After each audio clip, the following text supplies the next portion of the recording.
this off camera.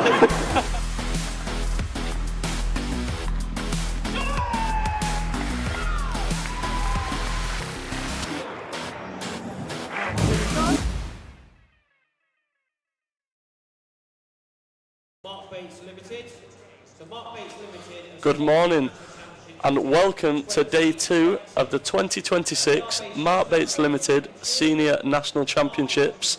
We're live here in Nottingham where there's 94 matches set to take place today, including action from the mixed doubles to get us underway this morning. We're going to be live all day, streaming Table 1 as we get underway at 9 AM with the mixed doubles semi-final. Then we go into the men's doubles. Paul Drinkall and partner Sam Walker, the reigning champions, will look to make history. As we go through the day then, the para class 6 to 10, Group 1, headlined by former Paralympic gold medalist and Paris 2024 silver medalist Will Bailey, MBE. Will yesterday also competed in the qualifying event in the singles. And then as the day progresses and we go into the afternoon, look forward to the men's and women's singles. The draw now being made. Some headline draws in the men's and women's singles. Seed 1, Tom Jarvis. Tintin Ho, top seed in the women's event, looking to make history as she aims for her 8th national title.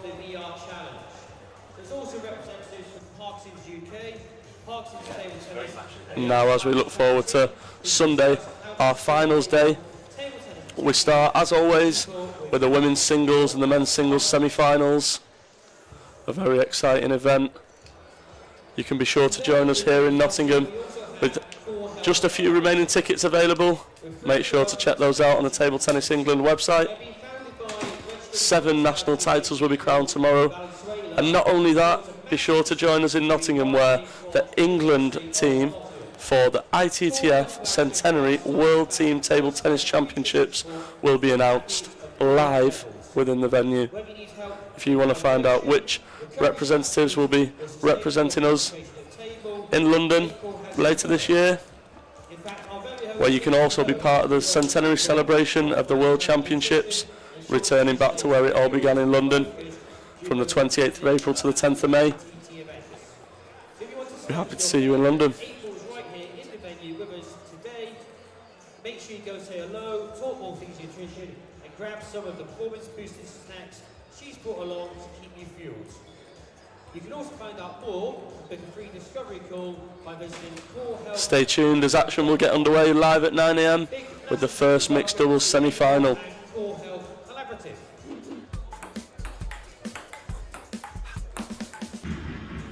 We do of course have the World Championships.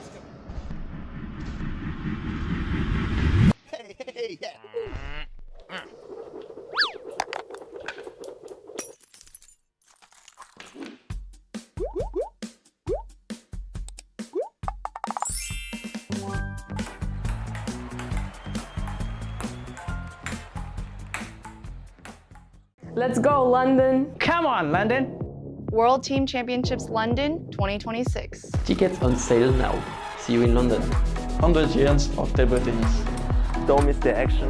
Tickets on sale now. See you in London. See you at Ovio Arena, Wembley. Can't wait to see you in London. Don't miss the action. Get your ticket now. London 2026, back where it all began. Raffle. For just £5, you can win some absolutely unbelievable prizes. Here at the Mark Bates Limited Senior National Championships 2026, with it all to play for. And I'm very lucky to be joined in the commentary box by Director of Development, former England World Schools, World University Games, Representative Chris Brown. Morning, Connor. Nice to be here watching this morning's matches. It's been a good 15 years since I've been back at the National, so it's nice to be here and watch the action. Chris, what do you enjoy most about the National Championships? What does it mean to you?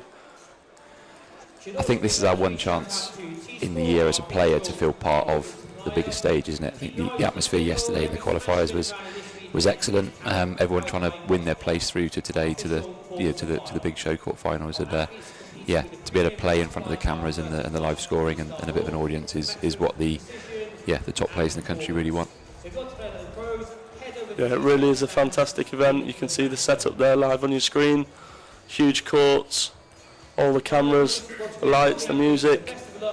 Just like to say a massive special thank you to our title sponsor, Mark Bates Limited. Mark Bates Limited have sponsored the National Championship since 2020. If you want to make managing your life administration a breeze, you have to check out the Insurer app provided by Mark and team, available on Apple and Android.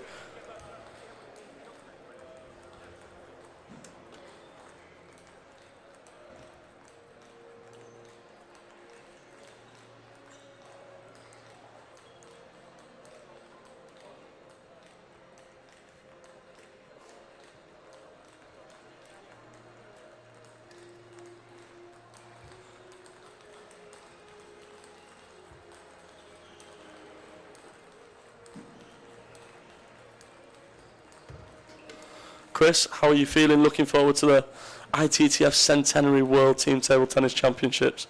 What does it mean to be hosting such a prestigious event on home soil? Well, it means I'm not getting quite as much sleep as I'd like, Connor, to start with.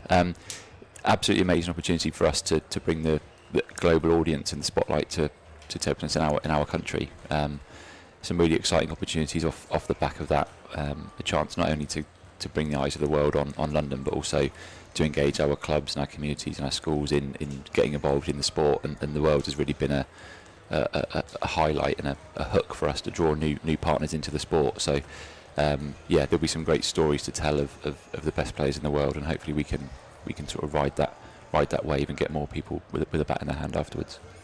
Yeah, fantastic, definitely. I think as well, obviously this is the last major tournament before we head to London for the World Championships, so seeing these players in action, the number one seeds in both the men's and women's singles, Tom Jarvis, Tintin Ho, probably favourite to be selected for the squad, and you can find out who is selected for that squad when the England team for the ITTF World Team Table Tennis Championships finals are set to be announced live and in the venue this Sunday. So get your tickets for London 2026 and secure your seat to cheer on our home heroes.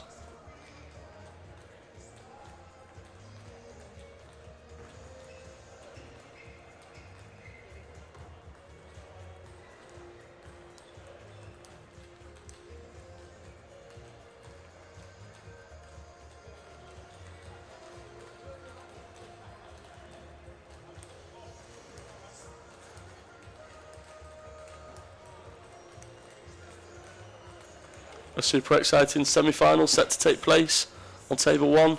The current reigning champions, twins, Anna and Connor Green, both from Nottingham, as they take on silver medalist from last year, Joseph Hunter, where he's now partnered by Sophie Early as opposed to Tiana Yu from last year. A formidable pairing, both players extremely talented. Connor Green having some real success on the international stage, most recently in Otterchek, the WTT feeder, where he beat German national team member Kai Stumper 3-1. Connor in fantastic form, seeded 4th for the men's singles this year. Anna also seeded inside the top 8, as is Joseph Hunter and Sophie Early in the singles event. Definitely a huge match coming up.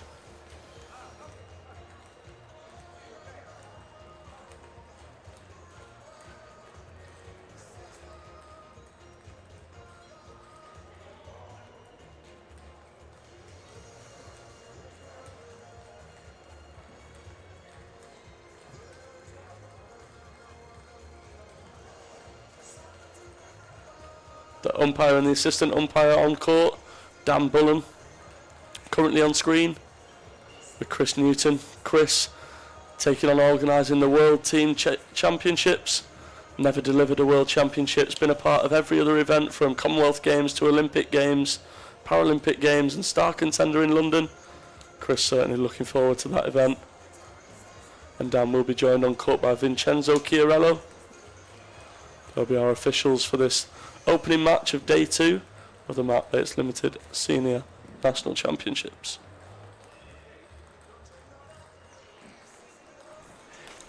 So if anybody's interested in what our officials do to keep our sport going, then at Table Tennis England we are launching an officials academy this year, looking at trying to bring new officials into our sport, mentoring our existing umpires and referees, and hopefully bringing through the next wave of officials that can support both our national championships but also represent us in international events. So you see the umpires get the best courtside seats. If that's something that you're interested in, please get in touch and be the next wave of officials helping us run our sport. There's a number of umpiring courses, level 1 umpiring courses taking place from June onwards.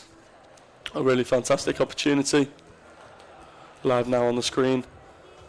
Joseph Hunter, Sophie Early, joined by coach Urfi Urban, coaching and running the club down in London in Barnet. Very established coach, creating a number of national champions.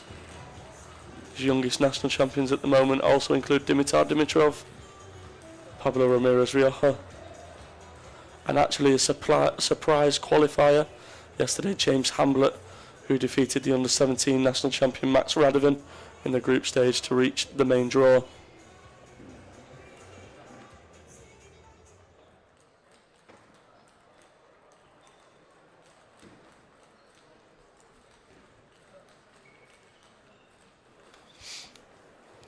And now on your screen, their opponents, the reigning champions, Connor and Anna Green, coached by their dad, Mark Green.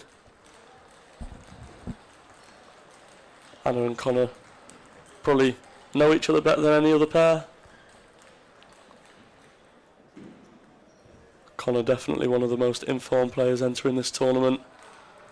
Joe Hunter and Connor Green both represented England at the European Youth Championships last year. Actually, it was Joseph Hunter that got the furthest in the junior boys singles, defeating players from Romania and Croatia to get that far. Big seeds in the tournament, Robert Istrat,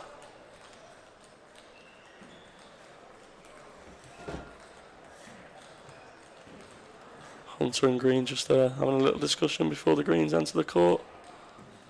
That action will get underway from day 2 with the Mark Bates Limited Senior National Championships 2026.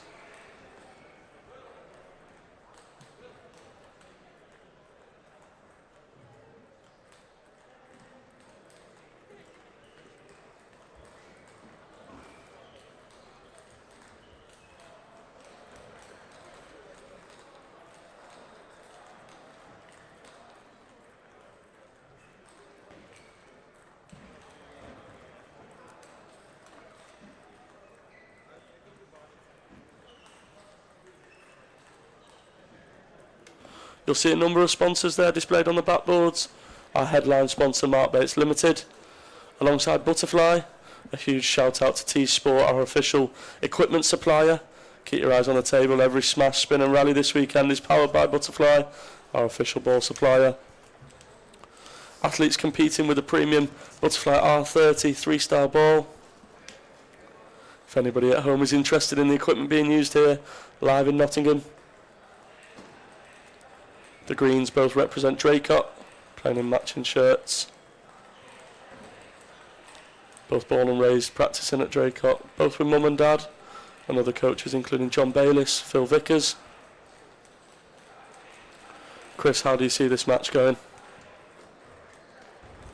I think when you look at doubles in particular, it really pays to know your partner and have played together a lot. So you've got to say the experienced pair, the pair that played together the most and have probably played thousands of hours growing up together, have got to have an advantage. But yeah, you never know. Depends who gets off to a good start in the first end.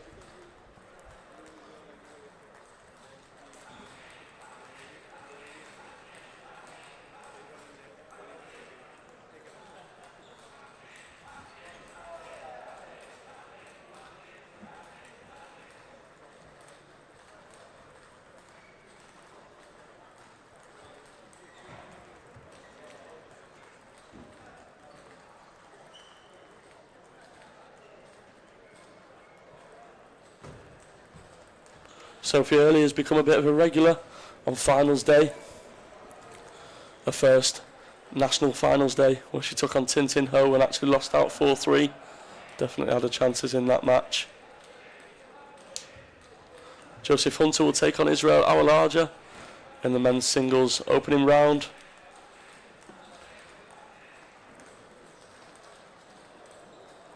Whereas Connor Green will take on Felix Thomas, a player who's probably played against quite a lot, both being the same age group as a junior player.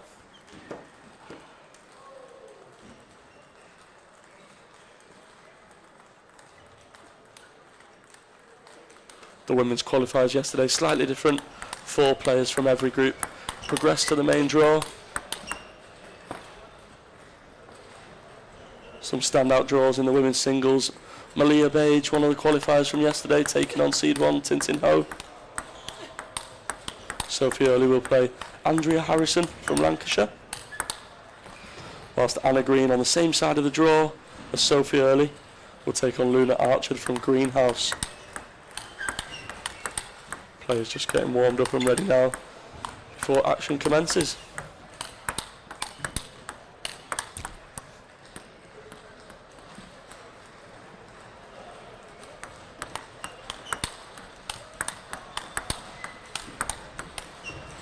Chris, obviously you mentioned there just a few seconds ago about how important it is to know your partner.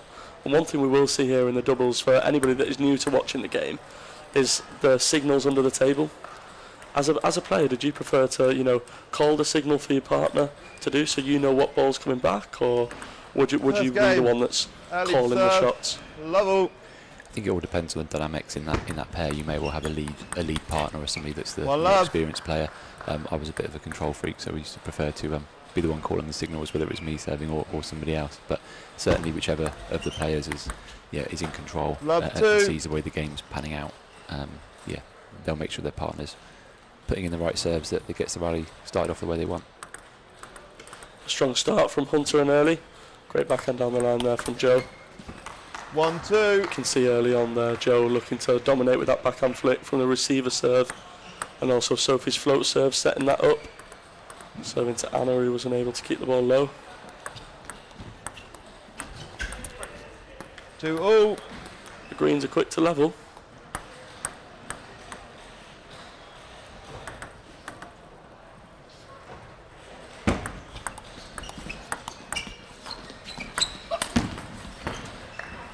Three, 2.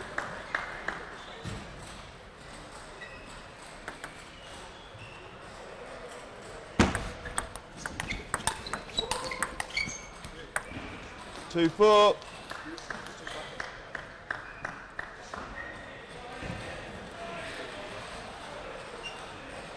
Definitely a powerful pair, Early and Hunter, both players with big shots. Sophie Early, I think, in the women's game has really got fantastic feel and open shots, just like that forehand inside out. Fade straight past Anna Green. Fantastic there from Sophie. Chris, what are you looking forward to most about the weekend, especially as we look forward to the singles? Are you expecting any upsets? Are you looking for any players in particular? I think it'd just be great to see our top players having a run out before the Worlds and just see what sort of form they're in. And also, like you said, a chance for the fans to see them just a couple of months out of the Worlds and see how they're progressing. Initially in this doubles, dominated pretty much by tight short serves, short returns. You see both players probably just trying to keep the other out to start with. Yeah, that's something a coach Connor used to work with quite a lot here at the University of Nottingham when he was training here. A coach of mine, Mate Mamu, he's now the personal coach for Darko Jorgic, one of the top players in the world. He used to always try to teach us to try and keep that ball short if we could, or pick up that half long in the receive, and then that way you're in and dominating the rally, especially in doubles. I feel like once you're in and you're on the front foot, it's very, very difficult to stop that in the doubles game. Hunter and Early just keeping their noses in front as the players go for their second towel down. Players able to head over to the towel box located next to the umpire after every 6 points. Take a small break, get the tactics right.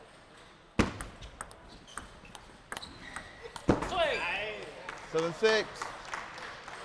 Joe will be a little bit disappointed that he missed that one. The ball sat up nicely.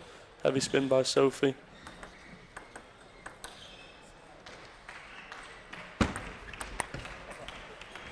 Connor Green trying to get on the front foot with that forehand flick. Wasn't able to make it onto the table.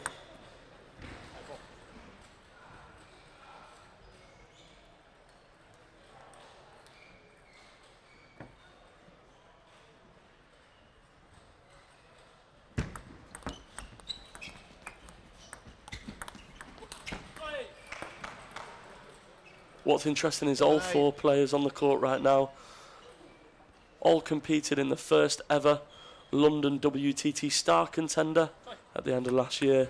Joseph Hunter with a fantastic victory in the qualifying round, and Connor Green beating Feng Yi Sin of Chinese Taipei, located within the top 60 within the world on the WTT ranking list.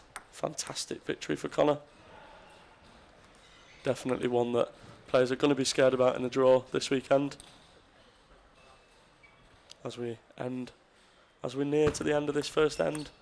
10-7. Hunter and Early bring up 3 game points.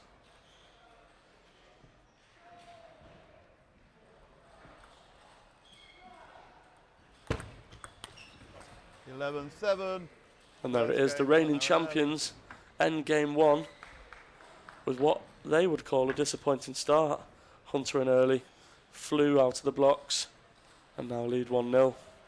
Both players head back to their coaches for some wise words of wisdom.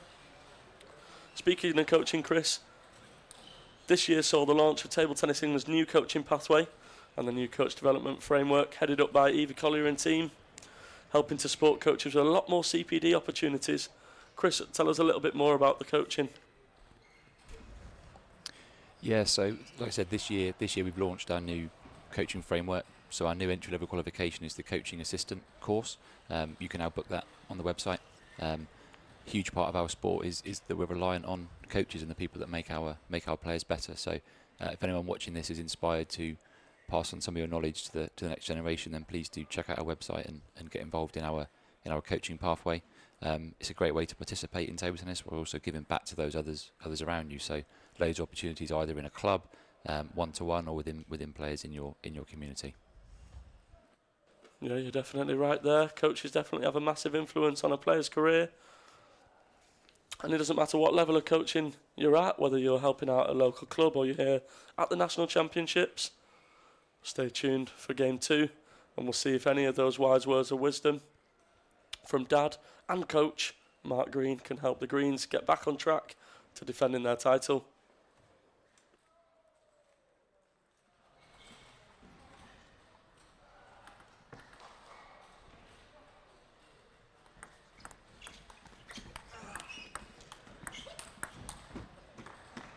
Fantastic rally there. Connor just stepping around the corner, putting that forehand away. Let's take a look at a quick replay. Joe wasn't even able to get his back to that one. Fantastic pick up there from Connor. You can see Joe's coach in the corner, telling him to keep his bat up, recover. Such an important part of the game.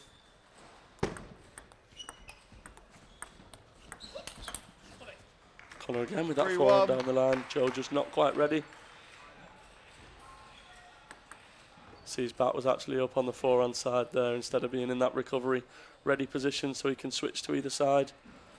Connor probably noticing that, and it's such fine margins, isn't it, Chris? You know, you've got a split second to see where somebody is stood, where the bat is, what spins on the ball, and actually to get your timing right and put that ball away. Absolutely, and sometimes it's about speed of decision, and I think this start of this second set so far, Connor in particular has come out a bit more aggressive. They got a little bit tied up in that first set with tight, short serve and return. I think he's now trying to be a bit more expansive, and I think his coach has told him to open up and get into the game first and be on the front foot. And I think you can see that early on in this set that Connor in particular has hit a couple of winners, couple of strong forehands, picking the ball up off a slightly long return, and they were looking to keep that going for the rest of this set.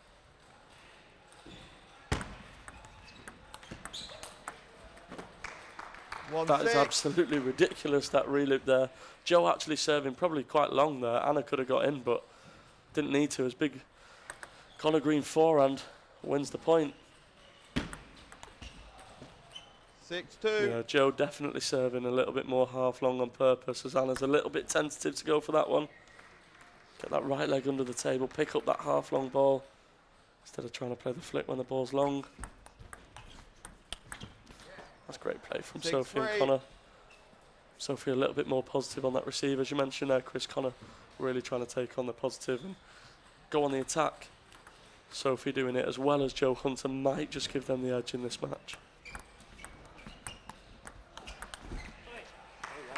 3-7. And for those that aren't that familiar with doubles, you'll notice that actually there will be fluctuations end by end because the order of play will change from end to end. So the person that you receive the serve from will change end by end. So you may see different patterns of play as we change from end to end. 3-8. Not one but two lucky nets there for the greens. Left. Yeah, that's right, Chris. This combination may be helping the greens a little bit more as Connor's receiving Sophie early serve. And we noticed at the start of the game the ball's that little bit higher above the net. Connor able to be stepping onto that. And it's a sign of a great player that that ball's up a little bit higher and they know what to do to put that ball away. Looks like whatever was said in the corner has had a positive effect so far in this second end.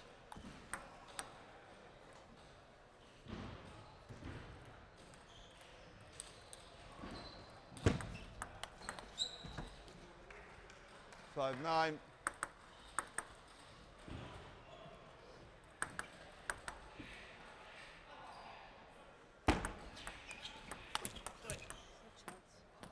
Five 10.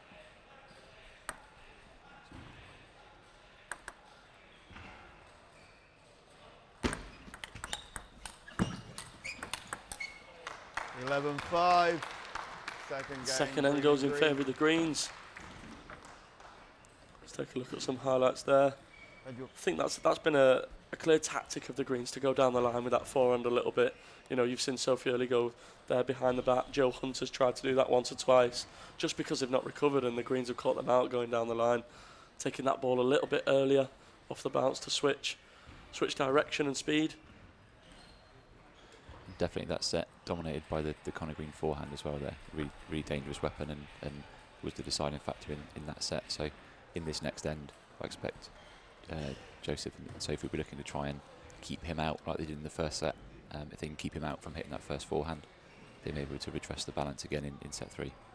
And interestingly, both pairs here are fighting for a place in the final where they will face Sam Walker and Tintin Ho.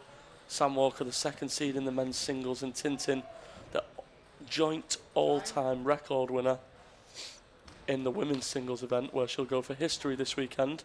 But that is because Chris Duran and Mari Baldwin have had to withdraw from the event due to a Chris Duran injury. Get well soon, Chris. Third game, early to serve. Lovell.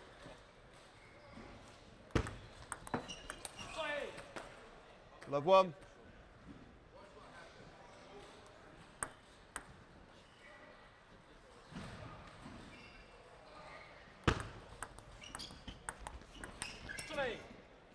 Two love. I do think it's going to be a difficult task for either of these pairs if they do make it through to the final, because Tintin and Sam, both very formidable players. Many mixed doubles national titles between them, I think 5 so far. Sam Walker still chasing that men's singles national title that's eluded him in previous years. With no Paul Drinkall or Liam Pitchford in the men's singles, could this be his year, Chris? Well, he's got to be looking at it as his biggest opportunity to date. Sometimes that can put a bit of extra pressure on you. So he'll be doing his best just to try and feel his way into the competition and not put any added pressure on himself, knowing that his two biggest rivals of recent years are out of the game. Yep, for sure. Sam Walker actually reached the men's singles finals plenty of times. Last time losing out to Tom Jarvis for Tom to win his first ever national title. But there is a lot of youth. And youth with experience in the draw now as well. Connor Green playing at the World Championships in Doha last year, star contender. Actually, Connor creating English history just 2 weeks ago, where he and Tintin Ho combined to take England's first ever mixed doubles title at a WTT event in Dusseldorf. defeating Wales's Anna Hersey and Norway's Borge Haug. Congratulations, Connor and Tintin. I'm sure both Connor and Tintin would love to get their first national title of the weekend under the belt. A little bit different to previous years. All finals will be played tomorrow, so what an excuse to get your ticket and come and join us here in Nottingham. 7 national champions will be crowned from the men's and women's singles, all 3 of the doubles events, and both para events, where the para events currently taking place elsewhere around the hall. The 1 to 5 event, and also the 6 to 10 event. Seeing legends of the game like Billy Shilton and Will Bailey in action, Paralympic medalists. Right now it's all eyes on table 1. Fantastic rally. Connor Green and Anna Green defending their title. Their first senior national title they won last year together. Joseph Hunter looking for a little bit of revenge. But at the moment in game 2, it's the Greens that lead 6-4.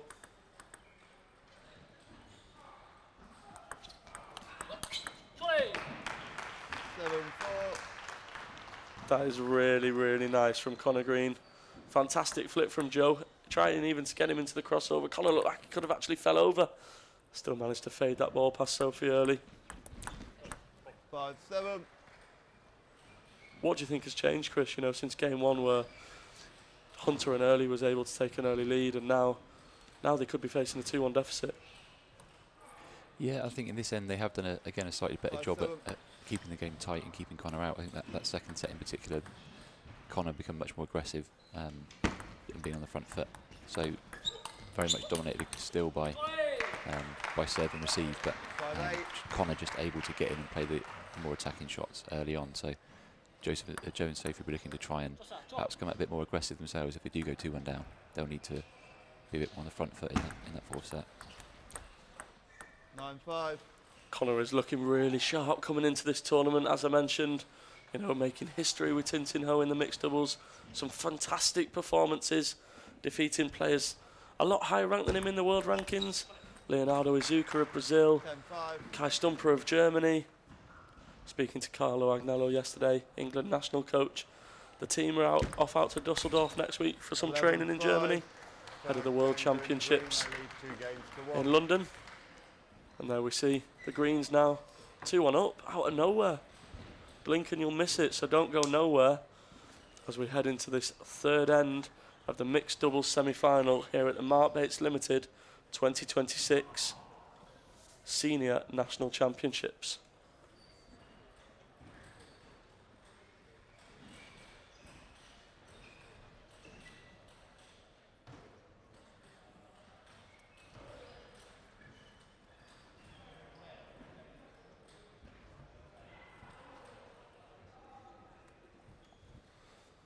Plenty of exciting action, 94 matches this week, just today alone. Never mind finals day tomorrow where 7 national champions will be crowned. And what a year it is for English table tennis, Chris. Make the Maybank holiday one to remember this year, where you can watch the England team live at the ITTF Centenary World Team Table Tennis Championships finals as the action heads to the OVO Arena, Wembley. England will play for seeded places in the top eight teams in the world, Chris. How big of an opportunity is that for our England teams and our English fans to grow the game? Absolutely. Any time you get a chance to play against China and the top teams in the world on the biggest stage will be a chance for our players to, not just our players to test themselves, but also for our fans to see England competing on the world stage against the very best. We're looking here now at mixed doubles. We know that doubles in particular is a really important part of our game in this country, and the doubles are a realistic medal opportunity for us in the future with both men's, women's and mixed doubles to play for. So producing good doubles pairings is really important for our sport. Definitely very promising to see, you know. In the past at the Olympic Games it's been men's and women's team events, and now going forward there's going to be doubles events at the Olympic Games, so playing in the WTTs, whether that's a feed or a star contender, even a champions event, if you can play in those doubles events, and that's lovely from Anna Green, if you can do well in those doubles events, you're building up your ranking points to qualify for the Olympic Games. And, you know, Team GB, we're still searching for our first Olympic medal. And who knows what's around the corner with LA 2028.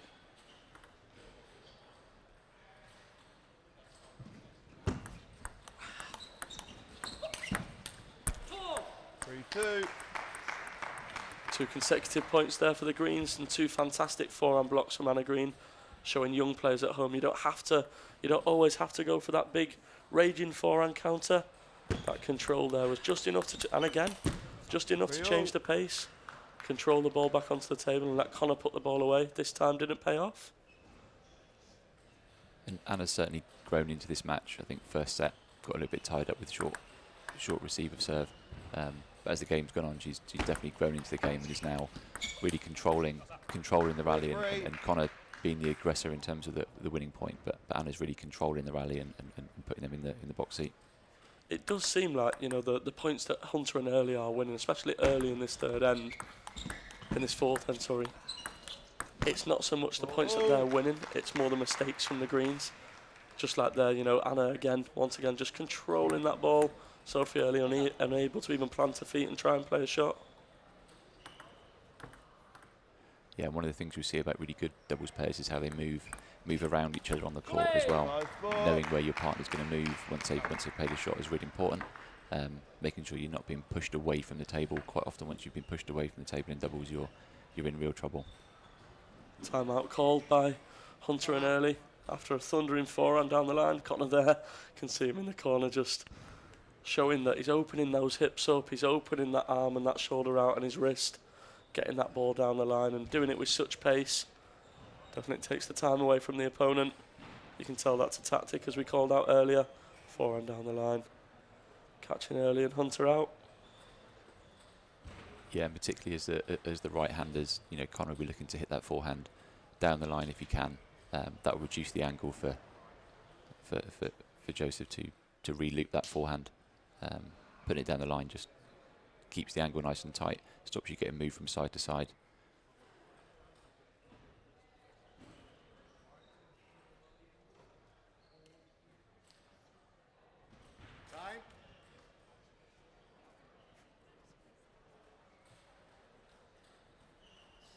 Players heading back to the table now. This set absolutely vital to Hunter and Early if they both want to get some silverware and reach finals day. Then they need to do something now before it's too late. Connor there giving Anna the signal what serve to do.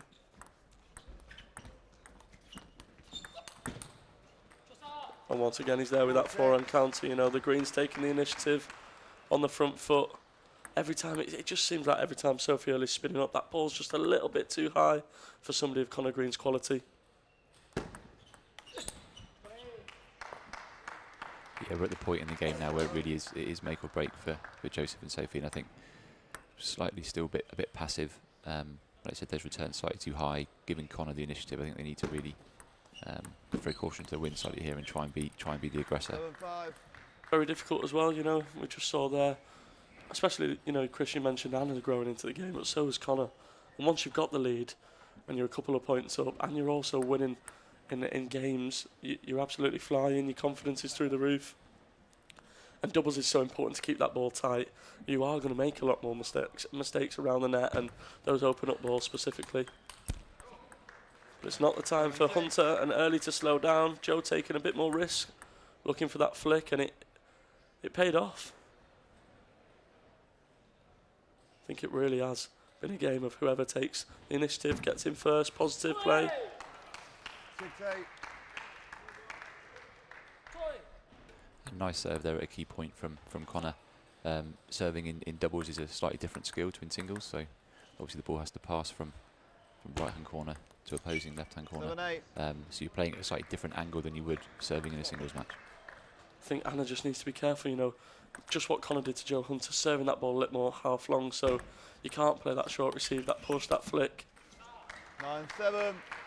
But there, Anna was able to make that push out, and Connor did what he needed to do. Backhand counter, fantastic. Connor Green definitely known for having such a great backhand, even from such a young age. I used to practice with him myself at Grantham College, knowing knowing he was going to kick every single ball, and now he's just really kicked on. It's fantastic to see such young talent there once again. Backhand flick. Connor Green, Anna Green, well on their way to defending their national title they earned last year. Just one more point stands between them and the finals day. 11, and there it is. Green and Green, the victors on table 1 in the very first match of day 2, as they overcome Joseph Hunter, Sophie Early, to reach finals day, where they will take on England legend Tintin Ho and her partner Sam Walker, the 5-time mixed doubles national champions. Set to be an epic final. Join us here in Nottingham, whether that's in person, with remaining tickets still available. 7 national champions to be crowned tomorrow, and the World Team Table Tennis Championships England squad announcement. Stay tuned, plenty of matches coming up.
The bell tolls bold over cobblestone dreams.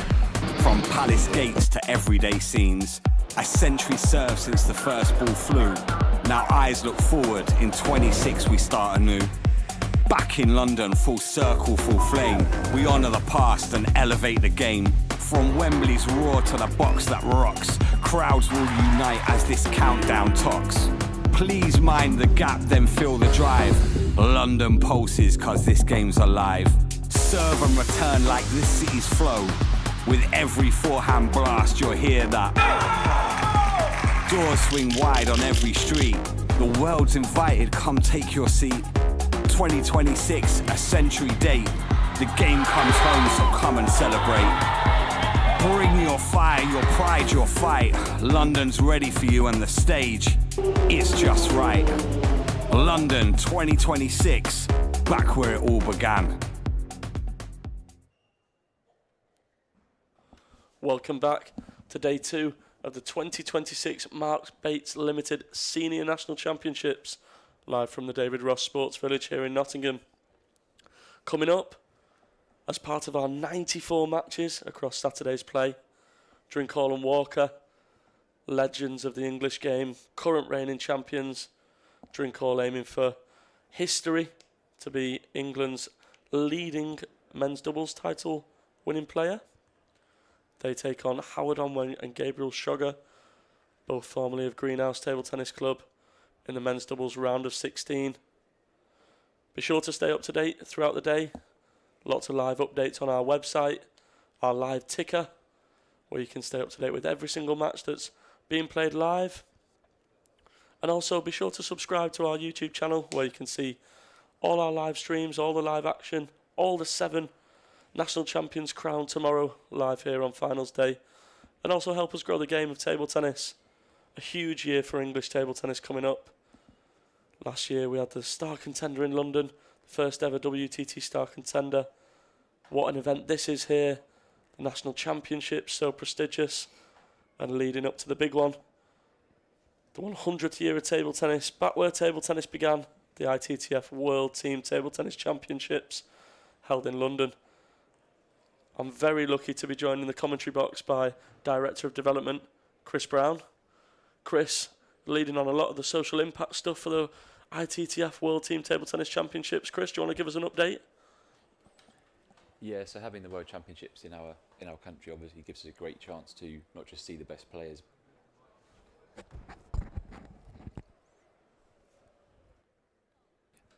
Yeah, having the World Championships in London is a massive opportunity for us to have an impact on the sport in our country. So a number of different ways that we're aiming to do that, and a number of different programs we've got in place to try and harness that inspiration from a World Championship. So we'll be bringing down a number of community clubs and organisations to the event during those 2 weeks to experience the action, and also to thank our volunteers and give our clubs and organisations a chance to be part of that event. We're also looking at relaunching our TT Kids programme, which will be ready later in the year, but that's our way of developing table tennis skills in the 7 to 11 age group, particularly looking at physical literacy, and hopefully that will be a way of us engaging schools and clubs to bring through our next generation of national champions and England players. And we'll also be looking at a legacy of how the equipment is donated afterwards, so looking at our clubs and community organisations being part of the World Championships by holding a World Championship table or score table as part of their club. And obviously, if you are inspired by what you're watching here this weekend in Nottingham, or what's coming up in London, it's going to be hard to not be inspired, isn't it? Watching the best players in the world. Obviously, we have our Find a Place to Play section on our website, where you can find any local tables, any local clubs. But also, Chris, tell us how else you can get involved with the sport. Yeah, so whether you're a seasoned player, a casual enthusiast, or just exploring the sport, our membership at Table Tennis England is the best way to access those opportunities, support, and also news that keep you engaged with us. So, all of our qualifiers from Friday's qualification event at Table Tennis England Compete Plus members, with their membership giving them access to national competitions and events at 2-star and above. So take your play to the next level with Table Tennis England Compete Plus membership today.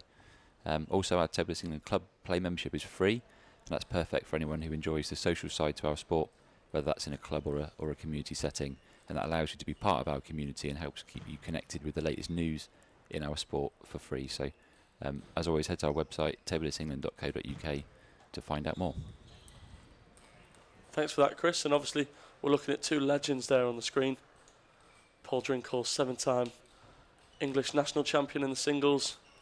Sam Walker, a finalist in the men's singles. Obviously second seed here this weekend with Paul being absent from the singles draw. But even these guys, they had to start somewhere. You know, there was once a beginner, never picked up a bat before. So if you are inspired by watching the action, please do get involved. It's fantastic sport, fantastic community, and the sport is growing. It really is on the rise. Yeah, and one of the huge benefits and unique selling points to our sport is it really is a sport for everyone, from 5 or 6 year olds through to people with long-term health conditions. It's intergenerational, and a lot of our players here today will have, like me, will have started playing with their grandparents or their parents, played on holiday, or they'd have played in a school. So yeah, if you're interested in either playing yourself or playing with somebody, one of your friends or family, then yeah, go on our website, find a place to play, and get started. Onwang and Sugar, don't know whether this is a part of their tactic, but they're delaying the current reigning champions that have been on the court now for a couple of minutes. Action is sure to be getting underway very shortly, so stay tuned. We can see Sugar and Onwang there on the court. I'd be doing exactly the same. This is their moment in the limelight, so why not milk it and make sure you get as long as you can on the show court. These are the reasons why you play these big events, to try and be on the show court tables against the national champions and legends of our sport. And who knows, upsets do happen, and you've got to be in it to make this happen. Yeah, Gabriel and Howard definitely will be the underdogs in this one, goes without saying. But both players, very well experienced players. I've been lucky enough to play alongside Gabriel in the championship of the senior British clubs leagues. Howard plays over in Germany and plays here. This is his home turf at the University of Nottingham. Gabriel also plays in Portugal. You can see there the shirts that they're wearing. Both training at Mirandela Centre quite often. Sam still playing abroad, playing for Grenzau in the German league. Paul Drinkle returning to the Premier British Clubs Leagues after quite an absence, almost 10 years since Paul played in the top flight of English table tennis, now representing Drumchapel Glasgow. An exciting time for Paul. Coming up to the World Team Table Tennis Championships last year, being involved with the England junior squad at the European Youth Championships as their coach, where they secured their place in Tier A for this season. What do you think to the front and back doubles pairing, Chris? Sometimes you see players trying to move out the way, and sometimes one player stays right close at the table and the other one just kind of drops back and feels that ball on with a little bit more spin. Yeah, and I think it'll all depend on the styles of players involved, and I think that's why, as part of our squad training, you try out different pairings. You look at which players seem to work together. Sometimes you get the right hand left hand combination, which tends to work. You can go side by side, and it's easier for both players to hit forehands. Typically with some of our, some of the male players with powerful counter looping, able to hit the ball from further back in the court, you would see this where one player's happy to drop back a little bit and hit longer top spins from further away from the table. My personal preference is always to try and dominate the court as much as you can. Particularly you see Paul when he plays singles as well, and that serve and receive and trying to stay close and move your opponents around, I think is a key part of doubles.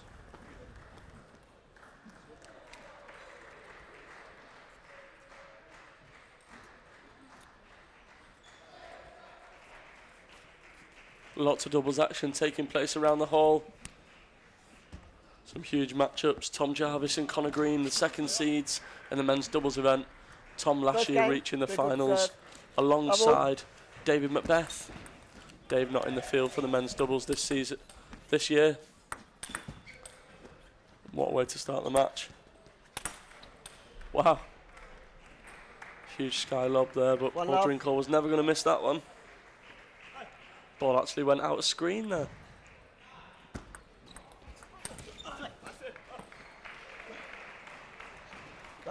1-1.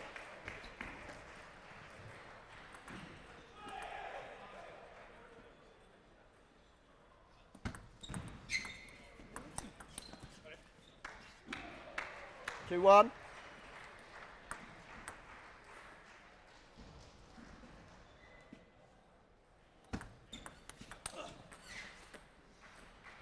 One, 3.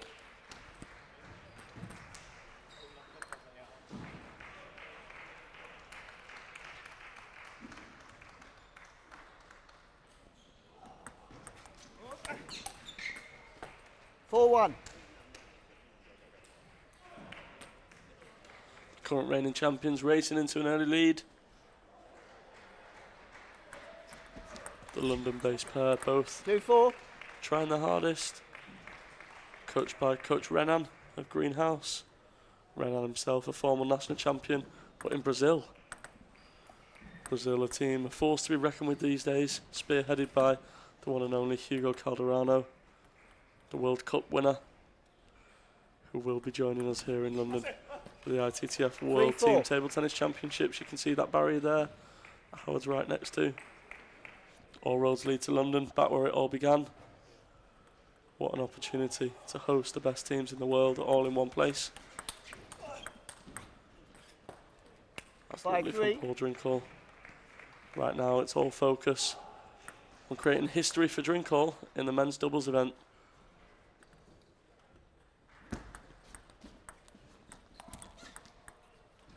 Six, 3.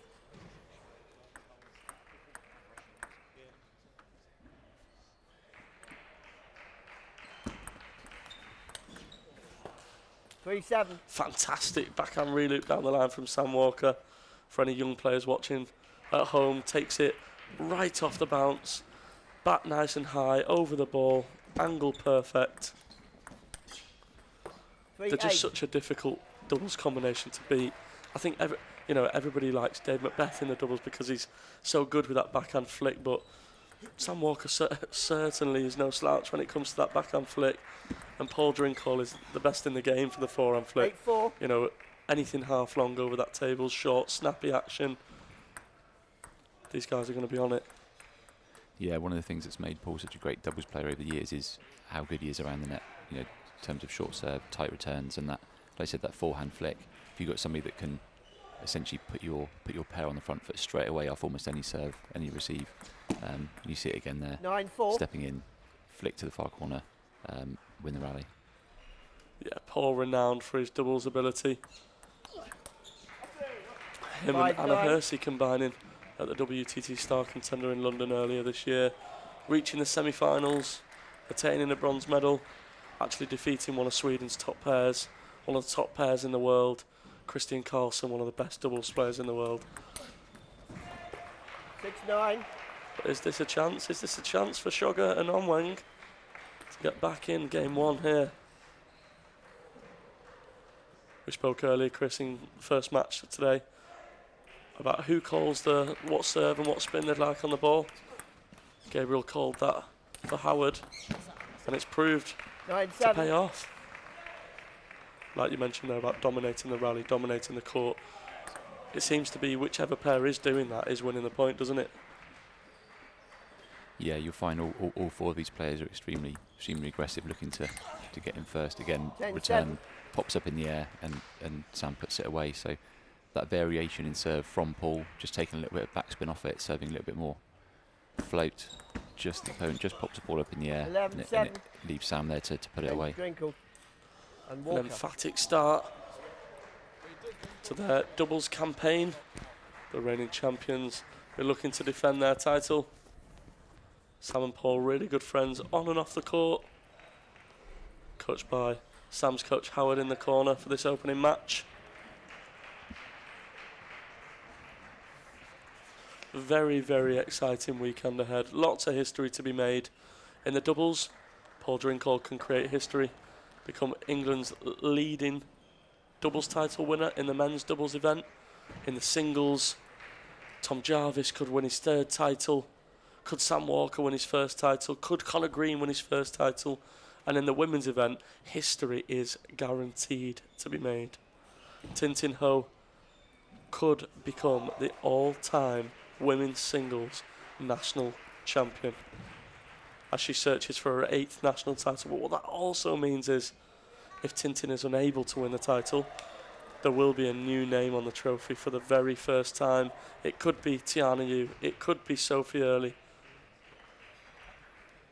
All of these players that are competing here in contention for a spot on the England squad at the ITTF World Team Table Tennis Championships. And if you do join us here tomorrow, if you are lucky enough to hold a ticket, the England team is set to be announced live and in the venue. So get your tickets now for London 2026. Secure your seat to cheer on our home heroes.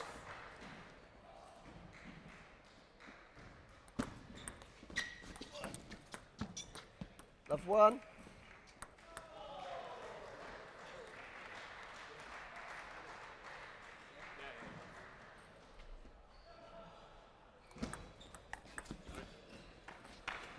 There's that formidable flick from Drinkall. That little flip. You really have no idea what he's going to do, whether he's going to touch, push, flick. Sam with a flick of his own, but Drinkall unable to put that away. Still all smiles from Sam and Paul. Hey. 1-3.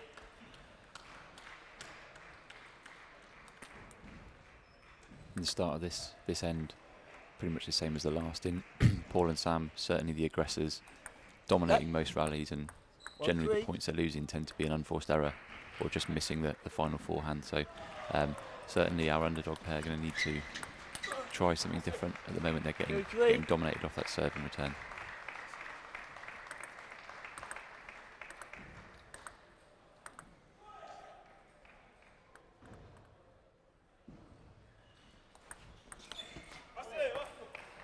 Real.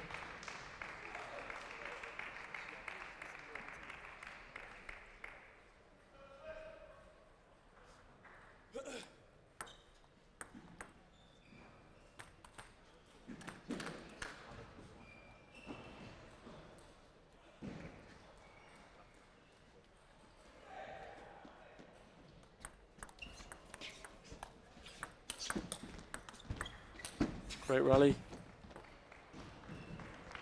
3-4. Paul just ducking to be out of the way there. Didn't need to absolutely blast that next ball. I think that's one thing I would definitely call out for our younger viewers or anybody that's watching that's trying to improve their game by learning from these pros. You don't see Paul and Sam absolutely trying to batter that ball. It's a lot of precision, it's a lot of controlled aggression. Yes, they're on the front foot. Yes, they're playing positive and attacking. The ball is always on that table. And that's the difference right now, you know. Paul's digging out there. Can Howard Onwang make that spin up and force Sam Walker to play that next ball instead of just making an unforced error? Chris, what do you think Gabriel and Howard have to do? I know it's a very tough ask. I know it's probably not going to get any easier when the two get even more confidence, you know, and they build up that lead. But what can they do to try and claw their way back into this one? I think there's a certain element of trying to stay in the set, particularly when even the best players in the country, when you get them to 9-all, 10-all, you always got an opportunity then for somebody to tighten up. So I think they need to stay with tight returns, try and be aggressive where they can, but also not be too passive. I think as soon as you start to let Sam and Paul dominate the rallies, especially where Paul will stay close to that tape and take that forehand early, you've got very little time to react. So they're going to need to try and get on the front foot as much as they can and try and stay in touch in this leg. Yeah, I think it's a little bit of a case of forcing it sometimes when you're trailing. You're trying so hard.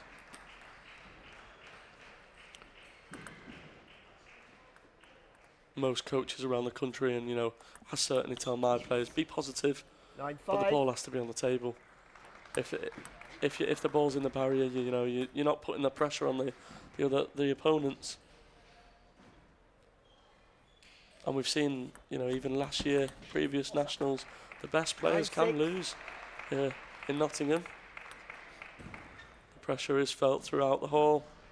There was an absolute buzz yesterday around the hall as the qualifying event took place 9-6. for the very first time in a long time. Qualification being part of Senior National Championships altogether. Absolutely electric atmosphere throughout the hall. What did you think of yesterday, Chris, from a development point of view? How positive is that to see so many players taking part?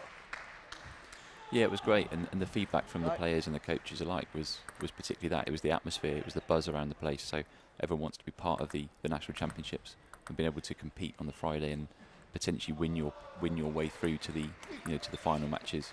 Was great. We had a number of clubs bring up a big bunch of players. They've all stuck around today to watch the matches as well. So we want to try and create that community feeling where you can compete on the Friday, possibly make it through to Saturday, but if not, you want to be part of the event as a spectator on the Saturday and Sunday, and that's what we've got. So I know yesterday there were a few brilliant matches in the qualifiers, and you couldn't move around some of the courts because there were so many people watching, which is a great experience for our players to be part of.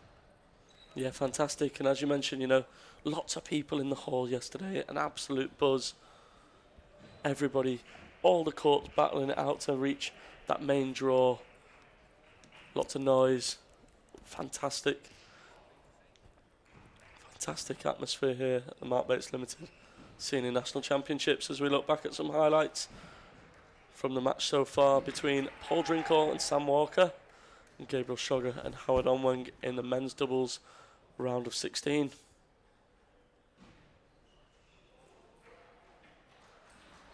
So Chris, focusing more back on the singles, we've mentioned all morning Sam Walker has never won the men's singles title. Paul is missing from the field this year, 7-time national champion. Tom Jarvis in form, #1 seed. Connor Green, very in form. But I think something that's gone on the radar, Sam Walker is playing at a fantastic level. He's still playing for Grenzau in the German Bundesliga. In the last WTT feeder events, he lost out to Belgium's Adrian Rassenfosser, and he was actually 7-4 up, I think, in the fifth, and 9-7 up when he was 2-1 up. And Rassenfosser went on to win that event. So, what do you see for Sam? How can he take that next step and get over the line? One of the things you have to consider is within our national championships, these players will have played together and practiced so much together that actually they'll know exactly how each other play. Yes, Sam will have his own very specific tactics against all of his teammates, having practiced with them so much. So ultimately it may come down to which of those guys can stick to that game plan when the pressure gets to them, and when the adrenaline starts to flow, do they fall into a type of game they don't want to be in. So Sam will certainly have, I'm sure, tactics up his sleeve against the guys that he competes with and plays with for England, and how well he can stick to that will be his chance tomorrow. Yeah, definitely. I think one thing I've seen, being lucky enough to travel with the England squad to major events, European Championships, star contenders, is when they do play players that they don't know, they're often on YouTube on the iPad and looking for tactics, looking for little holes in the opponent's game that they can exploit. I think Sam Walker knows exactly what Tom Jarvis's strengths are, knows what Connor Green is good at. Sam Walker is actually on the same side as the 3rd seed in the men's singles, David Macbeth. So we could see Tom Jarvis take on Connor Green in the semi-finals. Could see Walker versus Macbeth maybe. But there's also a lot of more youth talent in the draw. And how can we look past former champion Andrew Baggerley, the king of ping? Probably not been mentioned so much as Walker, as Drinkall, as Jarvis. 4-2.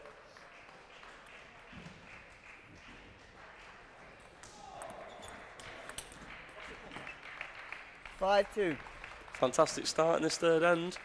Sugar and Onweng. Sam Walker just there making the error on that forehand reloop. 3-point lead for the boys in green. 3-5. What a service error there. Not what you want to do, that is it, Chris? When you're leading by 3 points against the best doubles pairing in this country. Yeah, you really can't afford unforced errors like that. I think Paul and Sam are going to give you so little that you don't want to be giving them points as well. And this is a really important part of the set, particularly for Paul and Sam.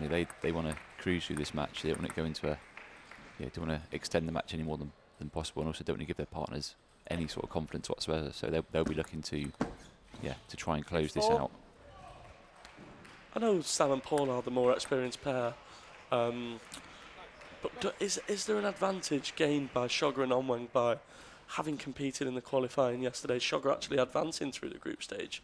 Howard Onweng losing out to Joe Sawyer, but 6-5. just another service error.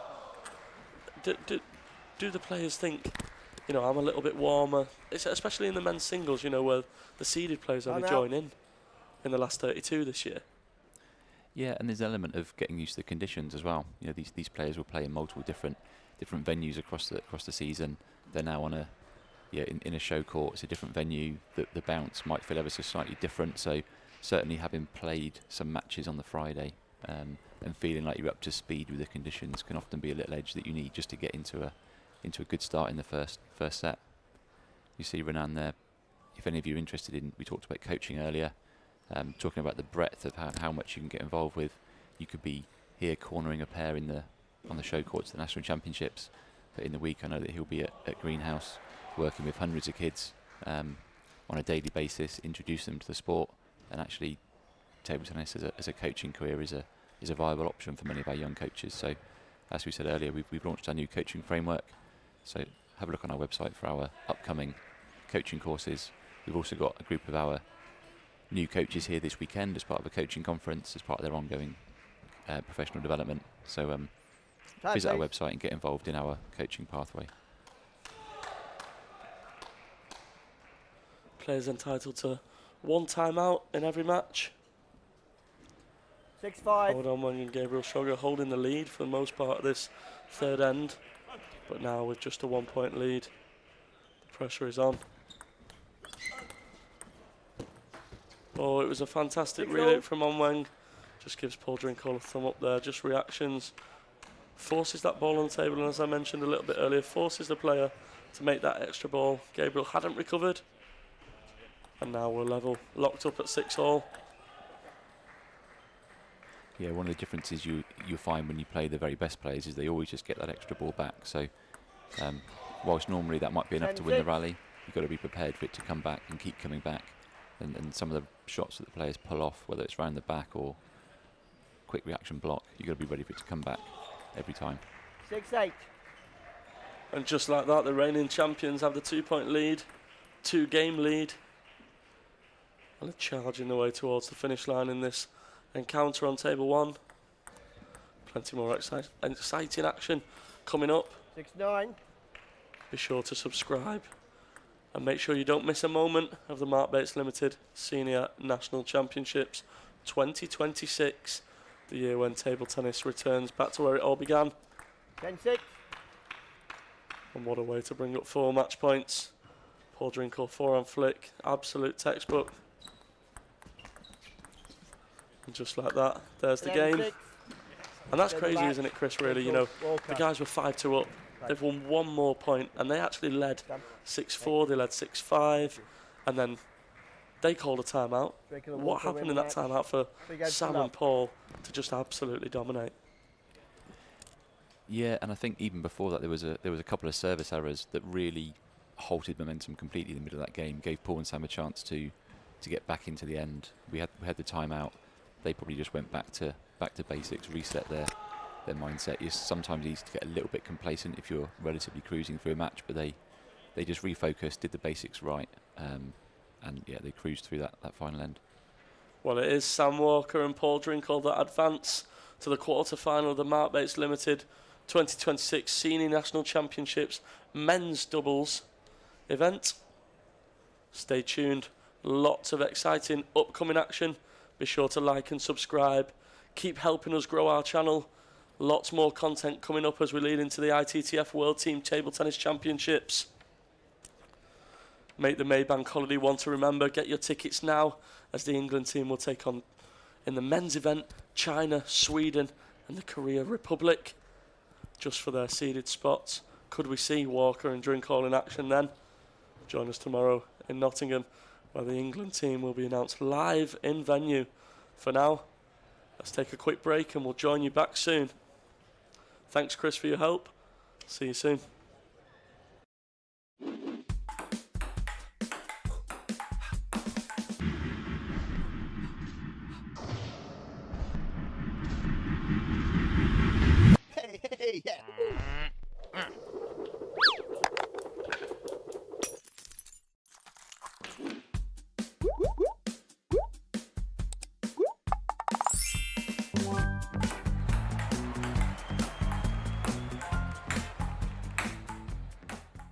Let's go, London. Come on, London. World Team Championships London 2026. Tickets on sale now. See you in London. 100 years of table tennis. Don't miss the action. Tickets on sale now. See you in London. See you at Ovio Arena, Wembley. Can't wait to see you in London. Don't miss the action. Get your ticket now. London 2026, back where it all began.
Yeah.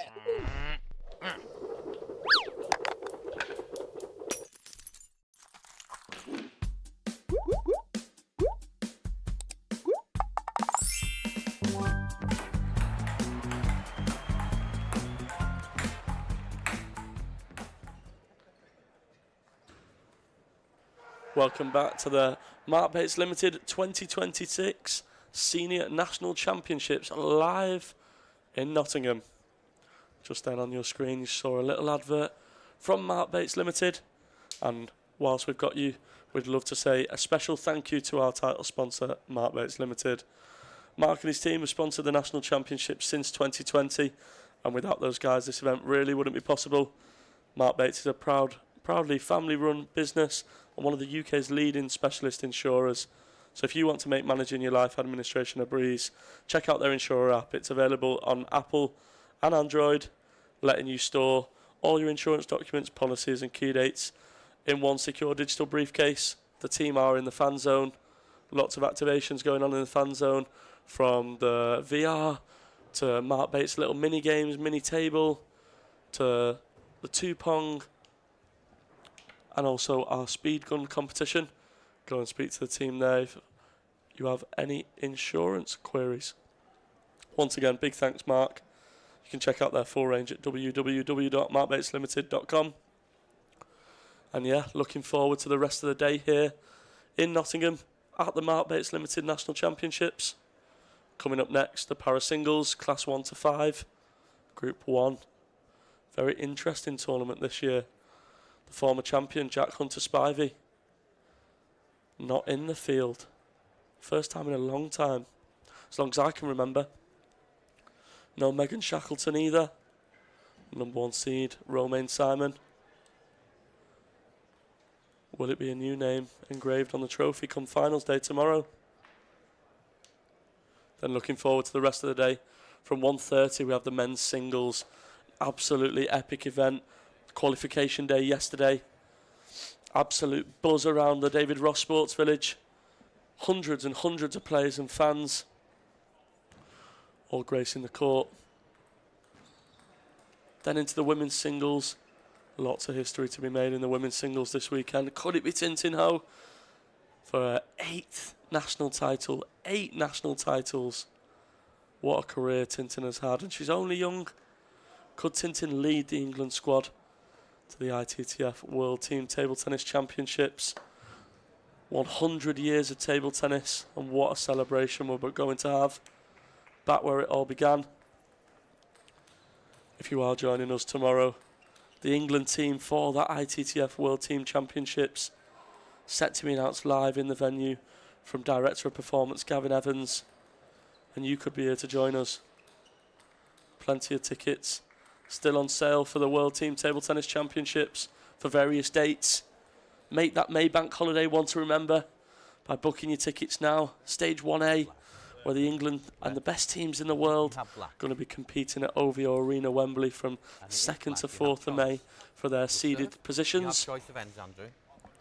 Yep, change ends, please. Change ends.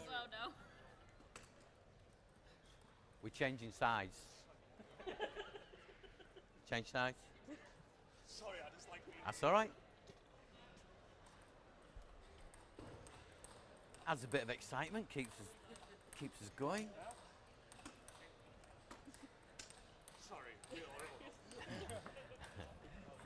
You'll notice the ball carriers, ball patrol are here and helping out in the para class 1 to 5. Those guys will be retrieving the ball and passing the ball to the players.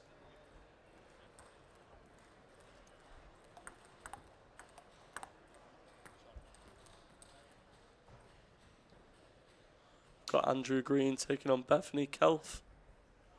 Andrew Green from the northeast.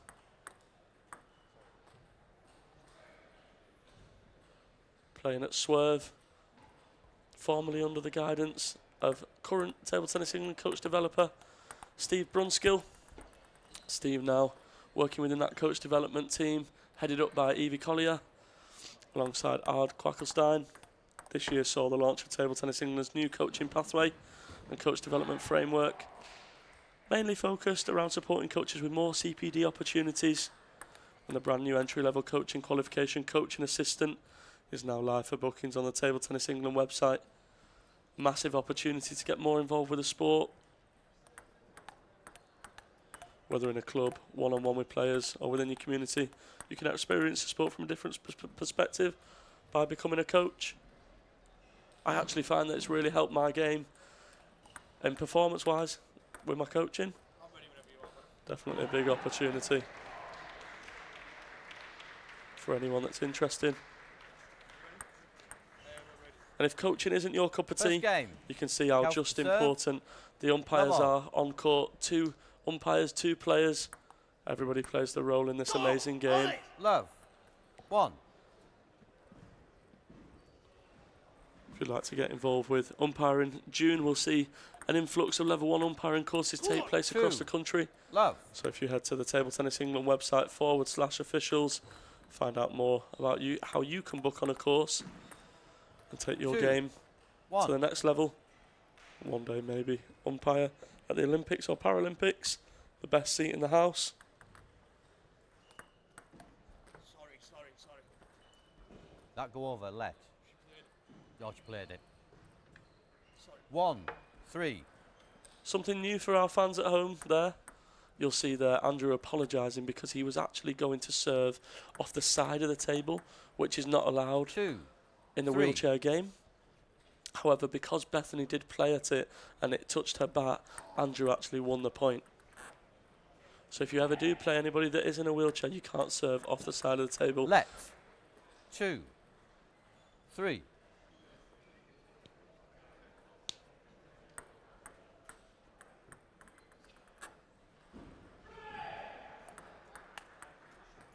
Four. You're certainly allowed to do that. What a ripping forehand from Andrew Green. Serve nice and long. Probably a little bit too close to Andrew for him able to just whip that ball past. 4. Oh, that is some fantastic feeling from Bethany. You'll see that in the wheelchair game. Players allowed to put that ball up high. 3, Jack onto 5. Spivey with his famous shot, spinning it back over the net. Absolutely ridiculous. 3, 6.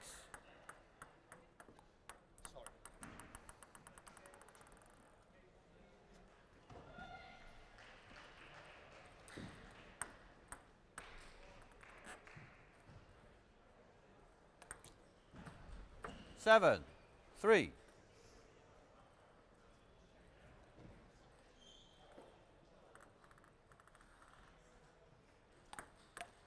Good. 8, 3. 3, 9.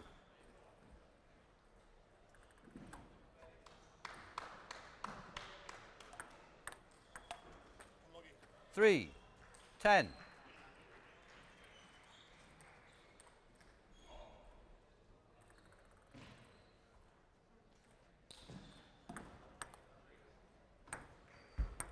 11, 3. Game. Green.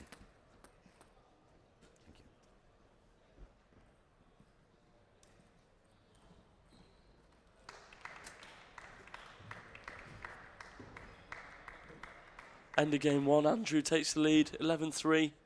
Fantastic start to his Nationals campaign.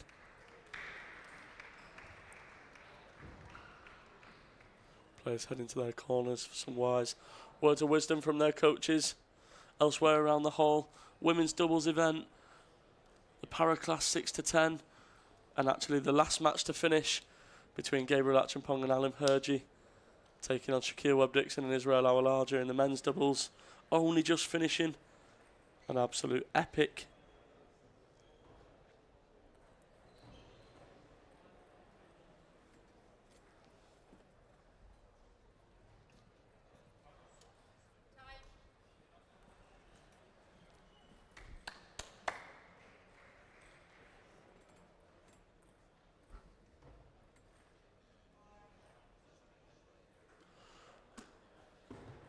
With the absence of the number 1 seed Romain Simon, who was named in Group 1 in this para class 1 to 5 event. Nathan Drainer, Andrew Green and Bethany Kelth make up Andrew. Group 1. Nathan Drainer already Second off game. to a fantastic start, Green to defeating serve. Bethany Kelth 3-0. Love all. So this is an important match for Bethany if she does want to be in 1. contention to Love. get through to Sunday's final. C2 Thomas Hepburn yet to play. Only 2 groups 1. in the para class All. 2 to 5 event, where the winner of each group will play in the final tomorrow in the para showcase event.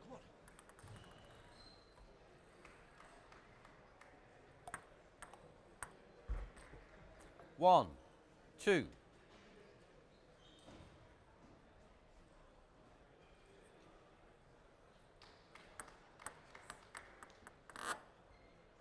Big thanks to our ball boys who are helping the players compete at this level. On table 1, 2. volunteers play such All. an important role in the national championships. You'll see them around the venue or in the back of the screen. So big thanks to all volunteers. If you've volunteered at previous 2. events before, you know 3. how important it is in making an event run so smoothly. And once again, a big thank you to our sponsors. Mark Bates Limited, the headline 3. sponsor. All. And also T-Sport and Butterfly. Huge thank you. And shout out to T-Sport, the official equipment sponsor. If you want to play like the pros, head to T-Sport website 3. to get your hands on their 4. latest table tennis products. Back now to table 1. A little bit of a closer second game. 4. All. Can you help? No, it's in my leg. Oh, it's all right. We'll get it. We'll get it. We'll get it. Can you come on? Sorry. That's okay. Just a quick break in play as the ball seems to be stuck.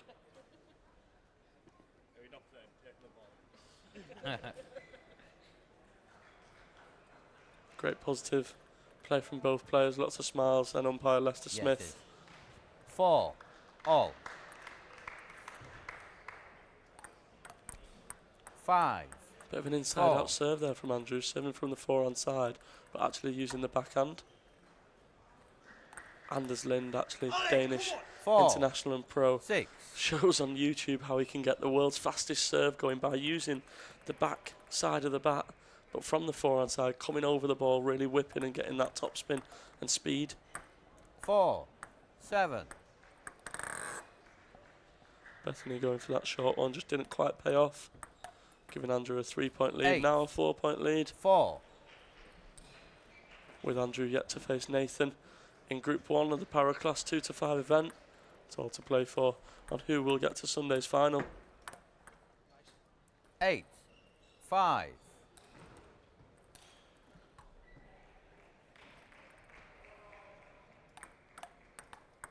Alright, come on. 5. 9. Come on, final push now. Get over this line.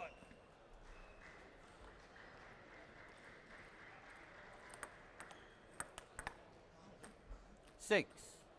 9. Fantastic forehand from Bethany there.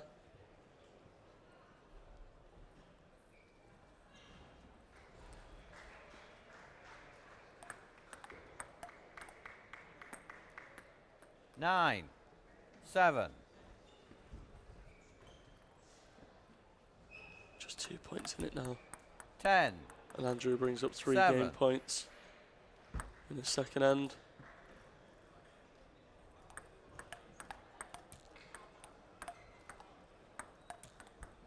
Fantastic 8. rally, a little bit of fortune 10. from Bethany. She won't mind really as she claws it back to just 2 game points for the Cleveland boy. 9. 10. Little mistake and now the pressure's on. Just one more opportunity. Can Bethany level it up in this all important second end? 10. All. And she's back in it.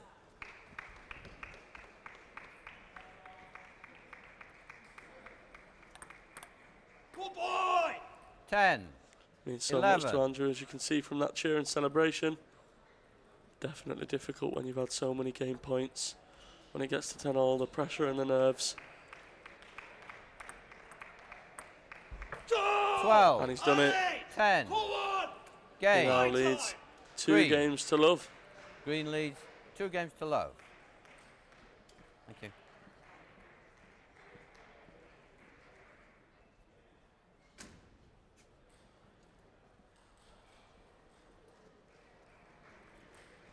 Whilst the players head back to their corners for their coaching advice before we enter the third game, let's talk about a huge upcoming event, one that you may already know about, and if you don't, I'm inclined to ask you, where have you been?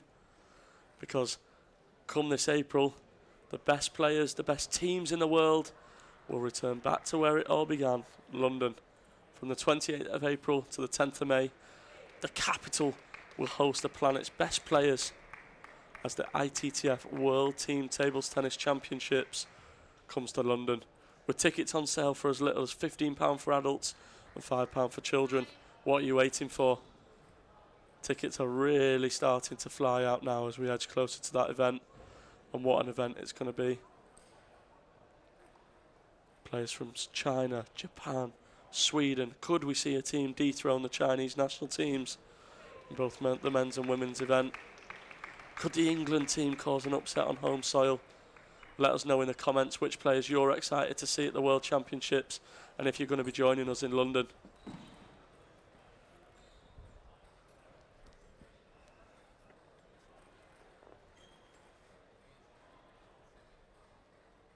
Just before we get started in this third end, be sure to like and subscribe. Stay up to date with all things table tennis in England and now, with some very, very special features upcoming. Most recently, an exclusive interview with the LeBrun brothers from France, the Olympic medal winning brothers, where they beat Team Japan. Almost unheard of in this sport. The European team defeating Japan.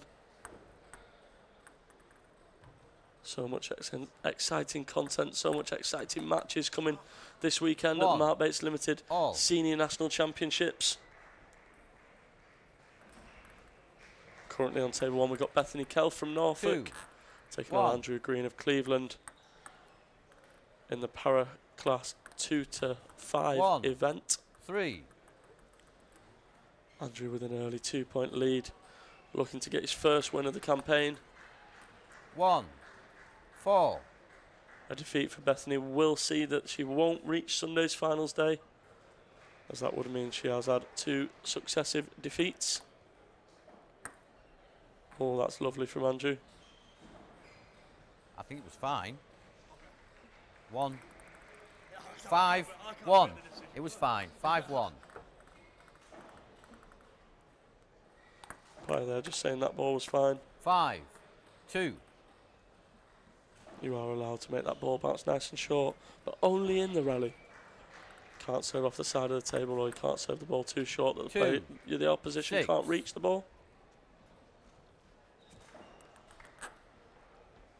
Plenty of ways for you to participate in this amazing sport, whether that's as a player, as a volunteer, 7, as an official, or as a coach. Lots more coaching opportunities announced 8, now that the team has announced their new coaching framework and the brand new entry-level qualification. The coaching assistant qualification is now live for bookings on the Table Tennis England website. 9-2. Andrew now 9-2 up. Looks like almost an impossible task for Bethany. 2-10. And with 8 match points, Andrew Green only needs 1 more point to get over the line. Let 2-10. 11.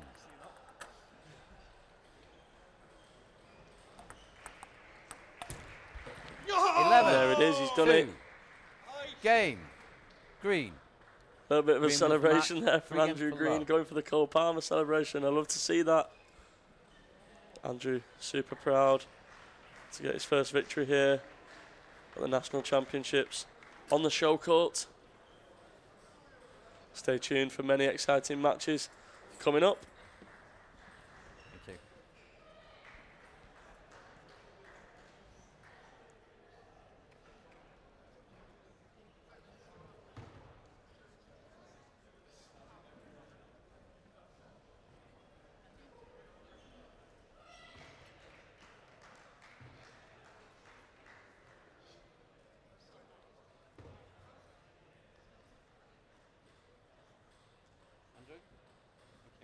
Just some replays there.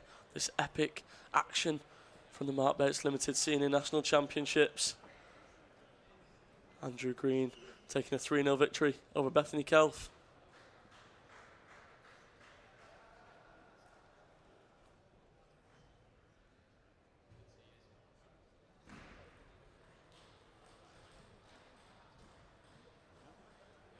Stay tuned for many more exciting matches upcoming throughout the day.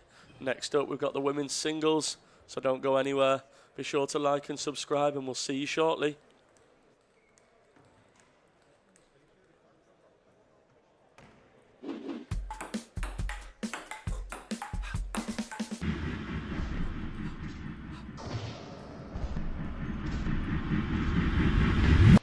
Hey, yeah.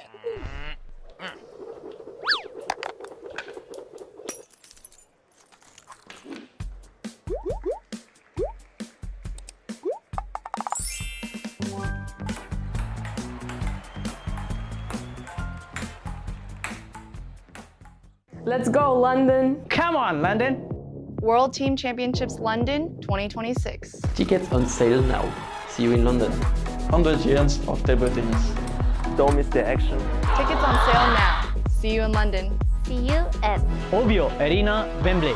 Can't wait to see you in London. Don't miss the action. Get your ticket now. London 2026, back where it all began.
Very beautiful. Nice. Yeah, really good placement from Tia. Fought with the best players in the country. Nice experience for them.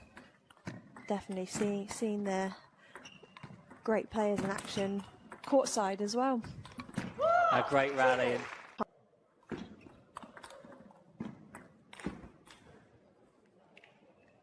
Oh, what's going on? Don't think that one will, though. No.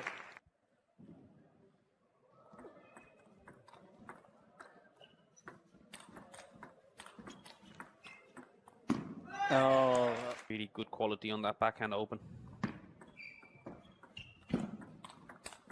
Oh, did City just?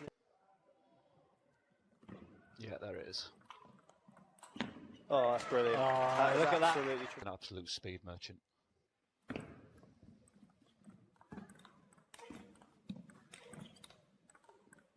Oh, that's good. Wow.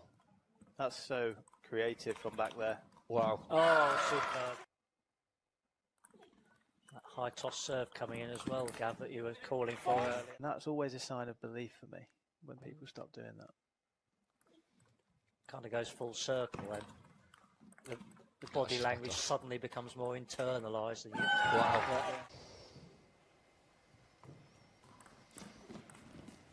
And there it is, the historic 7th, the end of a fantastic, mesmerising at times game between two wonderful young players. Tintin full of smiles as she goes across, and such respect between the players and the coaches. A little skip of delight from our number one.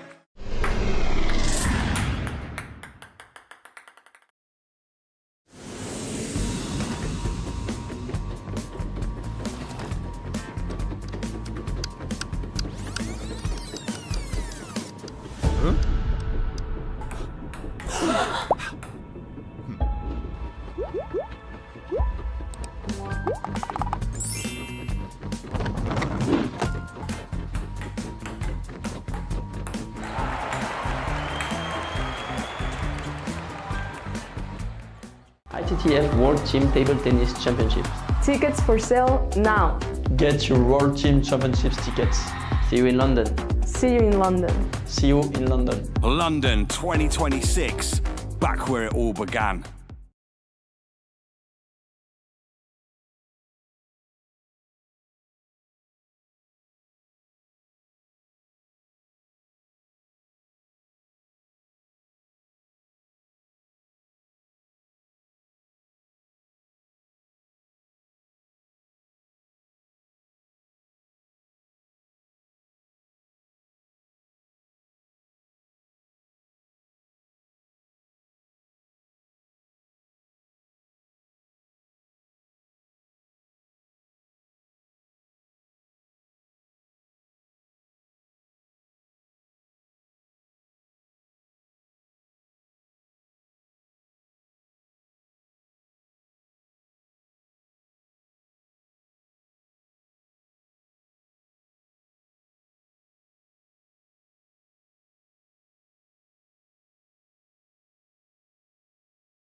Welcome back to the action from day 2 of the 2026 Senior National Championships, sponsored by Mark Bates Limited. The action has been thick and fast this morning. Only one match so far, going more than 3 games. That was the opening match in the mixed doubles semi-final between Joseph Hunter and Sophie Early, who lost out to the reigning champions Connor Green and Anna Green, the twin pair from Draycott, sealing their place in the mixed doubles final tomorrow, where they will face Sam Walker and Tintin Ho, the 5-time champions. Coming up next on table 1, we have the men's doubles between Ben Piggott and Felix Thomas, both players currently practicing in Sheffield, where they both study at Sheffield Hallam University. Ben Piggott from Ormsby, so you may see a familiar face in English table tennis legend Dennis Neal in the corner.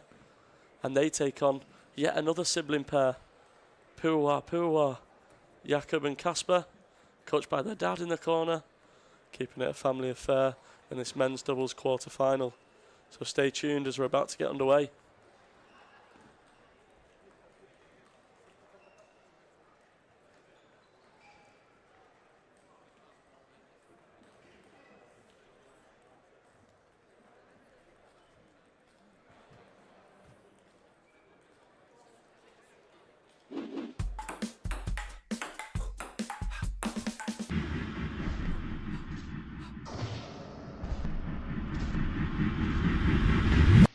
Hey, yeah.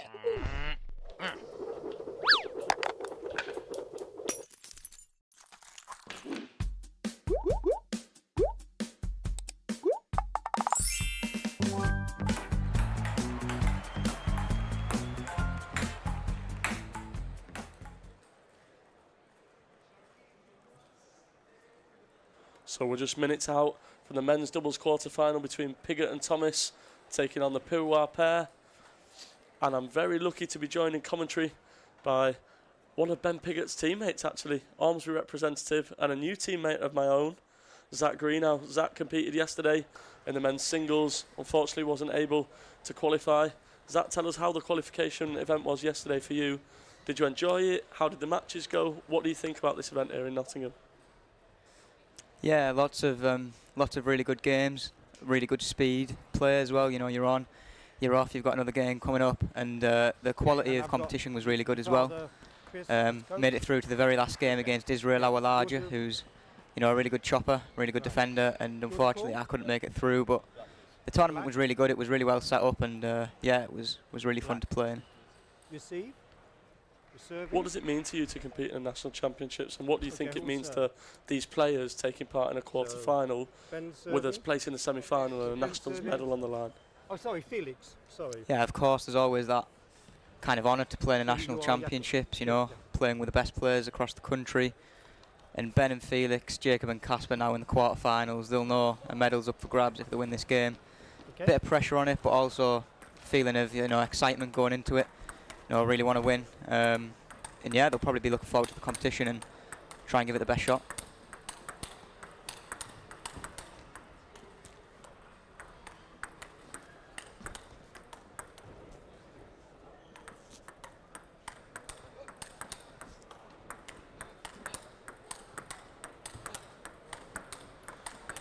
Kasper, yesterday involved in an absolute epic match, overcoming double European veteran champion Lorestas Trumpauskas to reach the main draw in the men's singles. Jakob also through the group stage with a little bit more ease. Jakob, the current junior national champion in this country, the under-19 national champion. Zach, somebody that you face on a regular basis, these two players. What can you tell us about them? Yeah, I've never actually played in a competitive game against Jacob or Kasper. Training with them both, though, you know, they've both got really good technique, really fluent players. Probably both favour staying close to the table, you know, taking the ball early, and that might be kind of something that happens in this doubles game. Both trying to stay up, dominate, take the ball early. Obviously, Ben, Felix, both good at that as well. So it's going to be a really interesting game. Here we go. About to get underway. Felix Thomas with a left-hander serve. Lefty-righty combination in the doubles.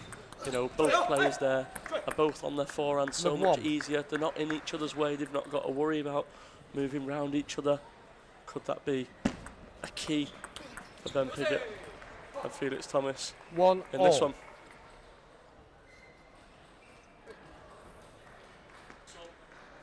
Nice forehand on the line from Ben there. Taking the ball really early, as I said, and just not giving enough time for Casper to react to that one there. 2-1. Spoke about this morning in the mixed doubles event. It's Conor Green was catching people out really down the line on that forehand, taking that ball off the bounce. Because in doubles, you really have got to recover, I'd say even faster than in singles, because you're not in the right position. It's not just you're worrying about. You've got to get out of the way of your brother in case of the Pirouas here, Jakob and Casper. Locked up nice and early, 2-all. Bit of a cagey start to this one. Casper, that's his style, isn't it, to step round for that backhand and look to flick. Sometimes can catch you out in the doubles if you're looking to receive the half long on forehand, but then when that ball comes short, you think you can make that backhand flick and you get caught between the two. What do you think, Zach, about the doubles? Obviously, you know, the idea is to try and get on the front foot, is to keep the other partnership out. But how do you do that effectively? Yeah, as you said, I think the main thing is getting in and not letting the other people get in. You know, touching short's really effective, but if that touch goes too short, it's again easy for the opposition to not let you in again. So you want that touch with a second bounce just on the white line, kind of create a little bit of doubt in the mind of the other opposition to go for the attack or whether to push. That's where you might get a loose one. And yeah, you know, just as you said, always getting in first if you can. Trying to contain the other players if they do get in first, and looking to turn the rally so that you're on the positive side of it. Let 4-3. And you'll see there on camera, both players sponsored by T-Sport Butterfly.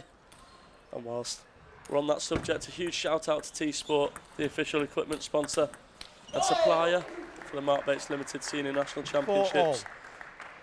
Our athletes are competing with the premium Butterfly R33 star ball this weekend, and if you'd like to play like some of the pros on camera right now, you can head to T-Sport. Zach, sponsored by T-Sport yourself, you know how good that equipment is. Head to T-Sport now and get your latest equipment.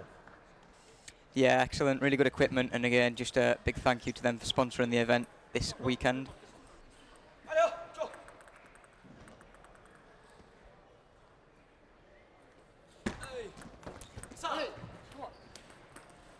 5-all. Sorry, 4-6. Elsewhere around the hall on table 2, Shakir Webb-Dixon and Israel Awalaja, you know, player you know quite well, Zach, after yesterday. They overcame Alim Herji and Gabriel Achampong, and now they face the number 2 seeds, Conor Green and Tom Jarvis. Just see that there in the back of camera. On table 1, it is the Hallam pair. It is Piggott and Thomas that take an early lead.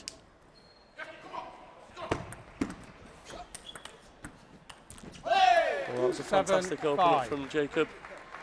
Casper, Jacob unable to put that ball away. How important is it, Zach, in doubles to know your partner really well? Do you think the brothers in this one have a little bit of an advantage because they trust each other, or do you think because they're brothers they might get quite frustrated? And Felix and Ben, you know, are 2 of best friends in table tennis. Who has the better relationship going into this one, do you think, and why is that important? Yeah, I think obviously early we've seen 2 brothers take out Larry and Joe Hunter. I think the most important thing is knowing your teammates' game, knowing what his strengths are, trying to play to them strengths, and working together really to try and create a point that's going to be giving you the best chance of winning as much as possible. I think in this one, I'd probably say Ben and Felix come in as slight favourites. Obviously working together at Sheffield, Hallam, training together a lot of the time. But Jacob and Casper as well, you know, they'll know each other's game inside out. It's going to be a really interesting one as the game goes on. And we've seen Felix Thomas is a bit of a stalwart when it comes to the doubles for the Brighton team in the British Clubs League's Premier Division. You know, combining with Callum Evans or Igor Zavadsky. And Ben playing alongside David Macbeth or Ennio Mendes in the Premier Division. So, you know, they're used to playing doubles on a regular basis. I'm not sure quite how much the Pirouas play doubles together. And that's maybe showing in this first game. That Piggott and Thomas look really comfortable also played together at uni, a weekly basis, playing one doubles match together. Pressure's now on. There's only 2 points in it. Felix and Ben got the serve. You see Felix there listening to commands from Ben about what spin and whether the ball goes long or short. 9-8. Didn't pay off on this occasion.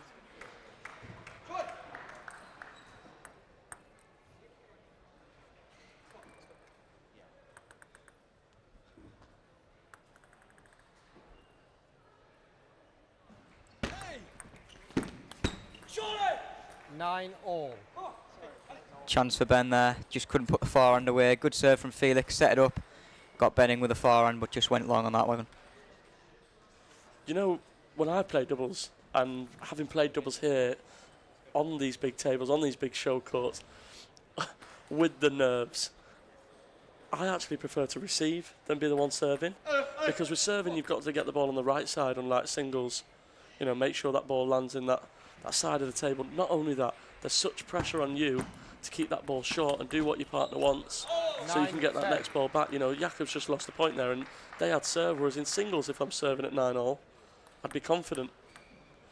I'd rather be receiving where I can play that touch, can change direction, a bit of a delayed receive, or I can look to pick up that half long and get on the front foot. Now the Pirouas have to save yet another game point. 10 all.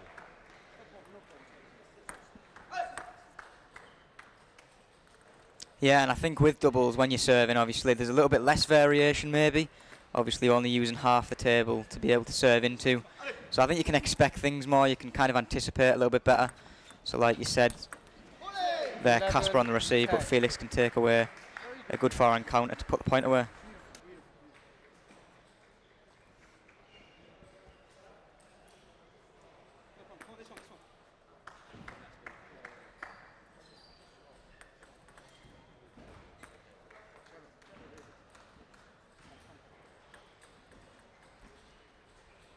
See England legend there, Dennis Neal, in the crowd. You can also watch an exclusive Road to the Worlds episode with Dennis Neal, talking about his history in the sport, his World Championship history on our channel. So be sure to like and subscribe and make sure you never miss a moment of the action ever again. We mentioned their Road to the World series, and you can be part of that centenary celebration of the World Team Table Tennis Championships when they return back to where it all began in London. From the 28th of April to the 10th of May. The Centenary Championships, the best players in the world coming to London. A very exciting and electric moment for the sport. Zach, how important is that for English table tennis? And, you know, seeing people like Wang Chichin, Tomokazu Arimoto, Hugo Calderano, plus Tom Jarvis, and all of the England team, whoever is selected, live in London. Of course, it's massive, and if we can get loads of fans going down, you know, inspire the next generation of table tennis and really put the sport in a positive limelight, really. It's a real good opportunity to do that, and to see world-class players, you know, the best players in the world in our capital city. Yeah, incredible, an amazing opportunity for England. A tough ask for England in the stage 1A of the draw, though, up against China, Korea Republic, Sweden in the men's event. An even tougher ask for the pair on table 1 right now. 13-12. If they are able to win this set, the Pirouas overturning the deficit they faced in this first game, that would be so important to being on their winning way to probably what is going to be their first senior national medal if they can win this match. Both players many medals at nationals. Felix and Ben, no stranger to a national medal match in the junior age category, so all of these players with real European and world experience as well for Felix Thomas, Jakob and Casper. Oh no. Frustration there from Jakob Pirouas, and he is going to receive a yellow card, I think, for that one. Umpire John Mackey. And assistant Chloe Ireland.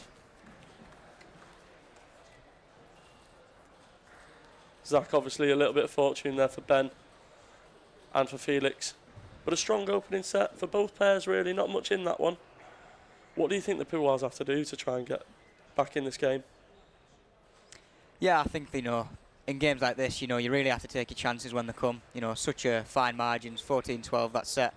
And I expect the game to go that way for the next few sets as well. I expect it to be really close, really tense. And when you get them moments, them third balls, perhaps them looser ones, you've got to put them away. You know, I think there was one or two there they might have just missed, put the opportunity, kind of squandered it a little bit. I think in games like this, you know, national quarterfinals, you've got to put them away. And, yeah, obviously a little bit of luck at the end. Can't do anything about that, but it's fine margins at this level and in this stage of the competition. You mentioned there, it is such fine margins, you know, 2 points in that, a little bit of fortune, but like I always say to the players that I work with, it's not about the little bit of luck when it matters, it's about the easy points given away when it really doesn't matter at the start of the game. You know, win every point if you can. Don't put yourself in that position where you are at 10-all. If that ball's up in the air, make sure you make that onto the table. And I think Casper, specifically in that game, didn't do that. Second game. Some interesting draws in the men's singles for these guys.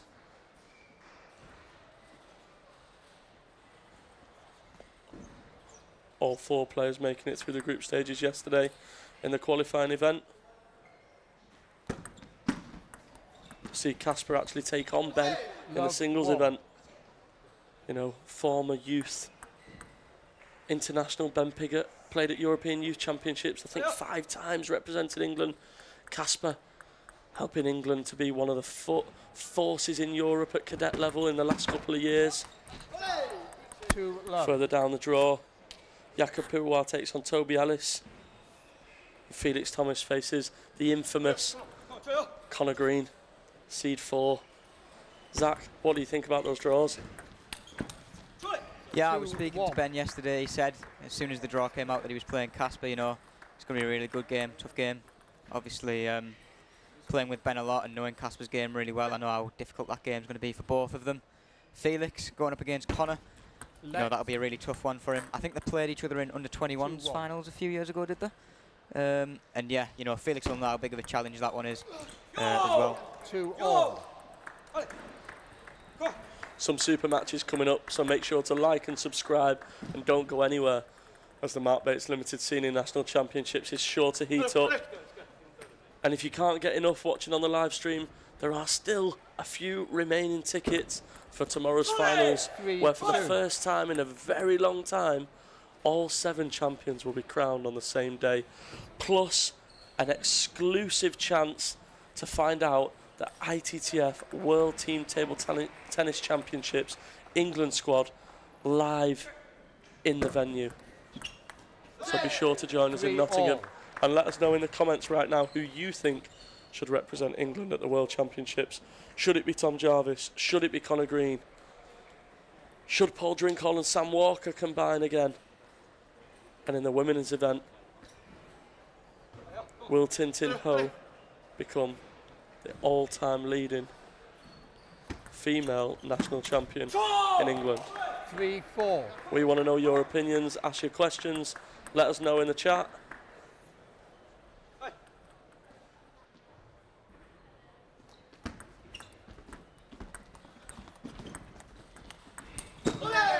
That touch play so important, touch to touch to touch. Felix saw an opportunity to flick.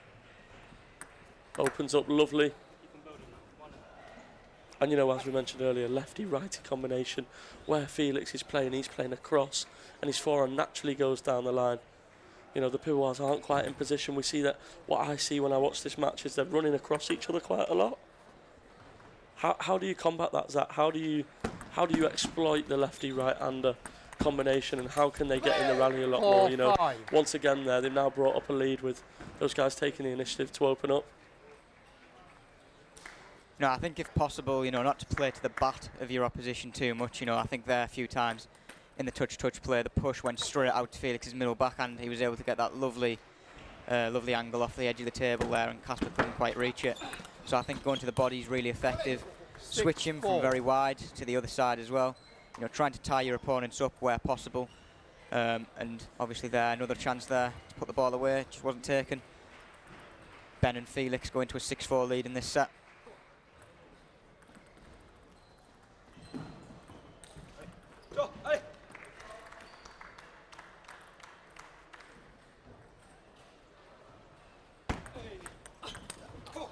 6-5. Casper just keeping the pressure on there with that receive. Mentioned earlier, sometimes it's more difficult to be the server in the doubles, especially if your opponent's got a fantastic backhand flick or they're really able to sniff out that half long. Let 6-5.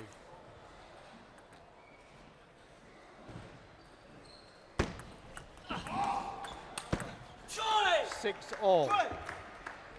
Big show there from the brothers as they come back and level at 6-all. And there, like you mentioned, that didn't kind of play to the back there, kind of wrapped his wrist around that counter, just giving the ball that little bit of hook, taking it away from the bat.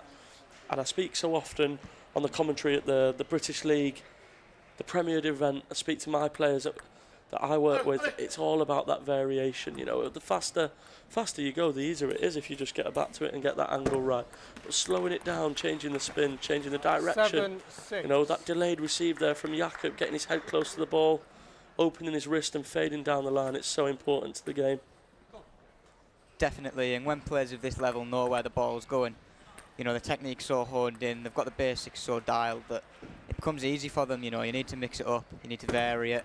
Placement, spin, speed, all those kind of things are probably more important actually than the big winner.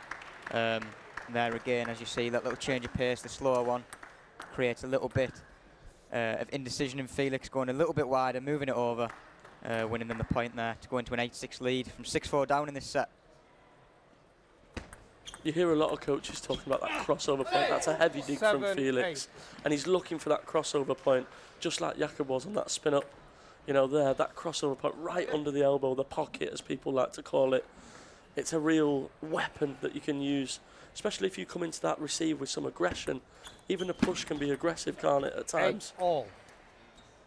Definitely, and when it's executed right like that, you know, it's really hard to get into the right position. You know, and even if you are, then your wide forehand's exposed, or if you move over with the backhand, the wide backhand can be exposed. So it's a really effective shot. Obviously used really well there by Felix.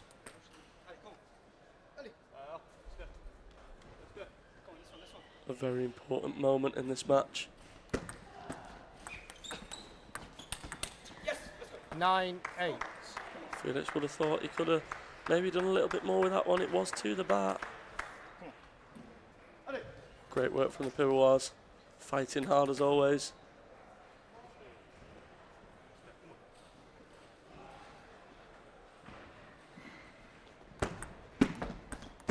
It's difficult with that left-hander as well, isn't it, where if you serve too much wide on that serve, he's able to step round and just pick that ball up off the edge. Because of he is a left-hander, he can create more space around that receive. And that's just how it is in the doubles. Left-handers have a little bit of an advantage on that pick-up, would you say, Zach?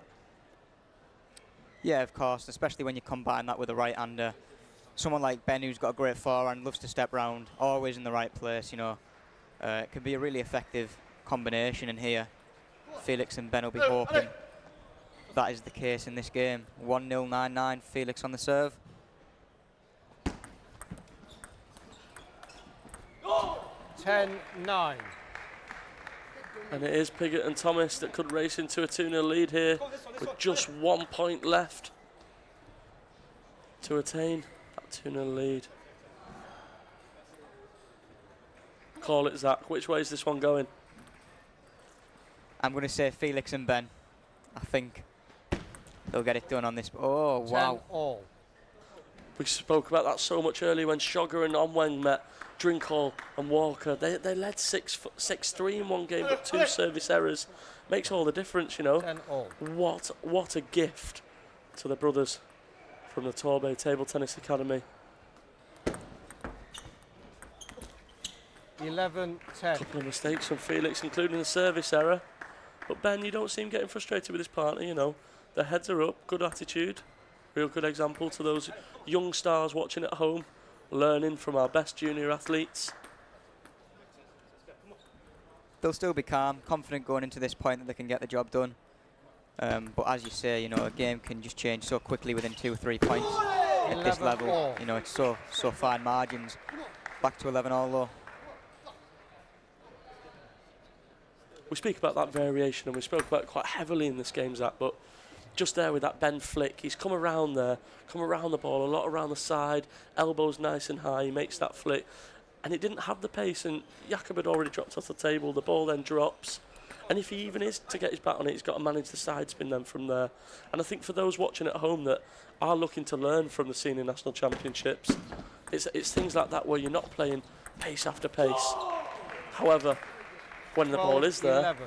and you can step in and whip that forearm, just like Felix Thomas did there, you can exploit the gaps, especially in the doubles event.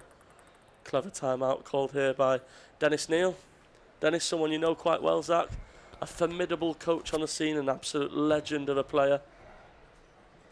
Yeah, of course, and you know, being at Ormsby, working with my coach Carol Moore as well, you know, it's a real privilege to work under them, and everyone knows the kind of reputation he has in the game, what he done. Amazing player back in his day, and now he'll be calling the timeout. You know, obviously just to try and calm the boys down and get this one won 12-11 to Felix and Ben. And you know that you mentioned there, you know, about what a privilege it is for you to work with Carol, Dennis, and other coaches along the way. This year, Table Tennis England have obviously launched their new coaching pathway, and that is focused around supporting coaches more with their CPD opportunities and a rebrand of the brand new entry-level coaching qualification, the coaching assistant, which is now live on the Table Tennis England website if you are interested in coaching. But my question to you, Zach, is how influential is a coach in a table tennis athlete's career? Not just in the corner, but in the hall and even as a person. 12. Yeah, 11. I think it's massive. You know, I don't think it can be understated, really, the importance of a good coach who understands your game, but also you as a person, you know. The amount of times where I've needed a coach to calm me down, they've managed the situation really well. It's not all about technique, it's about, you know, managing your player and knowing what's best for them, knowing what's right for them. I think that's really important. And yeah, so for the next generation of coaches, obviously this will be a really good kind of way to get into the role. An exciting time ahead for coaching, officials, you know, upcoming level 1 CPD for our officials at the World Championships. An experience you're probably never going to get again, which includes a back of house tour and also a ticket to watch play. There's opportunities more to get involved in table tennis locally with the pink hubs located in Manchester, London. Use our table finder on our website if you're looking for a club or a place to play. If you've stumbled across this stream or you're a seasoned fan, there's an opportunity for you somewhere.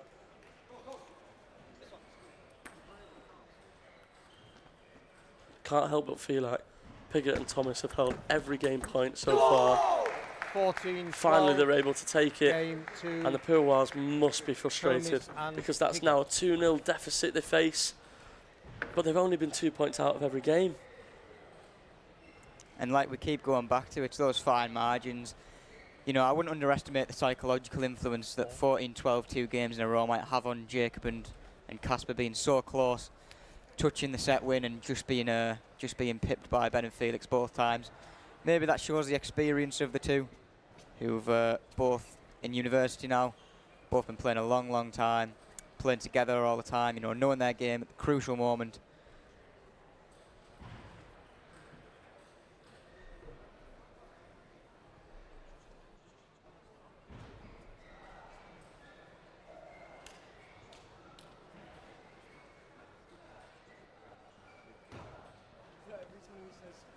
And we're back, where Purwars now on screen, facing a 2-0 deficit to Piggott and Thomas. Both players being coached by the father, Christoph. Been a pivotal figure in both the growth of these boys' games. Jacob now living in Sheffield and training there full time. The current junior national champion. What a title that is.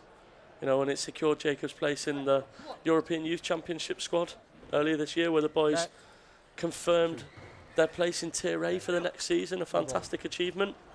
Casper being part of the cadet boys squad for a number of years, now actually being too old for that age group. 1-love. Quick, frantic and electric start to game 3. Straight into the body. And you know, even, you know, we spoke about there about placement, direction, variation, spin, speed. He's getting that ball right into the body with speed, so he's taking time away from Casper. Casper is at that level where he's getting that ball back but it doesn't do him any favours because he's then not able to stay in the rally, is he? It becomes really hard for Jacob and Casper to deal with, definitely. You know, that ball might go on, but it's probably weaker, and the next ball is going to come at them just as hard, and they're under just as much pressure in the rally. 1-2. Lovely chop block there from Jakob. Loaded with backspin. Followed up by Little Bro. Puts the ball away. Love to see that feeling. People at home, that's how we refer to that. Chop block, lobbing, any kind of things that aren't your textbook shot. Having great feeling. You can see Ben under the table. Trying to tell him where he's going with that next ball. Who do you think has more responsibility in this one for the Pourroirs? Do you think it's Casper that maybe has a little bit more elite level experience, or is it Jakob because he's older and a lot, you know, he should be a little bit more mature and can help his little brother along the way? Yeah, I think they've both got to work together. I think Jacob will be calming Casper down, giving him instructions, advice. But obviously both played to such a great level in Europe, you know. They'll both work together as a team. I'd probably say Jacob takes the lead on the tactical kind of plan every now and again. But yeah, again, it's important for them both to work together and both understand what needs to be done, you know. Same with Ben and Felix, you know. I think both of them will have a say. They'll both work together to try and work a point for themselves. And yeah, I think that's really important in doubles, you know, working together as a pair. And effective communication, it can't be understated. It's such an important tool.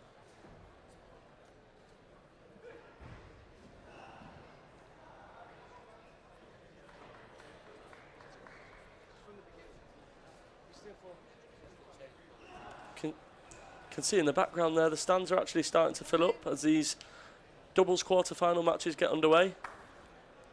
There are still a few remaining tickets available for tomorrow's finals day. So if you are thinking about coming joining us and want to know what's coming up, we have 7 national champions going to be crowned on one day. An absolutely electric day set for tomorrow. A very exciting time as well with the World Team Championships coming up. The announcement for the England team will be made in venue tomorrow, live on centre court with Director of Performance Gavin Evans breaking that news to all of those in venue. There's also a fantastic money can't buy experience available with raffle tickets being sold in venue. A prize at the World Championship awaits.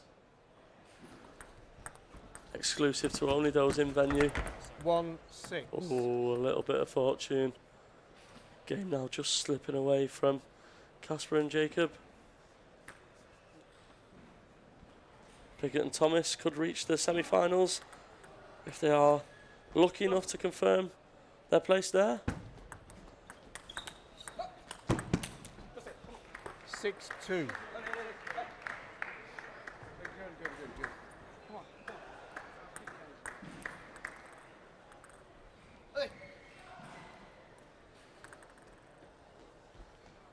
Winners will face Tom Jarvis and Connor Green, the second seeds.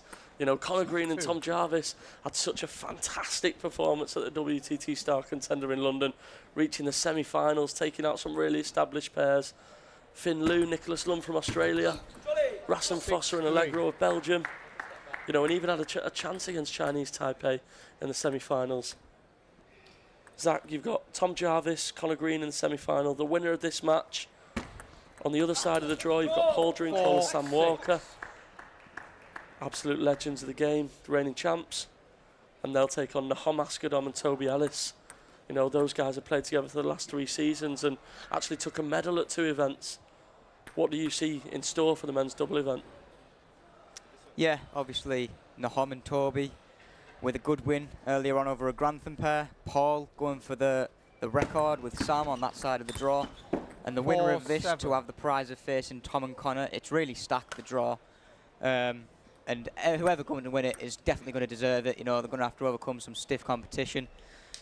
And yeah, I see Tom and Connor, Paul and Sam, I think. But yeah, anything can happen at this level, of course. A bit of a loose serve there, let Ben get in. Ben and Felix just dominate at that point there, force them away from the table. Jacob couldn't execute the backhand.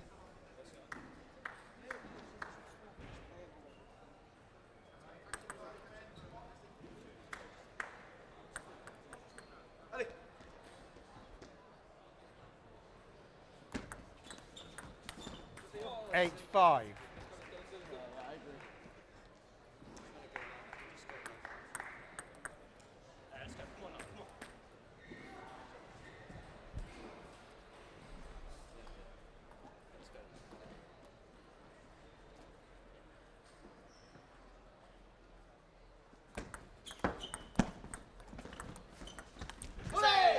Five, 9. Bit of an opportunity for the Pirouas as they got back to 8-5, but another unforced error. I'd say there, Casper's he's moving as he's trying to play that backhand, constantly looking for that backhand flick is fantastic, especially from receive. But when you're on the move and you've got to plant them feet and then play, get your head in close, elbow high, 5, a lot of room 10. for error, isn't there, Zach? There is, and especially with the level of service, you know, you want to be stable. You want to be on the ground while you're playing it. You want to give yourself the best possible chance of putting that ball on with quality, definitely. 11-5. Jacob missing one there, obviously, and the game goes to Ben and Felix. And Piggott, 3 games to love. Fantastic victory there for Ben and Felix. Everything going to plan so far here for Ben and Felix. 3 straight games, although scoreline closer than what the 3-0 suggests. What play? Ben and Felix now into the semi-finals of the men's doubles of the Mark Bates Limited Senior National Championships. Just going to take a look at a quick few replays of this epic quarter-final.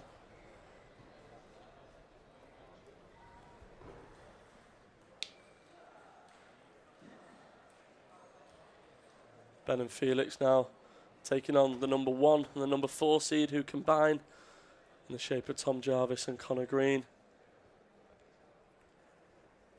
On the other side of the draw, Nahom Askadom. Toby Ellis will take on the reigning champions Paul Drinkhall and Sam Walker. It's been an epic match here on Table 1 in this men's doubles quarter-final.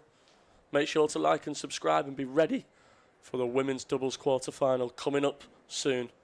Stay tuned, guys.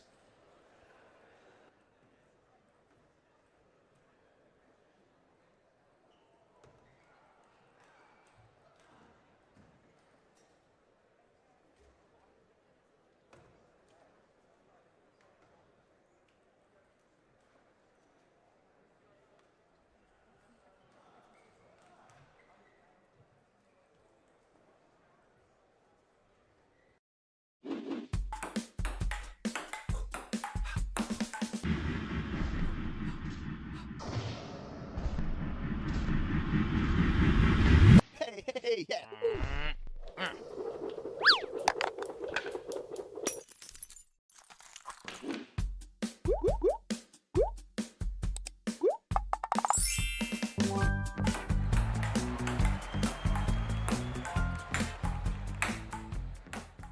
Let's go, London. Come on, London.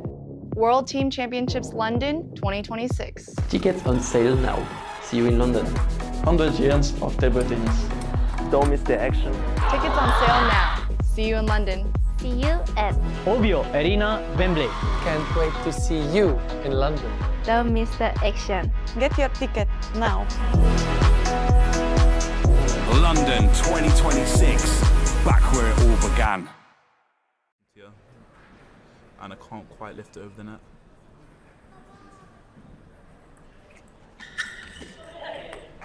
And Joseph goes long with the third ball, and it's all over. The first senior national title for Connor, and Anna Green defeating TAU and Joseph Hunter by 3 games to 1.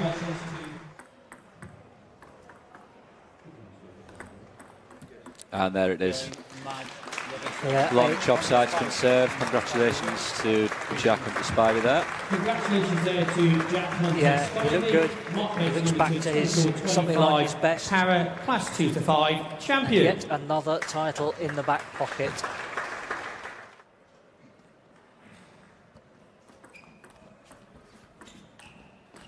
There it is. Done it. Championship point. Aren't they delighted about it? First national titles for TNAU and Mari Baldwin as they see off the challenge of Sophie Early and Eva Eccles. Fantastic. A new doubles champions. New names in the annals of table tennis England history. Okay, sometimes you got to do what you got to do. It's brought them 4 championship points. And there it is, they first just need time the one. asking. Tight around the net. Well, we weren't going to have a senior nationals without a drink hall medal, were we? Well, it's definitely put a smile on my face, Paul. Yeah, Aaron twice has served for the title. Now he's serving to stay in it. And he can't do so. So Billy, having saved 2 match points, takes a fascinating, fantastic 6-8 para-class final. 13-11 in the decider. We said it would be close, Dan. It certainly was close. Yeah, you can't get much closer than that.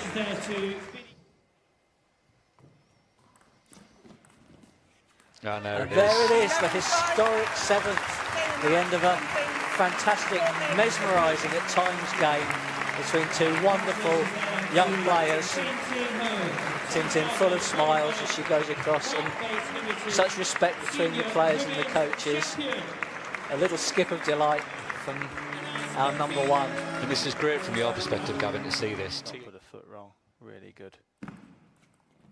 Yeah. 11. And there it is.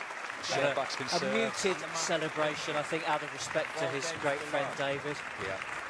And just all credit to Liam in that final. Dave coming out aggressive after timeout.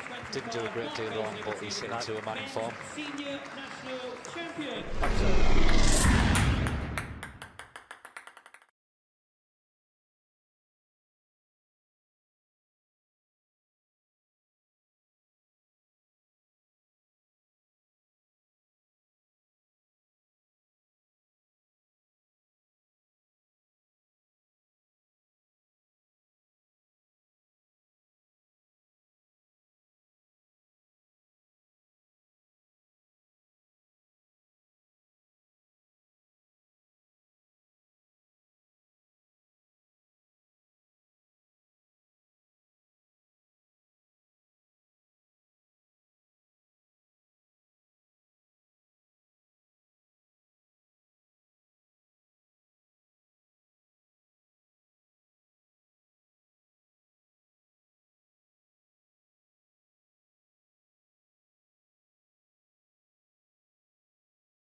Sophia will serve. Who will receive?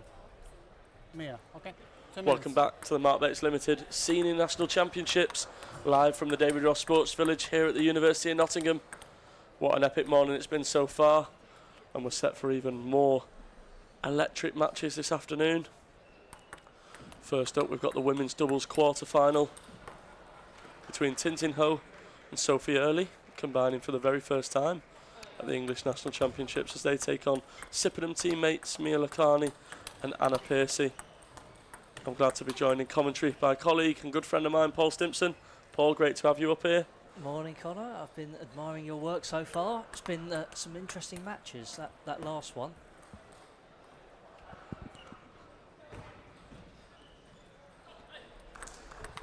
Yeah, that last match, the Pivovar brothers gave a few problems, didn't they, to Ben and Felix?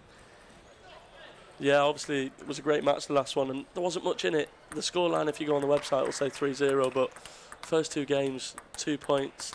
You know, second set felt like it went on for an eternity. Really good standard of table tennis, and I'm hoping to see more of that in this women's doubles quarter-final.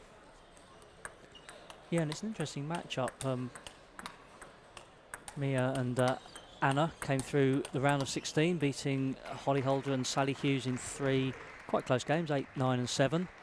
From the Sippenham club. They have played together before, I believe, at some of the age group nationals. And, well, you never know. They will keep Sophie and Tintin honest, if nothing else. But if they can get openings and put pressure on, you never know how it might shake up. First game, early to serve, level. Early and Ho, obviously the number 1 seeds. Tintin, the number 1 seed in the women's singles. What looks like what could be a very strong doubles pairing.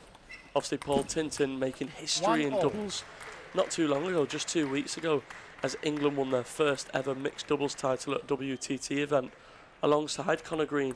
And actually tomorrow they're going to face off at opposite ends of the table. Tintin partnering Sam in the mixed doubles final as they take on reigning champions Connor and Anna Green. Yeah, you can't break up the winning team, green team, can you? I think that was always going to be the way that these championships look, with Tintin and Connor on opposite sides of the table.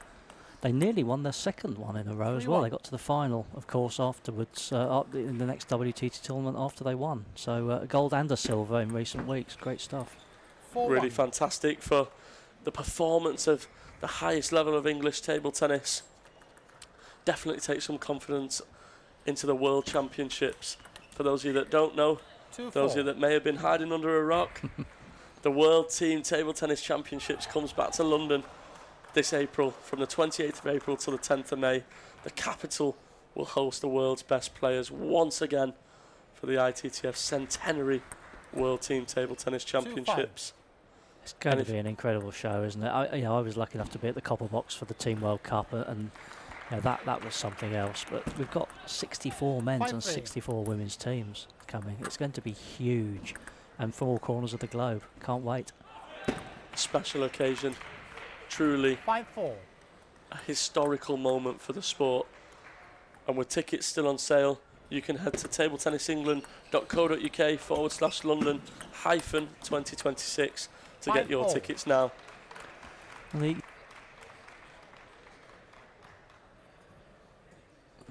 Just fighting back here then, Mia Lakhani and Anna Pearce. They were 5-1 down, just taking the last 4 points to bring us to parity, and now move into the lead as that shot just clips the net and falls long.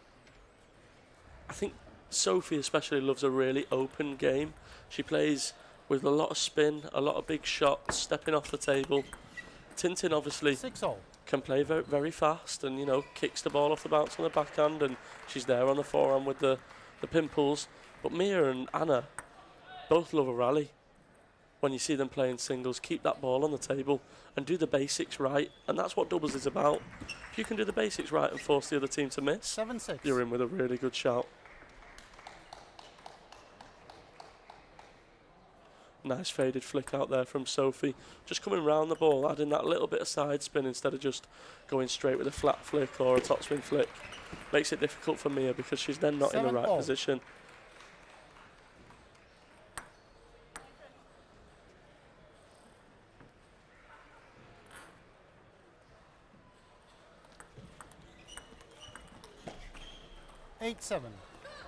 Fantastic push there by Mia. Really getting that ball right at its highest point and coming down on the ball, coming round the side to get the angle. And they actually bring up a 1 point lead at 8-7. That's it, Mia. 7-9. Find that crossover point, make Tintin move round. You can see the ankles strapped. That would be my tactic if I was on the court. Try and get Tintin to be the one that's making the movement. And it's very difficult when that ball's dropped below the table for a player with pimples, because it doesn't have that same grab and bite on the ball to get that ball up and over. Nice from Anna.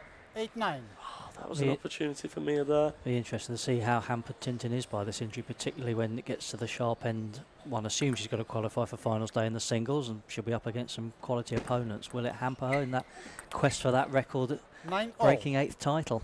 It certainly could, Paul. The last couple of years, Tintin's had a fair share of 7-set matches that go all the way. Last year, she was 3-0 down to Tiana Hume, remarkably. And the year before, going all the way with Sophie Early, her partner in this match. So maybe that injury could get worse as the weekend goes on. 9-10. An opportunity there. The ball sat up for Anna Pearce. Anna studying here at the University of Nottingham. So does Sophie Early, and remarkably, Tintin Ho graduated from the University of Nottingham. 10-all. A real Nottingham feel to this quarter-final, where we're locked in at 10-all in the first game. Yeah, Paul, what do Sophie and Tintin need to do here to try and just get over the line for this one? 10-11.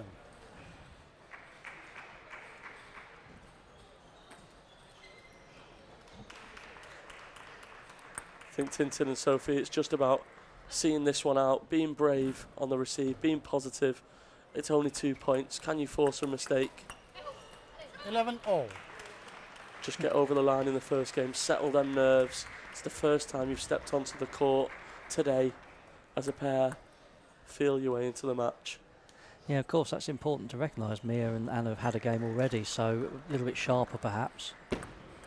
Which might explain why this first game is perhaps a little bit closer, well, closer certainly than Sophie and Tintin would want. 11-12. Fantastic rally there. Sippen and Pair, they had all the control. Just a little bit passive. Too many blocks. Can we do something a little bit more with that block? Can we come over the top and kick the ball? Can we punch through the back? Or can we just move them around a little bit better with the angles? Oh, that's lovely from Sophie Early. Takes the ball right off the bounce. But a positive start for Mia Lakhani and Anna Piercy. Just that extra little bit of quality got them over the line in the end. I think that's the important thing. That's what the good players do at the business end of a game. Just make sure positive bit of quality. It tells in the end.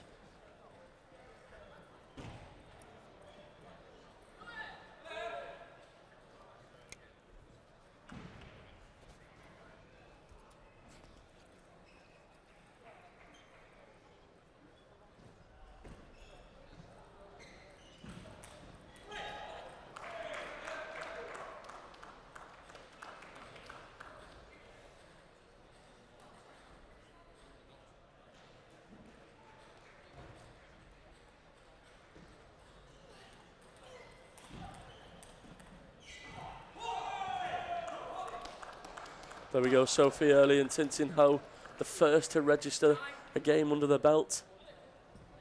Both girls smiling so far. Anna Piercy and Mia Lakhani, lot to smile about, lot to be positive about. A promising start to their campaign, with a victory already under their belt, as Paul recently mentioned. Like to take an opportunity to say thank you to our headline sponsor, Mark Bates Limited. Mark Bates has sponsored the National Championship since 2020. And this event wouldn't be possible without the team at Mark Bates Limited. So if you do get a chance and you are here in person, check out the stand in the fan zone or head to the Insurer app, available on Apple and Android. The Insurer app will let you store all your insurance documents, policies and dates in one digital briefcase. That's why there's a briefcase on centre court. Definitely be sure to check those guys out. 1-all.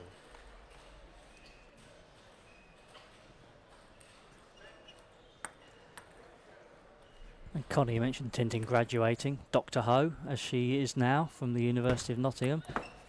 She's a European champion representing University of Nottingham. Won the doubles with Jackie Meng at the University Championships in Turkey last year. Actually, I was really proud to be a part of that in some way. During that time when they won the title, I was president here at the University of Nottingham Table Tennis Club under the watchful eye of head coach Kelly Sibley. A lot of strong players coming through the university programme here. You know, Anna Piercy now part of that programme. Mari Baldwin, Jasmine Wong, Sophie Early, Rachel Isles. The list goes on. It's a really strong standard of table tennis for a university programme. And we'll see some of them potentially at the World Championships. We're going to find out tomorrow who's in that England squad. Very live. excited. Very, very excited. How big is that opportunity, Paul, for England to host the World Team Table Tennis Championships? Not only just any World Championships, the Centenary Championships. It's almost poetic, isn't it, that we were the first one and we're now the 100th one.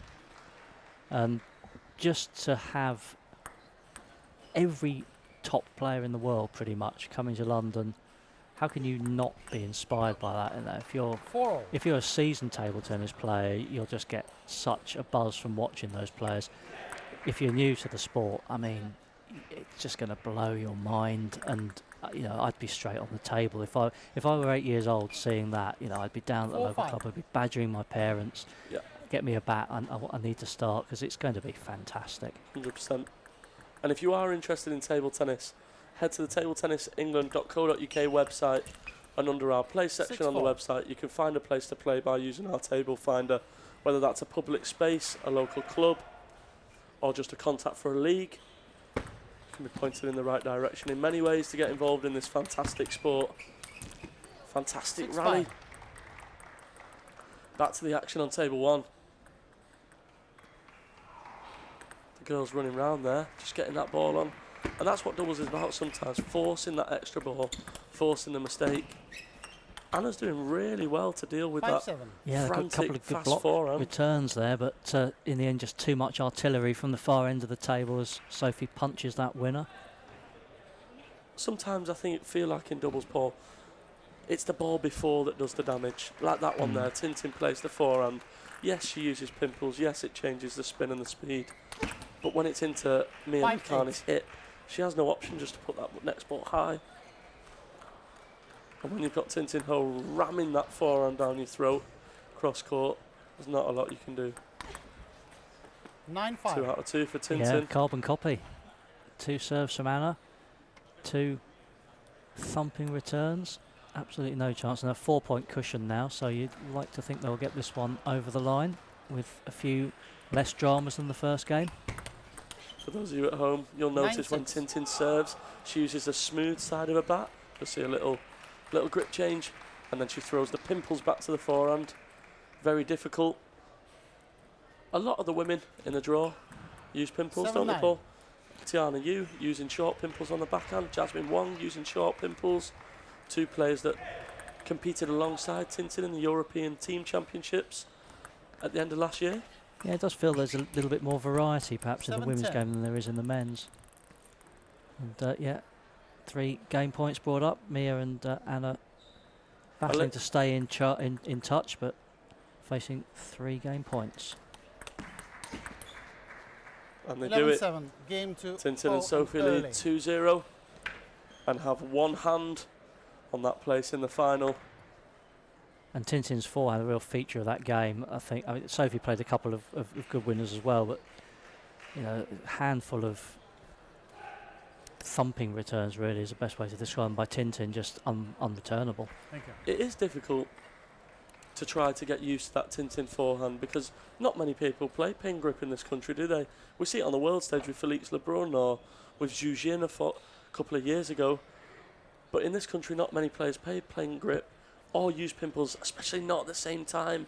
However, a little secret, and why Tiana Yu might stand a good chance against Tintin Ho. Her brother Terry plays the exact same way as Tintin, using the pimples on the forehand and pen grip. So maybe she's been doing a little bit of work in the background, thinking, if I get my chance, and if I do go 3-0 up again, this time it's mine. And of course, Tia's not playing any doubles, so she'll be a bit fresher, you'd think. Although equally, she's not played at all yet. She will have a first round match a bit later on today against an opponent who's come through qualifying and has had some matches. But, I'll look up her opponent and come back to you. 1 love. Yeah, great point there, Paul. And Tintin may not only be in 1 match tomorrow. If she and Sophie Early can see out this match and come out on top, they'll be in the women's doubles semi-final, where then they'll play for a place in Sunday's finals day. If she makes it through in the singles, she'll have the semi-final and then a final to play. And she's also in the mixed doubles final already. Now that's a lot of matches in one day to keep your mental focus, your physical fitness. High enough, okay? I don't think the fitness is an issue with Tintin, but in terms of cardiovascular and everything. But the ankle potentially, we'll see how that holds up. Yeah, Tia plays Mia Sultan in the first round. We'll see that on table 1 actually this afternoon at 3 o'clock. And the winner of that could play Mia Lakhani actually, who is up against Mabel Shute at the same time. Paul, tell us more about the women's singles draw. Yeah, I can tell you if we scroll up to the top half. So Tintin has Malia Baig and her path to that potentially historic final and the chance to go for the 8th national title. She'll then face Millie Noble or Catherine Liu. She is in the same half of the draw as Mari Baldwin. And Ella Pashley as well is in that half of the draw. So there's some England teammates potentially for her to face. Sophie Earley is in the bottom half of the draw, so she would be seeded to get to the semi-finals to play Tia. And first round all at 3 o'clock. 4-3. Fantastic counter there by Anna Piercy. We spoke earlier in one of the previous ends. Not trying to just block all the time. Be a little bit more proactive when somebody does come at us. Oh, that's lovely from Tintin. Yes, it clipped the edge. But to throw that ball up really high, if Anna steps out, maybe she could counter. But with the spin and the side spin, especially having that extra wrist motion, playing pen grip. Fantastic receive from Tintin Ho. 4-5. Wow. Really impressed with this doubles pairing, Paul. Anna and Mia, I think they've really held their own. Yeah, they have. And you know, familiarity from their club environment. Sippenham in Berkshire. 5-0.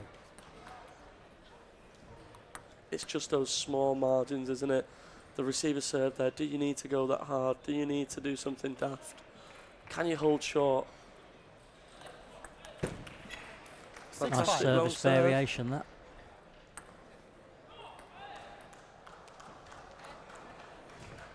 If you want to play like these pros, head to T-Sport, 6-0. our official equipment supplier of the Mark Bates Limited Senior National Championships 2026. Every smash, spin and rally this weekend, T-Sport will play a part as they supply the Butterfly R30 3-star ball. 7-6. You feel like it's just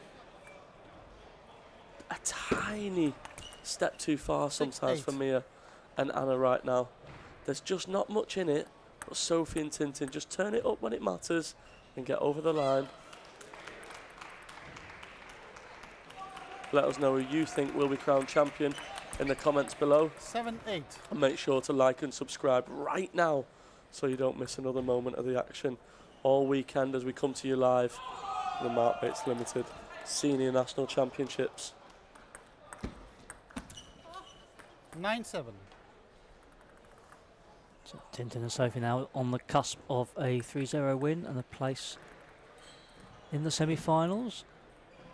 I'm just looking down at court 2 next to them as well. That well, it looked like Ella Pashley and Sienna Jethro were about to get over the line, but 12 all now in the third. They're 2 up. Match point on court 1 now. 11-7 game. There it and is. match to Clips Ho and Early. the top of the net and Match goes score is long, 3 games so to 0. it's gone with ranking.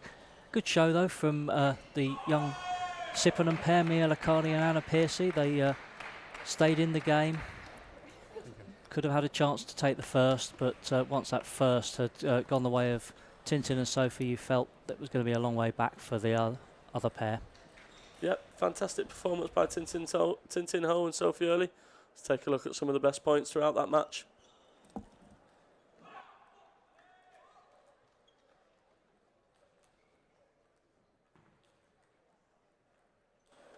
Tintin Ho, a leading force in women's table tennis in this country for a long time, the 7-time national champion, and Tintin could break the record this weekend, currently held by Jill Hammersley Parker.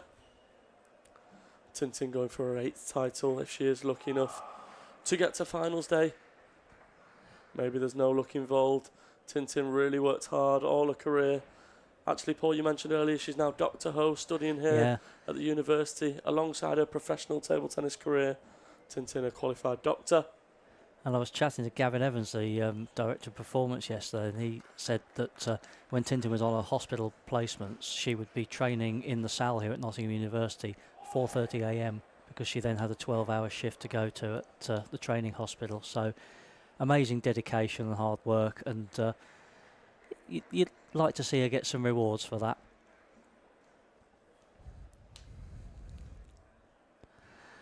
Let's have a look at what's coming up. So we have got Paralympic superstar on next, Will Bailey. Will Bailey MBE, no less. And that's the final game of Group 1 in the para class 6 to 10. There'll be a little break after that, so we'll go off and have our lunch and pick up the stream again at 1:30 with the round of 32 from the men's singles. And we're alternating, so there'll be 8 matches men's at 1:30. 2 o'clock we switch to the women's, and then completion of the round of 32 in the next 2 time slots, and then on to singles all the way, round of 16 quarterfinals to book that place at finals day when 7 champions will be crowned. So be sure to go nowhere. Make sure you like and subscribe to Table Tennis England YouTube channel. Keep helping us drive this amazing sport forward, and be sure to never miss a moment of the Mark Bates Limited Senior National Championships 2026.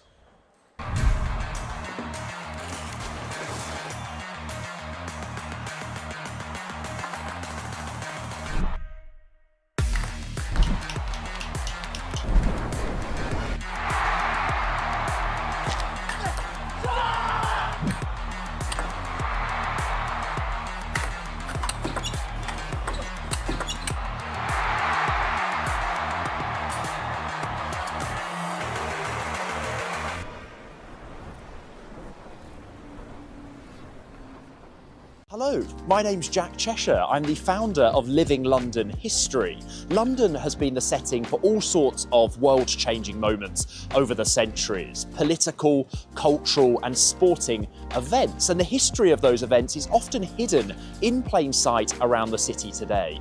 2026 marks 100 years since the ITTF World Table Tennis Championships took place here in London for the first time in 1926. And very excitingly this May, the championships are returning to London for the centenary year. And to mark the occasion, I'm going to show you some of the places across the city that played a role in the early history of the sport.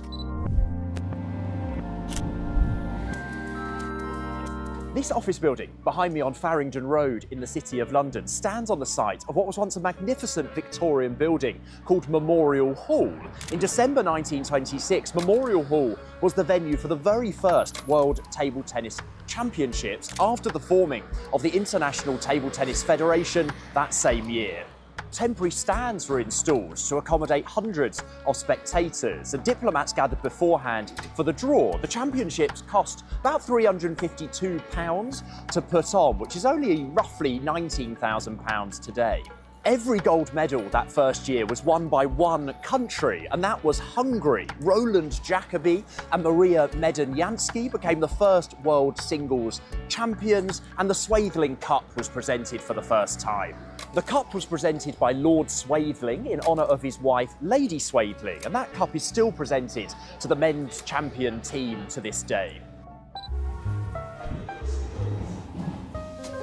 Behind me is the iconic Ritz Hotel in the heart of London's luxurious West End. By the late 1940s, table tennis had become a serious international sport, and London was at the centre of it. In 1948, flamboyant American player Marty Reisman came to London for the World Championships, where he won bronze as part of the USA men's team. Marty's journey goes far beyond the podium, though, as he was the inspiration for the lead character in the new film Marty Supreme, played by Timothée Chalamet. The film places Marty's first days in London here at the Ritz. He scams his way into a luxury suite, schmoozes the journalist, and certainly makes a strong first impression.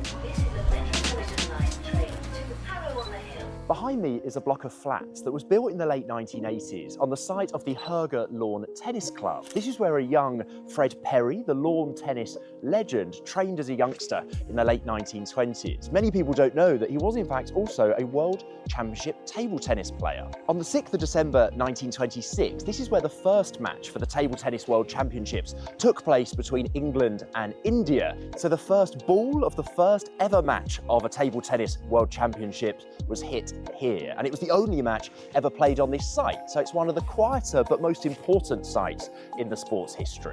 As for Fred Perry, he didn't play in that first championships, but he became England's first world table tennis champion, winning the men's singles in 1929. After that, he moved into tennis full-time, going on to win Wimbledon 3 times and becoming the first man to win all 4 Grand Slam tournaments. True English sporting royalty. Behind me, you can see a rather ornate tower, which today sits at the heart of the Imperial College campus, but is all that remains of a Victorian building called the Imperial Institute. The Imperial Institute hosted some of the team events and early rounds for the 1935 World Championships and had room for 3,000 spectators, showing just how much the sport had grown since 1926. So I'm now outside the world-famous Royal Albert Hall. The building itself dates from 1871, built as a tribute to Prince Albert, Queen Victoria's husband, whose memorial you can see just on the other side of the road in Kensington Gardens. And it's best known over the years for hosting concerts, really. So it's hosted the BBC Proms every year since 1941, but it's also hosted a series of quirkier events. In 1909, it hosted an indoor marathon. In 1930, a séance was held here for the recently deceased author of Sherlock Holmes, Sir Arthur Conan Doyle. In 1891, it hosted the UK's first ever sci-fi convention, and in 1938, it hosted the ITTF World Table Tennis Championships. There was room for 6,000 spectators, and to fill it, the organisers printed posters and handbills, which were distributed across the city. This beautiful townhouse behind me here, 28 Kensington Court, was once the family home of Ivor Montagu, who was a table tennis player, but also the man considered the founding father of the International Table Tennis Federation. It was in the library of this building on the 12th of December 1926 that the foundation meeting of the ITTF took place, and the constitution was adopted by 9 member associations. And for our final stop, we are here at the iconic Wembley Arena, one of the most important places in table tennis history. It's of course played host to many important events, such as the Beatles' final UK appearance on their final tour in 1966, the Summer Olympics in 1948, and it was also the venue for the ITTF's World Championships table tennis finals in 1935, 1938, 1948 and 1954. Some of the sport's greatest players have competed here, such as Victor Barner, Richard Bergman and Angelica Rosianu. And in 1954, it was the stage for the only time in history that we've had an all-English World Championships final. Twin sisters Diane and Rosalind Rowe defeated Anne Hayden and Kathleen Bess. Not a bad way for the gold medalists to celebrate their 21st birthdays. By the 1950s, the championships have become less Eurocentric and become a truly global event, welcoming players from all over the world. So as you've seen, London has been central to the history of table tennis, and with the World Championships returning to London this May for the centenary year, it's a great moment to remember where it all began. So you can book your tickets now at london-2026.com.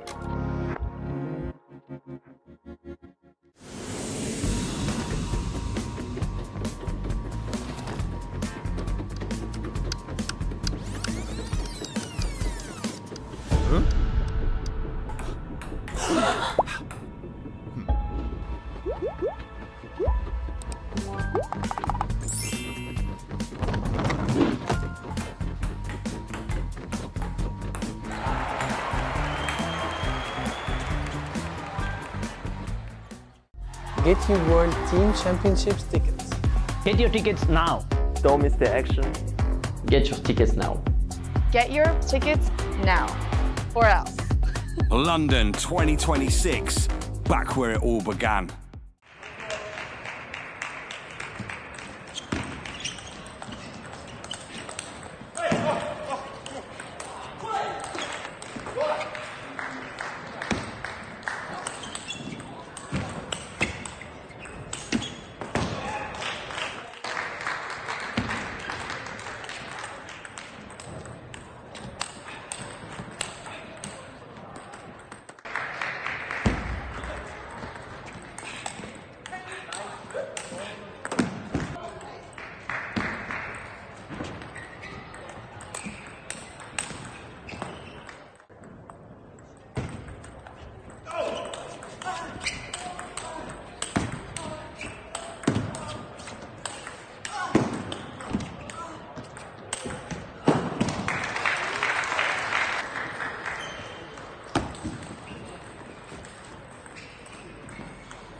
what a rally.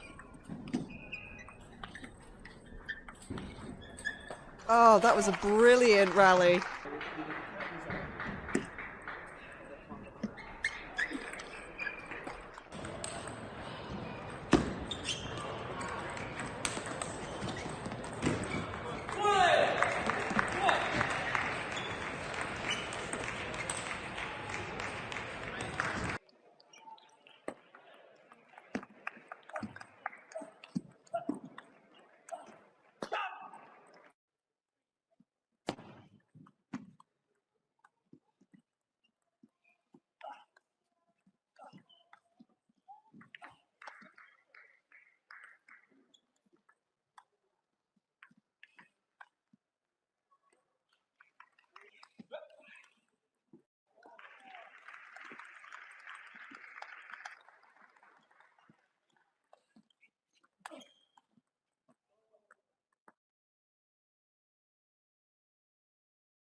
Just got to put it away now.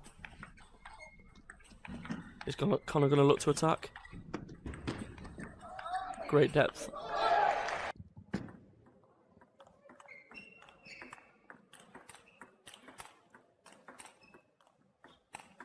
Oh, fantastic exchange. Safe against Liam.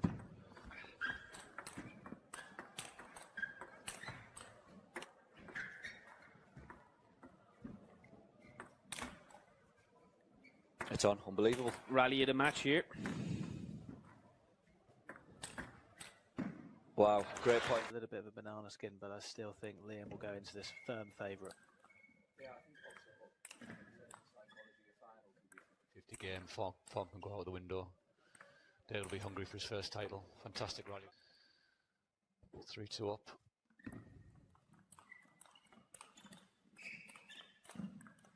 Great rally. That's brilliant. Fantastic. Still going. Oh, good. Yeah. 11. And there it is. Short back's been A served. muted celebration, I think, out of respect to his great friend David. Yeah. And just all credit to Liam in that final. Dave coming out aggressive after timeout. Didn't do a great deal wrong, but he's hit into a man in form.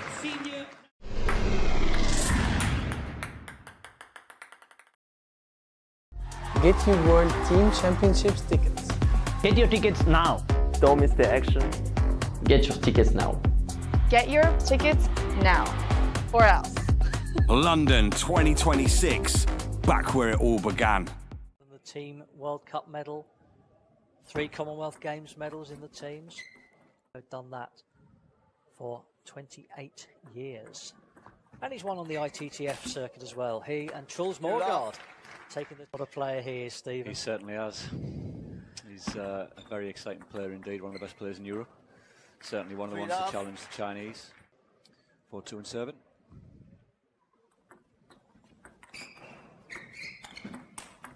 Yeah, it's well back in there from Jarvis and David. Back and flick. Game point on the drink or serve.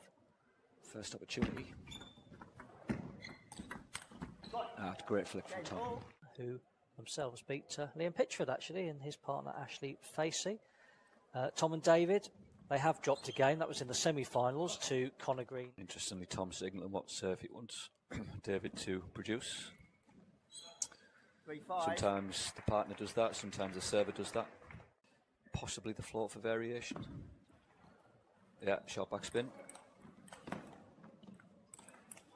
Yeah, well done, boy.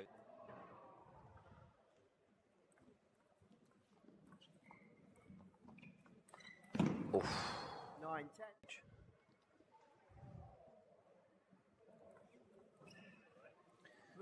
Again, we see that straight backspin serve. Tom looking to pick that up.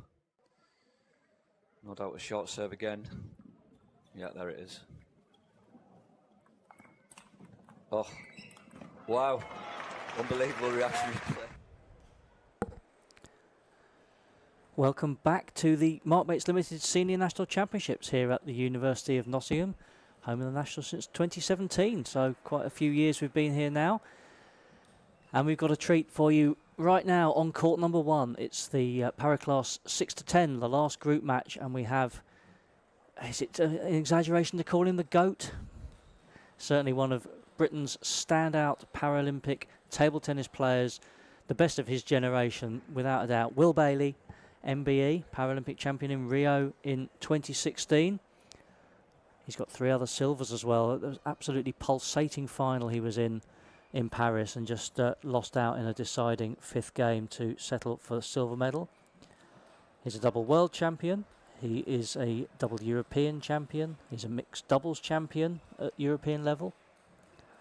So there's not much he hasn't done, and his competitive spirit still burns bright. He's targeting the LA Paralympics. Hollywood finale to his career. Who says it'll be the finale?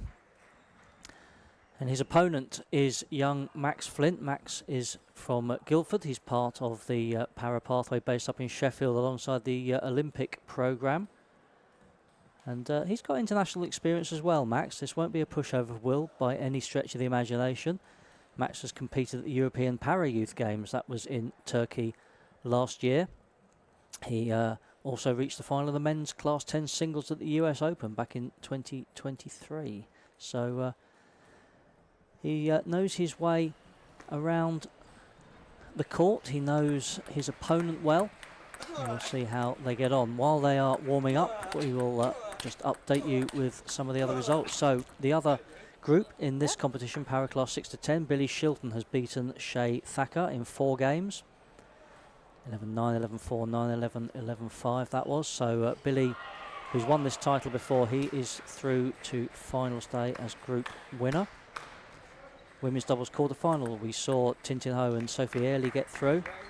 And also into the semi-finals are Ella Pashley and Sienna Jetha, Jasmine Bailey Wong to and serve. Anna Green Level. as well. I will keep you updated with a few other results as they come in, but let's get down to action. We've got Chloe Ireland and Alan Thomas umpiring as Will Bailey takes the first serve of the match.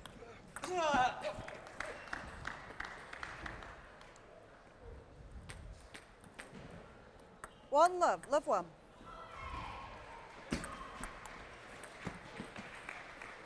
Up 2. Will was trying to qualify actually for the men's singles as well. He was in the qualifying tournament yesterday, won all but one crucial match. He was second in his group, losing out to Rohan Dani. 2-1. So he's beaten some big players as well in the British Clubs League. He plays 2-all. for Brighton. I remember him certainly beating Shayan Siraj in a league match not so long ago. So he can hold his own with illustrious company in the Olympic game as well as the 3-2. Paralympic, where he blazes the trail in the Paralympics. He's been world number 1 as well as winning all these accolades. And yeah, nice change of direction there from Will, forcing Max to stretch as he takes the 4-2 lead at the first towel break. For those new to the game, players can have a towel break every 6 points. And Will with a 4-2 advantage at the first one of the match.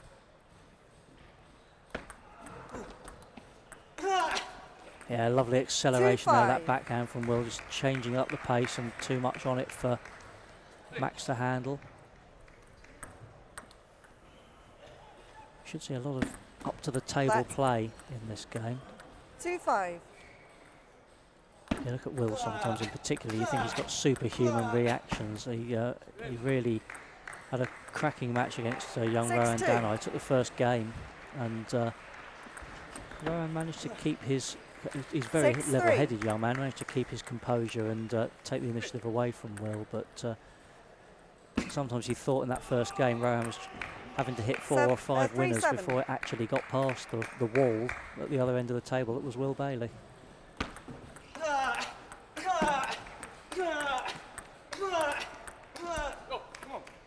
Yeah, Max hanging into that rally and forcing the mistake from Will.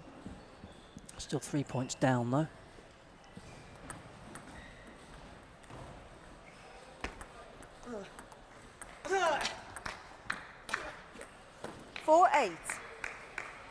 8-4.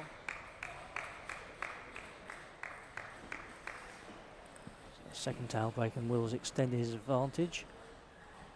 Keen to get on with the game. He hasn't taken the towel break. Setting the pace, playing at his pace. That's 8-5. another way to get the tactical advantage, of course. Make your opponent play at the pace that you want to play to. A little bit of toing and throwing always goes on. One player trying to speed it up or slow it down to suit themselves. 5-9.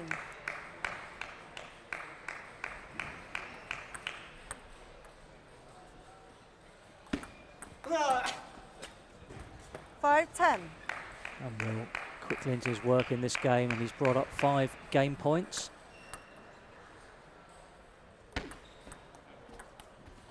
And there it is as match Game goes 5, along, and first game's 11-5 in the first game to Will. We don't see Will all that often at the Nationals. It depends on his international commitments. We've seen, as I said, Billy Shilton is a winner of this title before. We've seen Aaron McKibbin, Ash Facey, now retired from table tennis. We've seen him in the final as well, but we don't see Will that often. He manages the programme and of his events.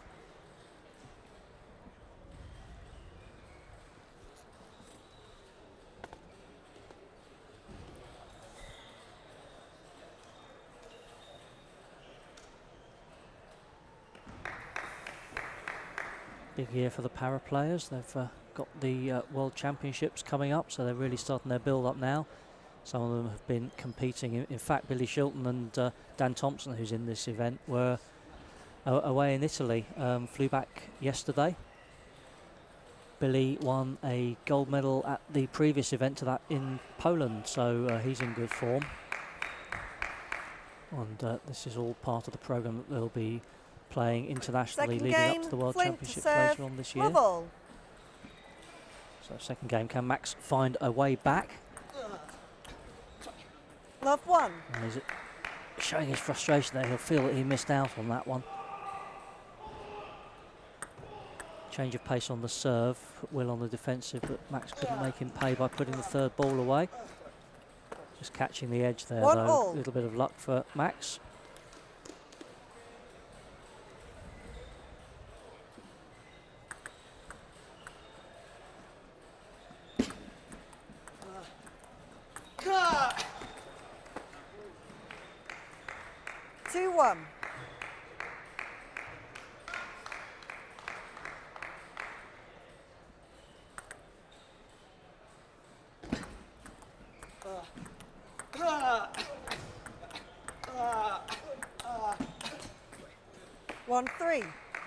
Again, an early lead for Will.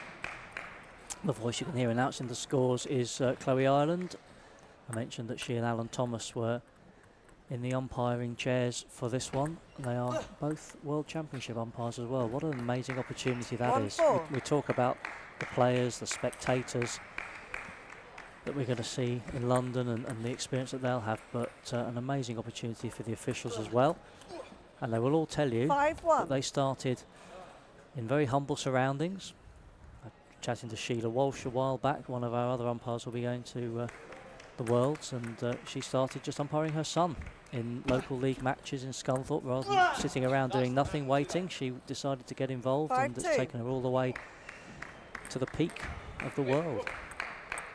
So if you're interested in umpiring, head to our website. We can tell you how to get on the pathway and become a table tennis official, and who knows where it can take you. All the way to Olympics and Paralympics even. One of our umpires, Nico Caltabiano, took the men's singles match in Paris, the gold medal match. 2-7. Tom Purcell was in the chair for one of the Paralympic finals in Paris as well. So who knows?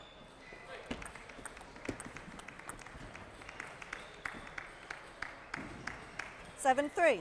7-3 lead now for Will. Just got that little bit of extra quality and class. But it's a good experience for Max. I mean, they will train together, so he will have stood at the other end of the table and trained and maybe even played matches in a training hall against Will. But to play him out there at Nationals on Court 1 on the live stream, he's certainly not been daunted by it so far. and will certainly have positives to take, win or lose.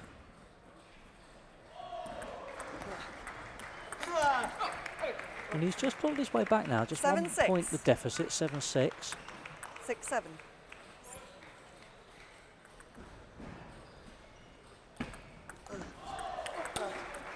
Oh, lovely change of direction. 8-6. Just beautiful, almost on the white line there, and Max, despite a despairing lunge, couldn't get there. 9-6. Yeah, and just as I said, Max has clawed his way back into contention. Will, in the process of shutting the door on that comeback. 2 points from taking the second game. Yeah, well put away. Well, not quite put away. Will got bat on it, but couldn't control the return. That'll give Max a bit of confidence.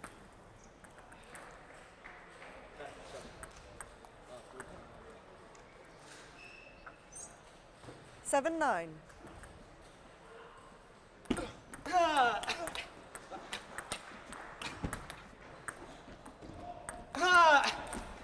And there's an example of Will Bailey the wall. A couple of powerful shots there by Max. Couldn't find a way through. Will sensed the opportunity to turn the rally in his favour and now has 3 game points.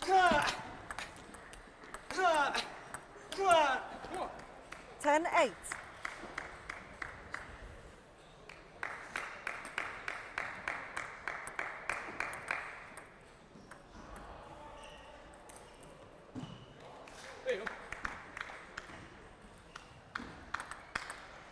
Still 2 game points to go on his serve.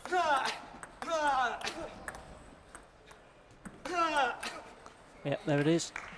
Game 8. Second game to Will moves within 1 game of getting through to finals day.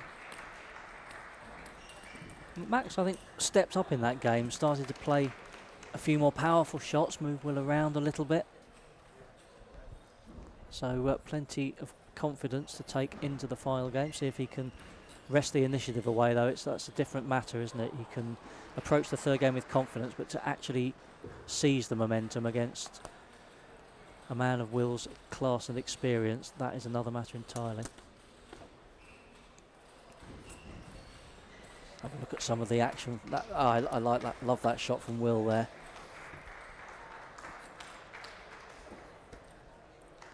And that was the game point with the top edge from Max. Just alongside court 1, we have Paul Drinkle and Sam Walker competing in the men's doubles, and they are against Nahomaz Gadon, Toby Ellis. They took the first game 11-6. Third game, Bailey to serve, love all. 1-love. I can tell you that Paul and Sam have just taken that second game. Paul, of course, going for, I mean, it's incredible, isn't it? A 16th men's doubles title it would be. He's currently the joint record holder with the great Des Douglas on 15.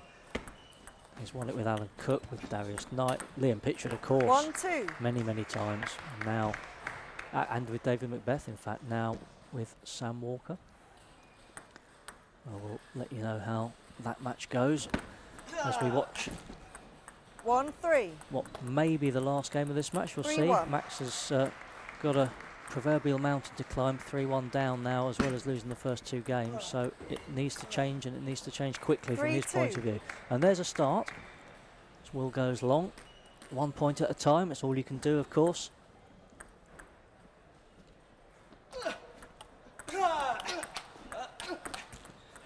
Amazing reactions again from Will, but he couldn't do it that final time. Hits the net. So 3-all. Is this an opening or the beginning of a comeback? We shall see. 3-all.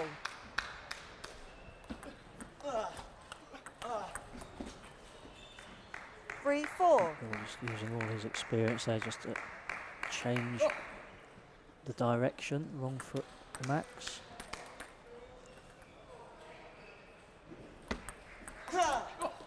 All. Tries to jump into that service, but can't get it over the net, so Max just hanging in still.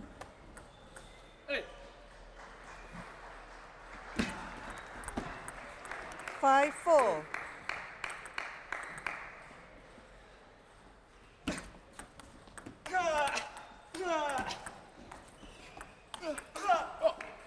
Five all. Little pattern of Will moving a point ahead and Max clawing it back. Got himself on top in that rally, forced Will away from the table.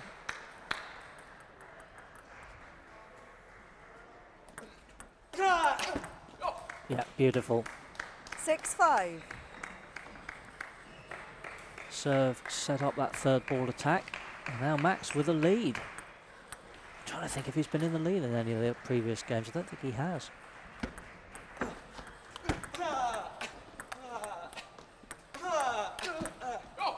Yeah, turning up the power. 5-7. To the crossover, and Will can't get a bat on it, so minor crisis for Will? Not yet. 7-5 down though with serve.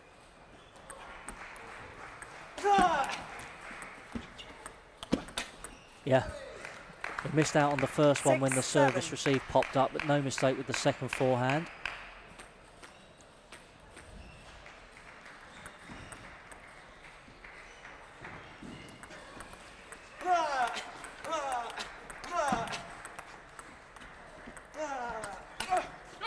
We'll try to get a bit creative there with the spin, but left an opening for Max, and Max a little lap of honour after that one. I think he enjoyed it, and he's just trying to show Will he's not going anywhere. Punch the winner, and then little lap of honour. Always a good way to try and get into the mind of your opponent, but just drifts along with that one. So now it's Will's turn to just claw back.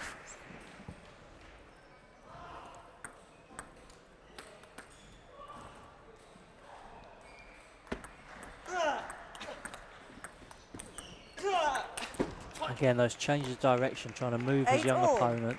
Use of experience, pinpoint placement, different spins, different paces. Never let your opponent know what's coming. It's 8-all.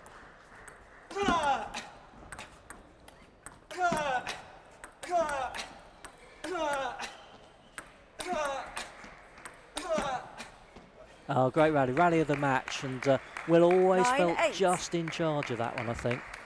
Max gamely hanging in, defending, getting that one extra ball back, you never know. But Will in the end just with too much power. Oh, lovely. 8-10. Moves his opponent to one side, and then, like a rapier, thrust down the across court for a clean winner to bring up 2 match points.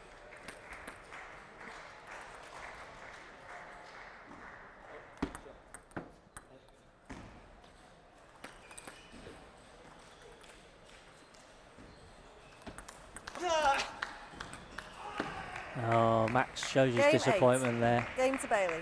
But he can take a lot from that match as Will Bailey goes through to tomorrow's final, where he'll meet Billy Shilton. And you can see Max is very dejected about that, but he'll take positives. Good performance from the youngster. He's definitely one for the future. Will Bailey is one for the here and now and the past and the future.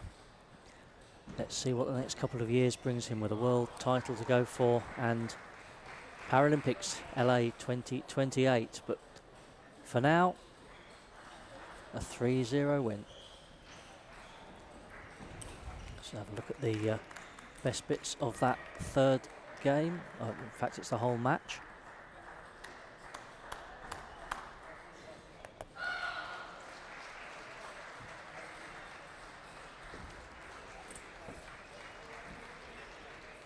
That's the thing with all the great players, isn't it? Yeah, Max will have felt that some of these shots that we're seeing were worthy of a clean win. Some of them did get through, in fairness to him, but other times Will sends it back with interest, and suddenly you've got a problem because what you thought was a clean win is coming back at you.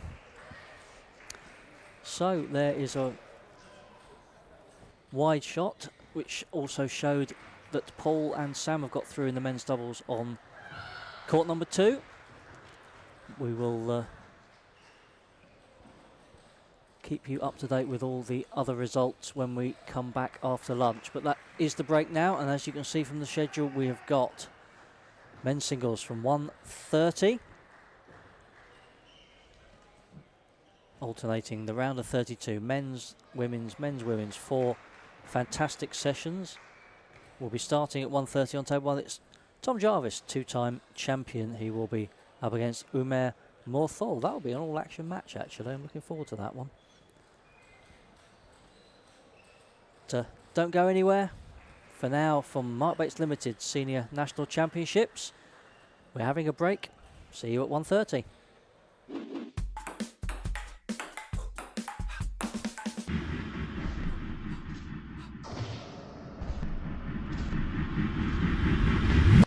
Hey, yeah.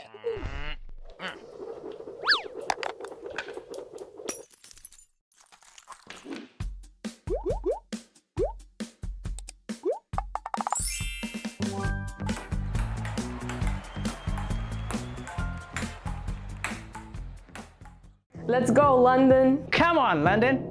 World Team Championships London 2026. Tickets on sale now. See you in London. 100 years of table tennis. Don't miss the action. Tickets on sale now. See you in London. See you at Ovio Arena, Wembley. Can't wait to see you in London. Don't miss the action. Get your ticket now. London 2026, back where it all began. And I can't quite lift it over the net.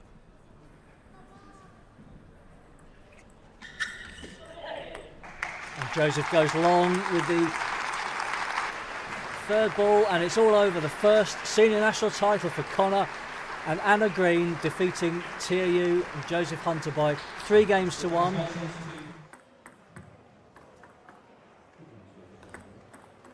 And there it is. Yeah, Long chop sides conserved. Congratulations to Jack and to Spivey there. Congratulations there to Jack Hunter. Yeah, he looked good. He looks back to his something like his best. Para Class 2 to 5 champion. Yet another title in the back pocket.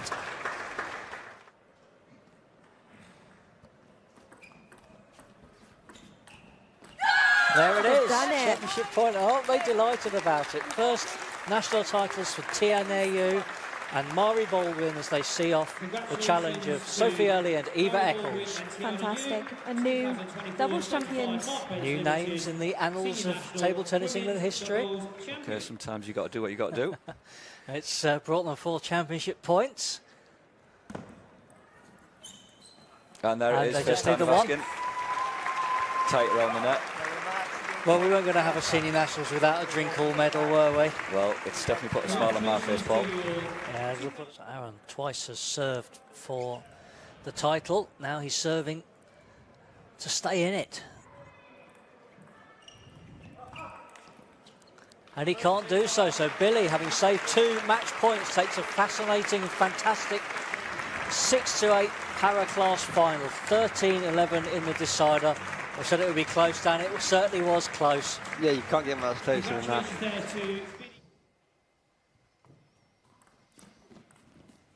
And there it is, the historic 7th, the end of a fantastic, mesmerising at times game between 2 wonderful young players.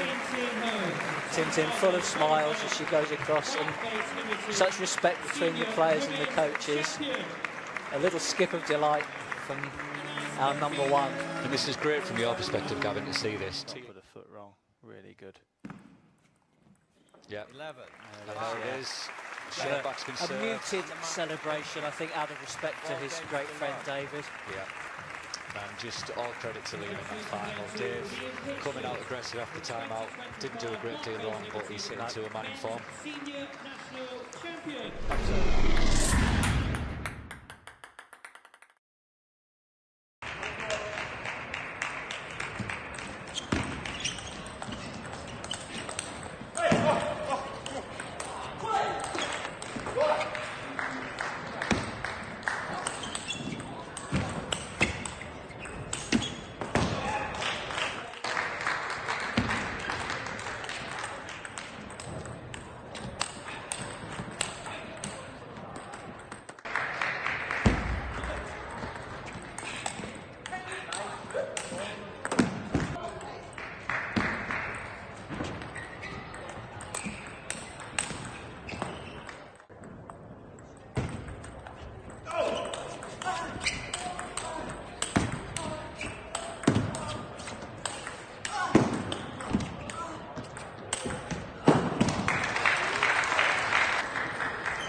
rally. Oh, that was a brilliant rally.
Just got to put it away now.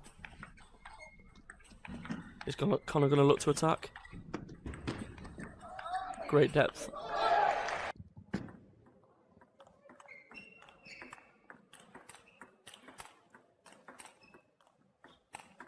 Oh, fantastic exchange. Safe against Liam.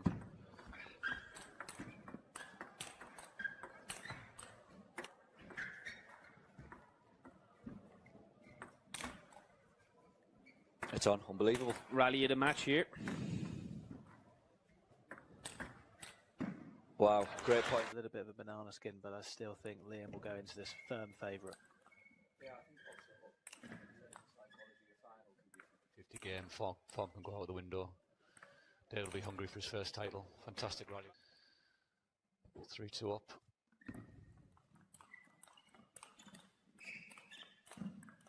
Great rally. That's brilliant. Fantastic. Still going. Oh, good. Yeah. 11. There it is.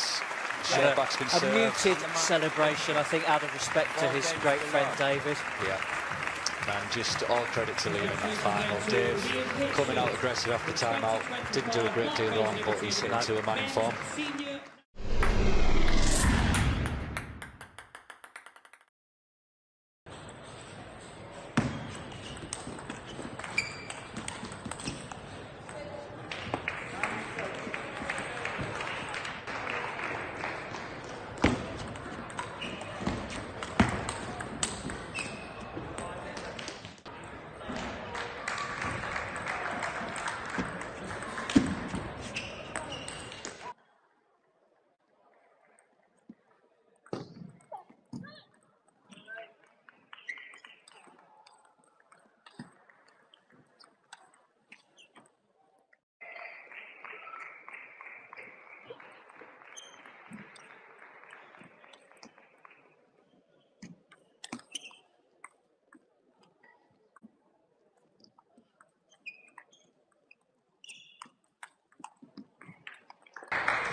Very beautiful. nice. Yeah, really good placement from Tia. Fought with the best players in the country. Nice experience for them.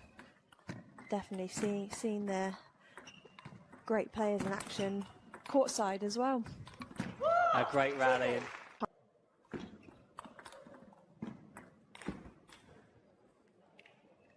Oh, what's going on?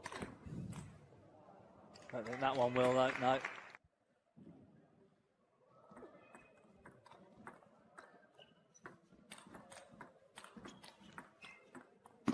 Oh, really good quality on that backhand open.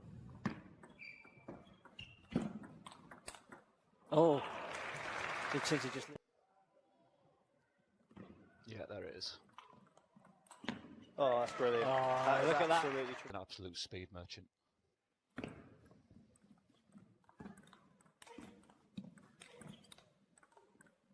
Oh, that's good. Wow.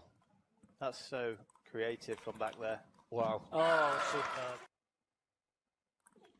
That high toss serve coming in as well, Gav, that you were calling for earlier. And that's always a sign of belief for me when people stop doing that.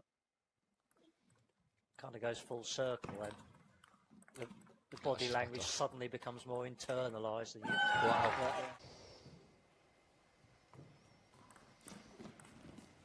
And there it is, the historic seventh, the end of a fantastic, mesmerising at times game between two wonderful young players. Tintin full of smiles as she goes across, and such respect between the players and the coaches. A little skip of delight from our number one.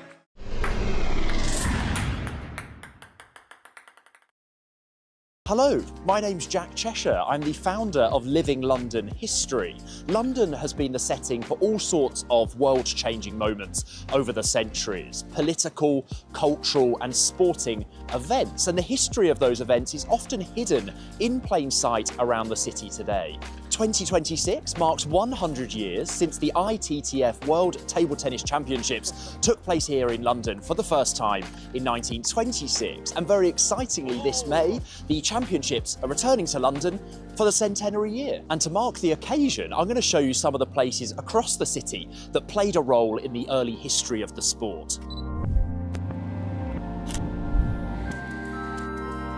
This office building behind me on Farringdon Road in the City of London stands on the site of what was once a magnificent Victorian building called Memorial Hall.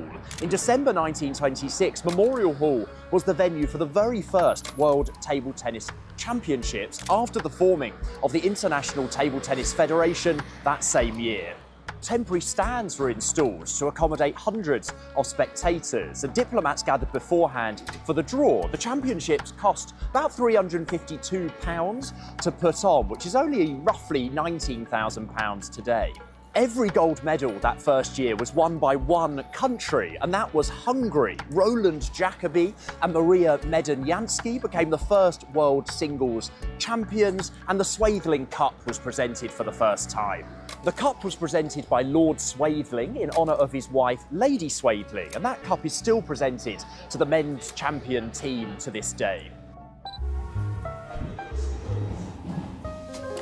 Behind me is the iconic Ritz Hotel in the heart of London's luxurious West End. By the late 1940s, table tennis had become a serious international sport, and London was at the centre of it. In 1948, flamboyant American player Marty Reisman came to London for the World Championships, where he won bronze as part of the USA men's team. Marty's journey goes far beyond the podium, though, as he was the inspiration for the lead character in the new film Marty Supreme, played by Timothée Chalamet. The film places Marty's first days in London here at the Ritz. He scams his way into a luxury suite, schmoozes the journalist, and certainly makes a strong first impression. Behind me is a block of flats that was built in the late 1980s on the site of the Herger Lawn Tennis Club. This is where a young Fred Perry, the lawn tennis legend, trained as a youngster in the late 1920s. Many people don't know that he was in fact also a World Championship table tennis player. On the 6th of December 1926, this is where the first match for the Table Tennis World Championships took place between England and India. So the first ball of the first ever match of a Table Tennis World Championship was hit here, and it was the only match ever played on this site, so it's one of the quieter but most important sites in the sport's history. As for Fred Perry, he didn't play in that first championships, but he became England's first world table tennis champion, winning the men's singles in 1929. After that, he moved into tennis full-time, going on to win Wimbledon 3 times and becoming the first man to win all 4 Grand Slam tournaments. True English sporting royalty. Behind me, you can see a rather ornate tower, which today sits at the heart of the Imperial College campus, but is all that remains of a Victorian building called the Imperial Institute. The Imperial Institute hosted some of the team events and early rounds for the 1935 World Championships and had room for 3,000 spectators, showing just how much the sport had grown since 1926.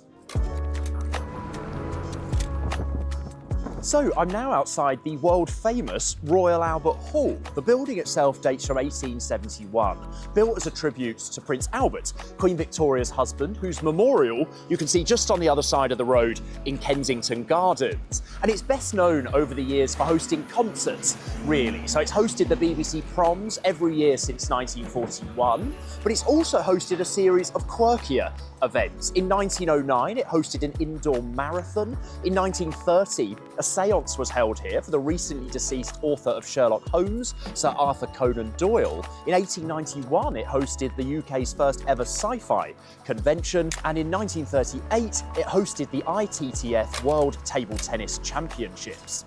There was room for 6,000 spectators, and to fill it, the organisers printed posters and handbills, which were distributed across the city. This beautiful townhouse behind me here, 28 Kensington Court, was once the family home of Ivor Montagu, who was a table tennis player, but also the man considered the founding father of the International Table Tennis Federation. It was in the library of this building on the 12th of December 1926 that the foundation meeting of the ITTF took place, and the constitution was adopted by 9 member associations. And for our final stop, we are here at the iconic Wembley Arena, one of the most important places in table tennis history. It's of course played host to many important events, such as the Beatles' final UK appearance on their final tour in 1966, the Summer Olympics in 1948, and it was also the venue for the ITTF's World Championships table tennis finals in 1935, 1938, 1948 and 1954. Some of the sport's greatest players have competed here, such as Victor Barner, Richard Bergman and Angelica Rosianu. And in 1954, it was the stage for the only time in history that we've had an all-English World Championships final. Twin sisters Diane and Rosalind Rowe defeated Anne Hayden and Kathleen Bess. Not a bad way for the gold medalists to celebrate their 21st birthdays. By the 1950s, the championships have become less Eurocentric and become a truly global event, welcoming players from all over the world. So as you've seen, London has been central to the history of table tennis, and with the World Championships returning to London this May for the centenary year, it's a great moment to remember where it all began. So you can book your tickets now at london-2026.com. Expect to see a few tetra loops potentially in this match. That's where they loop up high. Tetra loop, actually. I'd be very surprised if we didn't see it at some point. Nice placement there by Megan means that Jack can't quite get. Megan's from Todd Morden in Yorkshire. 2-all. Serve. Jack goes to the backhand. 3-2. Athletes here over the weekend. Jack and Megan topping their groups. Chris Ryan and Romain Simon were in Jack's group, and actually Chris beat Jack last year. Stephen Bailey's rejoined. We're running so behind today. We've been dashing out to have a bit of refueling, and actually both of these have entered the National Championships qualifying tournament to actually get through to the main able-bodied, if you like, National Championships. Fantastic. And Jack actually played Dimitar Dimitrov at the qualifying tournament last year, who was at the time world #1. Let's not forget just how good Jack is around the table with his touch play. Yeah, that's it. That wide receive there is directing it wide. And there's the Tetra loop I was talking about early on. Stephen is maybe you haven't seen many of those, I fancy. Absolutely not. Rather than later, it's something for all the family in that shot. Absolutely, it's amazing touch. 7-6. Spin to spin, Megan just pushing off there, misreading slightly. Long fast serve, followed up with the forehand attack there from Megan.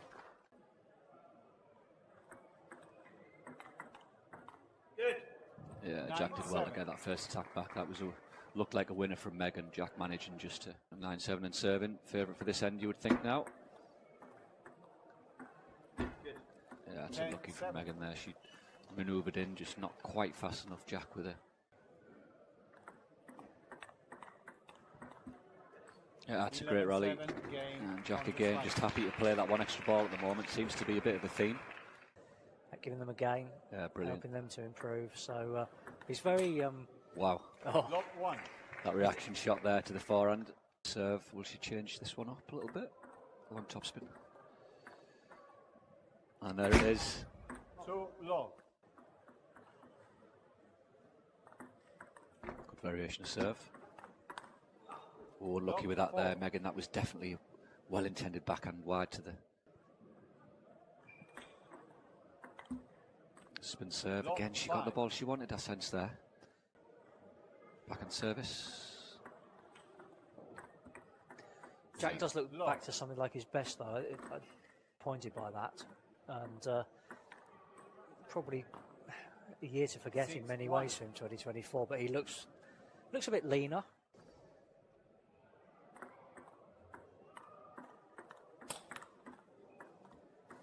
Ah, what a rally! Fantastic play. Absolute gasps from the crowd. Yeah, that's that moment where the crowd go, "What on earth just happened?" He's missed that one. 8-2.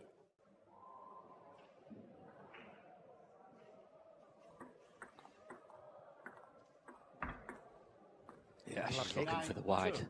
Generation, so it is tough for her. Good experience, good opportunity to try to step up to the plate there.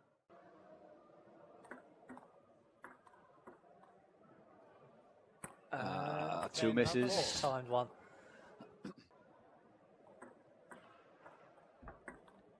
It's a good receive from Megan, but Jack equal to it. Just having all the answers to the questions at the moment. Megan's moving him around.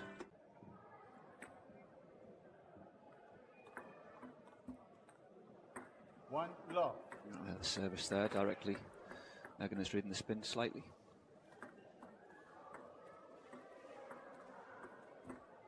Low 2.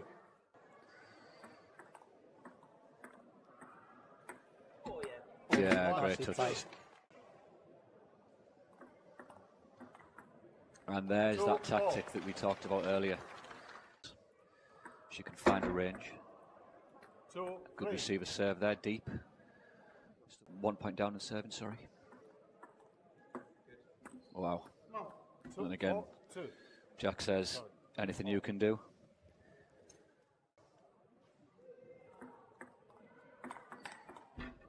Yeah, went for the backhand winner there. Jack equal to it again.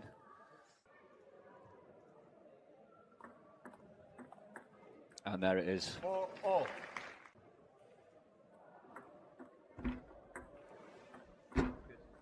Yeah, very, very skillful on the net. Megan with a short serve. Jack touching it very, very tight.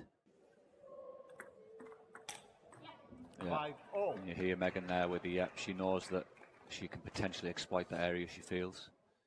And prolong the match. And there it is. Short that time. 6-5. Like him to miss 3 of those in a row. Oh, it's a great get back there from Jack. Megan gets the net.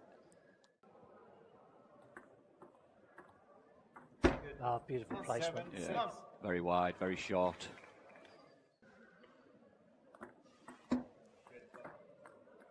Just a little run of points now, and Megan maybe think of a timeout. I think she would probably take it. She does.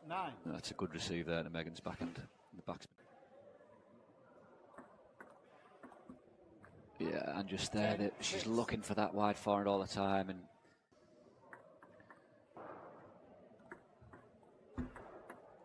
unfortunately, catch at the top of the net there. You'll take a little bit of help at this stage for sure. And there it is. Yeah, Long chop sides can serve. Congratulations to Jack and to Spivey there. Congratulations there to Jack Hunt. Yeah, he looked good. He looks back to his something like his best.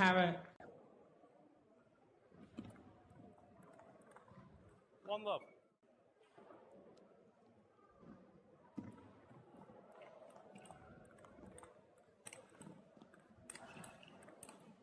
One all. Gee, Billy's career's not that far behind Aaron in terms of experience. He was first on the international scene in about 2014.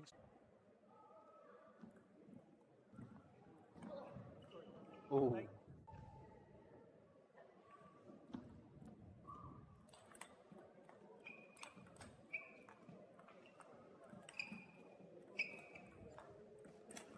Oh, lovely rally.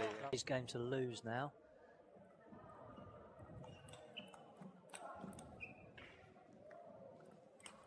And Aaron, for once, gets a little bit of help. The capabilities to beat him.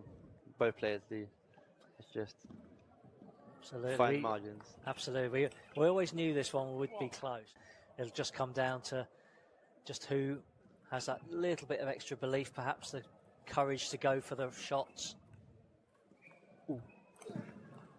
Nearly hit the edge. Great rally, and Billy into the early advantage in this deciding game. 18 match this actually, and shame that one of the players is going to have to lose it, but that is the nature of sport, of course. What a rally this is.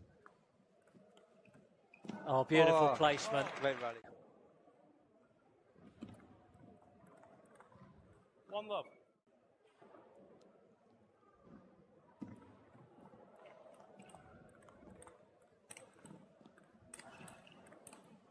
One all. So that's the middle. Just explain the classes. So it's 6 to 10 is the standing. Yeah, the standing. Like 6 is the most impaired. Normally, it affects all 4 limbs, and then going right up. Pressure is on Aaron in terms of having to save the 2 game points here. There it is. Aaron goes long. Billy takes the first game.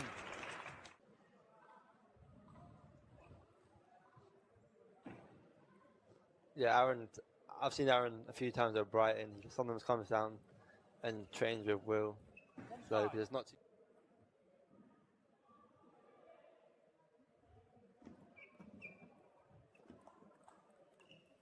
Seven, eight.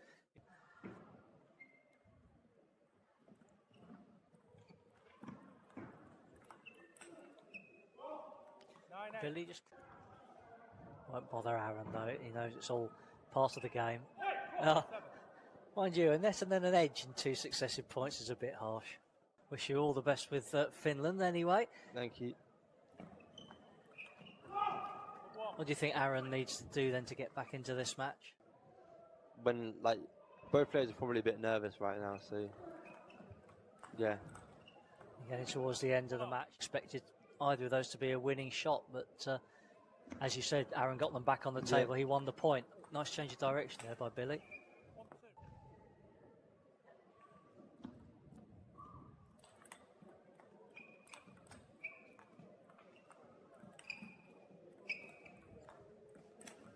Oh, lovely rally.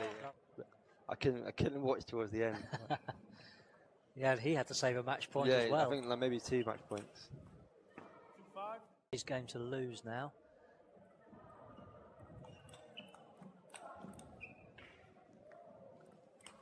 And Aaron, for once, gets a little bit of help. It'll just come down to just who has that little bit of extra belief, perhaps the courage to go for the shots.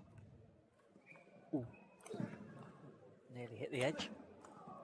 Great rally, and 2 points in a row to Aaron just to narrow the gap.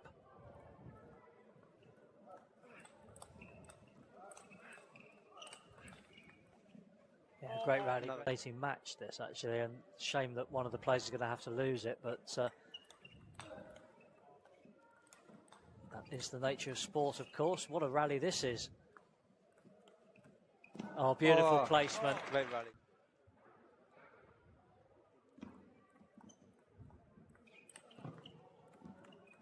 Yeah, again, super the placement. placement. One love.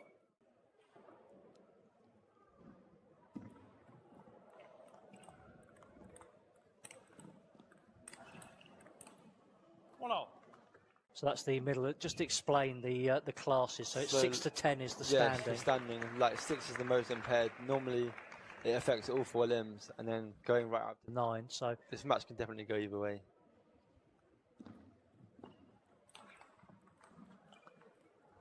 And first time he'd missed out for a while because he won medals at 3 successive Paralympics. 2-4.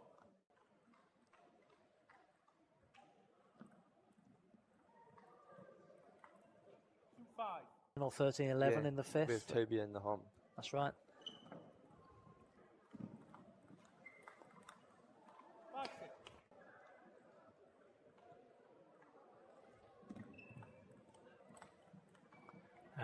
5-6. Bit of help from the net.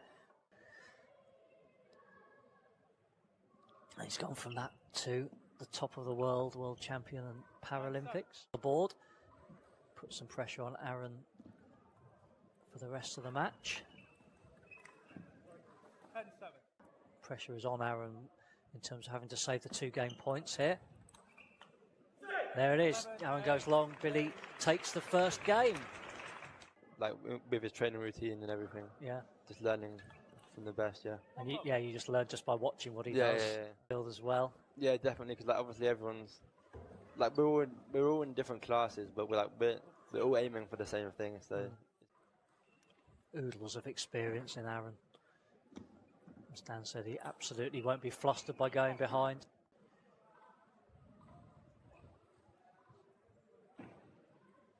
yeah, Aaron. I've seen Aaron a few times at Brighton. He sometimes comes down and trains with Will. So there's not excellence forming. Yeah. And more and more people get added to it, get inspired to take their own journeys to the top. He's won gold in China, in Slovenia, competed at World and giving them experience on the international stage. Aaron with a 4-point advantage.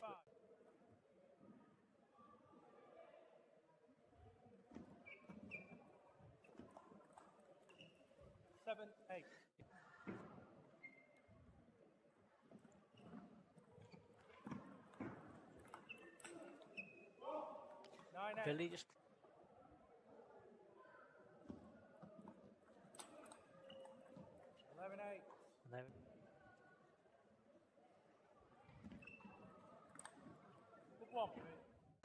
Gee, Billy's career is not that far behind Aaron in terms of experience. He was first on the international scene in about 2014. The net occasionally, though, I think we've seen a few of those today, just trying to be so precise.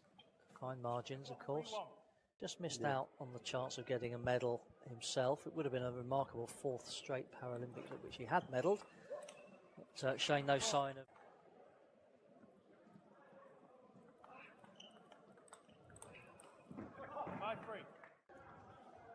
Won't bother Aaron though, he knows it's all part of the game. Mind you, a net and then an edge in 2 successive points is a bit harsh.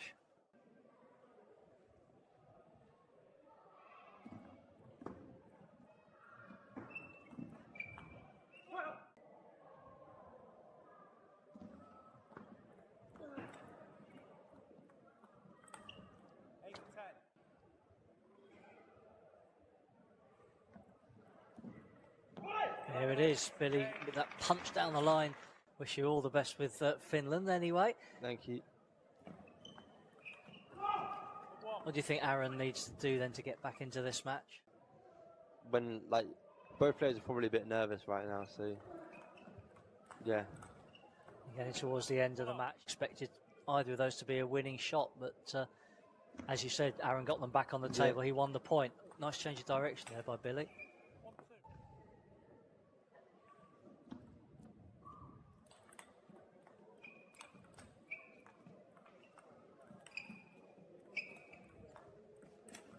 Oh, lovely. Lovely rally.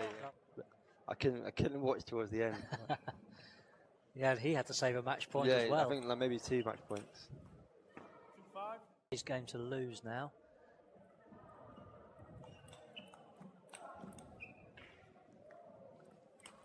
And Aaron, for once, gets a little bit of help. Normally, you kind of know what to do against each other. Yeah. You play with them so much, so Absolutely. the capabilities to beat him. Both players do. It's just Absolutely. fine margins. Absolutely. We always knew this one would be close. It'll just come down to just who has that little bit of extra belief, perhaps the courage to go for the shots. Ooh. Nearly hit the edge. Great rally, and 2 points in a row to Aaron just to narrow the gap.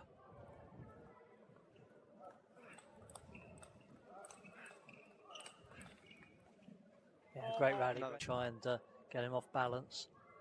4-all. 2-all, 4-all. Couldn't be closer. Oh. No.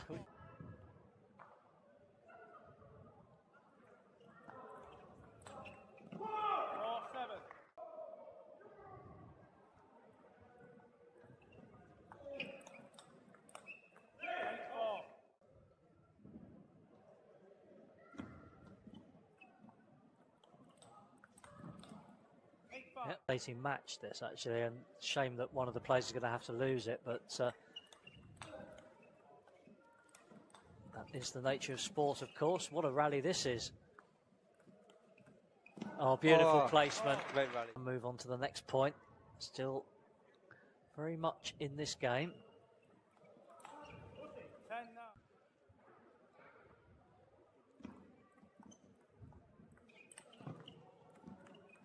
Yeah, again, super the placement. Pick his spot. Second match point. 11. To stay in it. And he can't do so. So Billy, having saved 2 match points, takes a fascinating, fantastic 6-8 para-class final. 13-11 in the decider. I said it would be close, Dan. It certainly was close. Yeah, you can't get much closer than that. It was a great match to watch, and thanks for having me on the commentary.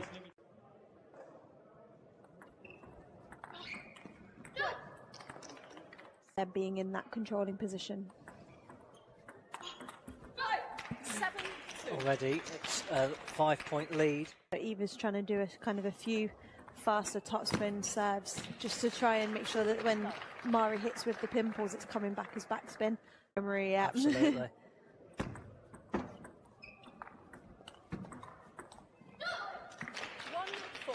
And guide Eva. Eva's probably feeling a few nerves playing on this centre stage, and I think it's just kind of Sophie communicating. Just claw back that deficit there. It's really good receive. And so they continue on the roll. It's not how you start, it's how you finish, of course. So.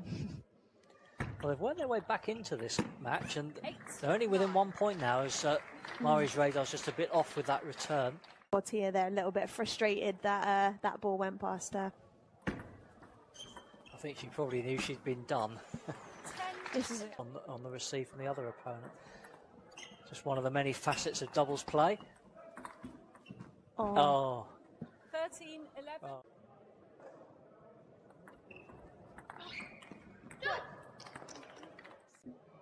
Yeah, very deliberate positioning there to move the opponent out of. Oh gosh, you don't see that very often. As you said, they're used to playing a lot of matches in a day as well. And, they're being in that controlling position. Already, it's a 5-point lead. What was the quarterfinals, and then Letitia McMullen and Maya Sultan by the same score, 3-1 in the semis. Eva's trying to do a few faster topspin serves just to try and make sure that when Mari hits with the pimples, it's coming back as backspin. Maria. Absolutely.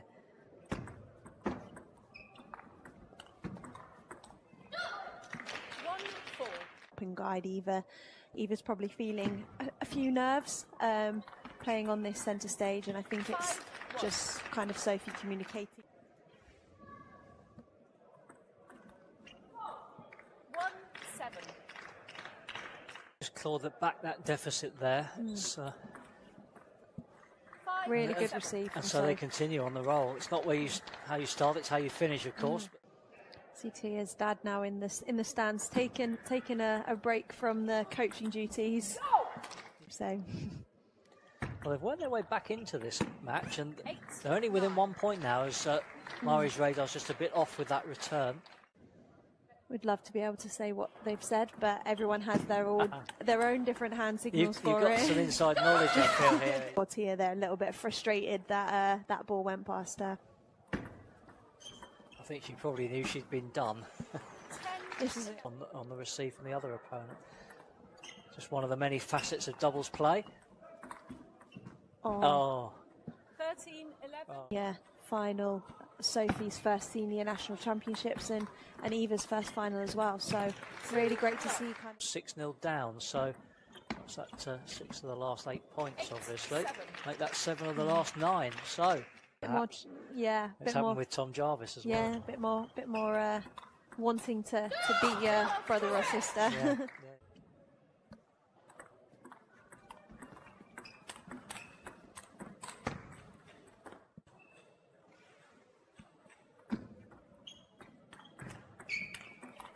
Oh, really good from Sophie there.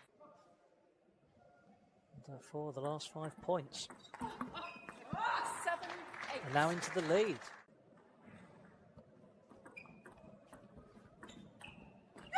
There it is. Done it. Championship point. Aren't they delighted about it? First national titles for Tia Neyu and Mari Baldwin as they see off the challenge of Sophie Early and Eva Eccles. Yeah.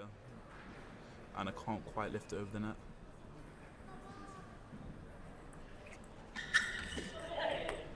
And Joseph goes long with the third ball, and it's all over. The first senior national title for Connor, and Anna Green defeating Tia Yu and Joseph Hunter by 3 games to 1.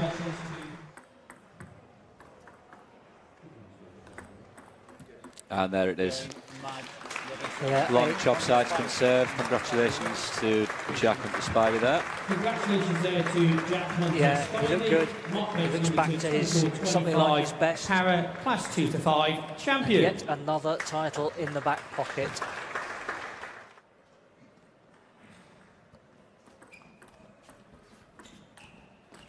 There it is. Done it. Championship point. Aren't they delighted about it? First national titles for Tia Neyu and Mari Baldwin as they see off the challenge of Sophie Early and Eva Eccles. Fantastic. A new doubles champions. New names in the annals of table tennis England history. Okay, sometimes you got to do what you got to do. It's brought them 4 championship points. And there it is. They First just need time the one. asking. Tight around the net. Well, we weren't going to have a senior nationals without a drink hall medal, were we? Well, it's definitely put a smile on my face, Paul. Yeah, look, Aaron twice has served for the title. Now he's serving to stay in it. And he can't do so. So Billy, having saved 2 match points, takes a fascinating, fantastic 6-8 para class final. 13-11 in the decider. We said it would be close, Dan. It certainly was close. Yeah, you can't get much closer than that.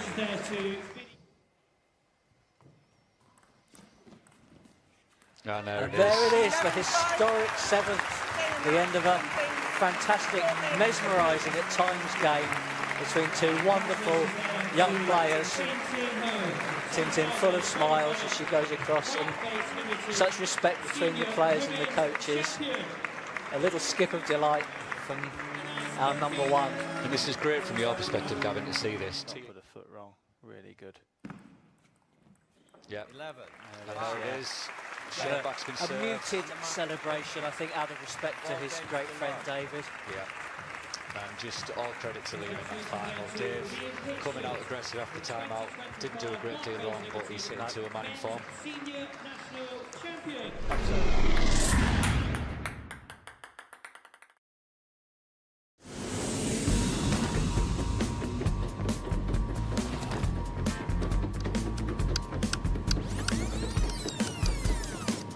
Huh?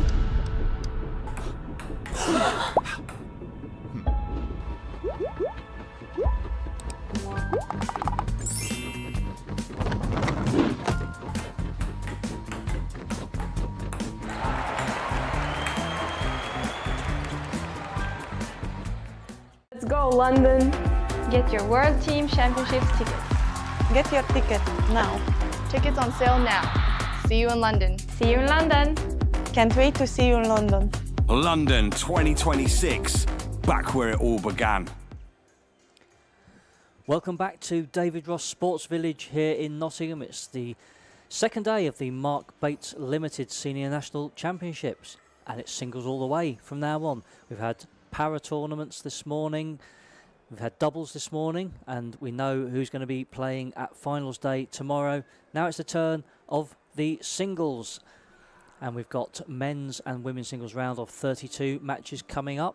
We're going to be alternating men's, women's to play those round of 32 matches with last 16 and quarter-finals to follow as the athletes bid to book that coveted spot tomorrow in finals day.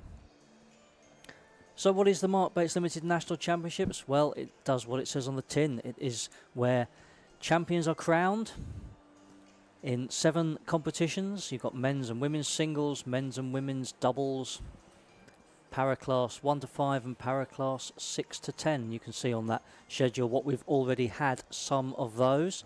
I'll tell you who's made it through to finals day. So in the para class 1 to 5 we're going to see Nathan Drainer and Thomas Hepburn tomorrow, and in para class 6 to 10 it will be Paralympic stars Will Bailey and Billy Shilton.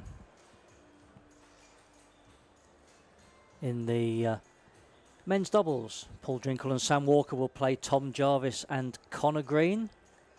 Paul going for that 16th men's doubles title, which would be an outright record. The women's doubles, well, that will see Tintin Ho and Sophie Early up against Ella Pashley and Sienna Jether. That is a first experience of finals day for Sienna, that will be. And in the mixed doubles, it's the Green twins, Connor and Anna, and they will be up against Sam Walker and Tintin Ho. Thank you. Well, we mentioned Tom Jarvis there in connection with the men's doubles, and that's who we've got on court 1 first up. Tom is from Skegness. He's 26 years old. He's had a career high quite recently, February, just last month. He got to number 59 in the world. He's won this tournament twice. He's also got a Team World Cup bronze medal from the Copper Box in London in 2018. Commonwealth Games bronze medal too in Birmingham in the team event in 2022.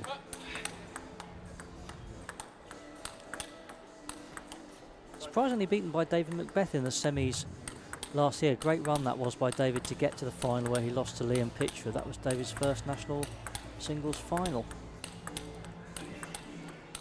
And Tom is up against Umair Morthor.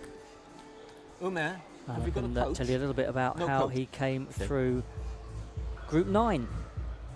He actually needed a countback to get through. The top 3 ranked players in that group were him, Mahmood Kalani and Ben Dunkley. They all won 3 and lost 1. So Mahmood beat Umair 3-2. Umair beat Ben 3-1 and Ben beat Mahmood 3-2. All of which, when the abacus was brought out and the calculations were done, meant that Umair had topped the group as he was expected to do, but probably would have hoped for a slightly easier ride. But here he is, safely through nonetheless to the round of 32 and up against, well, the man who's becoming England's talisman. He's our top ranked player now in the world, with Liam Pitchford sadly sidelined by injury. He got to the last 16 of the World Championship last year in Doha, of course, so a tough ask, but well, could be a free hit in many ways. He's a very competitive player, Umair. It'll be a dynamic match. Of course, you would back Tom's quality. Morthor to serve. Lovell. To make it through to the round of 16, but let's see how it pans out. We've got umpires Lyndon Griffiths and Linda Reid calling this game. Lovell. It'll be Lyndon's voice that you can hear announcing the scores. So here we go with Umair to serve, round of 32. Love 1.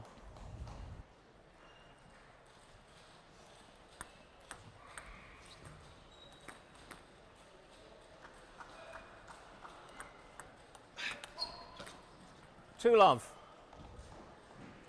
Not the start Ume would have wanted on his serve. He would have wanted to get at least one on the board just to settle him down and relax those nerves. But Tom taking both against the serve. Now we see that distinctive Jarvis 3-love. serve for the first time. Heavily loaded with spin there. Ume just can't get any purchase on that one.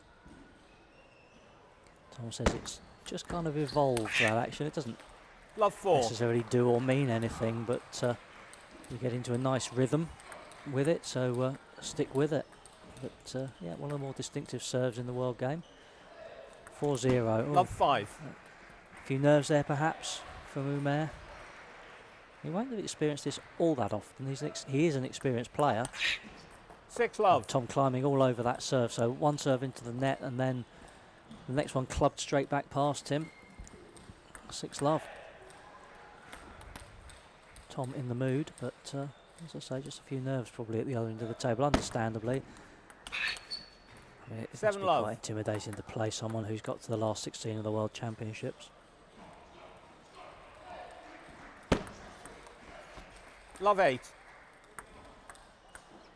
Not really seen any rallies yet. It's all been very bitty, serves and receives and not a lot else.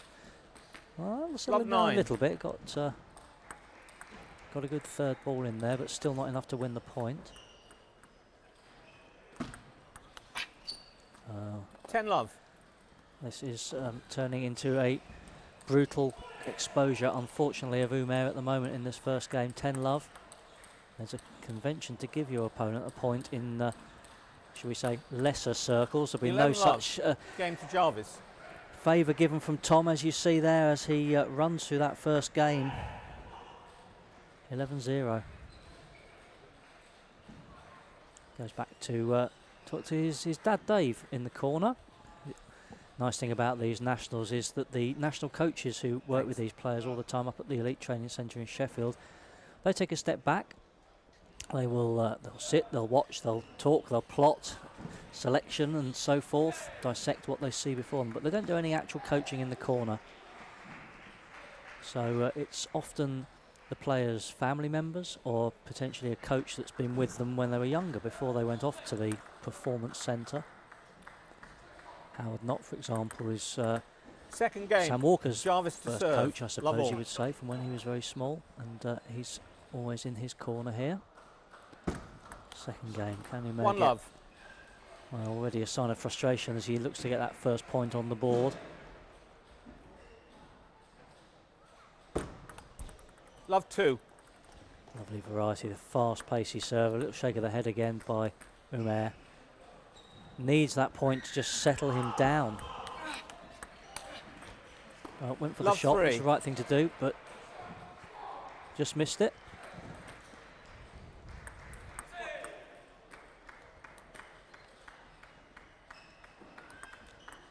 Left. Love 3. 4 love.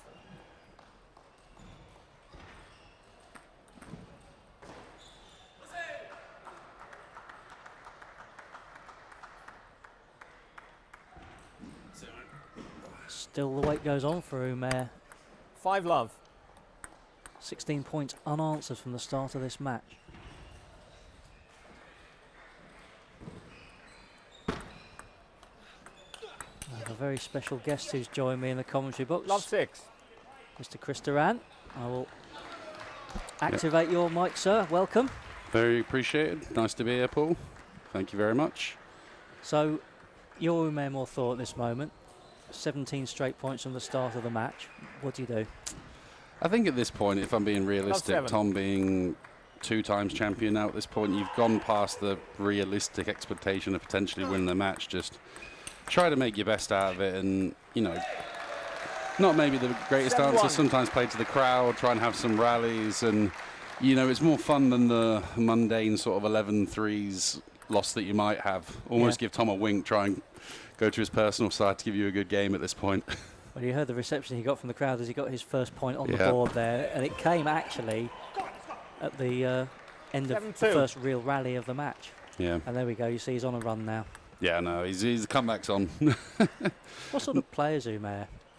What, sorry, was What it? sort of player is he? What would he have expected from this match?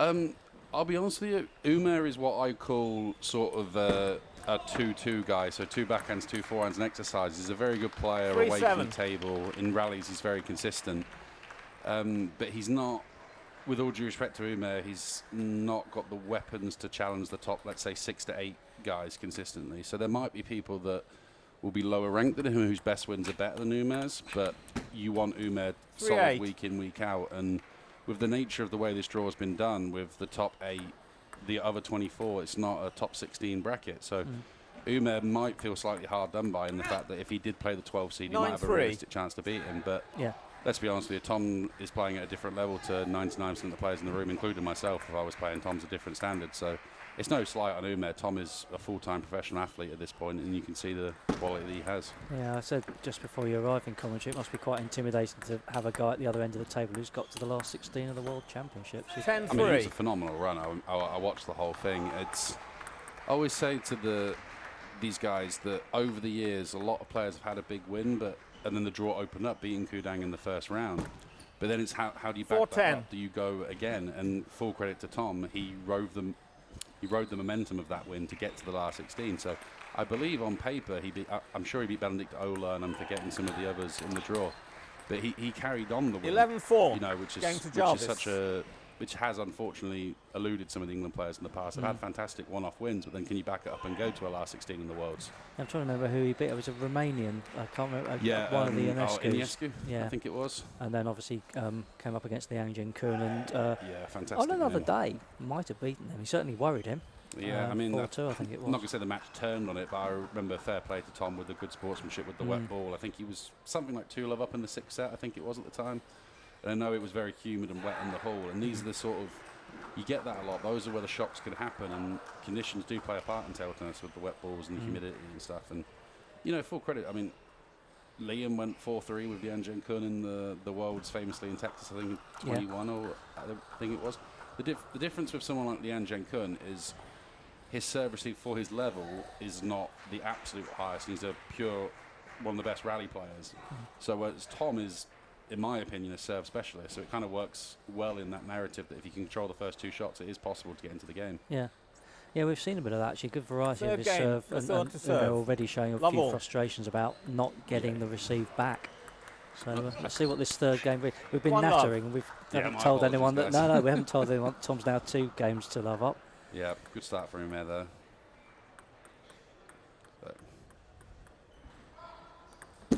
Let 1-love.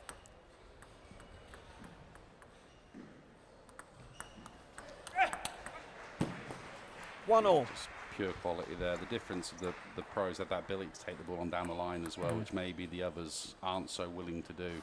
Yeah, it's the short route. The margin for error is a lot less, obviously, and for the mortals, it's a much harder shot. Yeah. 2-1. And there you see Umer's reaction. He got me a few times last time, Tom, with that one. I remember. It's another sport. I remember Boris Becker having trouble with Pete Sampras' serve famously in the Wimbledon final, I think it was, and just shrugging and saying, "What can I do?" 1-3. There's got a sort of air of that about it. You don't know what's coming, and how can you deal with what you don't know? It's very true. I mean, I'll be honest with you, it's one of my weaknesses over the years. I'm a decent server, but I was never a great server. I was more of a tactical, try and keep the other guy out server. And when you play Joseph Hunter, and maybe Tom are the 2 top players in this tournament that are actual serve specialists, and it has become harder with the plastic ball as opposed to back before. 5-1. Every rule that's come in table tennis in the 21st century has actually hurt servers. You know, the arm being removed and then the ball changing twice. That you now have to be a truly special server to gain a genuine advantage now. So, I mean, fair play to Tom for having that ability. 6-1. He's well in charge again of this third game and marching inevitably, you feel, into the last 16. Yeah. Just to be confirm it, it's the last 32 is best of 5, and then from the last 16 onwards, it's best of 7. Is that right? That's a very good question. 1-7.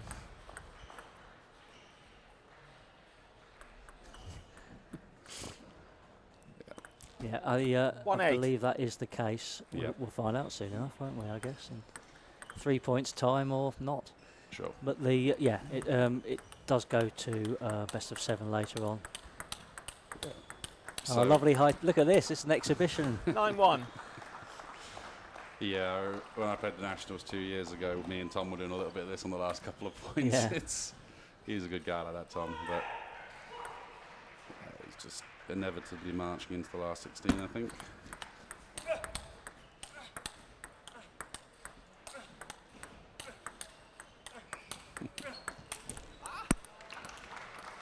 A little ripple of applause for that one. Yeah.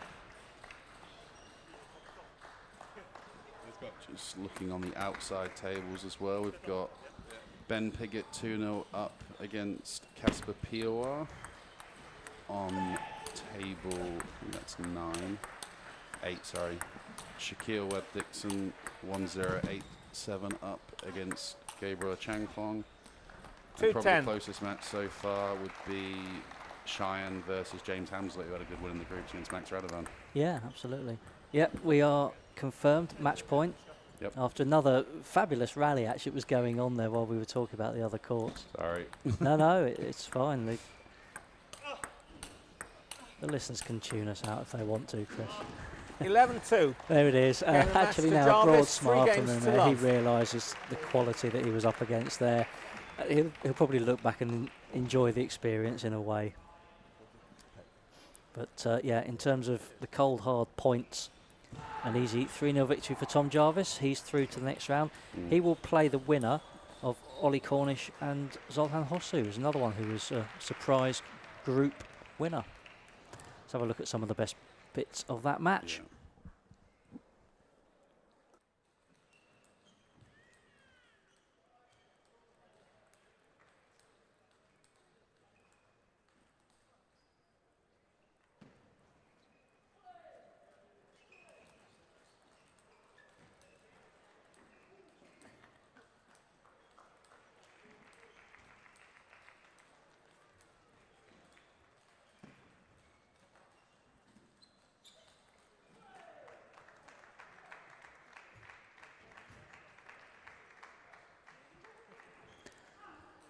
So let's have a look at what's coming up. We've just seen the 130 men's singles round of 32, so it was over quickly, so we've got a 15-minute break till the next game.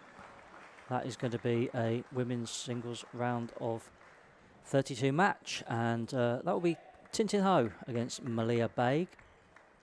So don't go away, come back for that one, and then we'll carry on with men's and women's singles round of 32, and then it hots up progressively, round of 16 later, quarter-final to follow. So Mark Bates Limited National Championships, don't go away.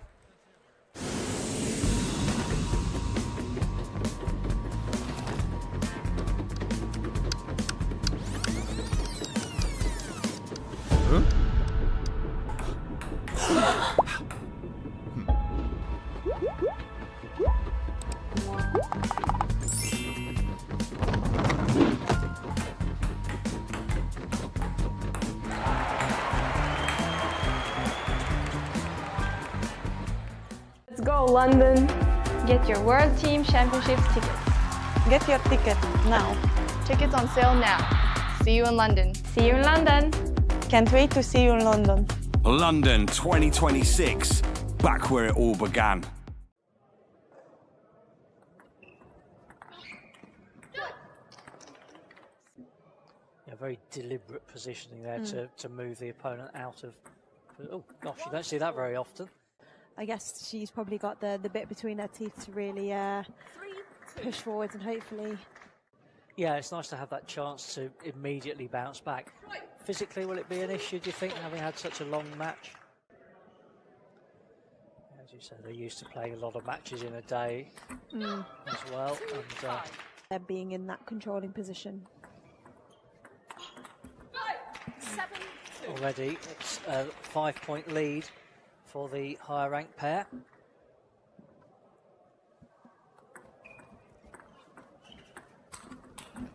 She had a bye through the first round. What was the quarterfinals, and then Letitia McMullen and Maya Sultan by the same score, 3-1 in the semis. Sophie and Eva. Oh, that was better from nicely Eva. put away. That was At such a young age, to hopefully inspire and keep pushing her forward for more events. absolutely. Even now with the serve, but facing a 4-point deficit. Oh, that was better from Sophie. Game for Sophie and Eva. Oh, beautifully angled. Fantastic from Mari there. The front foot and put some pressure on Tia and Mari.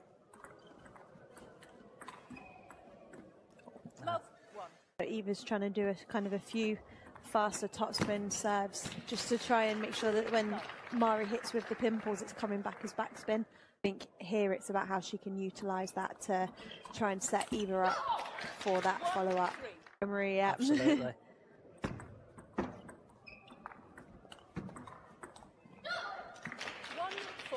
and guide Eva. Eva's probably feeling a few nerves playing on this centre stage, and I think it's just kind of Sophie communicating. Right, 6-1.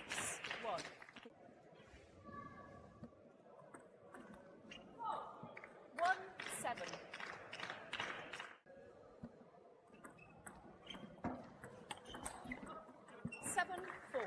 Just clawed back that deficit there. It's,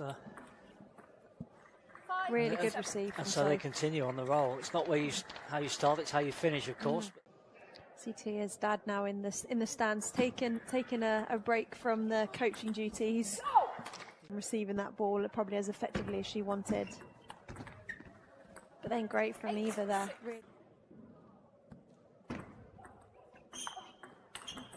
Yeah, beautifully done. So. Well, they've worked their way back into this match, and they're only within 1 point now, as Mari's radar's just a bit off with that return, and level it all up at 1-1. Really good serve from Eva.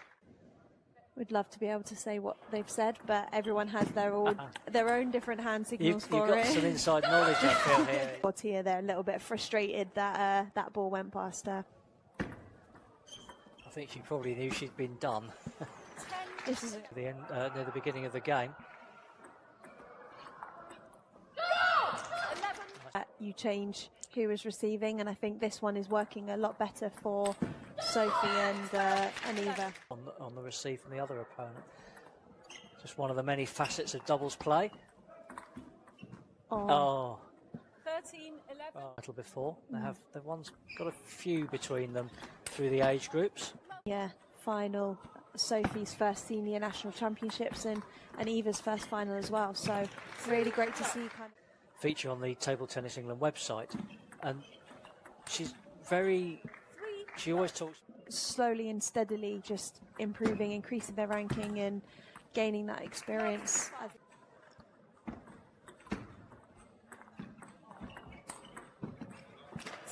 As well. Jumped all over that one. They arrested the run of points. They've got on a mini run of 2 of their own now, but they don't see as well Sophie and Eva using more of the table, so they're playing it kind of shorter. They're trying to go down the line. 6-0 down, so what's that? 6 of the last 8 points, obviously. Make that 7 of the last 9. So Tia and Mari in the ascendancy right now, and they've drawn it level. Hasn't been a timeout with kind of the lead that they did have, but.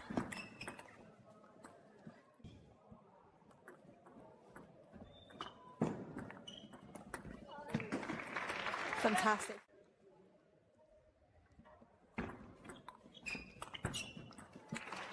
Very nicely. It's happened with Tom Jarvis as well. Yeah, a bit more wanting to beat your brother or sister. Yeah,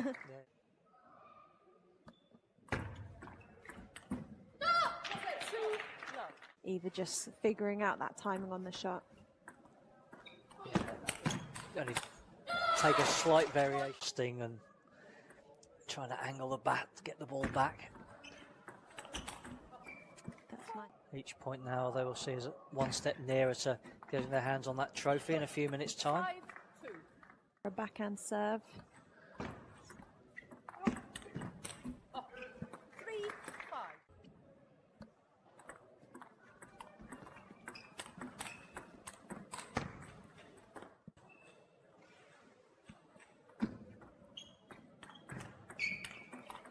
Oh, really good from Sophie there. for the last 5 points. And now into the lead.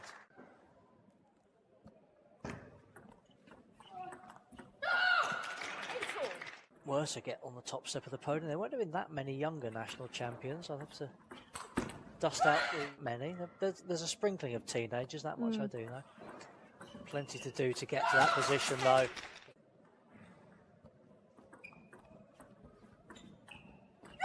There it is, championship point. Aren't they delighted about it? First national titles for TNAU and Mari Baldwin as they see off the challenge of Sophie Early and Eva Eccles. Interesting part to this match. You've got Tiana who plays pimples on the backhand side, and I think so. But Tintin she's been there, she's done it, she knows the drill.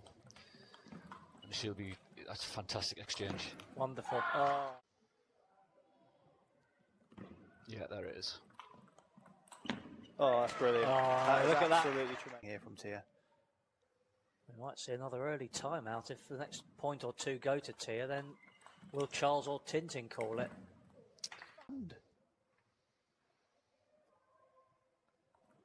If anyone can turn it around, it will be her. Yeah, that's good table thing. Tins has a lot of support here. We're at the University of Nottingham where she studies and trains. Lots of her fans in the crowd. Opting for the more normal. Wow, what an exchange. An absolute speed merchant.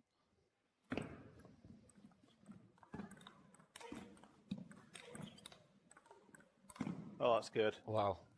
That's so creative from back there. Wow. Oh, superb. We had a similar conversation when David saw those 2 game points go, match points go against Tom. Yeah. Would it affect him? Because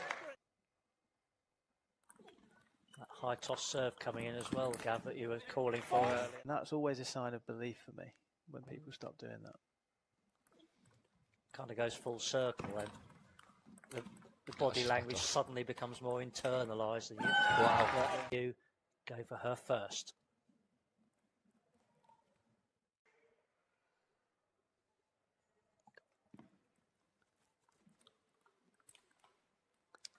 Tia off to a strong start here. Yeah. She looks confident. Look, I'm not going to say Tintin hasn't been pushed in recent years, and you know there's maybe been just a little hiatus since Maria and Kelly have disappeared from the scene. I think so. But Tintin she's been there, she's done it, she knows the drill. And that's a fantastic exchange. Wonderful. Oh. Without a doubt. I think if I was in Tintin's corner, if she goes 6-2 down, I'm calling timeout for sure. That's brilliant from Tintin. Oh, wow. And it's on. What a point. Oh! Wow, unbelievable. Yeah, we're certainly lucky to have her. I think a lot of people will share that view. She's tweaked something, wow. Tintin. Yeah.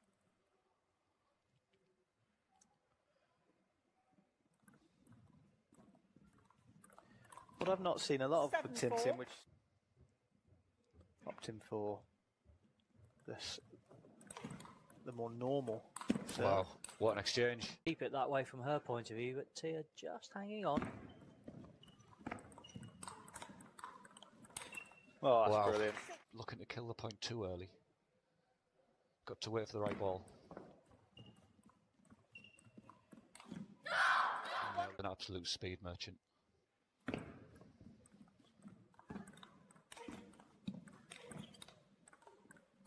Oh, that's good. Wow. That's so creative from back there. Wow. Oh, superb. We had a similar conversation when David saw those 2 game points go, match points go against Tom. Yeah. Would it affect him? Because I'll tell you that.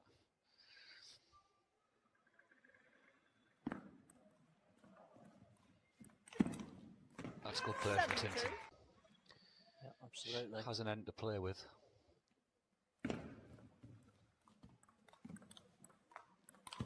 That's really clever. That's brilliant.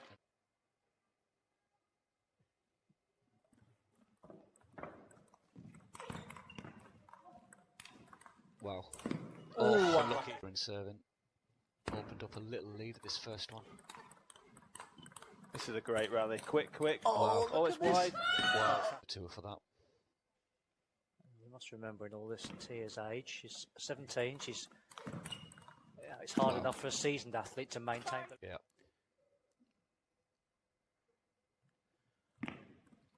Of course, it's one thing to come up with these tactics, it's quite another to execute them Absolutely, under Paul. stress. Yeah. And that's always a sign of belief for me when people stop doing that. Kind of goes full circle then. The body language suddenly becomes more internalised and you improve. Just got that mindset.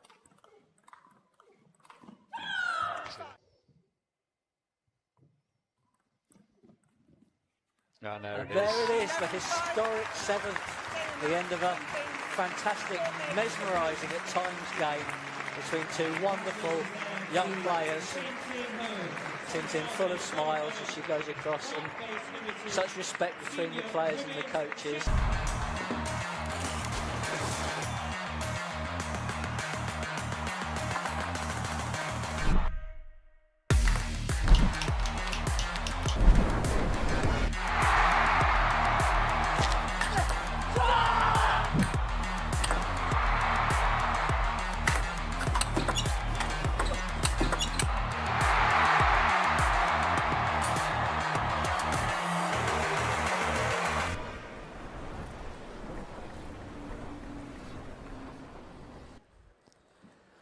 Welcome back to the Mark Bates Limited Senior National Championships.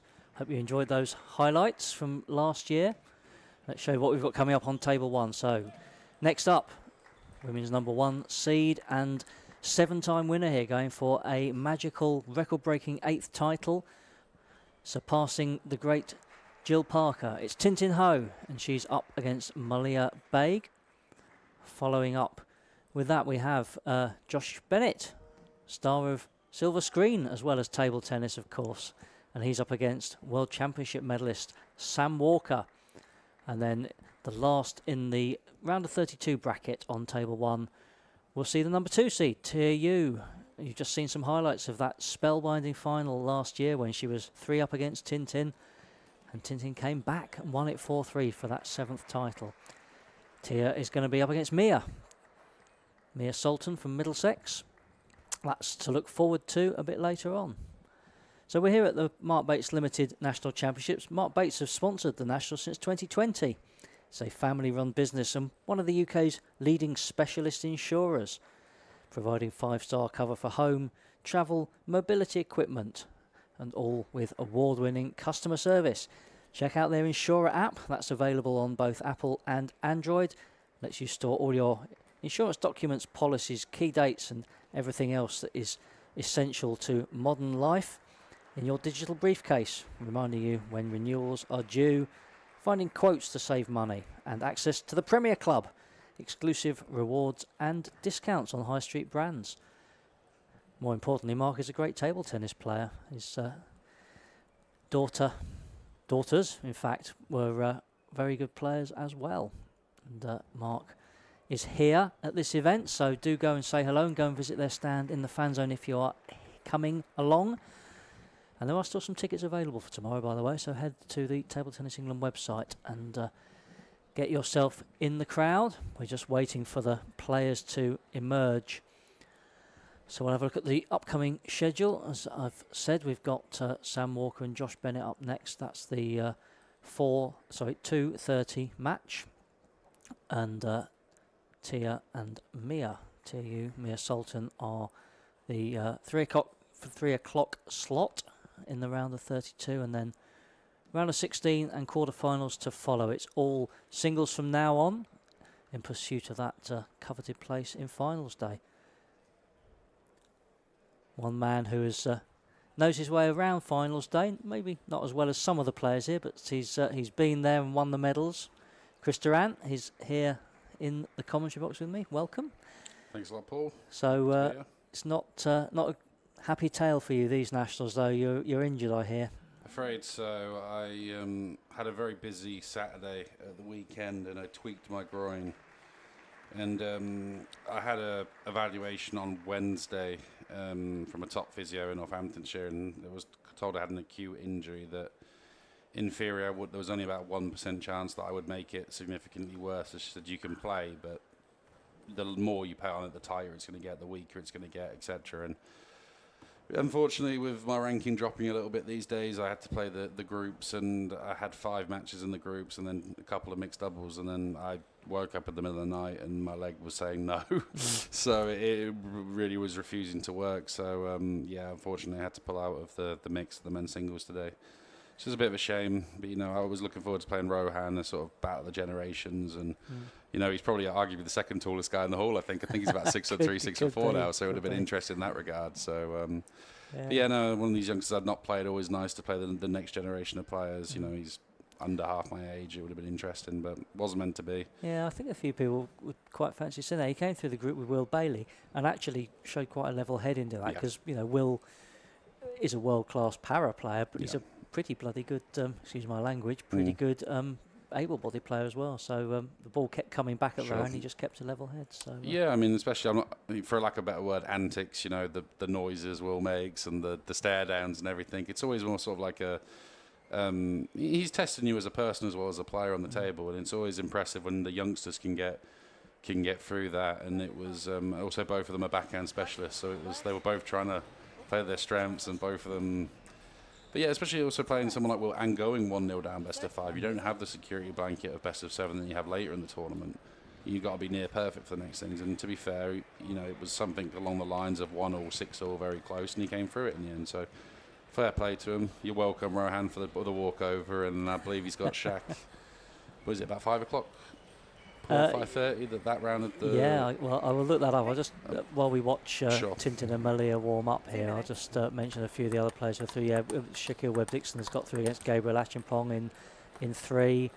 Ollie Cornish will be the next opponent for Tom, actually, we mentioned earlier. He's got through against Zoltan Hosu, who was a slightly surprised group winner. Shahin Siraj recovered from losing the first game to James Hamblett. He went through in 4. Joseph Hunter went 3 in 3 against Israel Awalaja. We don't have the full update of all of those matches just yet, but we'll try to bring those to you a bit later on. Anyway, let's turn to what is in front of us.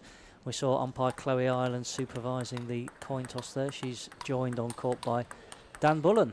Dan, who was had a shoulder injury. He was a competitor, played the Commonwealth Games in Birmingham, but umpiring now, and he is in the chair with Chloe, as I say. So, Tintin and Malia Baig. What can you say about Tintin? Coached by her dad, Charles. There he is in the corner. And between them, they were the architects of that great comeback in the final last year when Tintin was really staring down the barrel at 3-0 down. So, what can we expect from this game, do you think, Chris? Well, I mean, it goes without saying at this point, Tintin is 7 times national champion, going for the record of the game. So obviously Tintin has pedigree in this event, being the full-time top 100 in the world professional athlete that she is, and I believe this is the first year in a long time where she's playing full-time without the commitments. I mean, it's a remarkable achievement, being Incredible. a doctor, studying medicine as well as competing at the same time, but you know, I know back in the early 2000s, or Matt Side went to Oxford and studied and then was playing as well at the same time. It's a remarkable an achievement. It's hard to fathom that they're able to do that. So full credit to Tintin for doing that. But you know, both of the players are, you could argue their strengths. Malia's, I know her strengths are backhand, but Tintin will be hoping to match her on the backhand as well. But probably Tintin certainly has the edge on the forehand side with the pimples and the good serve. You know. It would be a shock if Malia got something out of this match, but also at the same time, what an opportunity to play Tintin on the show court. Absolutely, and you know, she knows what it takes to win titles, albeit at the lower age groups. She came through a group actually in 3rd place behind Eva Eccles and Saskia Key. Saskia actually beat Malia against ranking, so on another day, Malia would not have been in this match and probably wouldn't have considered that she wanted to be in this match at this stage. So. Let's see how she gets on. Love 2. It's a very good point there.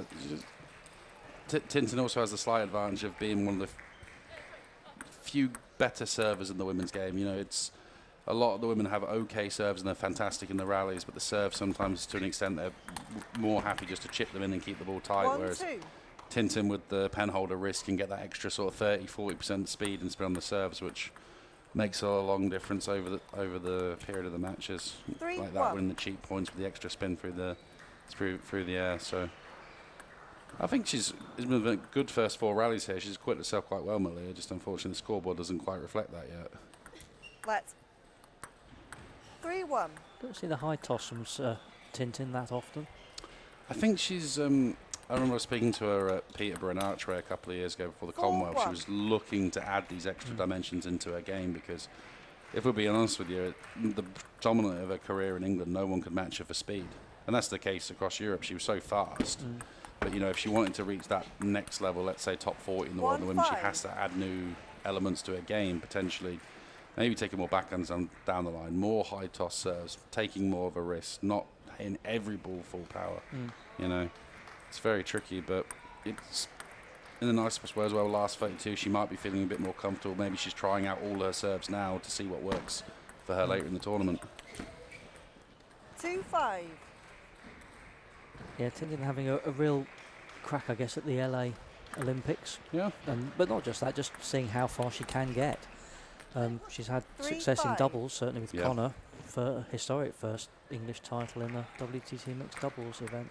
I've always found it a shame in table tennis, to be honest with you, Paul, that the doubles isn't pushed more. You know, because we've had a lot of players that I think, if I'm being honest, David Beth being a prime example, that I think are better doubles players than singles players because they have attributes that work so well for doubles. And you know, in the world of tennis, for example, you can create a great career for yourself as a double specialist these days. Whereas in the table tennis world, they have the tournaments, but I would like to see them more pushed.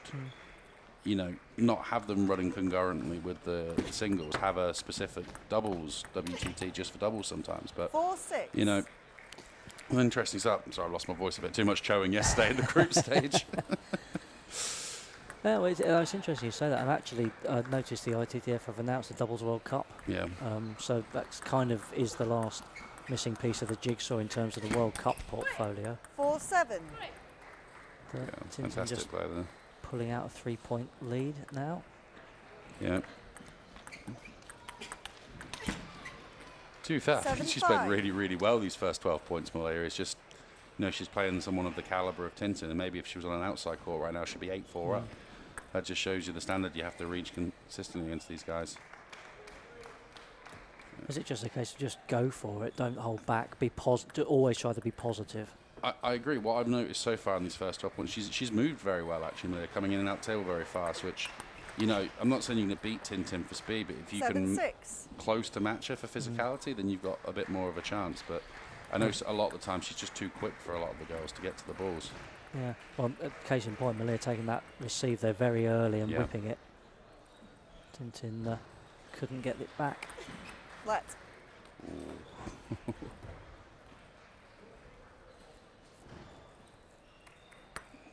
7-6.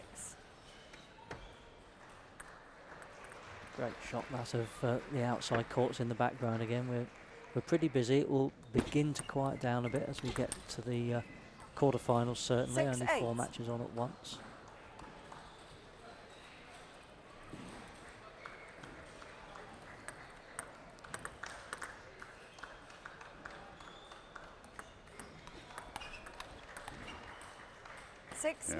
Just the athleticism again, and just to do enough with that ball there. Whereas if that was me, I might stick out an arm and just about get it back. But there's not that quality. You've got the wingspan to be able to do that as well. That does help. Yeah, being 6'7" does have some perks every now and again, but yeah, no, I think once again, I think she's acquitted herself very well. But Tintin just being ruthless at the end, and I think it was 8-6 the point. Just to you'll find Tintin will often win the 2 or 3 shot, you know, the cheaper rallies like that. Well, as I'm proving wrong as often am in that point, Malia winning the cheap rally, but commentator's curse. You know, we always remember the 20-shot loop rallies, but we don't necessarily give the 4-shot rally at 8-7 the respect it deserves to reach that next level.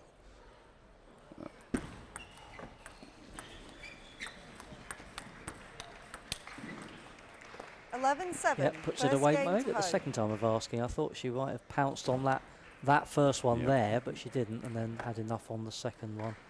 So, yep, first blood to Tintin. Let's say a legend already of the English game. She's certainly got the titles to back that up, as well as the 7 Singles titles, she's won the women's doubles 6 times and the mixed doubles 7 as well. She could get all 3 tomorrow. We're getting a little bit ahead of herself. She's got a few matches to play yet today in the singles, but yeah, she's in the mixed doubles final with Sam Walker. She's in the women's doubles with Sophie Early. So she's done the treble once before, I think. Yes, she's definitely done it once, I remember. But am I not mistaken? Did she win 100th national title last year? No, 50. 50, sorry. 50, I mean, yeah. I knew it was a ridiculous, preposterous number. I mean, even 50 is ridiculous. Yeah, she and I believe Paul Drinkall has got 55 or thereabouts. Because he's also going for the record this weekend in the men's doubles. That's it, yeah. Great Des Douglas, and he jointly hold it 15 men's doubles. That's unbelievable. I mean, he's beaten me in about 4 or 5 finals over the years. I remember you and Mike O'Driscoll getting to play pitch and pole. Lovell. At Hatfield, I think, that year, wasn't it? I think one was here and one was at Hatfield, if I'm not mistaken. I might be wrong. I think you played the one at Hatfield just after they won the world's medal. And they were very, very sharp, to say the least. I remember vividly that Sam Walker had caused an upset at the time, beating Liam in the semi of the singles. And in the nicest possible way, I think Liam took his anger out on me and Mike in the team event in the doubles final. I think we were about 10-1 down in the first set, and they were swinging at every ball and making every ball, and it was. Well, they have the qualities to do that. Yeah, other people will swing at the ball, and some will go on, some will go into the crowd. But exactly, they got the, probably the equivalent of a top 10 pair in the world at that point. I mean, it's ridiculous. I mean, Paul's always been a fantastic doubles player with his forehand flick, and even his touching and pushing is so underrated. You know, I've always said that the great players, you always think about the powerful forehand relief or the backhand. They don't understand how valuable Paul's forehand touch or potentially like his fast dig into your elbow is. These little nuances that make the very good players great. You know, those little extra 2 or 3 points a set. And yeah, this is where I think Tintin is, to an extent, the only girl doing this in the draw that she's able to win the point a lot directly after one shot. Yeah. You know, that extra quality from the serve, and you see this a lot where someone point there. Exactly, where someone acquits themselves really well in the first set, they're playing above their level, but then they can't hold it with Tintin for 20 minutes really. I mean, in my lifetime, it's only really been Maria for 3 or 4 years, and then Tia competing with her last year.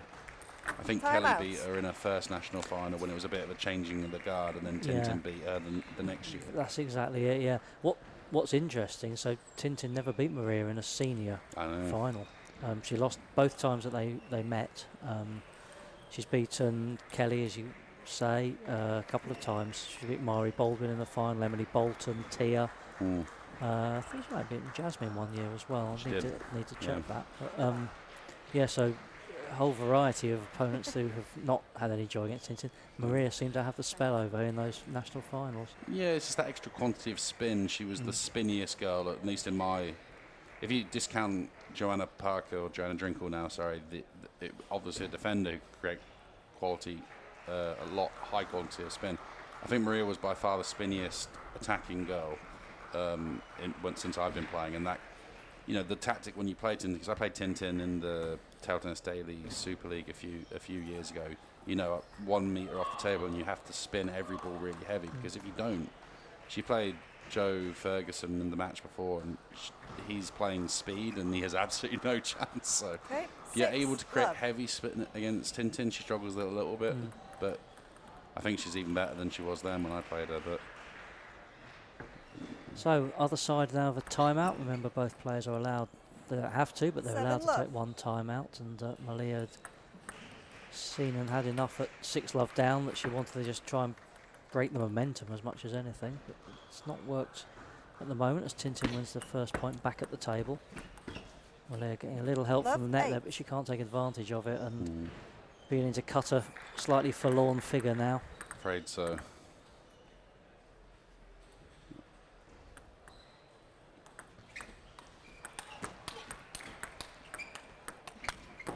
What can you do? Maybe try to slow the game down, or maybe speeding it up is a better option. Just try and get your serve done really quickly. Try and hurry Tintin. I mean, if it was me, I would have one goal. If I was, I would just focus on height of shot, because I mean, traditionally, if you play against Tintin's style, I mean, it goes without saying for most people, but especially against Tintin with the pin holder and the short pin was on the forehand. The higher the ball is, the much easier it is for it to hit the ball. So I think people get carried away sometimes against this style and try and go crash bang wallop against them, and that's exactly where they're even better against. Whereas if I was Malia, see there, as soon as that's 3 to 4 inches above the net, Tintin can come straight through the ball like that. I would, as a player, personally, I would try and take the serves a bit later maybe, and then try and feel them on a bit lower over the net, just to ask Tintin the question. But that long serve to get has so much horizontal movement on it. It's moving like a foot to the right after it lands at the table. So it's very difficult to contend with. Yeah, it's almost like facing a Shane Warne leg break or something, isn't Game it? 2, second game to So yeah, 11-2, dominant by Tintin in that second game. She takes herself back to Dad Charles in the corner. You won't find many greater enthusiasts for this sport than Charles Ho. Yeah, I mean, I remember playing ping. Yeah. Many years ago, I'd never heard of this Ping Ho, and Derby 4-star first round, number 2 or 3 seed. Chris Duran plays runner-up Ping Ho in the first round. I'm thinking I've got a nice, easy match on my hands. Found myself 2-0 down in the first round, and did eventually come back and win that 3-2 if someone's got the Derby 4-star archives from about 2006. I think they're in your head. They may not be in a dusty drawer somewhere. They're certainly in your head. Yeah, I remember that vividly because I never played him again. I was 2-0 down, and I believe I never saw him play, actually. I've 12 years working for Table Tennis England, so he just about stopped, I think, just before I came. But, I mean, this was literally 20 years ago now, so this is the first time I'd had any introduction to the Ho family at the time. And then little did I know that his little sister was going to be one of the greats of the English game. Yeah, absolutely. It's funny how younger siblings often come through and outstrip the older ones because is it the motivation to get one over there? I think it's the motivation. You also have the ability to practice against them. I mean, now the sort of the great players in and around now, you've got Tintin, you have Paul Drinkle with Bryn, who was an England player before. Gavin Evans, unfortunately, career cut short by injuries, but Bradley Evans, Miles Evans played for England. You've got Connor that can go off the back of Erin and Anna playing for England. There's so many examples of, specifically in this case, the younger sibling, but just any of the siblings, when you have that ability to feed off one each other and raise your games. Yeah, we've seen a few brothers playing actually alongside each other in the. I thought for one moment we might get 3 pairs of brothers in the semi-finals. It was always a tall order given who they were playing. In fairness, but the Bennetts, the Newans, and Pivovars all alongside each other. Yeah. So you say in the men's doubles, you've always got about 2 pairs that it's going to be a very tall order to potentially knock out a Paul and a Sam or a Connor and a. Yeah, the journalist in me looks for things like, could we get all these brothers? Could we get a match between 2 pairs of brothers? But I mean, when you're up against Tom and Connor and Paul and Sam, to be fair, brilliant play there by Malia. Top spin on the ball, deep to backhand. I mean, I know from experience a lot of the girls prefer to play to Tintin's backhand because they don't like the pimples. But then again, sometimes that plays into her hand because she knows the ball's going to the backhand. But who knows? 1-4. I respect the fact she's still up for the fight here, Paul. Yeah, and she's playing it the right way. She knows that she might not have the quality to execute every shot, but she's going for every shot, and that's a good way to play. Yeah, I mean, like you said, forlorn in the second set, 7 love. To be honest, I didn't expect to come out playing this well in the third set. So, full credit to her for it. Yeah, it's good. Bit of dispute with the score. I think maybe no, it might be actually just the technical malfunction with the iPad potentially. Fair enough. Technology is great, but sometimes pen and paper or the equivalent is not a bad thing. So yeah, Malia's just works herself into a 4-2 lead here at the first towel down of this game. Yeah, I do like to see the and Tintin to an extent wouldn't necessarily mind losing a set here and there if it pushes her to no, I need to raise my game to another level. As a player, ex-player at this point to an extent, sometimes it's dangerous to go 3-0, 3-0, 3-0, 3-0, and then be met with this stiffer opposition. And I don't know her draw for later in the tournament, but I'm sure there will be certain tests before. Yeah, I'm trying to remember which half. Ella Pashley, I think, is her half. We'll have a look when this game's finished, and we'll see if we can chart her path. But yeah, you kind of the danger, I suppose, with 3-0 you almost settle into an autopilot. That's what happened to an extent. That's what happened to me in the men's singles group. Yesterday I had 4-5. two defenders, which was there was 4 defenders in the whole of the groups, and somehow I managed to get 2 of them in my group. And then I played 2 left-handers, which also, you know, I think it's a 14% chance left-handers, something like that. And then I played, you know, Matthew Daish, who's, you know, a very solid young player, been playing professional in Austria for a number of years, and suddenly you get hit with this new level, and it almost feels like it's come out of nowhere. Yeah. But yeah, lovely shot there by Tintin. It's always a personal favourite of mine, back end down the line. I'd always like to see more of the top players use it. Yeah, as you say, it's not one necessarily that the lesser players take on. That clipped the edge, yeah. It's just clipped the edge, yeah. So actually from 3 points down, I think, was it 5-2 Tintin was down? Yeah, 5-2 or 5-3, but yeah, clear tactic from Aaliyah. She's trying to pressurise the Tintin back end in this set. I mean, she's almost exclusively gone to the back end 7-5. Oh, she was frustrated missing out on that one, though. Yeah.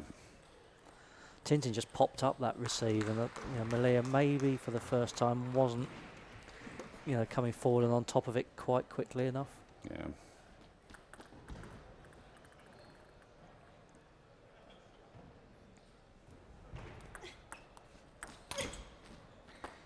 Seven, 6.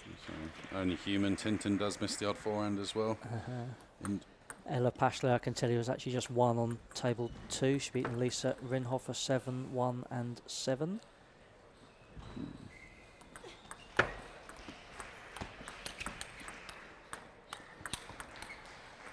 yeah, top quality player there by Tintin. 6-8. It's just very difficult to get through her there in that regard, you know. And she's coming down on the ball. That's why I was trying to say, if I was her opponent, I would purely play on height if I could.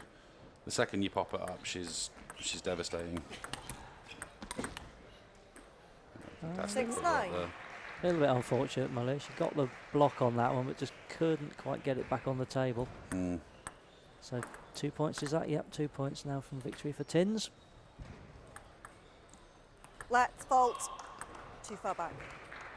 Yeah, I was just about to say that, Chloe. Well spotted. We're going to have TTR at the World Championships, I believe, so that'll be interesting. Yeah, I'm seeing this Wang Chuqin, was it with 4 successful challenges in the last WTT? It was an interesting one. Yep, there it is. So first of the 4 match points is all that Tintin requires, and she's safely through. She's negotiated the first match of the knockouts, the round of 32, and beaten Malia Baig. I will, you were asking Chris who she is going to play in the next round. We'll have a look. It's the winner of Millie Noble and Catherine Liu. Catherine from Leicester and Millie from Derbyshire. Yeah, both a battle of Draycott players. Yeah. So Likely to be Sienna Jether in the quarters, if it goes with ranking anyway. Mari Baldwin is safely through, by the way. She's in the bottom half of the top half of the draw, if you get what I mean. She's gone through against Evie Narpen 3-0, and Ella Pashley, as we say. So Ella and Mari would be the quarter-final if it goes, and then the semi-final opponent for Tintin if it all goes according to ranking. Sure. Just having a look at some of the best bits of that match. Yeah, great switch there. Just showing the quality that Tintin possesses. So, you going to the World Championships, Chris? Have you got a ticket? Is this code for I need to be buying a ticket tomorrow? I might clumsily segue into a ticket plug to tell everybody else out there who's listening to buy a ticket. I probably should go down at least for some of it. Feel like Telderson could drop me a ticket after this scratch from the singles, you know. Just saying. If it was in my control. Just, you know, 2 fall out into the car park, you know. But no, I mean, look, it's interesting. Is this the schedule, not the schedule, the team being announced at the end of this tournament? Yeah, tomorrow, exactly. We're going to be finding out which men and women are going to be representing England, putting on the 3 leopards. Yeah, it'll be interesting with the. I'm just saying, like, I'm not sure if they can take 5 or 4, because I have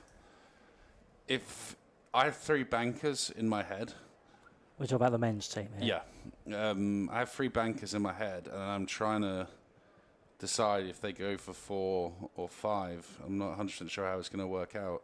Well, will be revealed tomorrow. Yeah. My lips are certainly sealed, Chris, so you won't get anything out of me. I don't intend to, you know. If you do drop on, you know, man of the people, getting things leaked online. But no, I mean, I think it goes without saying that Connor and Tom are probably almost dead certains to go on with it. And then regarding Paul, it's whether Paul is putting himself up to play the World Championships. But as far as I'm concerned, you know, Connor and Tom are the first 2 names on your score sheet now. Tom being, you know, currently number 1, you know, maybe tied number 1 with Liam, but Liam not being available for selection. So either Tom's a no-brainer. I think Connor's obviously a no-brainer. And has picked up some very good wins on the WTC circuit. Yeah. You know, this is these prime years, Paul, you know, you're 18 to 20, where, you know, a lot of people either make the move or they start, you know, pulling away a little bit. And, you know, I respect Connor immensely. He's a fantastic player. He's a lovely guy. And, you know, he's also got that grit that you can't teach, that,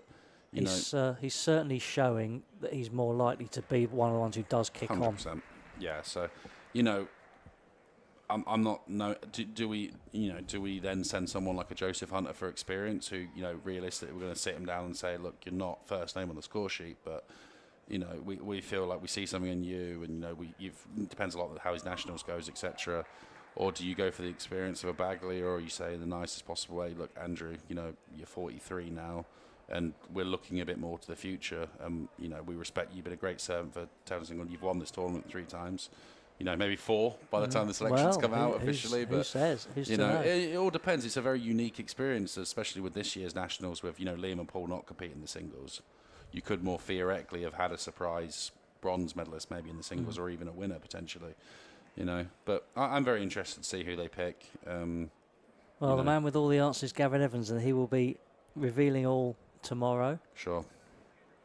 I'll see if I can buy him a coffee, see if I can get out of him. I have known him for 20 years. So. Anyway, back to business. Back to the grind. We will be back with you in a few minutes for Sam Walker and Josh Bennett. Yep.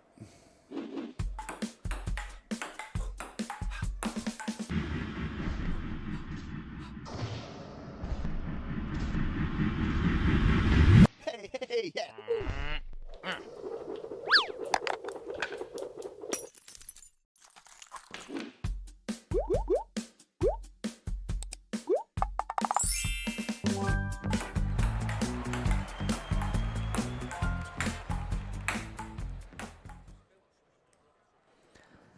So here we are, back with a men's singles last 32. Vladimir Shadranov, umpire there, is supervising the toss of the coin. And we have a World Championship medalist against... I was hoping I might be able to say the star of an Oscar-winning film. But not to be. So, no, I mean, it's so nice to have table tennis in the forefront with the Mighty Supreme. It is, isn't it? And, you know, it was a guilty pleasure film of mine, Balls of Fury, that came out in the mid-2000s and stuff, you know, Christopher Walken hamming it up as the villain, but, you know, and that's the only and then obviously the one I have heard for 20 years is the Forrest Gump one, but no, it's, you know, he said Timothy Chalamet couldn't have been nicer to him. He's got loads of pictures, and he said he's got memories for life of it. Made it it's a wonderful experience. Absolutely, and maybe not quite as big an experience for him now, because he would have played Sam before, I'm sure. Maybe not at the Nationals. I know he's played Paul at the Nationals. Maybe not Sam. I'd need to go back and have a look at that. But what do you think we can expect? Will Sam be a little bit wary of Josh? I don't know about wary, but I think respectful is probably a better term. You know, Josh can feel a little bit hard done by with there only being the 8 seed, so that you have the availability of effectively he's about the 10th or 11th seed playing a top 4 guy in the last 32. But that's the nature of the draw with only having 8 seeds, and it does create some more, you know, interesting matchups. And also, unfortunately, the way that is, a couple of people feel a little bit hard done by. So, you know, I think both players are what I'd call great ralliers, not amazing service. So at least we should get a lot of good rallies, hopefully getting into them and see the quality of Sam. I can see the players being back from the table quite a lot in this one. Actually, just Jack Bennett, he was the lucky loser, so we could have a Bennett matchup, but I think Sam Walker will have something to say about that and stop that from happening. I'm sure. 1 love. A positive start. Or maybe not. No rallies, Paul. just backhand winners. Yeah. I'll stand by that. I think we'll see our share of them. Yeah.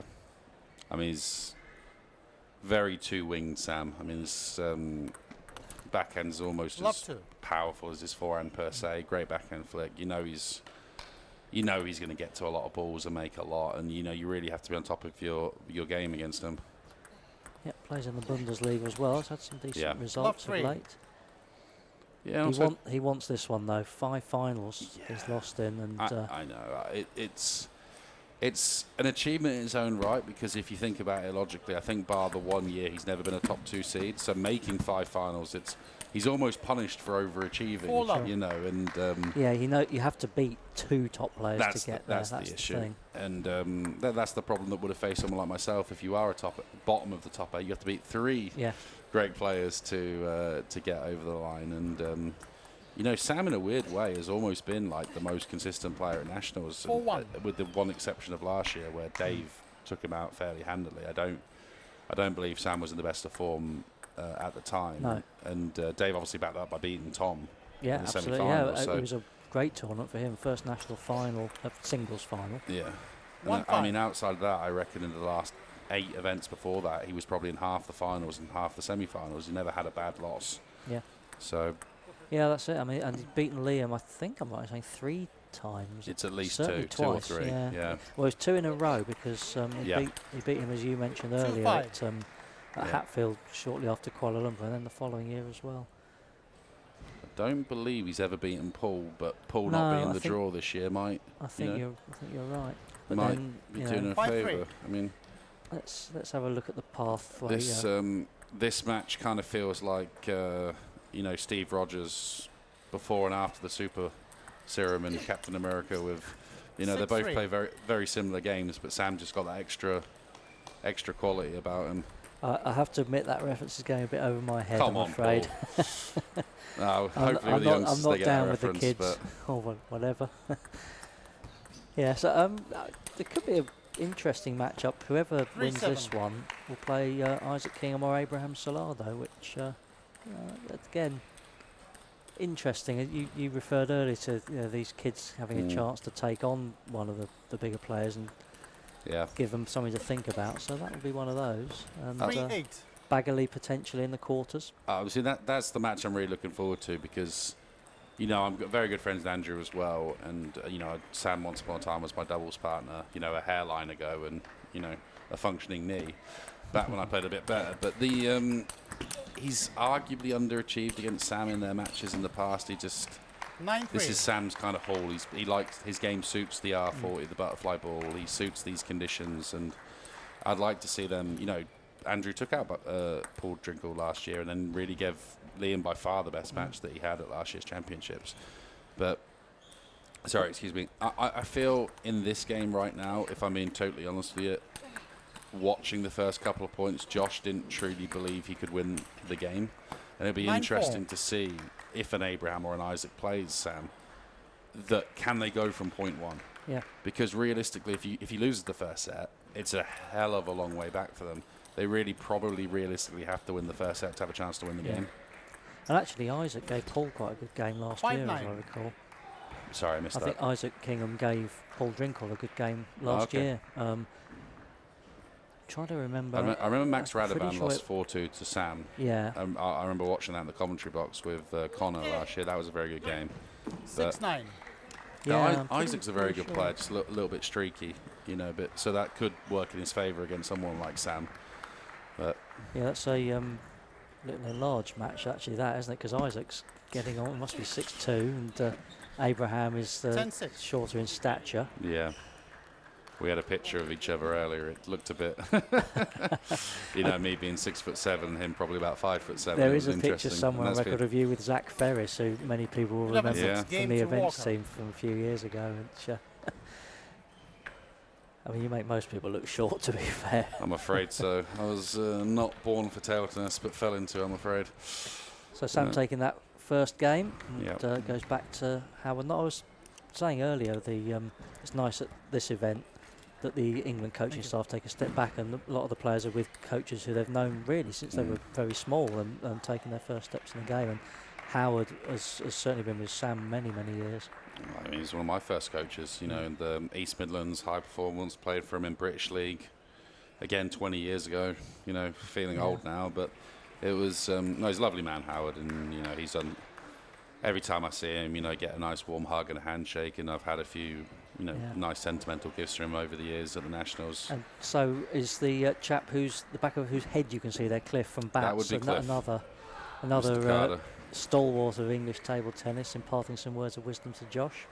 Yeah, I mean, they have a very close, almost like uncle and nephew relationship between the two of them. So, you know, I played with Josh for 2 years in British League for Bats, and I was, you know, the extra guy in the corner, and they let them have their moment. But no, he's a genuinely wonderful human being, Cliff, and he'll tell me to shut up if I said that. But he's, you know, very sarcastic, very droll sometimes, but he's a very humorous man. Yeah, he's a great sense of humour for sure. You know, him and Josh are cut from the same cloth in that regard, and it is nice to see those bonds last years or even decades in this sport. Yeah, absolutely. That's what, not just this sport, but sport in general can do. It's not, you know, the achievements matter, but the connections you make, I guess, matter more.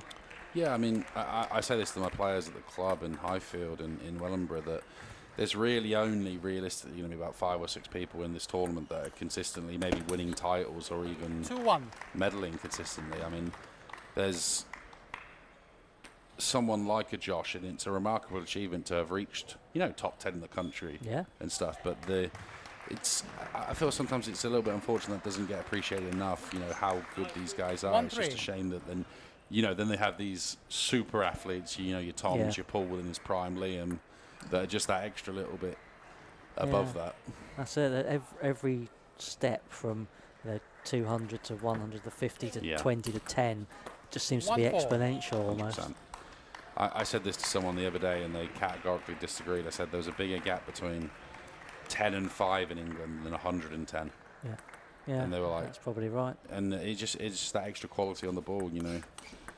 And just Sam is so at ease on this court. Like, yeah, he's in no mood to give Josh any openings or just the chink of light to try to hang on to. 5-1 at the first towel break. And, you know, you see Josh bouncing and still trying and everything, and he is a very good player. But the one thing I said at the start, which I think has held true, is that 5-2. Josh is a bit like me, more of a defensive server. So when he's playing Sam, Dennis Neal always said something to me interesting years ago. He said, whenever you're playing a better player, if you're in a 50-50 situation, you're actually not. You're actually like 20%. You need to try and get ahead in the points. And Josh, unfortunately, isn't getting any free points here. So he's contesting rallies, but his opponent is a little bit better than him at the thing. So without the free points from the serve, it's very difficult for Josh to find a way here.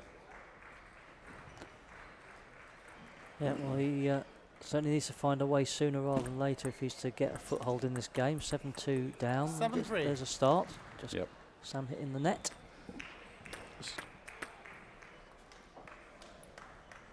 I haven't seen Sam's forehand this sharp for a long time. 7-4. Yeah. Yeah, I think Sam, probably the one that got away in his mind is probably the year Tom first won it. Yeah. Sam absolutely dismantled Andrew Bagley in the semi-finals. 4-8. And I was there for that, and you thought, whoever did the YouTube highlights for Andrew was not doing any favours in the 1 minute highlights of that game. That might have been me, I don't remember. It was, I believe he got something like 14 points. Yeah, in four sets. It was no more than 20 certainly. 5-8. Yeah, it was something like 14 or 16. I had never seen a dismantling of two top players to that degree. But you thought then, well, that's the statement, I'm going to win it this year, and it didn't turn out that way, of course, because and Tom, quite rightly, why would he accept that situation? He took the ball by the horns, I guess, and 9-5. made the title his. I believe Sam was leading in that final as well.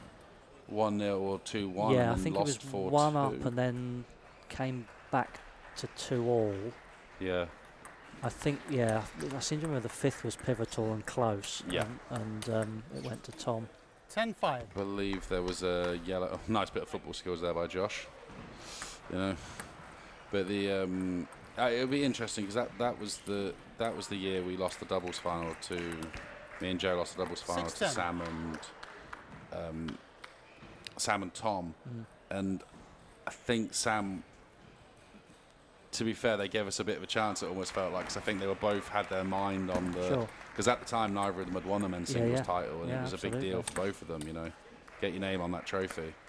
7-10. I think they did have one eye on the final, and then it's tough. You know, at the time, Sam was the more established player of the two, and you know, always kind of playing third fiddle behind Paul and Liam, but being superior to the others. And then Tom kind of changed the guard, and he's only gone on from there.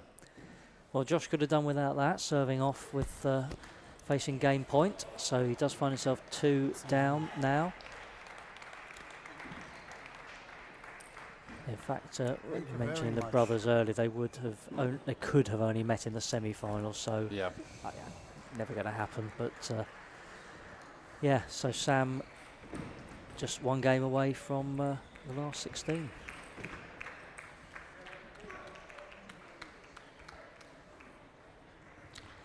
Just having a peer at the other tables.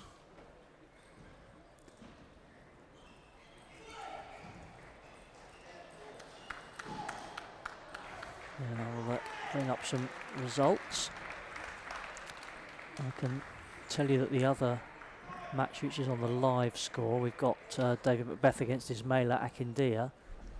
And David has won the first 11-5. He's currently at 8-all in the second.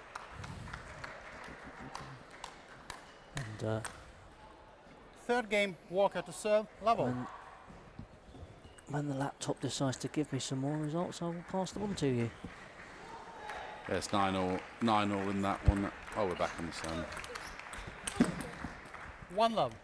Yeah, we mentioned Tintin's next opponent. I can tell you that'll be Catherine Liu, who's come through a tough 5-set match against Millie Noble. She was 2-1 down and won the fourth 12-10 and the fifth 11-9. So that will be Tintin's opponent. Letitia McMullen, Sienna Jetha, Saskia Key, all through as well. Love to. Wow. Well and Alyssa Newen. Sorry, just missed a screamer down the line by Sam there. I caught it out of the corner of my eye, but sometimes, you know, you're giving a piece of information and you're committed to that. I understand. I think this is a very interesting thing. The first couple of points of every set, Sam is really on it. And then once he gets that 3 or 4 point window, then he seems to go down a gear and maybe he's trying to reserve himself. But the first 2 points of that set, super high quality from Sam. Is it a factor that these guys have got to play 3 matches in quite quick succession? I mean, they are super fit. To an extent, for sure. I mean, look, also it depends. I mean, how far do you in the doubles and the mixed doubles? It's already happened. You know, this happens every year. I mean, there's a reason why, as good as these players are, it's very rare that they do a three-peat in all 3 events because, you know, it takes a lot out of you to win. Even if you're playing someone that they are above in the singles, for example, it's still time spent on the table. Yeah. I mean, as a full-time athlete, you'd expect them to be fantastically fit physically. So, I mean, is it as much mental fatigue? 100%. Especially, you know, rightly or wrong. Tries to behind the back as well, Sam. It's a good one for the crowd, that, for the memory bank. But you know, especially if you play a doubles match and sometimes those lingering thoughts are in your head, like, why didn't my partner do this or why didn't I do that? And you can always think back to a time, but there's a lot of top players around now. So, you know, like, for example, Dave won the first set very comfortably against Ishmaelia, and then he sneaked through a close second set. Maybe that's 15 minutes he doesn't have to spend on the table, you know. And then also, if he'd lost that second set, like you say, it's not just the physical, it's the mental. Like, oh, I should be off the court by now. I could have been resting, and all this little stuff. And so someone like Andrew has a bit of an advantage to an extent that he's not in the men's doubles, and he didn't go, no disrespect, didn't go too deep in the mixed doubles. So he can really just look at that men's singles draw and space it around that. 5-4.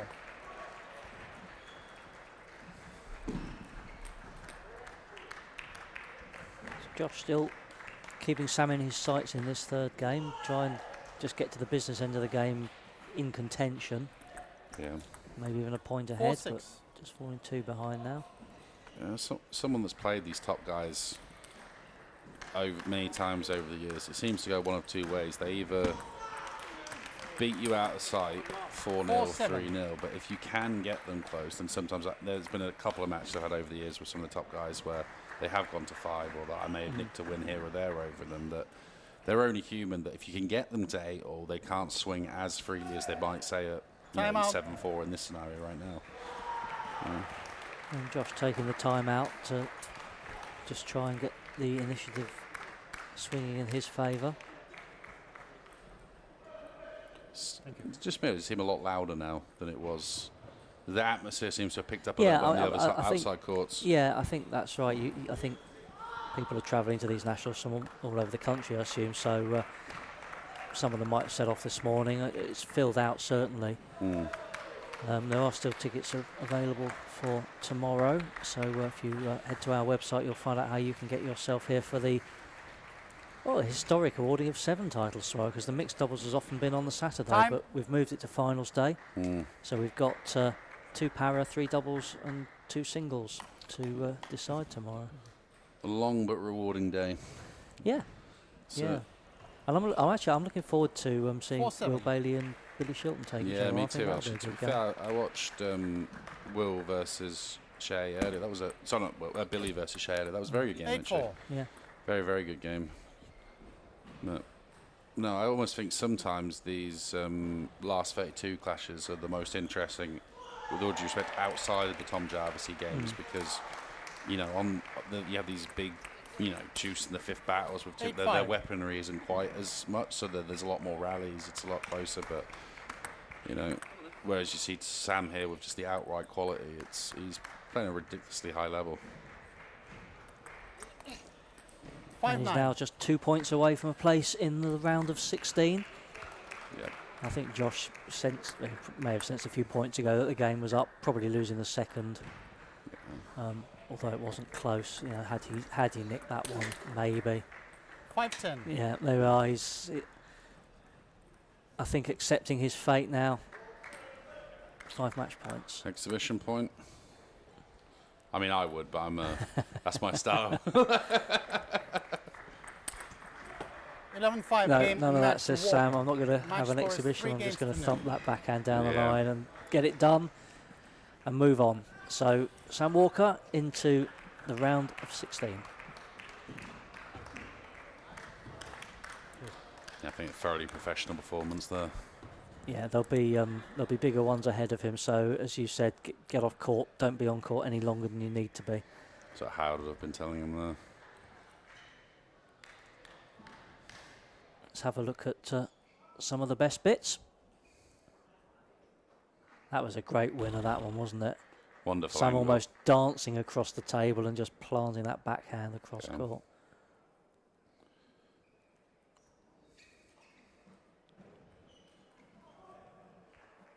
Always looks so easy in highlight form. They always make it look so easy. I can't play like that, believe me. But Yeah, there's a very good reason I write about it. yeah. I'm retired now. I'm joining you.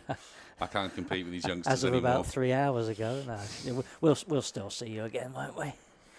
I hope so. I lost a couple of stone in prep for this. I was trying to take it quite seriously. yeah. But I tried to be an athlete for 3 days and I hurt my groin again. So maybe it got to go somewhere in between, Paul. But no, it was fun while it lasted. But I might be the only unbeaten player at nationals this year. Who knows? Hey, maybe. Could be. Maybe. I'm sure you'll be in demand for doubles if the body will take it. It's that doubles I can somewhat mask the. I have chronic damage, unfortunately, now in my right patellar tendon, which means whereas 3 years ago I was competing with Sam. I'm not saying I was the same level as Sam, but competing with him in the final of London Grand Prix, and I can practice with these guys. Since I had the final surgery, they took away a lot of the pain in my right knee, but I unfortunately have chronic damage in it now, so I don't have the power to push off the knee. So it's a bit annoying. I'm still better than most of the guys, but I'm not what I was, and I can't then compete with the top sort of 5 or 6 guys anymore, realistically. No, you need more than great hands at that level, absolutely. Of course.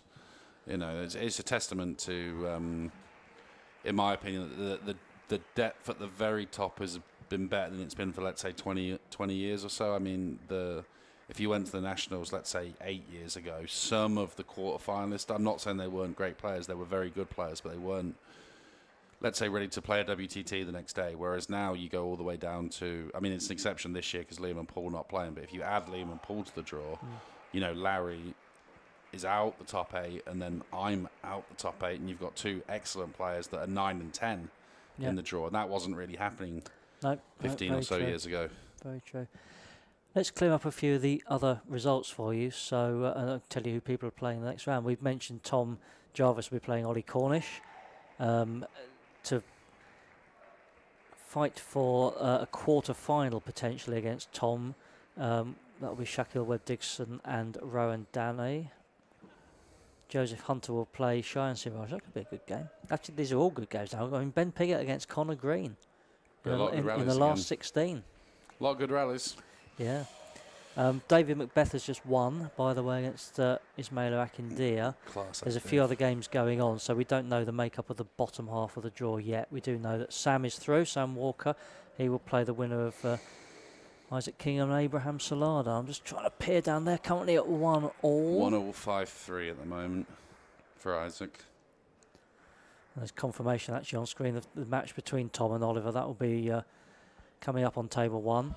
We've got a final women's round of 32 tie first, though, between Tia Nair, I should say.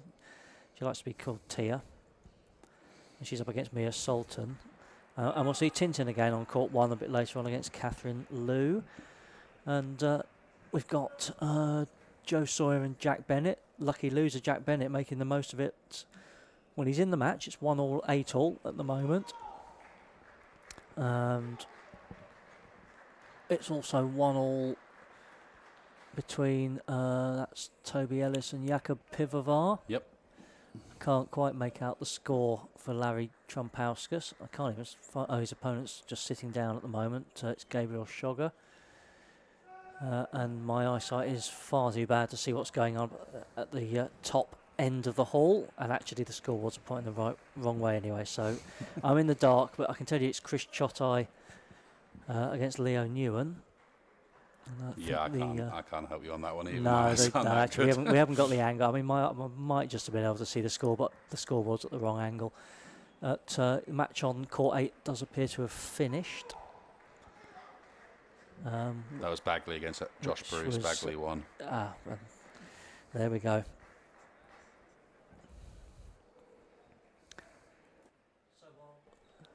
So while we wait for the next match to come on court, don't go anywhere. Let's have a look at some ads and some highlights.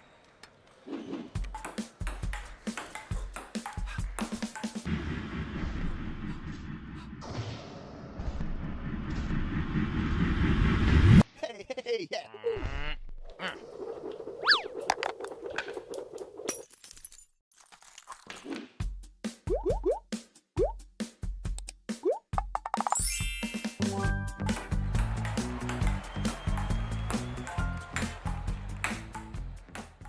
Let's go, London. Come on, London. World Team Championships London 2026. Tickets on sale now. See you in London. 100 years of table tennis. Don't miss the action. Tickets on sale now. See you in London. See you at Ovio Arena, Wembley. Can't wait to see you in London. Don't miss the action. Get your ticket now. London 2026, back where it all began. And I can't quite lift it over the net.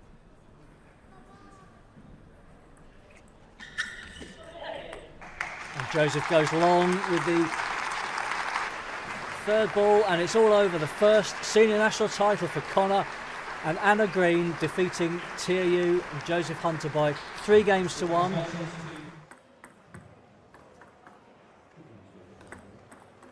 And there it is. Yeah, Long chop sides can serve. Congratulations to Jack and the Spidey there. Congratulations there to Jack Hunter. Yeah, he looked good.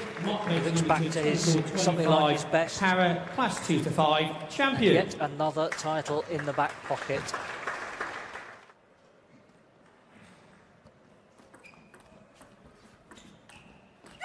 There it is. Done it. Championship point. Aren't they delighted about it? First national titles for Tia Neyu and Mari Baldwin as they see off the challenge of Sophie Early and Eva Eccles. Fantastic. A new doubles champions.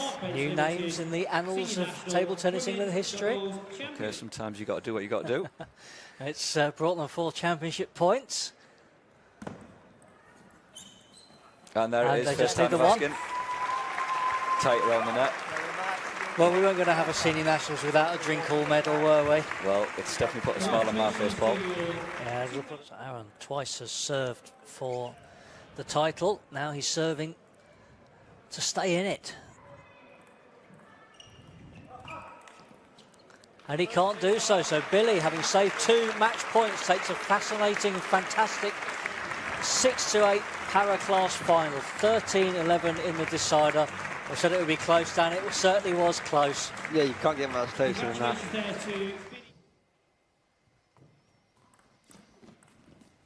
I know. And there it is, the historic 7th, the end of a fantastic, mesmerising at times game between 2 wonderful young players. Tintin full of smiles as she goes across, and such respect between the players and the coaches. A little skip of delight from our number 1. And this is great from your perspective, Gavin, to see this. Put a foot wrong, really good. Yeah. 11. And there it is. Backspin A serve. muted celebration, I think, out of respect to his great friend David. Yeah. And just all credit to Liam in that final. Dave coming out aggressive after timeout. Didn't do a great deal wrong, but he's hitting to a man in form. Senior national champion.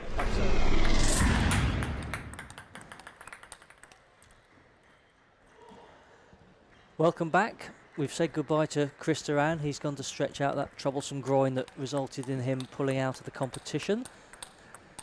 Lovely to have had his insight and conversation with us for the last 3 matches. We turn our attention back to women's singles round of 32. You can see that Tia and Mia are on court. Tia Yu at the far end of the table. And just as I say that, the camera switches, so she's now at the near side as we look at it. Tia Yu's the 2nd seed, and she's up against Mia Sultan, who came through the group stages. So Tia, well, who can forget that spellbinding final? I used that word a few times about it, but that's exactly what it was last year against Tintin. 3 up she was, seemingly heading for her first women's singles title and denying Tintin a record equalling 7th, but somehow Tintin, with every ounce of experience and skill and quality, turned it around and won 4-3 and got that 7th title. Tia, she's not playing doubles this year, so maybe that is to put all her eggs in the singles basket, have a real crack at unseating Tintin. She is the 2nd seed, so she is seeded to meet her again in the final.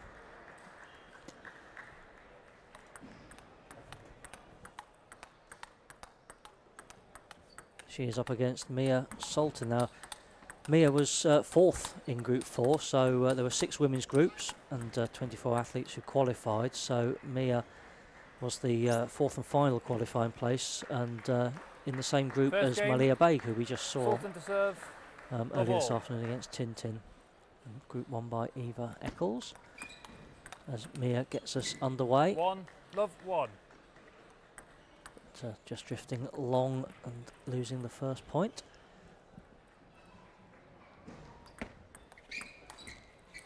Two, love. Not the start she would have wanted. It's always good to get that first point on the board if you possibly can. It's a bit early to talk about putting pressure on the 2nd seed, but get the first point on the board, settle yourself down. But she's not been able to do that with 3 attempts so far.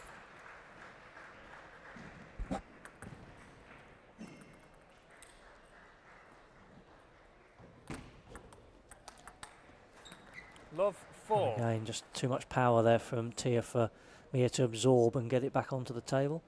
The voice of the umpire that you can hear with the scores, that's Ollie Ingram. He's assisted by Vladimir Shadrinov for this match.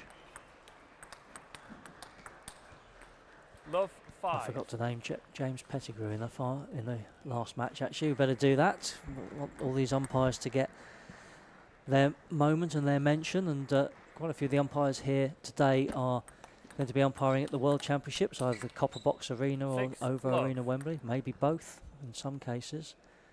And they all have one thing in common. They all started at the bottom of the umpire's pathway, and it's taken some of them all the way to the World Championships. And English umpires have umpired Olympic and Paralympic finals recently, so who knows? If you want to be an umpire, it could take you all the way to the best seat in the house, in front of some of the best players in the house, at some of the biggest tournaments in the world. So head to the Table Tennis England website. You can find all about the umpiring pathway.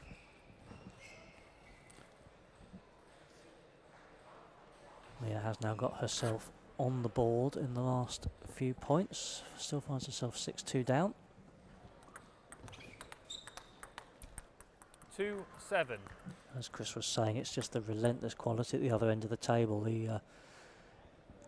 I was going to say lesser player. I don't mean that as a derogatory term. You know, the lower ranked player, the one who's not expected to go so deep into the competition.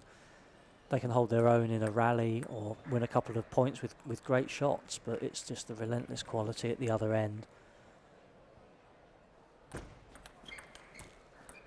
7-4. Yeah, not quite. I thought that was going to just think about it and fall over onto Mia's side of the table and give Tia the point, but not to be. She's still got a 3-point cushion.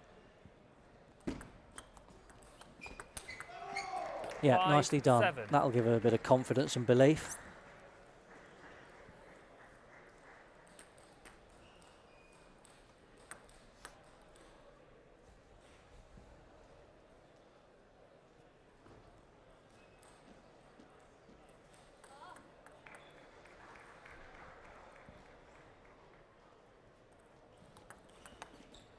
Six, 7.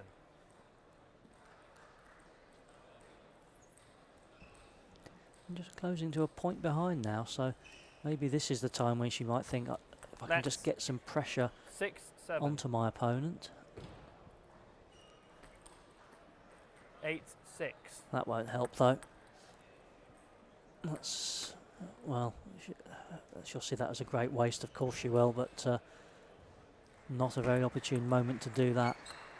Missed the serve completely.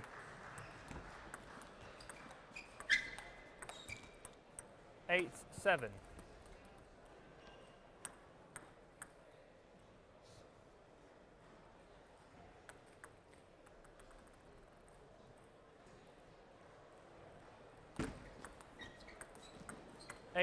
All. So we have parity. From what was it, 5 or 6 points down early on in the game? Certainly 5.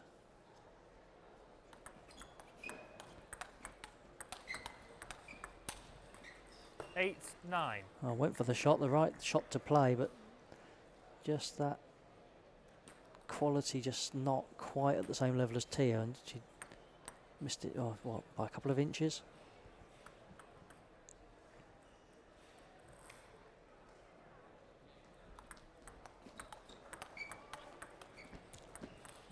All. But she's still in it. So we've had 3 games so far where the higher ranked player has dominated throughout. They've never found themselves at the sharp end of a game at 9-all or 9-8 or something like that. It's always been a comfortable cushion. So for the first time in this session, one of the seeded players is being asked a question.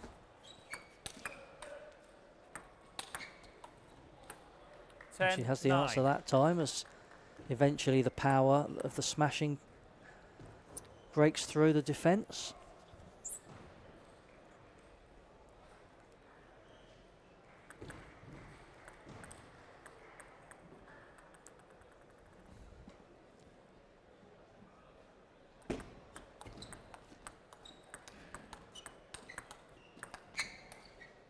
Eleven, 9. Yeah, there it is, just the Game extra quality telling once again at the end. She was asked the question at 9-all and had the answer. So first blood to Tia Yu. Mia still seems to have a smile on her face, so she goes back to the corner, wearing the colours of Fusion Table Tennis Club in Bermondsey, right next door to Millwall Football Ground, actually, if you know that part of the country. Great club down there. Lots of good players have come through the ranks there. Larry Chompauskas, of course, is the current Poster boy, I suppose you'd say. He's the highest ranked player from Fusion, certainly, and one of the seeds here. 7th seed. Let's see if we can update you on some of the other scores that have gone through.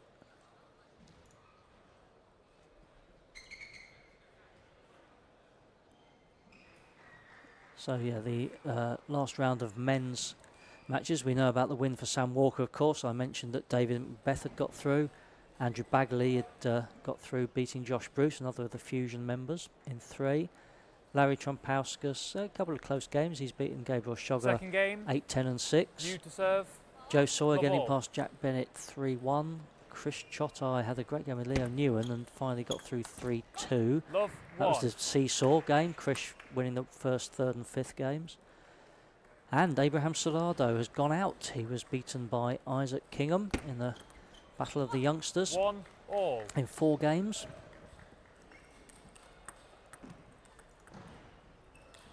So what that means is that Isaac Kingham has earned the crack at Sam Walker. 1-2. We still have a match going on actually in the men's between Toby Ellis and Jakob Pivovar. So that's to play Andrew Bagley. I'll try to keep you posted on that one. But in the meantime, back to this game, and Tia has 3-1. taken an early advantage in the second game, leading by 3-1. Again, you see just the extra quality there. 2 or 3 great returns by Mia, but when the final ball comes back, which, you know, she might have had a right to expect she'd have won the rally by then. Retreating now for having to lob, but she can't get that one back.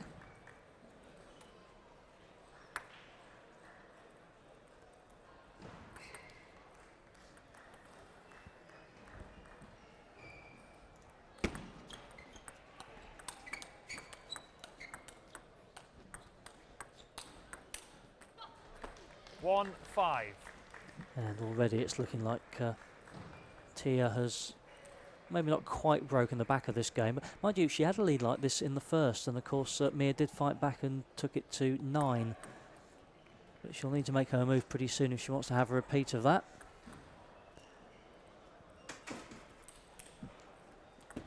Let's 1-5.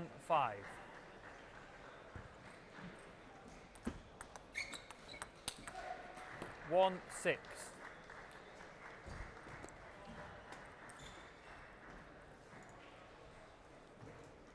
Just to update that Sophie Early is on table 2 at the moment. She's won the first couple of games against Andrea Harrison in quite short order, 5 and 2. 6-2.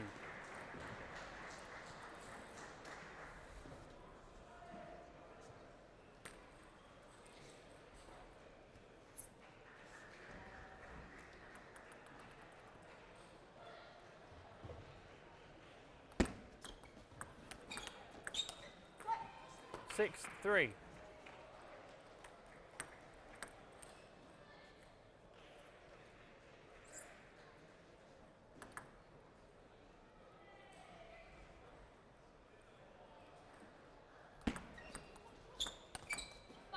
Three 7.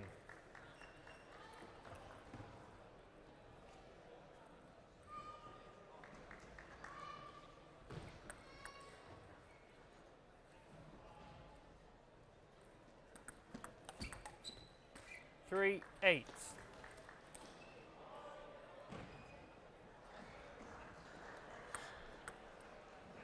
So Tia extending her lead out to 8-3 and looking like the back of the game is now broken, but we'll see. Mia will show a bit of fight like she did in the first. Let's. Trying to keep it very tight. A couple of lets in a row here. Again, the power of Tia, just wrong footing Mia then, with that punch down the line. Switching to the forehand and just crunching it past her opponent.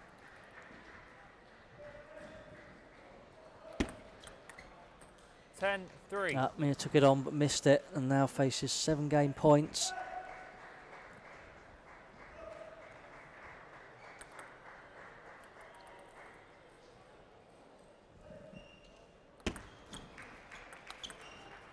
11-3. There it is. She just needs Game the first you. one. I can also lead tell you that 2 games to Sophie love. early has completed her victory against Andrea Harrison. We have another guest in the commentary box. Chris Coburn from Table Tennis England's development team, who is just having a moment trying to get the headphones on. Imagine Mario Balotelli trying to get into a bib. He's finally disentangled himself. I think let's pop that up there. So you are live to the nation. Welcome, Chris. Hi, thank you, Paul. So, can you see any way back from Mia in this game, or do you think just the quality of Tia is just too much for her? I think it was always going to be a tough ask before the game, because I've seen Mia play in county before, and she likes to step away from the table, but Tia is so good and so quick off the bounce. I mean, I've played Tia at a camp, and I like to play a similar way to Maya, and Tia was just too quick for me.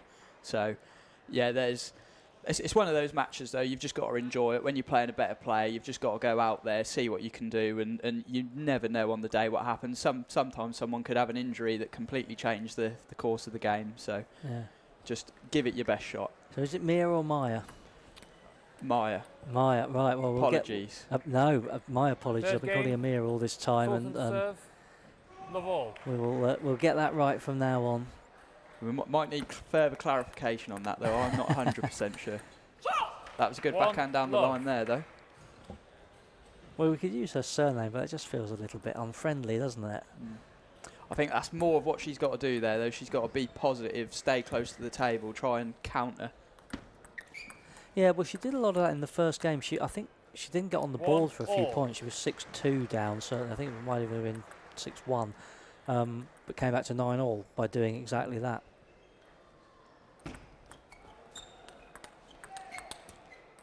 Two, 1. Were you not tempted to enter these qualifiers this year? I actually did. I entered, but then I withdrew in February, and I've decided to help working it instead of playing. And then coming here and seeing how high a level the qualifiers were, I think I made the right decision, because I would have been going home on Friday if I had played.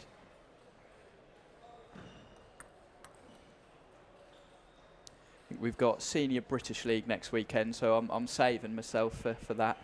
Oh, so that's Championship, is it? No, so we're in the A2 division this year, I believe, at Morpeth. We're currently top of the league, but we're playing 4 really strong teams next weekend, so going to be a very tough matches, but that's going to be enjoyable. I wish you well with that, as Tia now is marching towards the last 16 places, wrong footing her opponent with that one.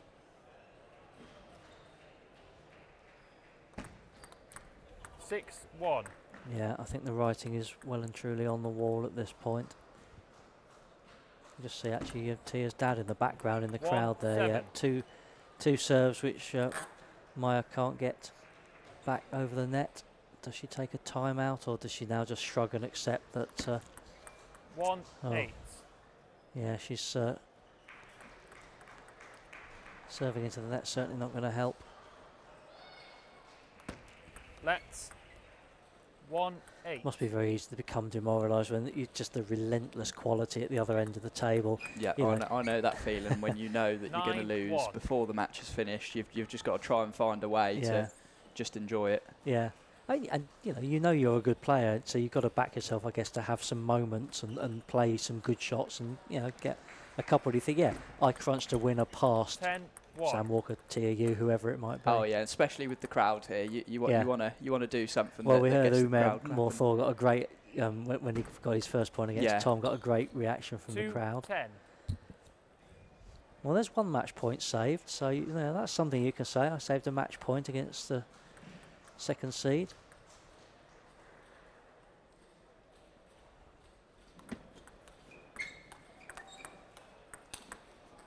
But there's no coming back from that one. Another forehand cross court to finish it off, and TAU makes it safely through, comfortably through, to the round of 16.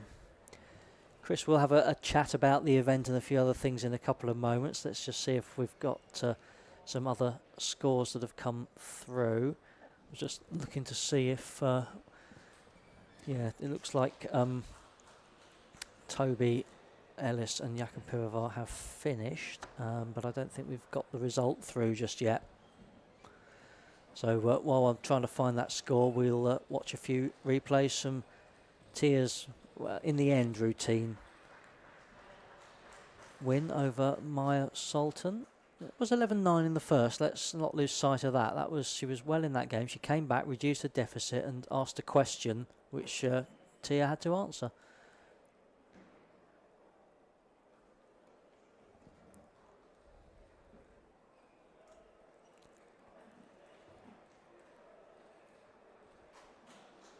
And still, unfortunately, no update on that score between Jakub and Toby. I'll aim to give that to you as soon as we get it through on the system. But Tia is through. She will play in the next round the winner of Mia Lakhani and Mabel Shoot. And that is currently 1-0 to Mia, who is 8-7 down in the second.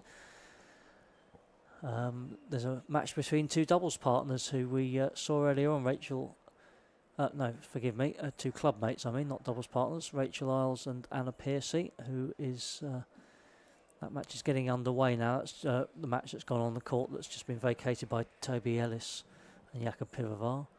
Lauren McKindo is taking on Jasmine Wong as we speak. I can't quite make out the score in that one. Looks like that's 2-0 to Jasmine. I think it's 2-0 and 6-3, isn't it? I couldn't quite see that it was 2-0 or 2-1. Just below us, Brooke Morris and Sarah Williams are tied at 1-1, now starting the third end.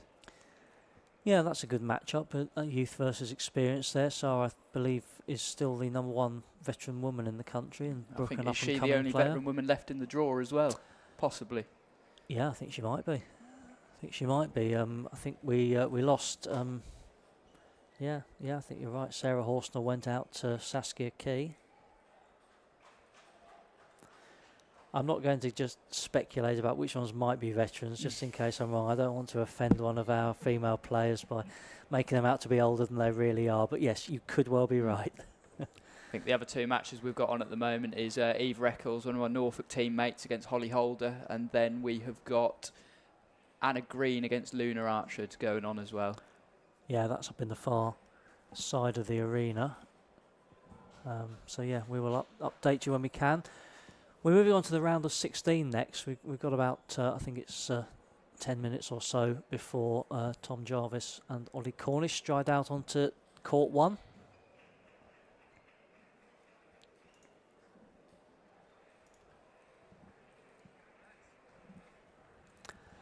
So yeah, we will take a short break, and we will be back. In fact, it's going to be 3:45, so we've got a bit of a longer break, and we'll be back nearer the time to watch Tom Jarvis take on Ollie Cornish. Don't go anywhere. We're at the Mark Bates Limited Senior National Championships, and we'll be back soon.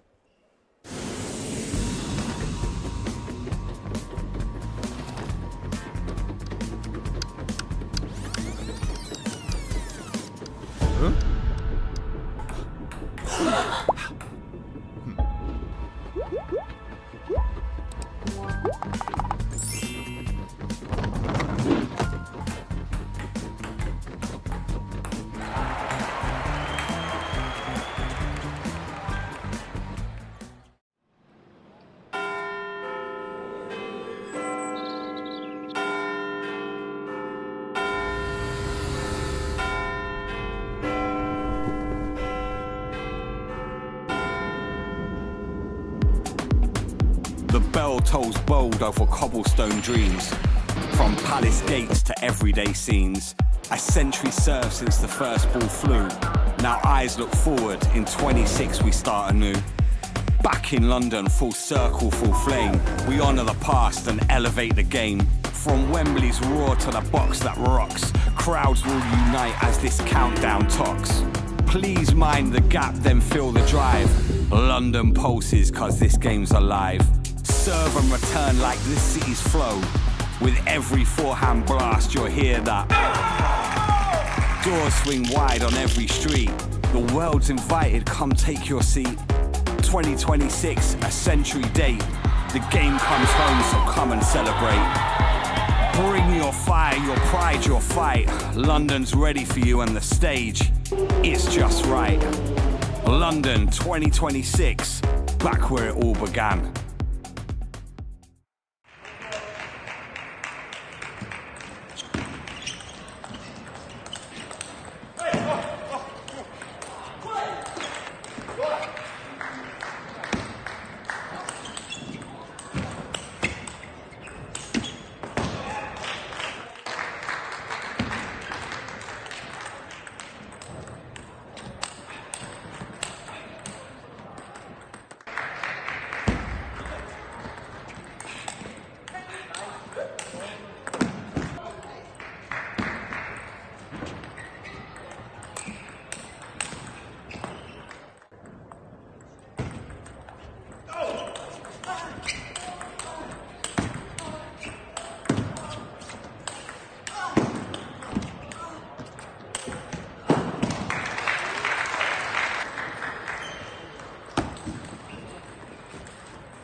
What a rally.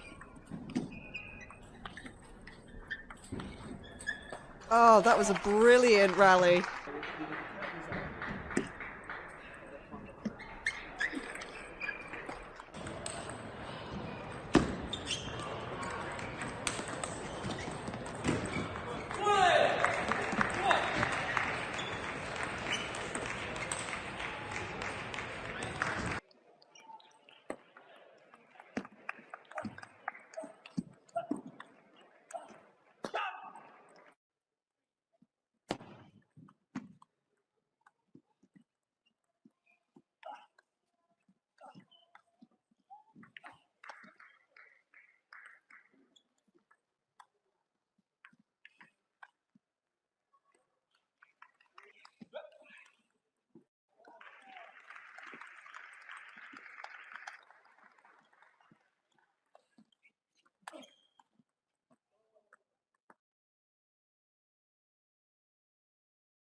Just got to put it away now. He's kind of going to look to attack. Great depth.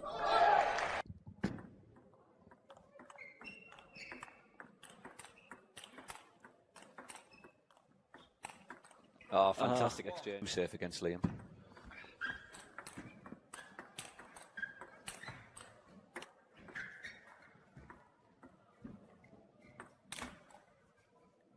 It's on. Unbelievable. Rally of the match here.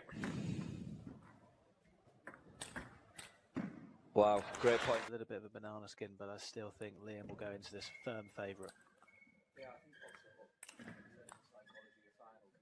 50 game, form can go out the window.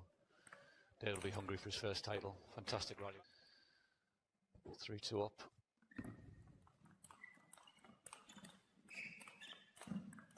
Great rally. That's brilliant. Fantastic. Still going. Oh, good. Yeah. 11. There it is. Back's been A served. muted celebration, I think, out of respect to his great friend David. Yeah. And just all credit to Liam in that final. Dave coming out aggressive after timeout. Didn't do a great deal wrong, but he's hit into a man in form.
Very beautiful. nice. Yeah, really good placement from Tia. Fought with the best players in the country. Nice experience for them. Definitely seen the great players in action courtside as well. A great rally.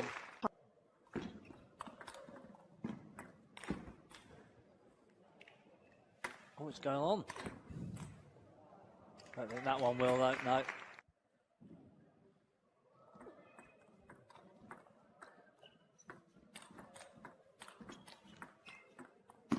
Oh, really good quality on that backhand open. Oh, it seems to just. Yeah, there it is. Oh, that's brilliant. Oh, look at that. An absolute speed merchant.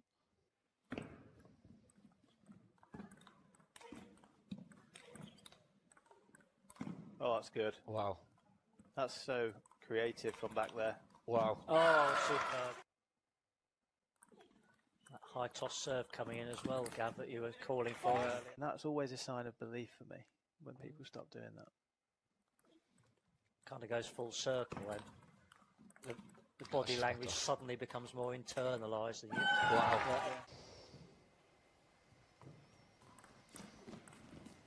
Oh, there And there it is, the historic 7th, the end of a fantastic, mesmerising at times game between two wonderful young players. Tintin full of smiles as she goes across, and such respect between the players and the coaches. A little skip of delight from our number one.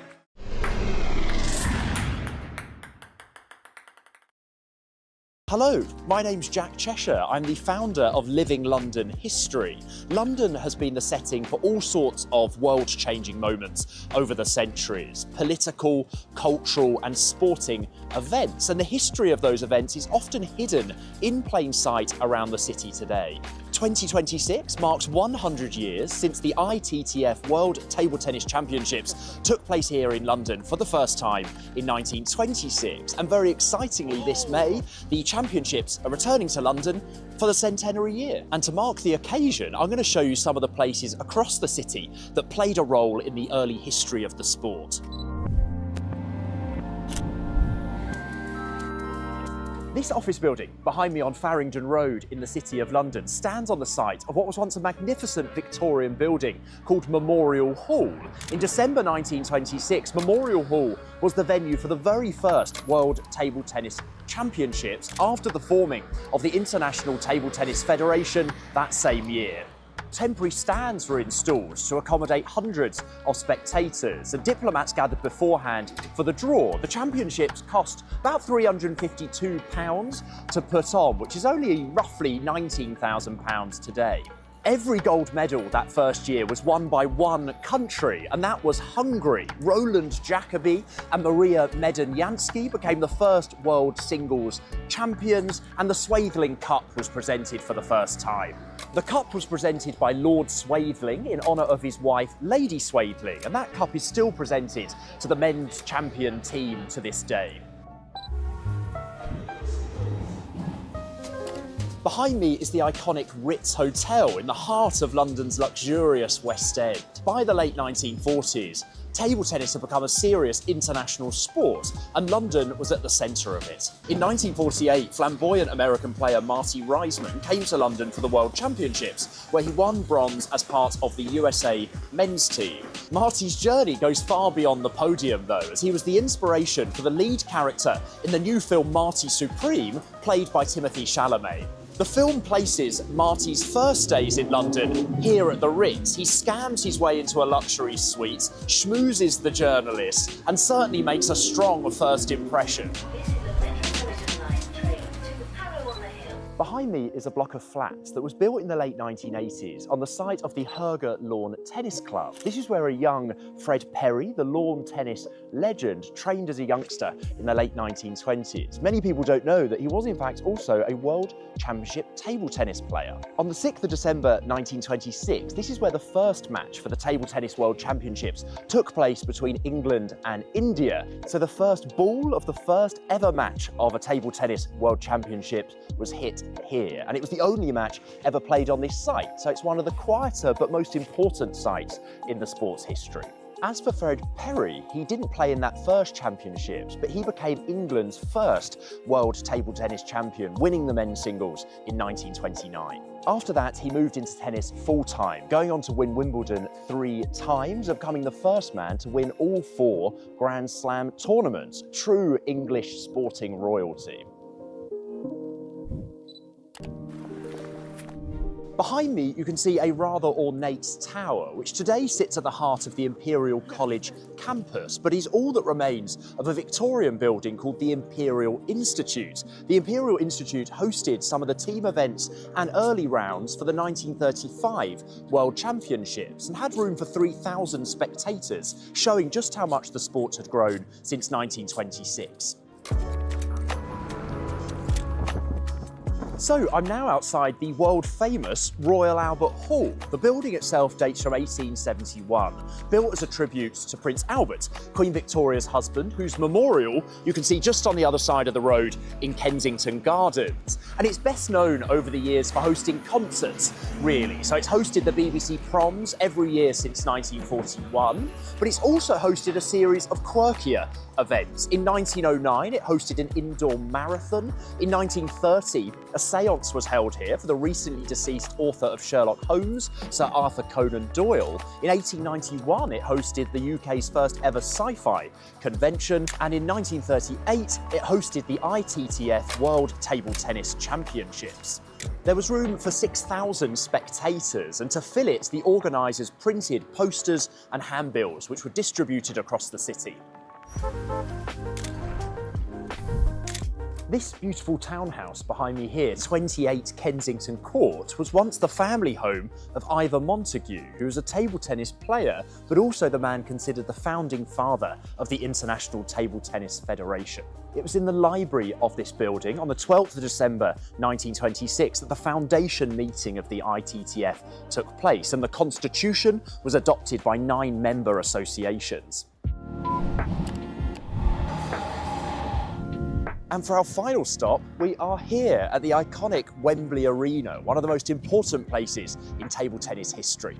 It's of course played host to many important events, such as the Beatles' final UK appearance on their final tour in 1966, the Summer Olympics in 1948, and it was also the venue for the ITTF's World Championships table tennis finals in 1935, 1938, 1948 and 1954. Some of the sport's greatest players have competed here, such as Victor Barner, Richard Bergman and Angelica Rosianu. And in 1954, it was the stage for the only time in history that we've had an all-English World Championships final. Twin sisters Diane and Rosalind Rowe defeated Anne Hayden and Kathleen Best. Not a bad way for the gold medalists to celebrate their 21st birthdays. By the 1950s, the championships have become less Eurocentric and become a truly global event, welcoming players from all over the world.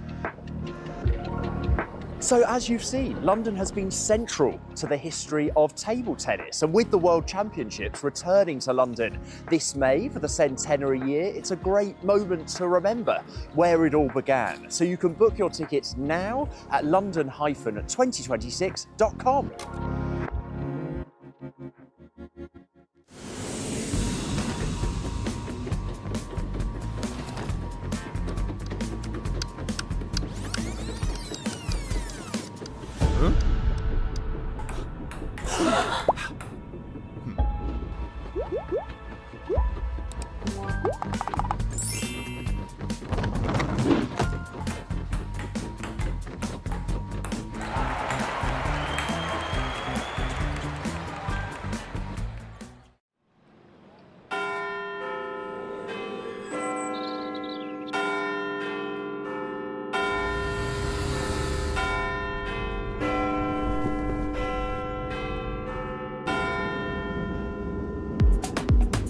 The bell tolls bold over cobblestone dreams, from palace gates to everyday scenes. A century served since the first ball flew. Now eyes look forward, in 26 we start anew. Back in London, full circle, full flame. We honour the past and elevate the game. From Wembley's roar to the box that rocks, crowds will unite as this countdown talks. Please mind the gap, then fill the drive. London pulses, cause this game's alive. Serve and return like this city's flow. With every forehand blast, you'll hear that. Doors swing wide on every street. The world's invited, come take your seat. 2026, a century date. The game comes home, so come and celebrate. Bring your fire, your pride, your fight. London's ready for you and the stage, it's just right. London 2026, back where it all began. The Team World Cup medal, 3 Commonwealth Games medals in the teams. They've done that for 28 years. And he's won on the ITTF circuit as well. He and Truls Morgaard taking the... What a player he is, Stephen. He certainly has. He's a very exciting player indeed, one of the best players in Europe. Certainly one of the ones to challenge the Chinese. 4-2 and serving.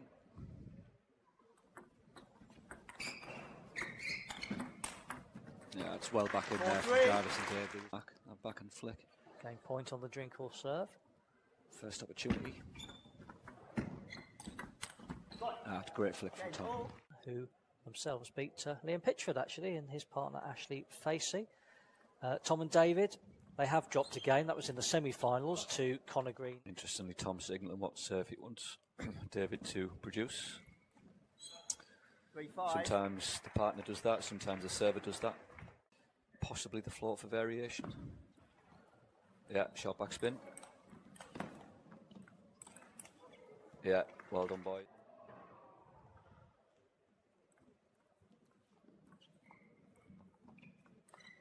Oof. 9-10.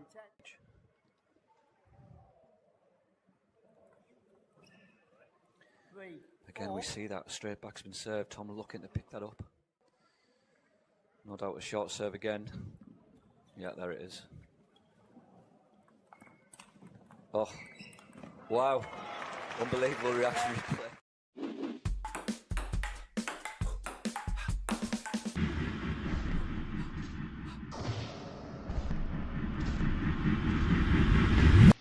Hey, yeah.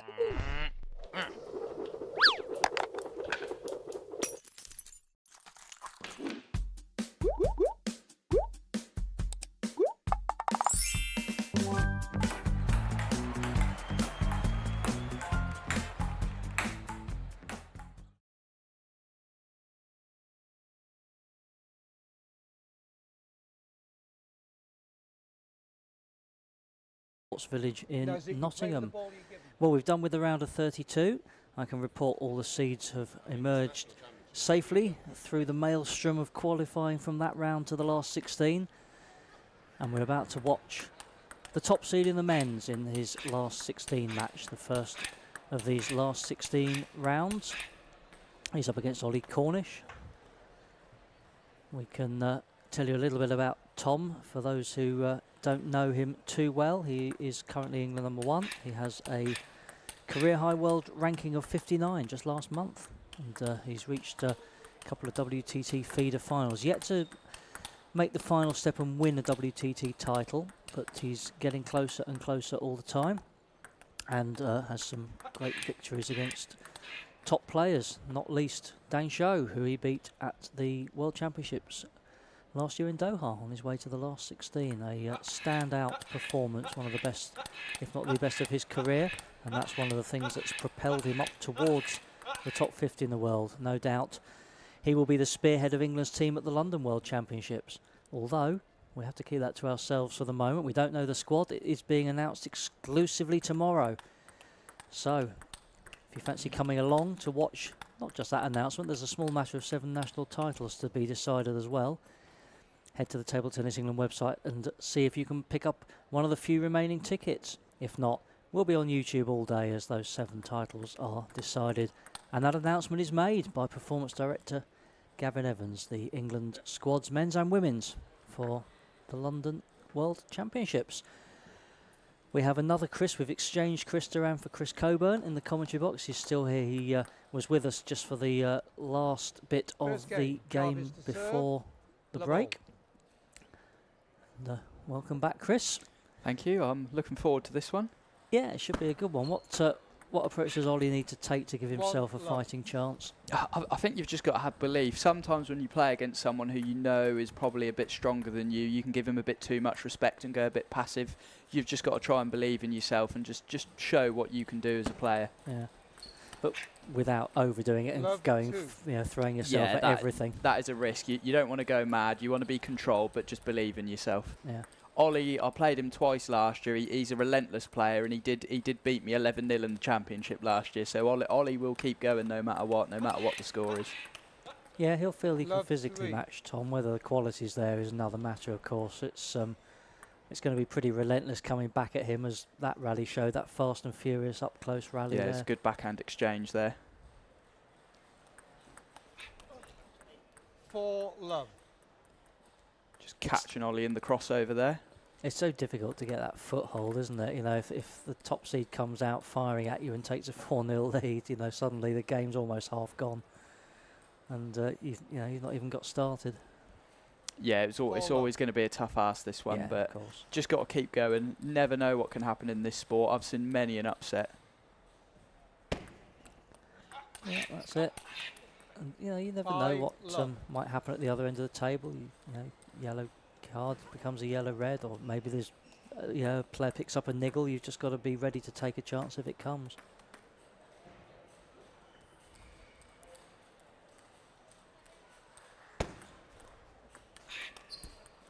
Love 6.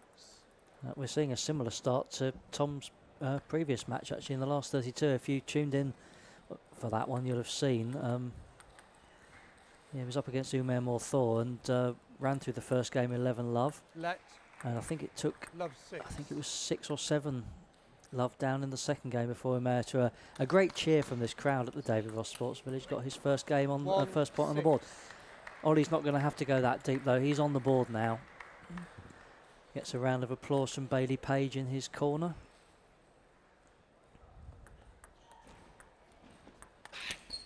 Oh, unlucky. 7-1.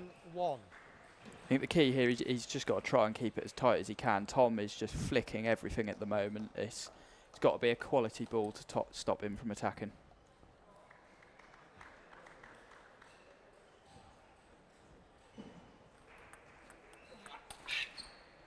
Eight, 1.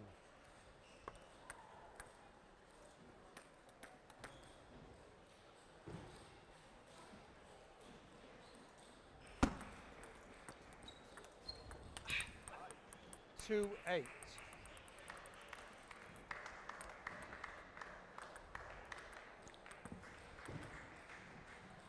John Mackey. Just having a bit of an umpire's eye view there from behind John. Ollie Ingram is assistant umpire in this match. Both Commonwealth Games umpires from Birmingham, and I think John is, I think I'm right in saying, is one of our World Championship umpires. 9-3. So Tom motoring through these first few points, and already just 2 points from taking the first game. I'll tell you a little bit about Ollie's path to this match at the change of ends.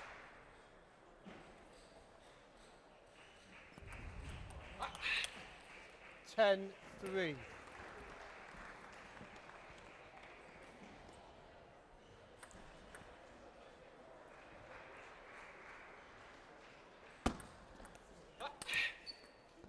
Four, 10. Tom will go for his shots, of course, and he'll miss occasionally, just as he did there. But not there, and that seals the first game, 11-4. And as promised, I'll just quickly recap on Ollie's tournament to date. He came through Group 24, where he was second seed and bagged top spot with 5 3-0 wins. Got above Munib Ahmad, who was the top seed in the group, but also won all his other matches. And then beat Zoltan Hosu 3-zip in the round of 32. So he has just lost his first game of the tournament. Yeah, it was a tough game, that one, though. Tom was on everything. The quality of those attacking balls was just too much sometimes for Ollie. I think he's just got to try and find a way to try and be the one that spins in first, because if Tom is attacking first, you're just not going to be able to cope with that. It'll be interesting to see how he starts this game, if he's changed his tactics a little bit here. Yeah, he's called Cornish, and he's from Devon, actually. Come through the Jeweller Plymouth Club. Tom is not quite as far as it's possible to get from Plymouth, but Skegness is a pretty good trek from almost as far east as you can go in the country.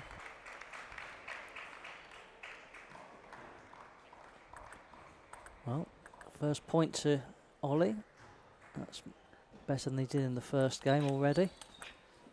1-all. Again, serve just drifted a little bit too long. Tom was in, and then he's on the next ball after that. Yeah, I mean, mindset's never really been a problem for Tom, but you've got to have that mindset, haven't you? You think, yeah, I'm up against a lesser player, but every chance I get, put it away, be professional. 2-1.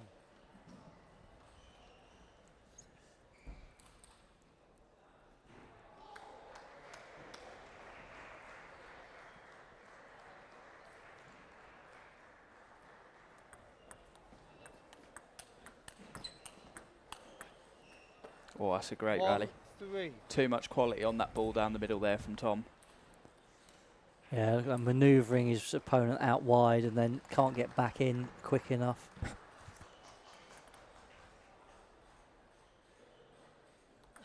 Let 1-3.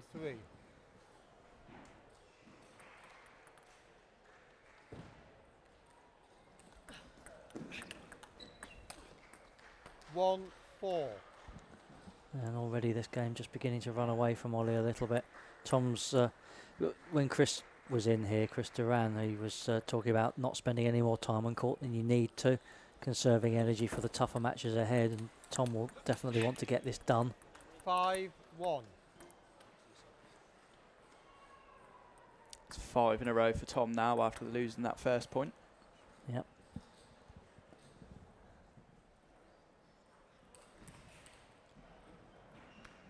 Sam Walker is on court 2 at the moment against Isaac Kingham. 5-2.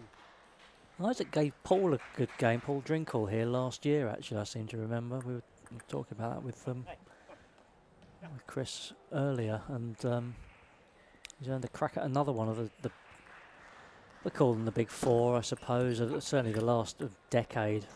3-5. Good shot there from Ollie, controlled into the space. Yeah, he's having his moments for sure.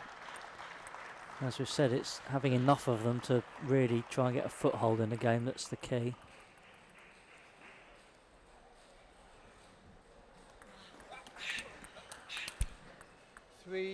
See, Isaac Kingham has now taken the first game against Sam Walker, 11-8.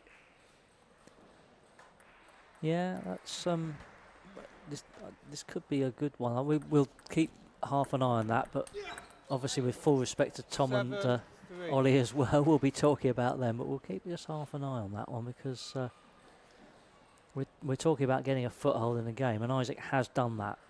No guarantee, of course, but it's taking that first game will give him confidence. 8-3. Great forehand down the line there from Tom. Ollie was expecting it to his forehand, and just that change of direction from Tom was too much. Is it the ability to just play such a variety of shots? Is that the key that makes the difference? The key is just making your opponent completely unaware of where you're putting the ball. Yeah. If you've got that deception, that last minute change of direction of the wrist, or just the shape of your shoulders, it can just be enough to just deceive your opponent enough to send them the wrong way. Yeah, it's not always appreciated, just the very fine motor skills that you need at the very top of the game. Just, it really is just a little closing or opening of the wrist, tilt of the bat slightly more. Amazing. And most players are used to that cross table kind of play, so those down the line balls can be one of the most effective shots in this sport. 10-4. 6 game points now as Tom turns the screw in this round of 16 match.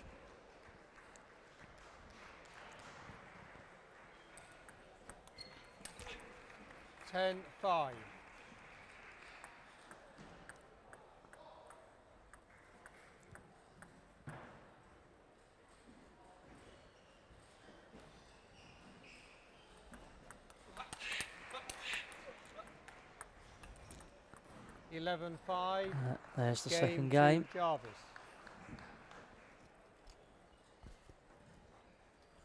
Back to the coaches. It's that's Bailey Page from the Jeweller Plymouth Club, who is in the corner with Ollie. Dave Jarvis, Tom's dad, who's cornered at these nationals for very many years. I remember Tom in an interview after he'd won the title embarrassing his dad and just saying, well, he knows nothing about table tennis. But he knows how to talk to his son, and that, you know, that's in the heat of battle, and Tom was closing in on his first national title that year, so to have that calm voice and someone you know in the corner makes all the difference, even if the technical knowledge wouldn't be the same as if Gavin Evans or John Murphy were there.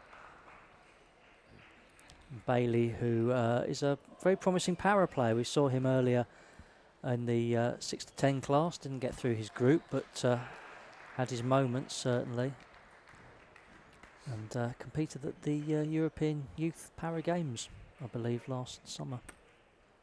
So yeah, definitely one for the future. He's on the BPTT pathway. Love all. And what wisdom has he imparted to Ollie? Let's see if there's any change of tactics or approach in game 3. 1 love.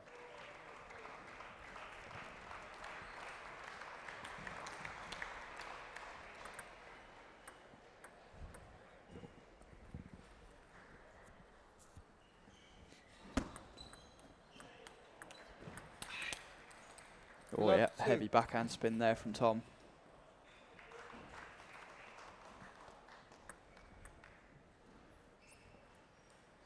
We saw in the first round match of Tom the difference on the serve as well. Umar was really struggling with the receive. Is that something again that the best players tend to have better serves? I think it varies actually. Some people are happy just to use a backspin ball, just to get it short, just to stop the opponent from tacking and then get into the rally. But some players actually use the serve to set themselves up. And I think with Tom's action, he can make it very deceptive as to whether he's putting topspin or backspin on the ball. And that can be really useful to then set you up to get your attack in first. Tom spots a stray ball flying on from Sam Walker's court, court 2. Just interrupts that distinctive service action that Chris was just talking about. I don't think the initial rolling of the arm really does anything, does it? It's I was saying earlier, just it's a rhythm thing rather than actually having any point to it. Yeah, I think it's more of just a rhythm, just so that you're doing the same motion every time, so that you've got your routine in your head.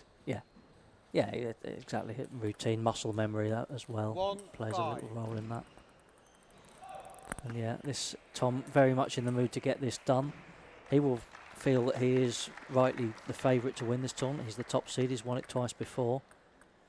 No pitch this year, and no Paul, of course, in the singles. So it's perhaps a little bit more open than it has been in recent years. Andrew Bagley might even feel he's got a chance of adding what would be a 4th men's singles title. He's actually the most decorated athlete in the field, is Andrew. Let 2-5.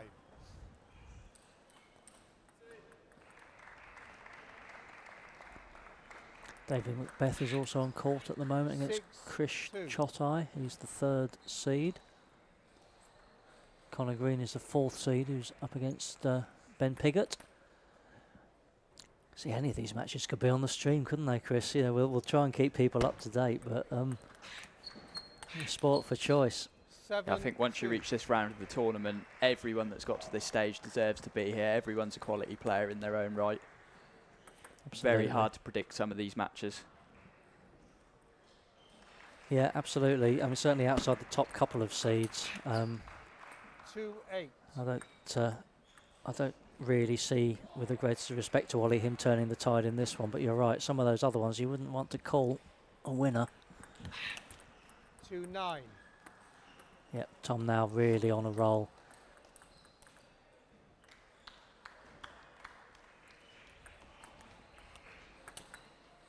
(10-2). Yeah, just too much quality on that ball there from Tom. Again, his backhand, he's just on top of everything, putting Ollie under pressure. Is there anything Ollie can do? I mean, he'll keep playing some shots, but can he change his approach at all? Will it make any difference? I think it's hard when someone's coming at you with that much quality. It demoralises you, and it makes it really hard to be able to play your positive shots yourself. I think all he's got to do here, he's just got to try and maybe go for a little bit more high risk. I know some of the shots he has gone for here that are high risk, he's just caught the top of the net or he's top edged them, but just now you're 3-0 down, it's just the time now to, okay, let's see what I can do. But by definition, high risk is more likely to miss. So Yes, it could run away from you even quicker. But as you say, he's now is the time to do it, if there ever is a time. I don't think there's much that the Jarvises will be talking about. There was a wry smile, I noticed, on Ollie's face earlier as he was chatting to Bailey in the corner. Well, if this is your last leg on the show court, then see what you can do. See if you can hit some nice shots. Make it entertaining for the crowd. I'm sure Ollie will enjoy this if this is his last leg. We'll see. It might not be. No, you never know. Level. And just totting it up in my head, he's at 18-3 in games won and lost in this tournament. So, you can look back and be quite proud of that. It's not bad. He's not the only person who's taken any games off him. Is the world number 59. Oh, and that's such a good angle there to get a wide angle off a backhand flick like that. I mean, that he is practically impressive. sent that into the towel box.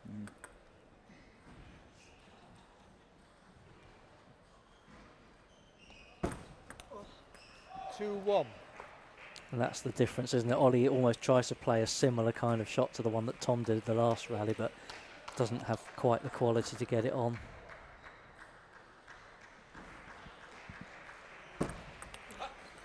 One, 3. Sam Walker has won the second game against Isaac Kingham, by the way.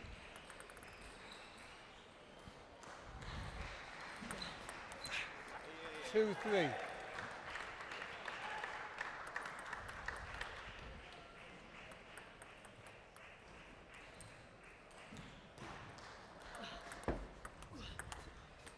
Three all. Nice open up there from Ollie. Heavy spin on that backhand. Yeah, he's holding his own in this game so far. He's not ever been in any of the games. You know, he's always found himself 3 or 4 down from the start, but he's in this one, so who knows?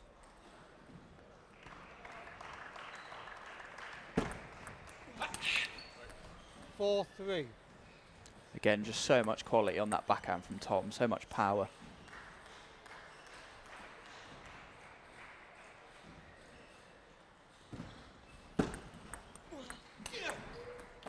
3, 5. I mean, you couldn't get much further into the corner there, could you? The placement, it's practically hitting the corner of the white lines. Let 3, 5.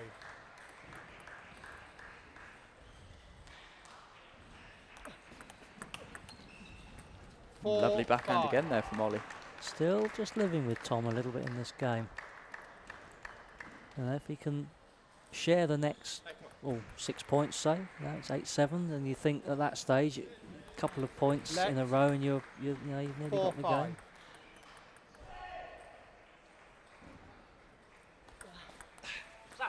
5 all. Yeah, well, he's held on to his serve there, which has brought parity. And if he can take one of these off the Jarvis serve, he will feel he's got just a little opening in this fourth game.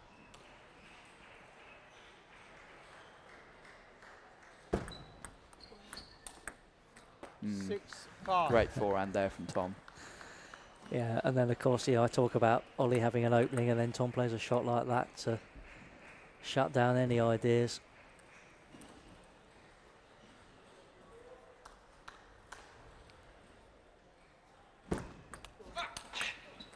Five, 7. Well, that was a good receive by Ollie, but just look at the reply he got from Jarvis. It was just past him in a flash. No time to react. 5, 7.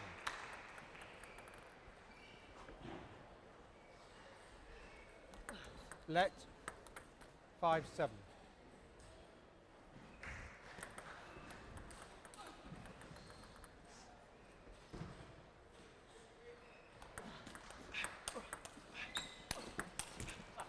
Six, 7. Well, nice open up there from Ollie. He got his forehand in down the line, caught Tom a little bit by surprise there. Yeah, Tom never quite recovered position from that initial forehand by Ollie. Found himself cramped for space. Good long serve there, but Tom has the answer again.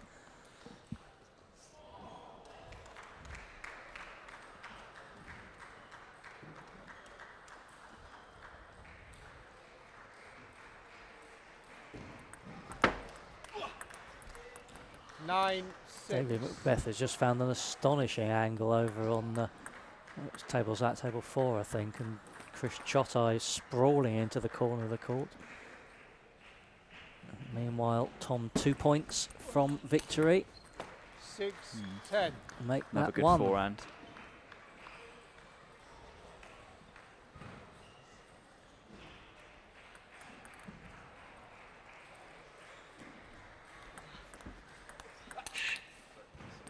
Yeah, and there it is, first time. So with the minimum of fuss, I won't say the minimum of effort, but he will be very pleased that he wasn't extended beyond the 4 games, and we've moved now to best of 7, so it took him 4 games to win.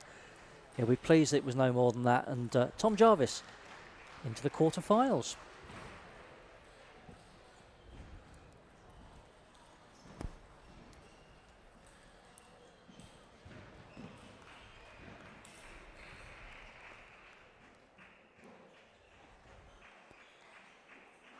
Let's just enjoy some of the replays as Tom shows us a full array of his power, position, spin. Lovely little shot by Ollie, mind you. He had his moments. He can be proud of, as I say, coming away from this tournament to say, well, I didn't lose any games until I ran into the top seed, who is approaching the top 50 of the world game, and who will, and I don't think anyone's giving anything away here with the announcement of the world squad tomorrow, but Tom Jarvis will be spearheading England at that event. Yeah, tune in tomorrow. We will be revealing all the identities of the men and women who will wear the 3 leopards. Leopards, remember, not lions in table tennis. At the OVO Arena, Wembley. Men playing China, Sweden and South Korea. What a collection of matches that is. And the women, well, it's no less daunting in many ways, but no less of an opportunity in others. They have Japan, Germany and France. There are some tickets left for those matches, but they are going fast. So if you want the chance to see England men and England women in action, head to the Table Tennis England website or London-2026 and you can book your tickets on either Ticketmaster or Axis platforms. Those matches are on Saturday the 2nd of May and Sunday the 3rd.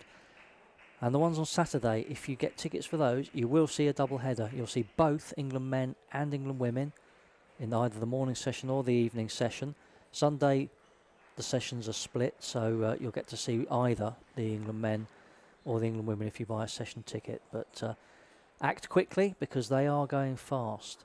And keep an eye out as well for the round of 32 draw for the World Championships, because that will tell us who England are playing in that first knockout round. They are guaranteed at least one more match. They play those seeding matches on the 2nd and 3rd, but then Bank Holiday Monday, round of 32.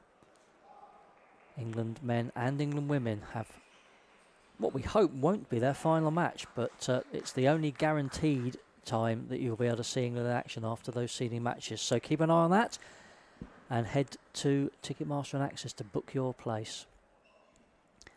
So we can just see what's coming up. We know the identity of the next match on table 1. It's Tin Tin Ho, top seed, going for the 8th title, of course, in the women's singles. And young Catherine Liu, the teenager from Leicestershire. She's a national doubles champion, won along with Evie Narpen the, I think it was the cadet title last season. So that is coming up on table 1. Chris, while you're here, you've been busy in the fan zone earlier, I hear. What's been going on down there? Yeah, so it's not just matches going on here today. We've got the fan zone, which is open in Hall 3. So we've got VR set up over there. So if you want to come and try out virtual table tennis, you've got the opportunity to do that. We've also got a speed gun and a robot, so we've got some challenges on them. I think last year the record speed on the speed gun was 124 kilometres per hour. I think we haven't reached that record this year yet, but there's be still honest, time. you let Paul Drinkle have a go last year with a speed like that, surely. Well, I can tell you who it was, actually. It was Callum Morrison who got the high score last year. Robot Challenge is still ongoing. We've got some different activities on there. I think they're playing tic-tac-toe on that robot table at the moment. There's also a couple of mini tables and then a couple of mini tables. And then we've got just some general open play tables. There's we've got 2-pong. If you've never heard of that, come and give that a go. You've also got the Alzheimer's therapy table in there, which is it's actually a white table, and the purpose of that table is it's got walls around it as well, which traps the light in. And if you use an orange ball on that table, it's meant to make the orange ball look bigger and easier visually for people that either have Alzheimer's or a visual impairment. Yeah, fantastic. It just illustrates how inclusive this sport is. It's amazing that literally anyone at any stage of life can play this game and find a way to enjoy table tennis. You'll have noticed while we've been talking about the fan zone that we've moved the roving camera onto table 2, and we're privileged to watch a bit of Sam Walker up against young Isaac Kingham. Sam has, maybe taken control. He's 2-1 up and he's 6-2 up. So I think if Isaac wants to get back into this game, now's the time to make his move, because it looks like Sam is finding the range and quality of shots to get past his opponent. Interesting actually matchup this. Isaac's got he's a tall lad, big wingspan. He's got a level head as well, and he certainly won't be daunted by facing Sam, I don't think. Have you ever played against Isaac? I have played again, yeah. I played Isaac in the championship last year. It was a similar result for me as what it was with Ollie Cornish. I lost 3-0, but yeah, he was just too quick for me. There's too much quality on his shots. He was looking to get in off everything I did, and I'm probably a bit too passive a player for someone of Isaac's level. Yeah. All East Anglia boys, I guess, of course. You're Norfolk, he's Suffolk. Yeah, that was it wasn't a county battle. Funnily enough, I've never actually played against Isaac in the counties. It was I think he was representing, can't remember who he played for last year, but I was representing Wentham. I think he was playing for Perrydale possibly, or Wyndham actually. Sorry, he was playing for Wyndham last year. I think one interesting thing about these rounds that are on now is the best of 7, and I think this might be the stage that actually it benefits the top seeds more. They're used to playing the best of 7 on the international circuit, whereas I can't personally think of any event that I would play in on the English circuit where it would be best of 7 other than this event. So the length of time of these games might be something that those players that aren't used to that format struggle with a bit more. Just to maintain that level over that length of game is difficult. Yeah, the better player will generally win it. Yeah, the race to 3 games, a lesser player can cause an upset perhaps. Right, so we've got about a 15-minute break to the next match. So just looking down that schedule, that will be the 4:30 match of women's singles round of 16, as we've said, Tintin Ho against Catherine Liu. So we'll take a short break and we'll be back with that shortly at the Mark Bates Limited Senior National Championships.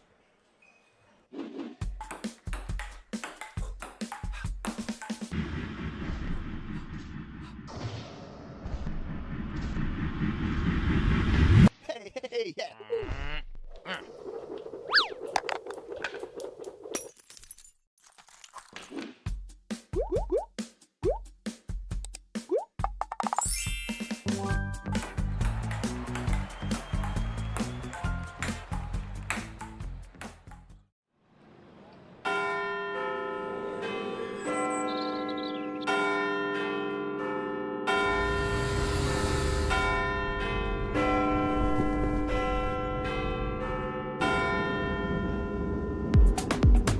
The bell tolls bold over cobblestone dreams.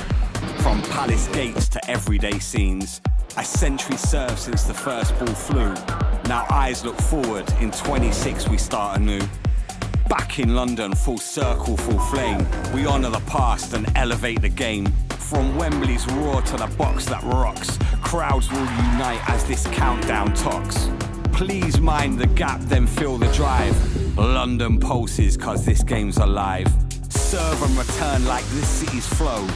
With every forehand blast, you'll hear that. Doors swing wide on every street. The world's invited, come take your seat. 2026, a century date. The game comes home, so come and celebrate. Bring your fire, your pride, your fight. London's ready for you and the stage is just right. London 2026, back where it all began. Yeah. And I can't quite lift it over the net.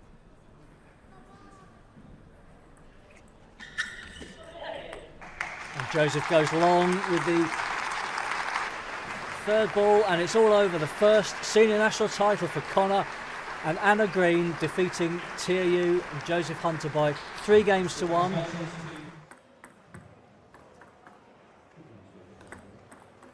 And there it is. Yeah, Long chop sides can serve. Congratulations to Jack and to Spivey there. Congratulations there to Jack Hunter. Yeah, he looked good.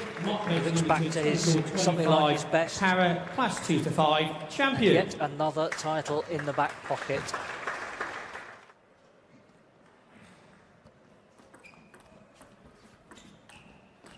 There it is. Done it. Championship point. Aren't they delighted about it? First national titles for TNAU and Mari Baldwin as they see off the challenge of Sophie Early and Eva Eccles. Fantastic. And new doubles champions. New names in the annals of table tennis England history. Okay, sometimes you got to do what you got to do. It's brought them 4 championship points. And there it is. They just First need time the one. asking. Tight around the net. Well, we weren't going to have a senior nationals without a drink hall medal, were we? Well, it's definitely put a smile on my face, Paul. Yeah, look at Aaron twice has served for the title. Now he's serving to stay in it. And he can't do so. So Billy, having saved 2 match points, takes a fascinating, fantastic 6-8 para class final. 13-11 in the decider. I said it would be close, Dan. It certainly was close. Yeah, you can't get much closer than that.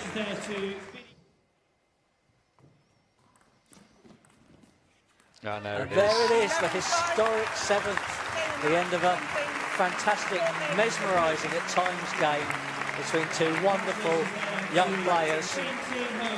Tintin full of smiles as she goes across, and such respect between the players and the coaches. A little skip of delight from our number 1.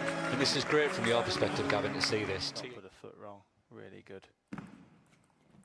Yeah. 11. And there it is. Short back's been A served. muted celebration, I think, out of respect to his great friend David. Yeah. And just all credit to Liam in that final. Dave coming out aggressive after timeout. Didn't do a great deal wrong, but he's hitting to a man in form. Senior national champion.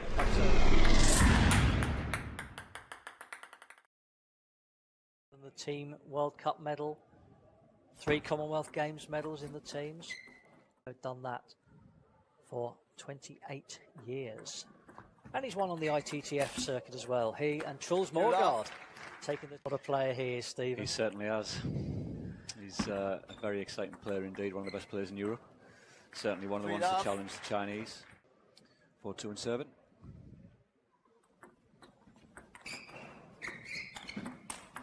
Yeah, it's well back in there from Jarvis and Dave.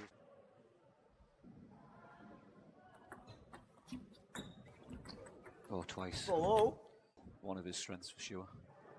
And hitting the white line pretty much as well, a feature of his win over Tom earlier on in the singles. Absolutely, Paul, that's the way. Flick the straight backspin ball. And now we see the walker back. It does make it easier to flick. Yeah, that time with a long big.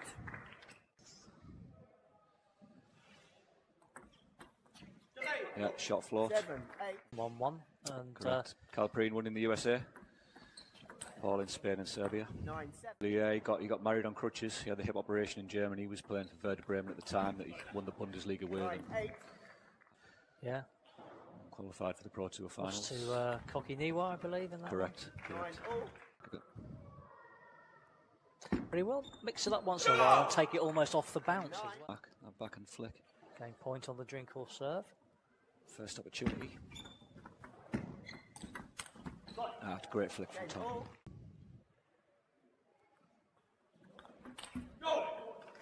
Fantastic. It is 12-10. The routes to the final where we're watching the early points of this second game. So Paul and Sam in the first round beat Gabriel Achampong and Victor Guangxi 3-0.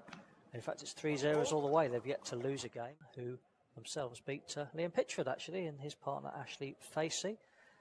Tom and David, they have dropped a game. That was in the semi-finals to Connor Green. And they had started back in the last 16 with a 3-0 triumph over Shine Siraj and Billy Shilton, who've lost that first game in the final. Find themselves ahead, though, at the start of this one. Yeah, and there's the Macbeth backhand flick.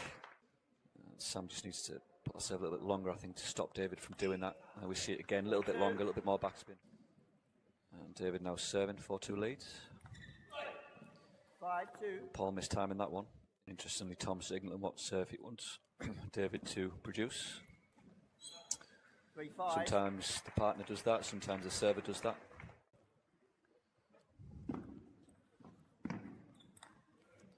Spin into the body area. A little bit more spin there. Great example of a change of pace being effective. Ball, be a little bit inventive. Null.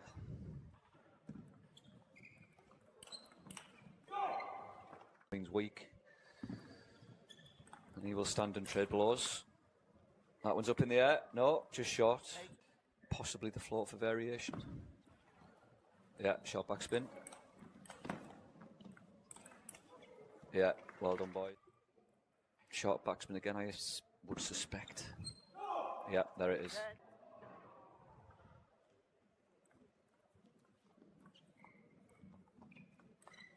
Oof. 9-10.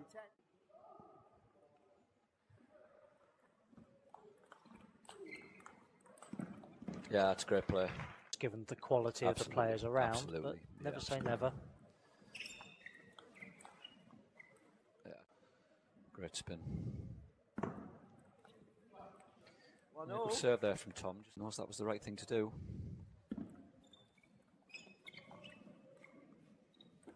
That's a great last minute. Get in as soon as possible, third ball attack, and sometimes if you're risking the attack early on, you're going to miss a couple. Absolutely, yeah.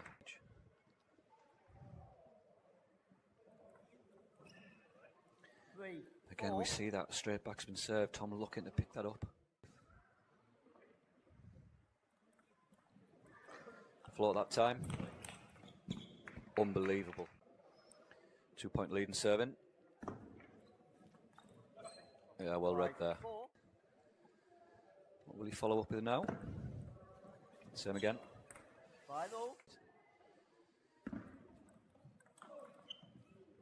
Fantastic shot from Sam. Actually, the foreign topspin from that position. 6-7 down.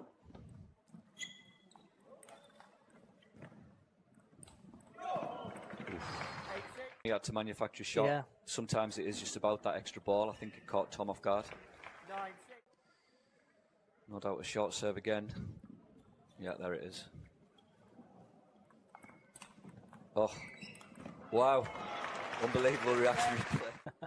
It's brought them 4 championship points. And there it is. They First just need time the one. basket.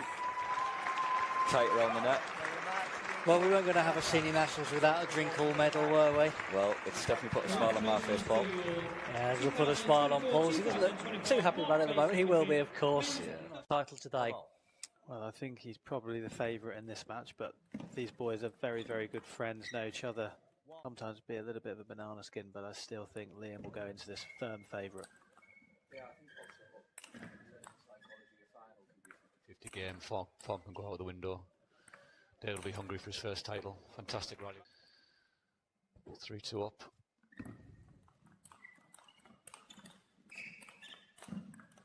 Great rally. That's brilliant. Fantastic.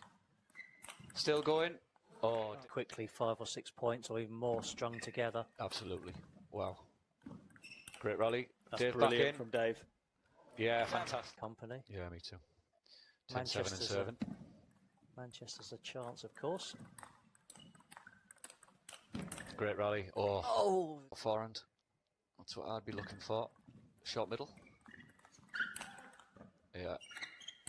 Come on, Dave, get that back. Side. Put the pressure on him. Great receive. That's brilliant. Wow. Great rally. Oh. Nice one for the headline writers, wasn't it? Liam and Tintin's both winning their 7th Yeah. title today. Well, I think he's probably the favourite in this match, but these boys are very, very good friends, know each other. Sometimes be a little bit of a banana skin, but I still think Liam will go into this firm favourite. 50 game, form can go out the window. Dave will be hungry for his first title. Fantastic rally. Yeah. Against the best Chinese in the world. He just recently beat Dmitry Ovtcharov, who is a double bronze medalist. Master server as well, Ovtcharov. Yeah, absolutely. Dave has played Tom and Sam in the quarterfinals and in the semi-final, and they don't. 1-1. And that's unlucky. 3-2 up.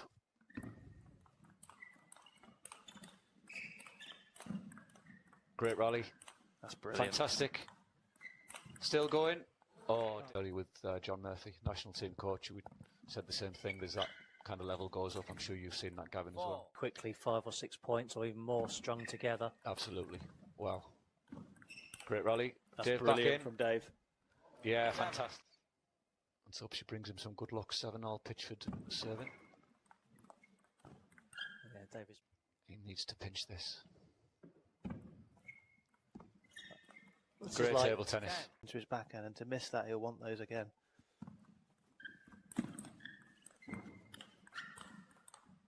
Oh, wow. Whether or not he's on the wall now, I don't know, but he certainly was Certainly when he was. beat Xu Xin, and he's beaten Ma Long, the greatest player of all time. And company. Yeah, me too. 10-7 and serving. Manchester's a chance, of course. Great rally. Oh. Oh. Wow. Dave away from the... Yeah. You might learn to do that, because it really is a good serve. Yeah, and now we see the additional aggression. He's unlucky that time. Okay. He opens up the table for Liam's strong backhand. That time in with the forehand. Oh. Yeah, forehand. That's what I'd be looking for. Short middle. Yeah. Come on, Dave, get that back. Be assuming the outcome is as we expect now. He can be mighty proud of what he's achieved here. Yeah, you see there, he's trying to still put the pressure on him. Great receive. That's brilliant. Wow. Great rally. Oh.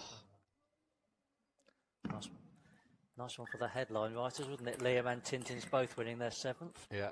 Not put a foot wrong. Really good. Yeah. 11. There it is. Back's been A served. muted celebration, I think, out of respect to his great friend David. Yeah. And just all credit to Liam in that final. Dave coming out aggressive after timeout. Didn't do a great deal wrong, but he's hitting to a man in form.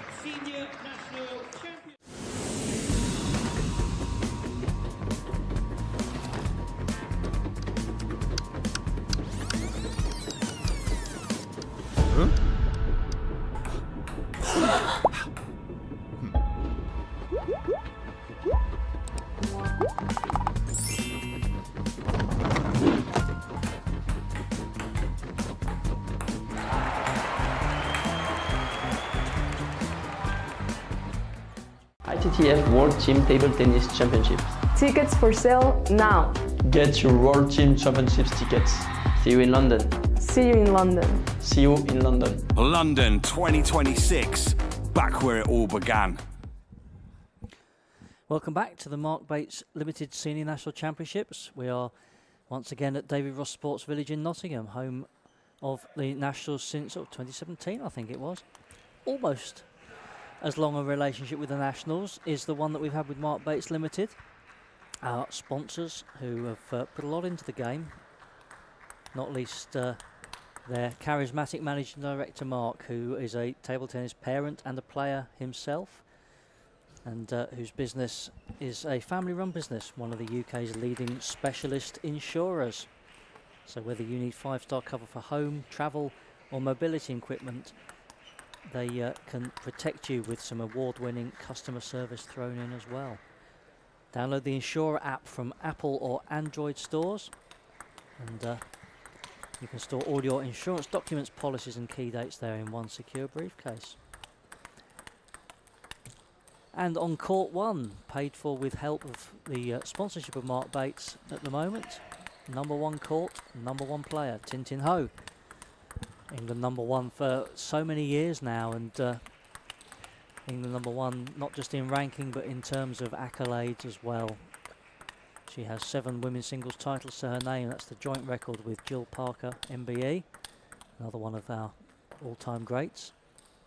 Is this year the year that she gets that 8th and goes into the lead outright as the athlete with the most titles? We shall see. Standing in her way in this round, it's a round of 16 match, best of 7, is Catherine Liu.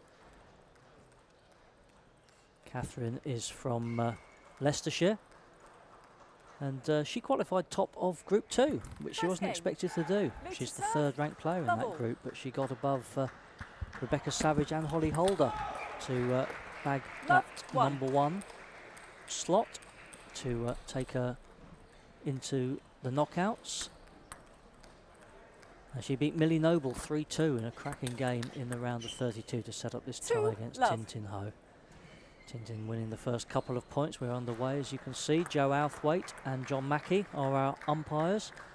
I've got alongside me Chris Coburn from Table Tennis England's development team, and very strong county player as well. He knows his way around the circuit. He's played quite a few of the players who are here competing this weekend. Once again, we're seeing the top seed making the first move. It's setting down a marker for the rest of the match. Yeah, again, it's similar to the match with Ollie and Tom that we saw just before this one. It's going to be difficult for Catherine, but you've just got to go out there, try and play your game, try and enjoy it. And sometimes you can give too much respect to the other player. You've just got to try and go out there and play as you know you can play. Yeah, and it must be tough for Cathy. She's, I think, 15 or 16, I think she is. And, you know, Tintin would have been a hero and a role model, I'm sure, to her. Now she finds herself at the other end of the table and already staring at a 6-love deficit. So it must be pretty daunting. Yes, absolutely. Yeah, no, I know that feeling myself when you've played someone that you've thought, oh, yeah, they're much better than me, and you end up drawing them in the tournament. You can go into passive mode and just think, oh, I'm playing this person, rather than actually thinking about the tactics of the game. So just going to be important after this first game to try and just regroup, think about the tactics. 1-7. Well, she's got her first point on the board, so that's a settler. Charles Ho there, that's Tintin's father, who's coached her all through her career at these nationals. Obviously, she's with the performance coaches when she goes away with England, and she plays in Austria as well, her club table tennis. So Charles won't be with her there, but he's always there with his clipboard, his notes, his advice, and masterminded a remarkable comeback, of course, in last year's final, which we've alluded to before today, when she came from 3 down to beat Tia Yu.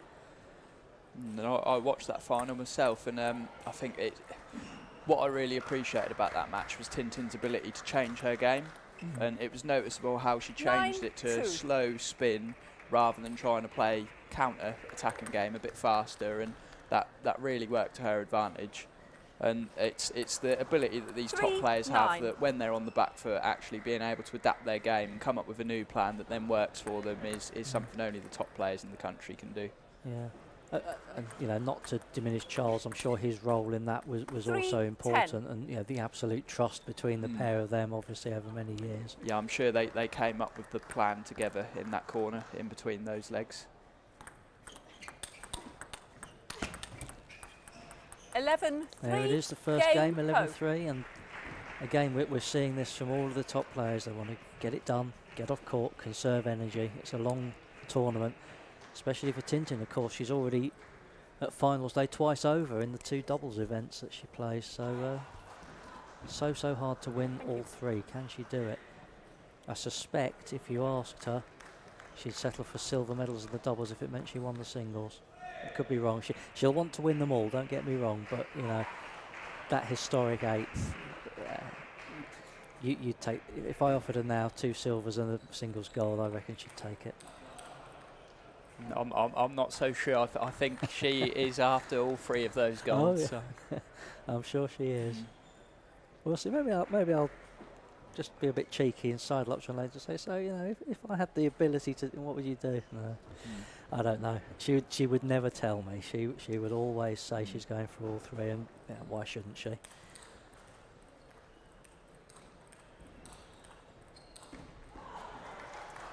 Second game. Ho to serve, love all.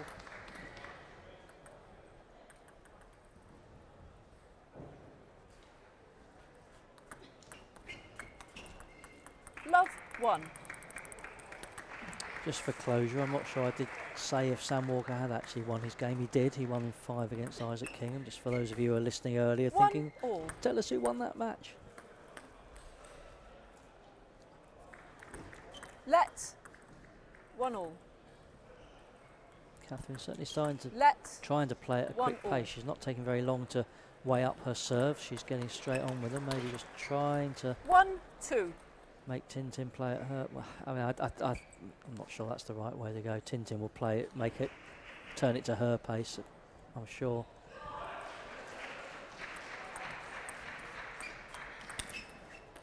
$3-1. You almost want to try and break it up, maybe, slow it down a bit so that you're breaking the momentum of Tintin and just trying to make the game bitty.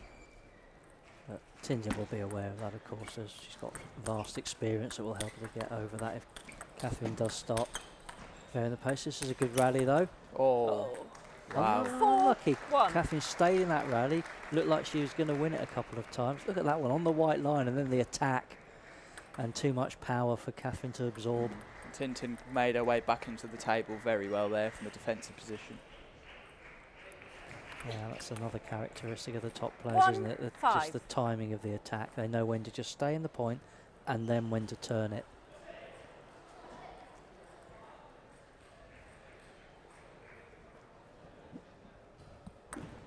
Winner of this will play the winner of Letitia McMullen and Sienna Jetha, which is they're just knocking up at the moment. They're slightly behind. I think one of the guys' matches was overrunning on their court, so they are just about to start, whereas the other 2-5. last 16 ties are all underway.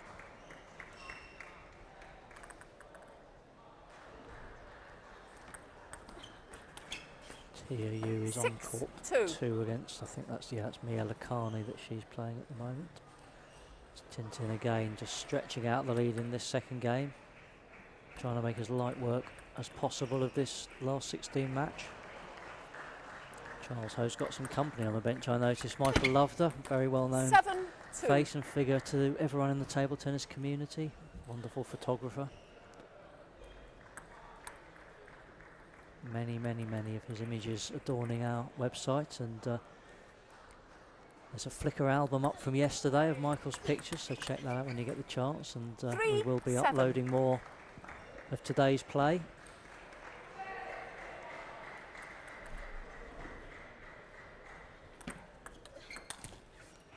$3-8.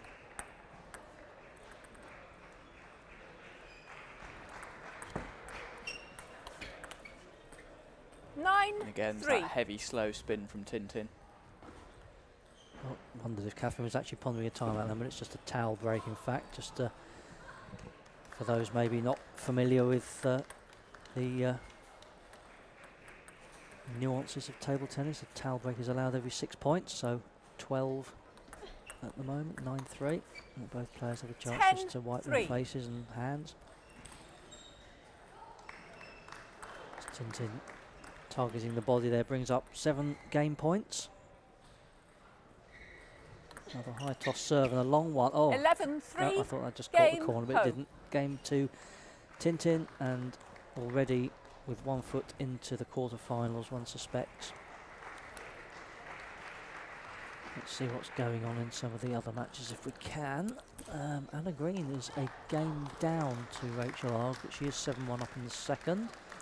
We've still got our final boys last 16, or our men's last 16 game going on there. Yes, goodness me, there is. Joe Hunter's currently 10-6 up in the 7th on Cheyenne. Well, while you're watching a few replays from that last game, we're just keeping our eye on what's turned into... Joseph, I think, was 3-1 up, and Cheyenne's come back to 3-all, and he's netted Cheyenne net, so 11-6 to Joseph Hunter, and that is the final men's singles round of 16 match to finish. Joseph, one of the seeds, having a real test at the hands of Cheyenne. Not much between them in the rankings actually, so I'm not surprised that was a close one. And Cheyenne is a under-21 national champion from a few years back, so he knows what it means to win in this arena. Anyway, back to the matter at hand, and this women's last 16 match, with Catherine Liu serving 2 games to love down. 2-love. Again, it's that heavy spin from Tintin.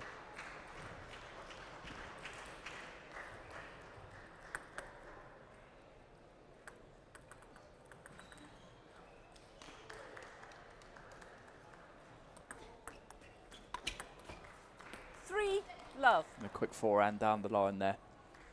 It's that change of direction. Catherine was expecting that to come to her forehand, and just Tintin just changed their angle at the last second, just catching her out down the line. That's a great experience for Catherine, though. You know, she will learn from this for sure. She's in a good environment at the Draycott Club. A lot of good young players coming through there. And in fact, she beat one of them in the round of 32, Millie Noble, as one of her club mates. So, you know, with help from her coaches, they'll have a look at what she's done well, what she can learn from. That's a good backhand there from Catherine.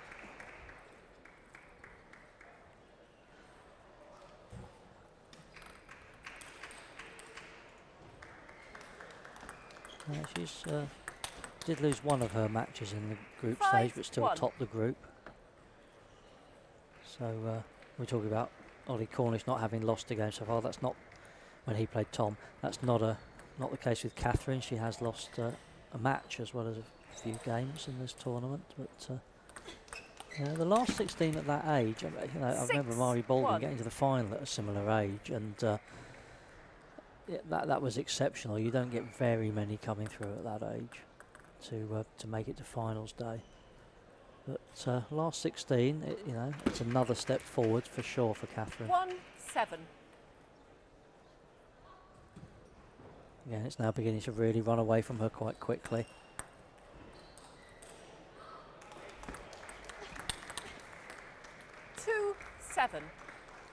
The coaches will be heartened as well, just seeing that, you know, she's not, you know, the shoulders aren't slumping, and she's not feeling sorry for herself. She knows that, okay, she's not going to win, but she's still trying to do the right things, and that's always a good sign, of course. And it's not every day you get to play on the #1 show court table at the Senior National Championship, so I'm sure she's going to be enjoying every moment of this. 9-2. Yeah, absolutely, and you know, many good players don't make it to that stage, and well, we'll see more of her. I'm quite sure. She's, as I say, she's an age group national doubles champion, so 3-9. She's and she's in and around the top of the seedings in her age groups, so yeah, we'll see more of her, I'm sure of that.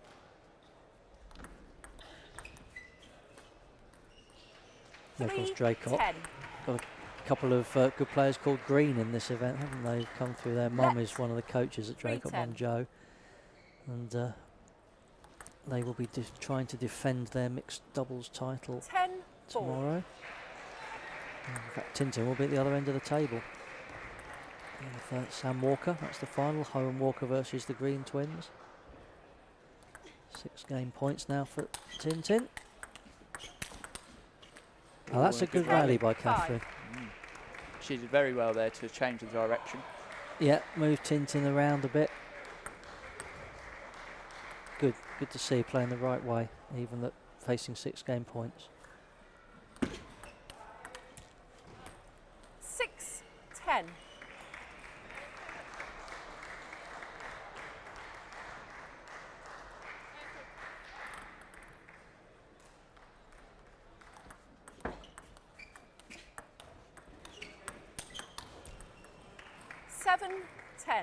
Oh, that's 3. Actually, it's 4 game points, I think, save. I think it was 10-3 at one point.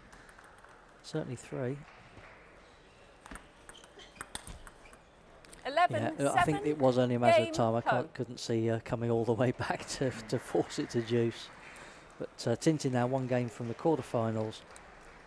3-0 up. Just looking around at some of the other games we've got on, I see my fellow Norfolk player Eve Reckles is currently 3-0 down to Sophie Early. Got Tiana Yu is 2-0 up on Mia Lakhani. Oh no, sorry, in she's fact it's 1-1 each. with Mia Lakhani. And she lost the first one. I wonder if this might take a similar pattern to the Sam Walker Isaac Kingham, where the lower ranked player gets the first one, but then the quality shows through after that. But yeah, Mia took the first 11-8. Tia hit back 11-5. And again, for some of these players, it might actually be the first time they've ever played a best-of-7 match. I'm not sure personally about Catherine on this table if she's ever reached this round before. So this is a new experience for some players when they reach the last 16 of the senior nationals. Yeah, it's a good point. That format's not very commonplace.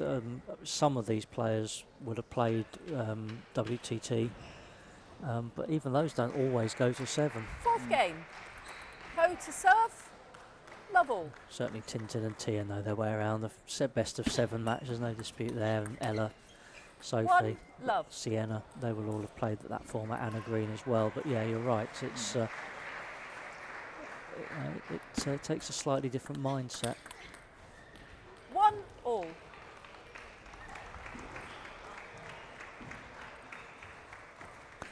Looks like actually Ella might be 1 down to Saskia Key.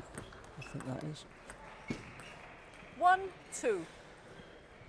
Oh, stop struggling with my varifocals. I can't see it. It might be. She might be 1 down. Ella Pashley is playing Saskia Key. That much my eyesight can deduce, but yeah, the score, not so sure.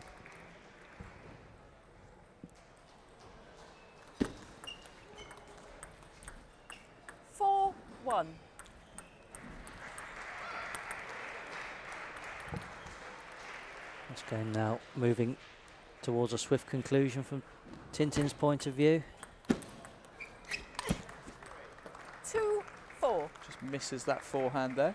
Just clips the top of the net and off the end. I think it is the quarter-final when you really... I mean, you're right. You said earlier, the last 16, all the players belong here and have earned their right. They're all good players, but the quarters is where really the best players step it up, and they know they have to. Tom Jarvis will have to do so against Shaquille Webb-Dixon, Joseph Hunter and Connor Green in the men's.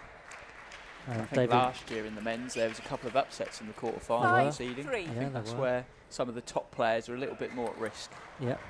Yep, David Macbeth, Larry Trumpauskas. Larry will relish that match. A chance to unseat one of the seeds above him. David's playing well, so we shall see. And Andrew Bagley, Sam Walker. I mean, yeah, it's a star-studded men's lineup with all the seeded players. And Shaquille Webb-Dixon breaking the mould. There are only 7 seeds, of course, with Paul Drinkle having withdrawn quite late on. 3-7. We will update you about the women's quarter-final draw in due course. Those games obviously are still ongoing. So it looks like Tintin will be the first one to go through and take her place.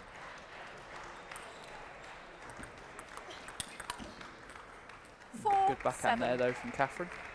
She's still fighting in this match.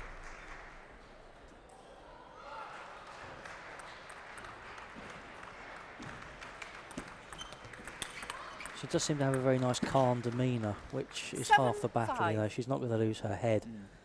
That's so important with these young players. If they start losing their head, then really they're not. You question whether they will go on to become top players. If they have to keep themselves under control and focused, then they've got half a chance for sure. 8-5. You don't want to give your opponent anything either. If you are visibly losing your head a little bit, then your opponent can see that as a weakness and take advantage. Absolutely. It happens. I mean, even at the top level. I mean, at the Olympic Games, I remember Paul played against Alamian, the Iranian player, who I think got faulted or something, but for the rest of that game was just playing wildly. So it does happen.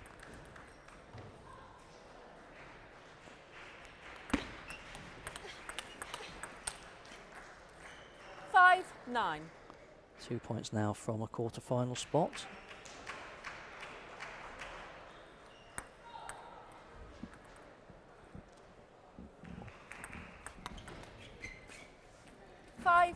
10.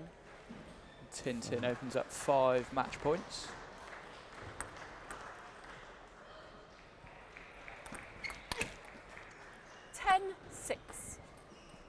That's 1 match point down, just forehand clips to the top of the net and off the end again.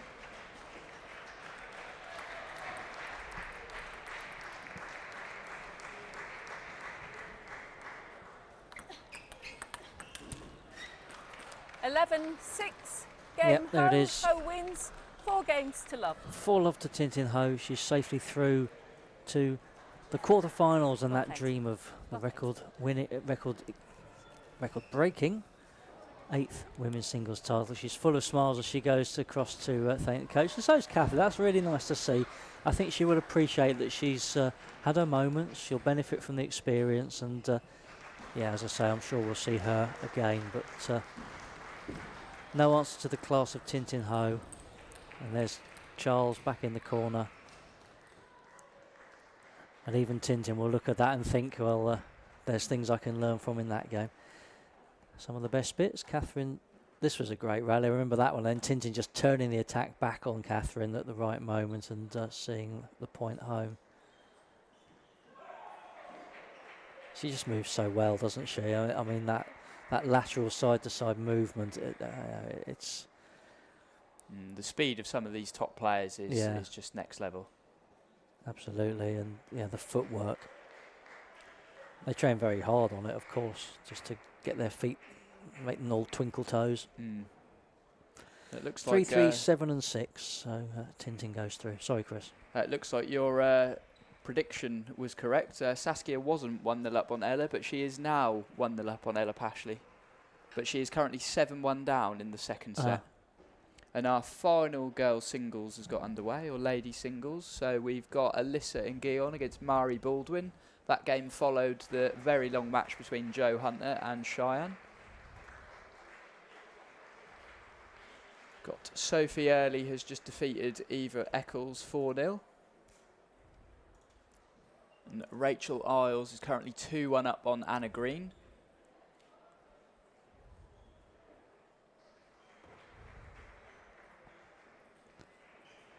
Yep, still plenty of table tennis going on, but we're going to leave court 1 for now. The next round is the men's quarterfinals. Those matches are going to be starting at 5:15.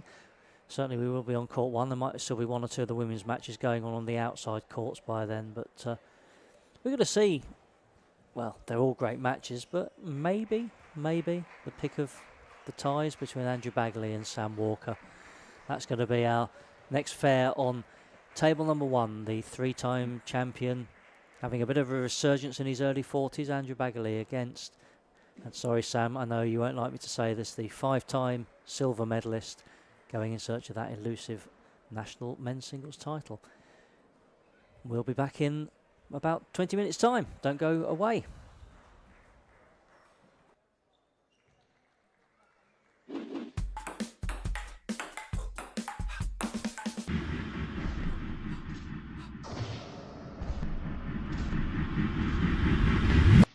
Hey, yeah.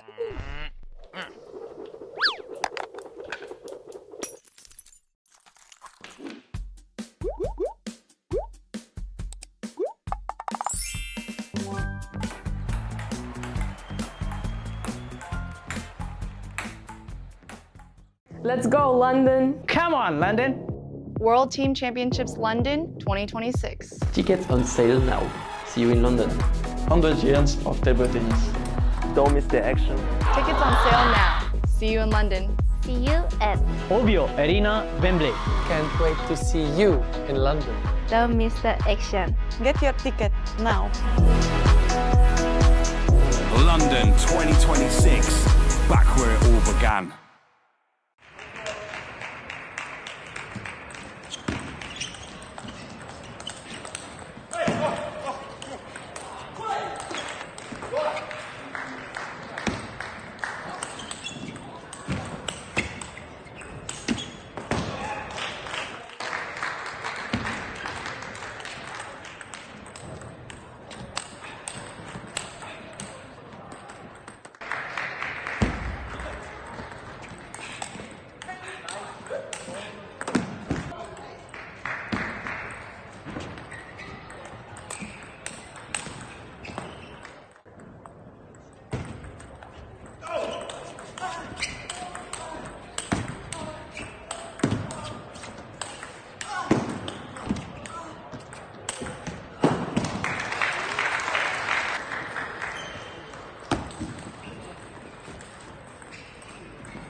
what a rally. Oh, that was a brilliant rally.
Just got to put it away now.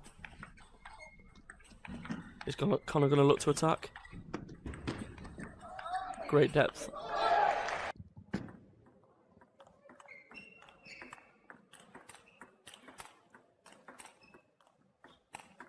Oh, fantastic exchange. Safe against Liam.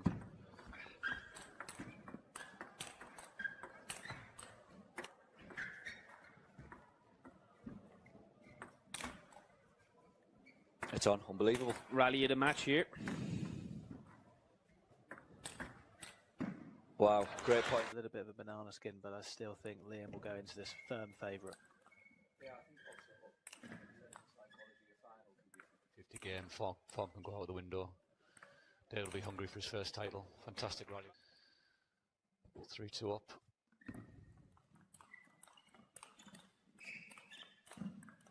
Great rally. That's brilliant. Fantastic. Still going. Oh, good. Yeah. 11. There it is. Back's been A served. muted celebration, I think, out of respect to his great friend David. Yeah. And just all credit to Liam in that final. Dave coming out aggressive after timeout. Didn't do a great deal wrong, but he's hitting to a man in form.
Very beautiful. Nice. Yeah, really good placement from Tia. Fought with the best players in the country. Nice experience for them. Definitely seen their great players in action courtside as well. A great rally.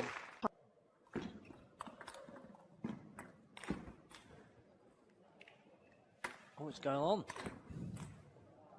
Don't think that one will, though. No.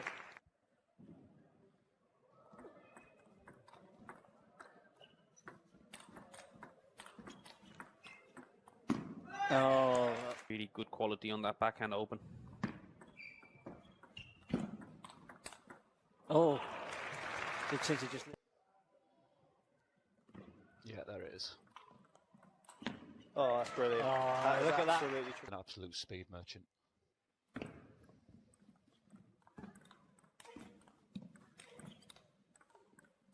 Oh, that's good. Wow. That's so creative from back there. Wow. Oh, superb. That high toss serve coming in as well, Gav, that you were calling for earlier. And that's always a sign of belief for me, when people stop doing that. Kind of goes full circle then. The body language suddenly becomes more internalised. Wow.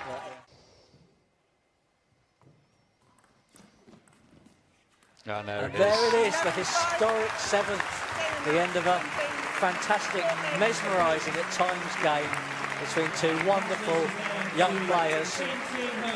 Tintin full of smiles as she goes across, and such respect between the players and the coaches. A little skip of delight from our number one.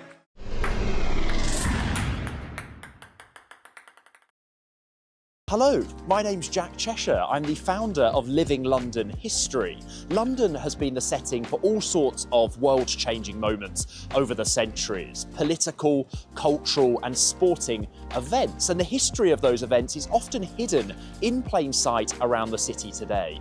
2026 marks 100 years since the ITTF World Table Tennis Championships took place here in London for the first time in 1926. And very excitingly this May, the championships are returning to London for the centenary year. And to mark the occasion, I'm going to show you some of the places across the city that played a role in the early history of the sport. This office building behind me on Farringdon Road in the City of London stands on the site of what was once a magnificent Victorian building called Memorial Hall. In December 1926, Memorial Hall was the venue for the very first World Table Tennis Championships after the forming of the International Table Tennis Federation that same year. Temporary stands were installed to accommodate hundreds of spectators, and diplomats gathered beforehand for the draw. The championships cost about £352 to put on, which is only roughly £19,000 today. Every gold medal that first year was won by one country, and that was Hungary. Roland Jacobi and Maria Medunjansky became the first world singles champions, and the Swaithling Cup was presented for the first time. The cup was presented by Lord Swaithling in honour of his wife, Lady Swaithling, and that cup is still presented to the men's champion team to this day. Behind me is the iconic Ritz Hotel in the heart of London's luxurious West End. By the late 1940s, table tennis had become a serious international sport, and London was at the centre of it. In 1948, flamboyant American player Marty Reisman came to London for the World Championships, where he won bronze as part of the USA men's team. Marty's journey goes far beyond the podium, though, as he was the inspiration for the lead character in the new film Marty Supreme, played by Timothée Chalamet. The film places Marty's first days in London here at the Ritz. He scams his way into a luxury suite, schmoozes the journalist, and certainly makes a strong first impression. Behind me is a block of flats that was built in the late 1980s on the site of the Herger Lawn Tennis Club. This is where a young Fred Perry, the lawn tennis legend, trained as a youngster in the late 1920s. Many people don't know that he was in fact also a World Championship table tennis player. On the 6th of December 1926, this is where the first match for the Table Tennis World Championships took place between England and India. So the first ball of the first ever match of a Table Tennis World Championship was hit here, and it was the only match ever played on this site, so it's one of the quieter but most important sites in the sport's history. As for Fred Perry, he didn't play in that first championships, but he became England's first world table tennis champion, winning the men's singles in 1929. After that, he moved into tennis full-time, going on to win Wimbledon 3 times, and becoming the first man to win all 4 Grand Slam tournaments. True English sporting royalty. Behind me, you can see a rather ornate tower, which today sits at the heart of the Imperial College campus, but is all that remains of a Victorian building called the Imperial Institute. The Imperial Institute hosted some of the team events and early rounds for the 1935 World Championships and had room for 3,000 spectators, showing just how much the sport had grown since 1926. So I'm now outside the world-famous Royal Albert Hall. The building itself dates from 1871, built as a tribute to Prince Albert, Queen Victoria's husband, whose memorial you can see just on the other side of the road in Kensington Gardens. And it's best known over the years for hosting concerts, really. So it's hosted the BBC Proms every year since 1941, but it's also hosted a series of quirkier events. In 1909, it hosted an indoor marathon. In 1930, a séance was held here for the recently deceased author of Sherlock Holmes, Sir Arthur Conan Doyle. In 1891, it hosted the UK's first ever sci-fi convention, and in 1938, it hosted the ITTF World Table Tennis Championships. There was room for 6,000 spectators, and to fill it, the organisers printed posters and handbills, which were distributed across the city. This beautiful townhouse behind me here, 28 Kensington Court, was once the family home of Ivor Montagu, who was a table tennis player, but also the man considered the founding father of the International Table Tennis Federation. It was in the library of this building on the 12th of December 1926 that the foundation meeting of the ITTF took place, and the constitution was adopted by 9 member associations. And for our final stop, we are here at the iconic Wembley Arena, one of the most important places in table tennis history. It's of course played host to many important events, such as the Beatles' final UK appearance on their final tour in 1966, the Summer Olympics in 1948, and it was also the venue for the ITTF's World Championships table tennis finals in 1935, 1938, 1948 and 1954.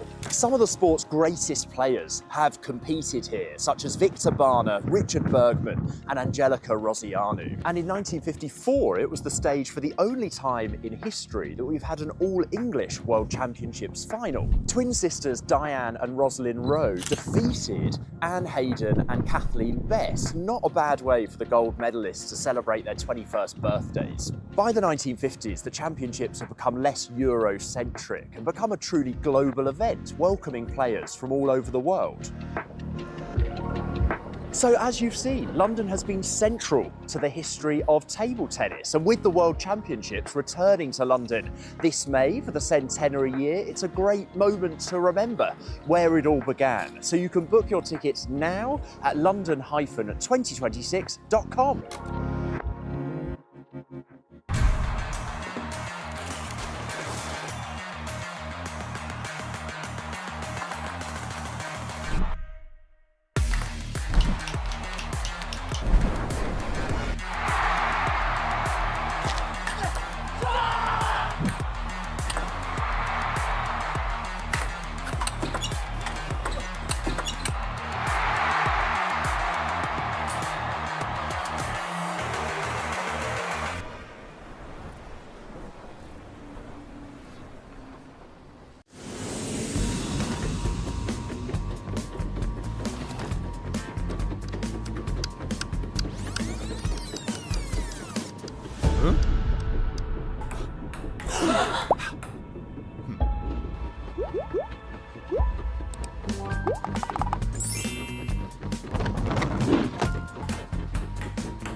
Let's go, London. Come on, London. World Team Championships London 2026. Tickets on sale now. See you in London. 100 years of table tennis. Don't miss the action. Tickets on sale now. See you in London. See you at Ovio Arena, Wembley. Can't wait to see you in London. Don't miss the action. Get your ticket now. London 2026, back where it all began.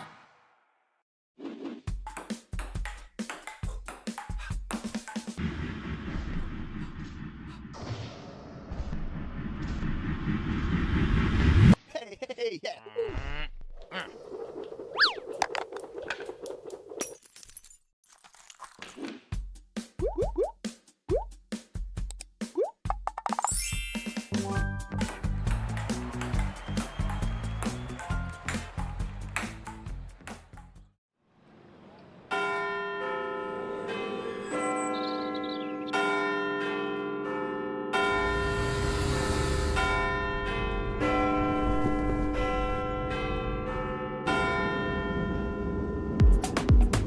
The bell tolls bold over cobblestone dreams, from palace gates to everyday scenes. A century served since the first ball flew. Now eyes look forward, in 26 we start anew. Back in London, full circle, full flame. We honour the past and elevate the game. From Wembley's roar to the box that rocks, crowds will unite as this countdown talks. Please mind the gap, then feel the drive. London pulses, cause this game's alive. Serve and return like this city's flow. With every forehand blast, you'll hear that. Doors swing wide on every street. The world's invited, come take your seat. 2026, a century date. The game comes home, so come and celebrate. Bring your fire, your pride, your fight. London's ready for you and the stage, it's just right. London 2026, back where it all began.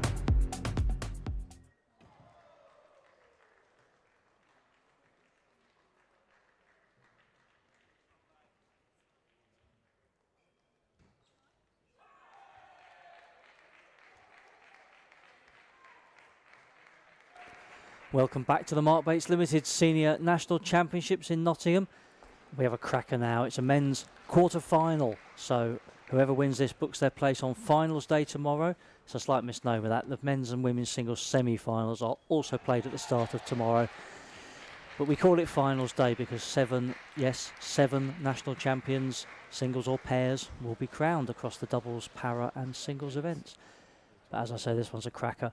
It's Sam Walker and Andrew Bagley. They met in the semi-finals here a few years ago, and it was a thumping win actually for Sam Walker, 4-0 on that occasion. Service side, that one. So let's tell you a little bit about the two of them as they knock up. Sam is from Worksop. He has a career high ranking of 80, but that was a while ago now, January 2018. He was, of course, a key component of that memorable World Championship bronze medal winning England team in Kuala Lumpur in 2016. And they also took the bronze in the Team World Cup at the Copper Box in London. That was 2 years later in 2018. He has a couple of, well, 3 in fact, Commonwealth Games medals as well in the team events. 5-time beaten men's singles finalist here. Can that change this year? He's the second seed, and standing in his way is Andrew Bagley from Milton Keynes. He's 43 now and enjoying a bit of a renaissance. Got to finals day last year and was beaten by Liam Pitchford, but he'd previously beaten Paul Drinkle. Career high ranking of 119 back in 2012, and he was consistently ranked between 1 and 200 in the world for well over a decade. So remarkable consistency over a long period, and he is a 3-time men's singles champion. He won it in 2002, 2008 and 2010. In fact, he was only 19 when he first won it. One of the youngest winners ever, not quite in the league of Chester Barnes, who was 15. So yeah, that's who we are going to be watching. I've got Chris Coburn still alongside me. Chris, this is a good one, isn't it? Yeah, I'm looking forward to this one. I think this is very hard to predict who's going to win this match. I think we're about to get some reinforcements in the commentary box as well, actually. Let's see, Liam McTiernan and Gabriel Acheampong have arrived. Gentlemen, if you want to take one of these over, I'm quite happy to step aside for this one. Lob 2.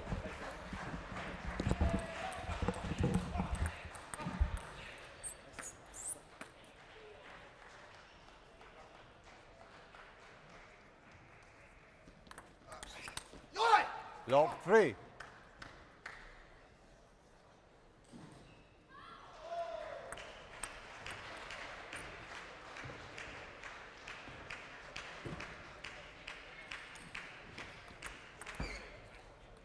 Free 1. Okay. Okay, we're live. It's Liam McTiernan here, and I'm with Gabriel Acheampong.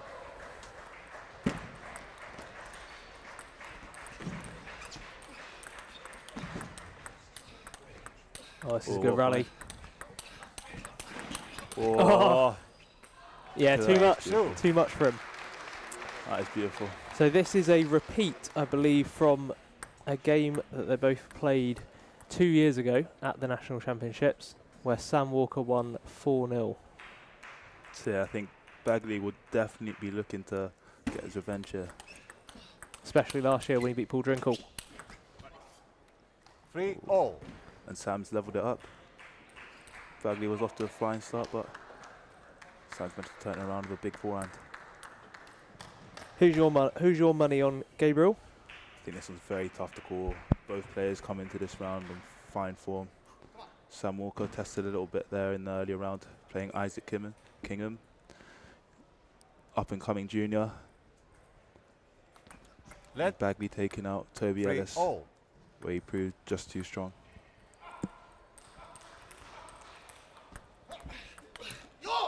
3-4. It's a great receive there by Bagley. I think I would put my money on probably Sam Walker just about. Well, but I would go for a nice 4-3. Okay. What's swinging you in that direction? 4-0. I think he's slightly stronger and sharper. Okay. And he's had a few tougher games in the lead up to this. So I would say that he's slightly more warmed up, maybe slightly more focused. But you can never write Bagley off, as we've seen in the ping pong. Yeah. Multiple time world champion, Andrew Bagley, the king of ping. So it's here at 4-5. Let 4-5. See that service. We'll replay the point.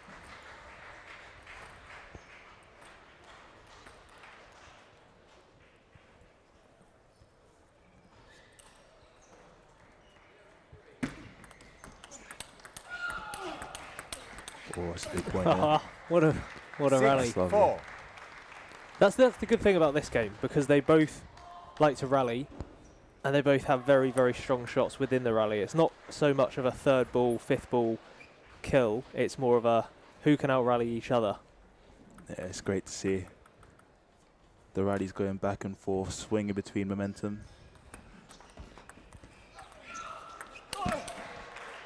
Sam Walker takes it. Capitalised on the high backhand there from Andrew Bagley.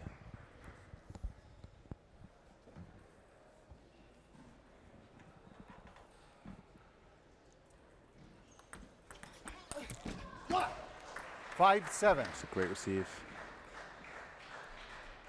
Sam Walker just getting a little bit locked up there. So Andrew Bagley plays that flat flick.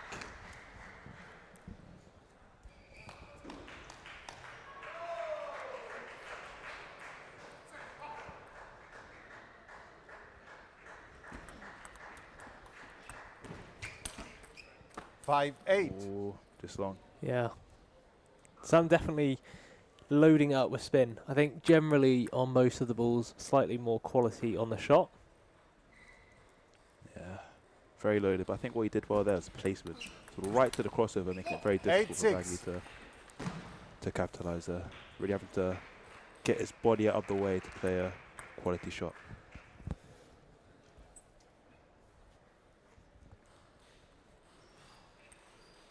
Right then, Sam Walker to serve, to bring himself closer to the first set. 9-6. That's a great serve. Bagley just hasn't read that well, and it's gone off the side of the table. You're looking to follow that up now. 7-9. That's a much better receive. Chisels it deep into the backhand. Sam Walker struggling to lift it over the net.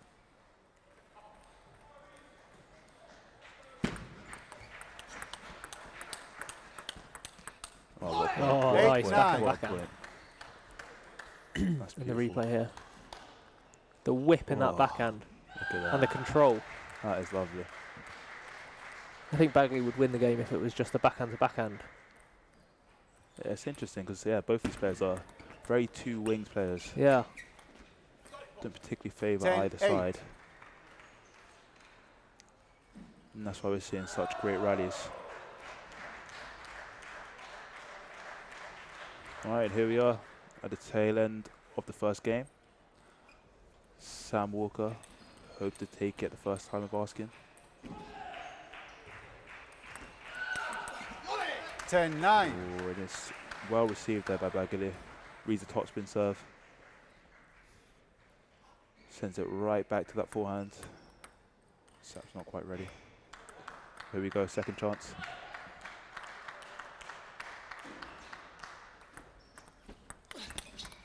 Oh, there it is. Ooh, This could change the whole match. It could. Depending on the way that this first set goes. What do you think about that then, Liam? It's a bit of a blow to Sam, having I think two game points there on service as well. Yeah.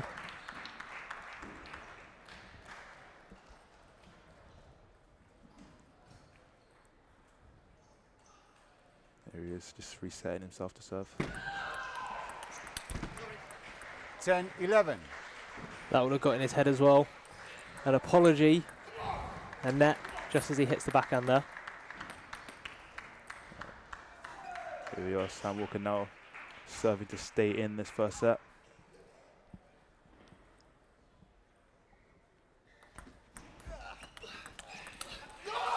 Yeah, he does it the first time of asking. That's it, that'll really get in his head. And I can now not predict who's going to win, because that will give Bagley a lot of motivation for the next one. And if you go 2-0 up in a quarter-final at the Nationals, then that is a big hill to climb back for Sam Walker. It definitely is. It definitely is. Well, I will say though, it's a long way to go. It's best of 7 matches.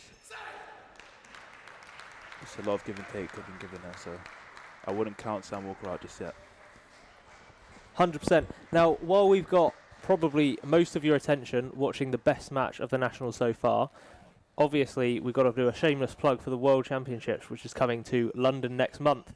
Tickets are out for sale right now, and you can be part of the centenary celebration of the World Championships as they return back to London after 100 years from the 28th of April to the 10th of May. Make your bank holiday one to remember. Booking tickets now. That will be certainly a good one. I'll be there. You be there, Gabriel? I'll definitely be down there. I mean, England are facing off against the best in the world. Like, what more can you want? Playing against China, Japan, Sweden, Korea, Germany, France. The absolute big guns. Second Where game, else would you want to be? Walker to serve. And Sam will be in preparation for that now as he enters the second set. Let's see what happens. Stop. Let's just No say ball. that. Disruption from the other court.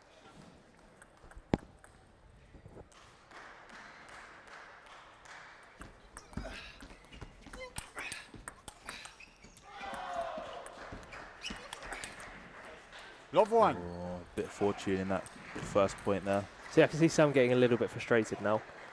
And he just needs to keep his head in this set and claw it back, because this is extremely important.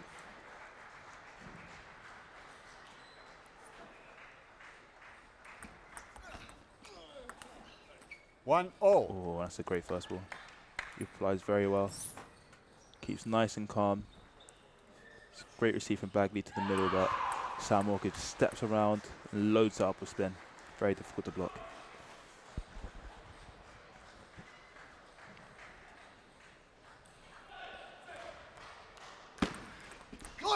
2-1. That's a great serve there. Short forehand. Great serving.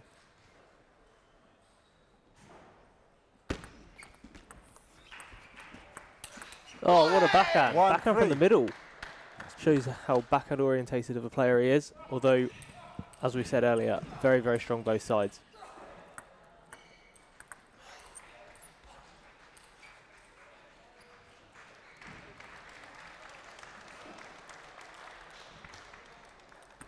Let 1-3. So let's over there. I think Sam's looking to just relax, shake himself off.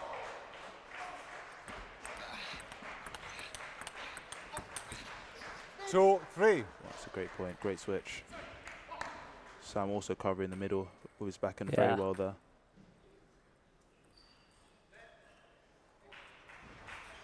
We're looking to follow up to bring us back to a tie. 4-2. Can't quite do it. Bagley reads the surf very well. He's had a lot of joy with that forehand flick. Forehand flick, long to the forehand. I think a lot of the players have been actually struggling with the conditions. That flat, long ball makes it very difficult when the ball just stops on the table. Conditions are a lot slower here than you typically find in competition, so that little bit of variation can make all the difference.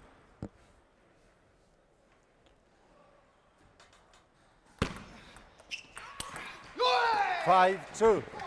There he is, unleashing that power. When the opportunity is there, straight to the middle as well. Yeah, he's on fire at the moment, really in his groove. He is. This is a big point. 4 points ahead, 1-0 up.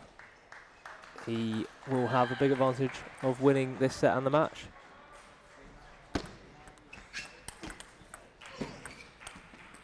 There we go. 2-6. I mean, if he wins this set, this could be a big upset. It's definitely a big hammer blow to the confidence. And again, I think a lot has to do with the first set and Sam being 10-8 up. That was a big, very pivotal moment of this game, but I'm sure there's still more to come. Definitely.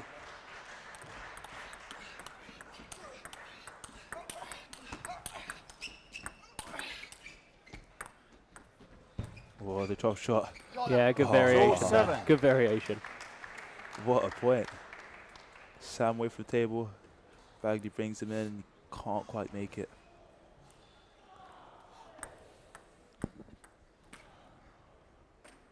So, yeah, what do you think Sam has to do differently here to try and claw his way back? It's a good question. I think I'd like to see more passion and fight from Sam.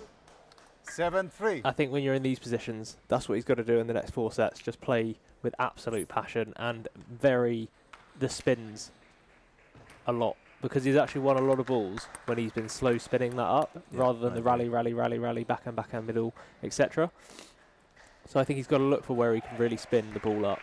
And this is an interesting call here. Oh yeah, very interesting. Yeah, because he knows if he wins this set, that is he could probably back himself for winning the whole game. I wouldn't want to be 2-0 down against Andrew Bagley. I don't think many people in the world would be. Nope. Yeah, I don't know. I think I would. From this position, 1-0, 7-3. I would back him to close it out without needing the timeout. Yeah, definitely. If I had the stats in front of me, it's an interesting call. If I had the stats in front of me, I wouldn't be surprised if there was something crazy like Andrew Bagley hasn't only ever lost 1 match in 20 years from being 2-0 up in a quarter final. Yeah, it's not quite the Man United record, but let's see. So I'm sure that exists somewhere. Exactly, and if it is that dominant, then I wouldn't be surprised as to that being the rationale for this timeout. In other news, just as we're waiting for this timeout, on the table next to it, Tom Jarvis and Shaquille Webb-Dixon is currently 1-1. So he's giving him a really, really good run for his money there. Yeah, crowd are loving it. Yeah, they do like an underdog. They do indeed. Other scores, Larry Trampalskis and Dave Macbeth, also 1-1. As we return back from Bagley's timeout. There he is, looking to serve and follow up. Let 7-3. Follow up from the lead that he's built for himself.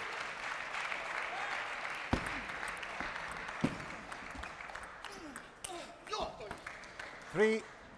That's a great 8-3. a little bit of luck. He plays with a load of spin, and Sam can't quite make the counter.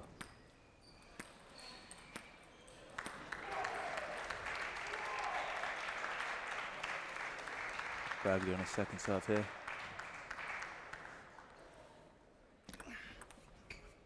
Oh, 3-9. what a serve that is.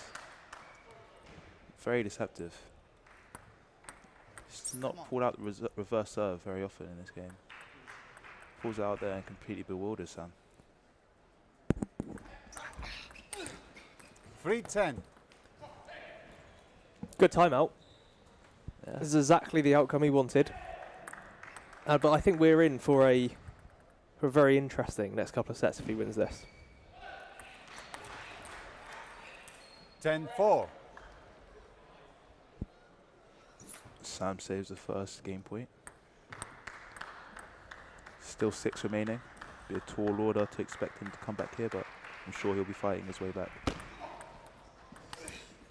10-5. And that's the second one saved.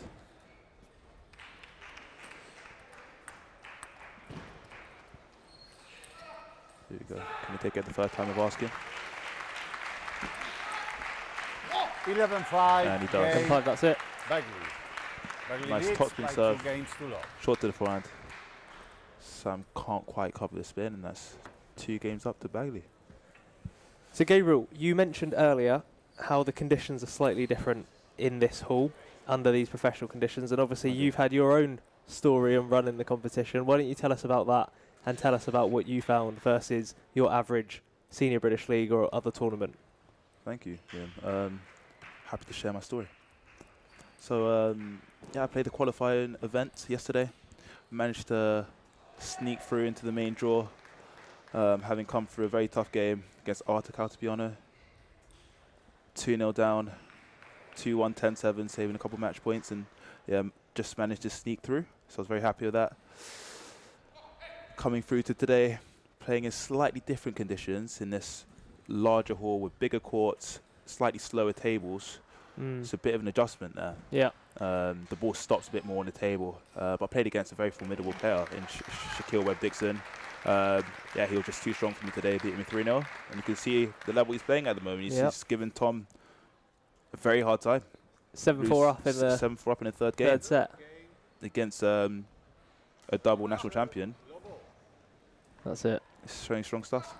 And with all these players like Sam, Bagley and Tom, they of course always play in these conditions. It's actually very rare for them to play in any other conditions.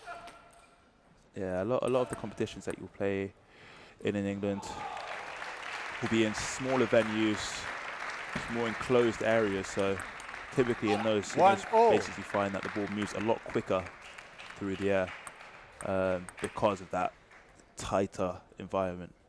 Whereas here, in a more open space, the ball is a little bit slower, which takes a bit of adjustment. But those are the very best are able to make those adjustments. So look at that. 1-2. Let's get back to this match here. Getting served the treat here by Bagley. Great backhand down the line. Sam's just turned and doesn't quite read it well.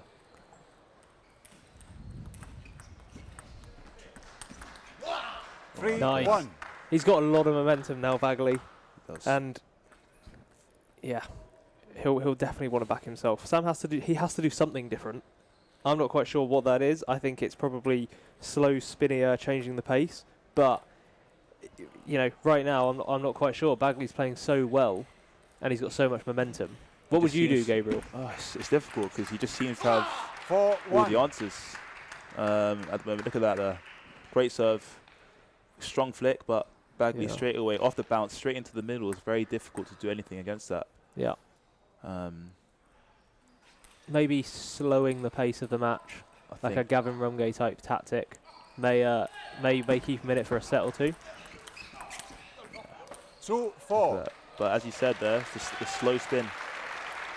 Slow spin down the line to the forehand. Working very well, paying dividends. Bagley just loops it off the end. But yeah, I would agree. I would agree with him. Yeah. Slowing the game down, I think, is definitely his best bet at the moment. Try to get Bagley out of his rhythm. I think try to avoid the backhand-to-backhand exchanges but Bagley's just coming out on top. Yeah. I think, he has to go backhand down the line. 3-4. Yeah. You know, that's a very, very hard shot to play against. Exactly. So two in a row. 2 in a row there. Where he's 1 points directly.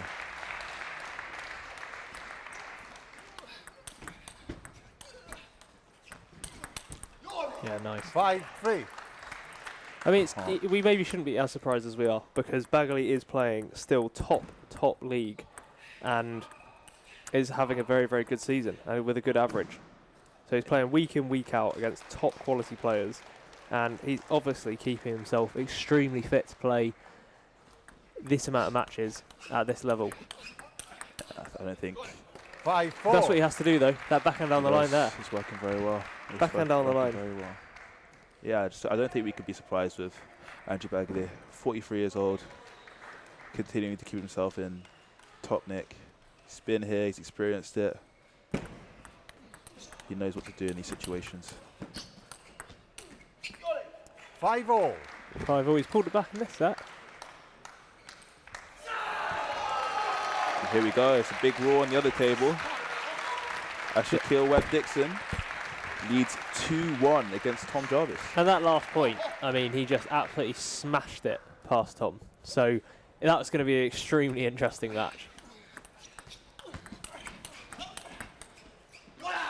Yeah, Bagley is just being an absolute machine here. He's not missing. He's staying extremely consistent, and that's what's winning him the game right now. Good quality shots, consistency, and just being completely solid. So Sam's either got to hit balls past him with more power, or find the right angles. Led 5-6. Or spins. Spins. I think the playing the first ball down the line was working well for Sam, just to close that gap. 7-5. It's a very difficult one to play there on that shot. It's a great flick for Bagley. Wraps his backhand right around that ball. A lot of side spin. A lot of side spin. It's very difficult to play that ball anywhere else apart from across the table. And Sam just mistimes that one there.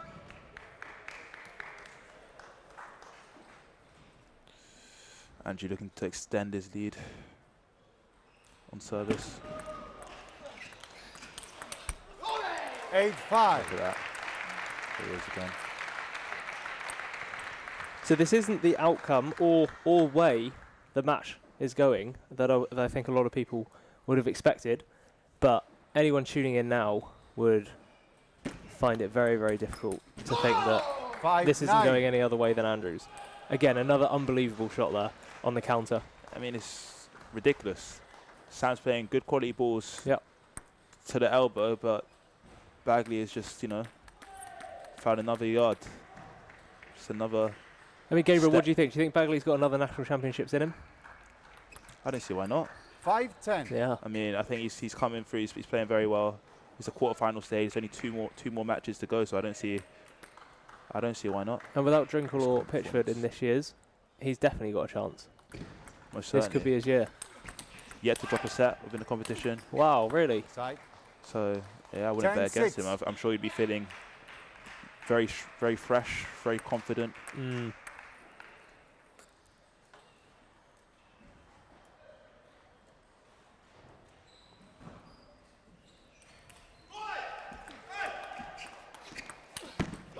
There it is, 3-0.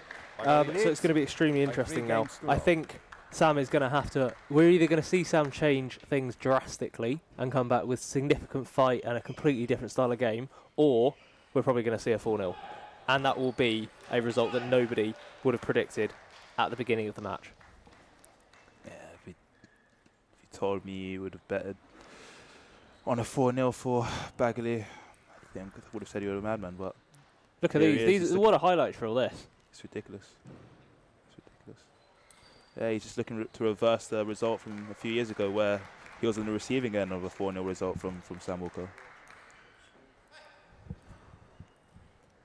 Yeah, it's a good point as well. Is with the performance like this, and if he goes further in the competition and potentially even wins, has he put himself in a spot to play at the World Championships this summer? Are his international days over, or is there more to come from Andrew Bagley? What do you think, Gabriel? I think it'll be very difficult to keep him out of the team. I mean, the national championships is it's a competition at the start of the year that you save the date for, you know? The one where all eyes of the table tennis English game are on. So if you perform there, you'd expect to be in with a good chance. And so far, Andrew Bagley 3-0 up here on Sam Walker, who I'm sure would have been expecting to be within that squad. Yeah, and he's extremely experienced. So I think he would deal with the competition very well as well.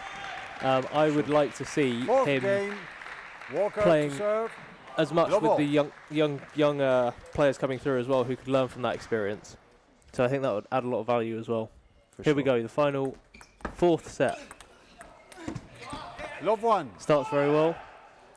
They both changed their shirt for this set, it looks like. It does. Trying to stay fresh, but you can see Let's hope that doesn't change anything for Bagley. Sam very frustrated with that first point. You can see he's just complaining to himself. Snatches there at the forehand. You can see he's trying to find his way back. He just can't quite find the answers at the minute. And he calls an early timeout. Timeout. Okay, that's not a bad timeout because of the way that this match is going. And I've just had some of Andrew Bagley's best stats in front of me, put right in front of me right now. So he had a career high of 119 in the world, which was in 2012. So 11, some time ago, and he's been consistently in that 100 to 200 bracket for well over a decade. He made his senior debut in 1997, age 14, and played at the 1997 Worlds in Manchester. So that would be some story if he came back to play at the 100-year anniversary World Championships. He, of course, is known most for his 4 World Ping Pong Championship titles. And I was also told recently that he is eligible, if he wanted to play at the World Veteran Championships, but has actively chosen not to, despite, I think, probably being one of the favourites and could have won it for the first time since Alan Cook. Well, just listing off those accolades, you'll see just how much of an accomplished player we have here in Andrew Bagley, the experience he has, and that story of making his debut for England at 14 in the World Championships. That is a special player. Making his debut in Manchester, and wouldn't it be a beautiful swan song for him to make another appearance at the Worlds on English soil? 3 Oh, look at that. That's beautiful. Just that middle, he's just got it covered. He's waiting there. I think Sam needs to switch up his placement a little bit more. Andrew's just reading him like a book at the moment. Lock 4. That's beautiful flick. That is beautiful. Short to the forehand, he puts it away. Very clinical. Completely out of reach. So it's 16 years ago since Bagley won his last national championship singles, when he beat Pitchford 4-3. I think Pitchford was 16 or 17 at the time, and I remember that was when he had his brilliant run. So that would actually be pretty incredible if he were to come back and do it this year after 16 years. 16 years later, that'll be... But it's already 14 years since he was at his career best ranking in 2012 at 119. So for him to play this level of table tennis and having beaten Paul Drinkle last year and on his way to beating Sam Walker this year, that is some career and level he's sustained that I think anybody would be envious of. I mean, think about some of the greats in the game. Players like Vladimir Samsonov, Timo Boll. What you think of them? One of the first things that comes to mind is their longevity within the sport, right? And that's something that doesn't really leave even with that experience.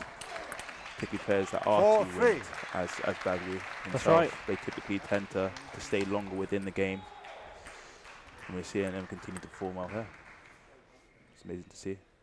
Aging like a fine wine.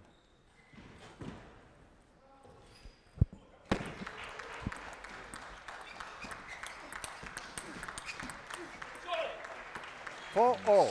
Sam's managed to find Managed to find something, but again, it starts with that slow, spinny ball. Yep, that's what he has to do. He has to start the point off with one of those shots, and then he can control the point.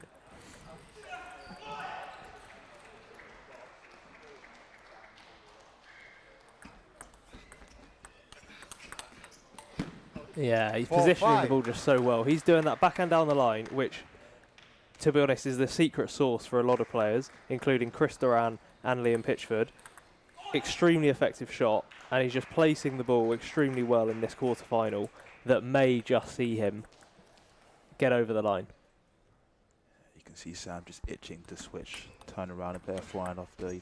Oh, there it is again, backhand down the line. That is beautiful. Equally as effective. 6-5. Extremely spinny there. You can see it, the ball just curves. You see that banana sort of shape on the ball.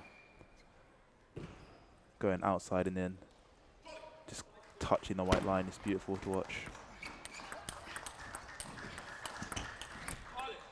5-6. There it is. Sam just wrestling for a foothold of this game. Managed to sneak his way up. Leading 6-5.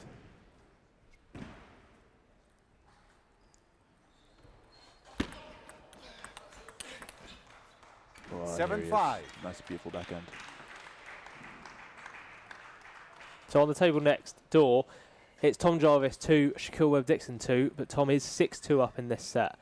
I must admit, the crowd is getting behind Shaquille, but that's because they always do like an underdog, and they want good value for their money, seeing great matches this weekend at the Nationals. 8-5. 8-5. Sam's definitely turning this set around. What do you think, Gabriel? Do you think that if he wins this set, that's changed anything?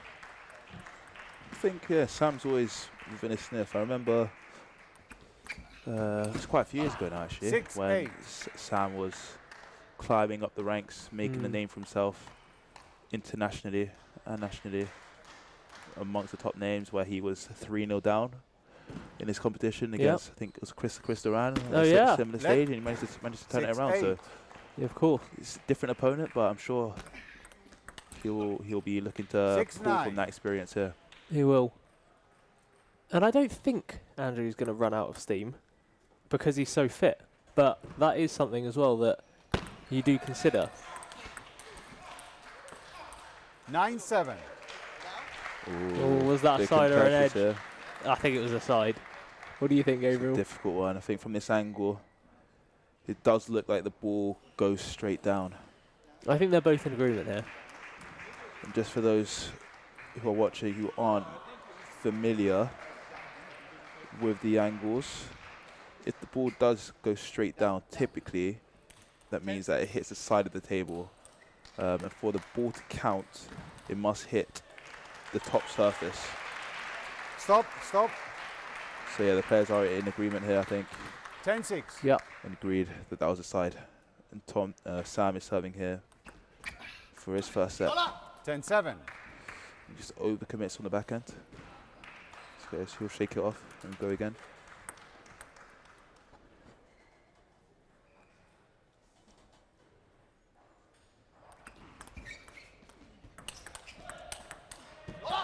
Nice. 8-10. Good countering there. That's great. I mean, that's Sam what he has to do. He has actually to wait loads for it that up, shot. and yeah, but Bagley just goes for it right off the bounce. Gives Sam not much time to breathe there.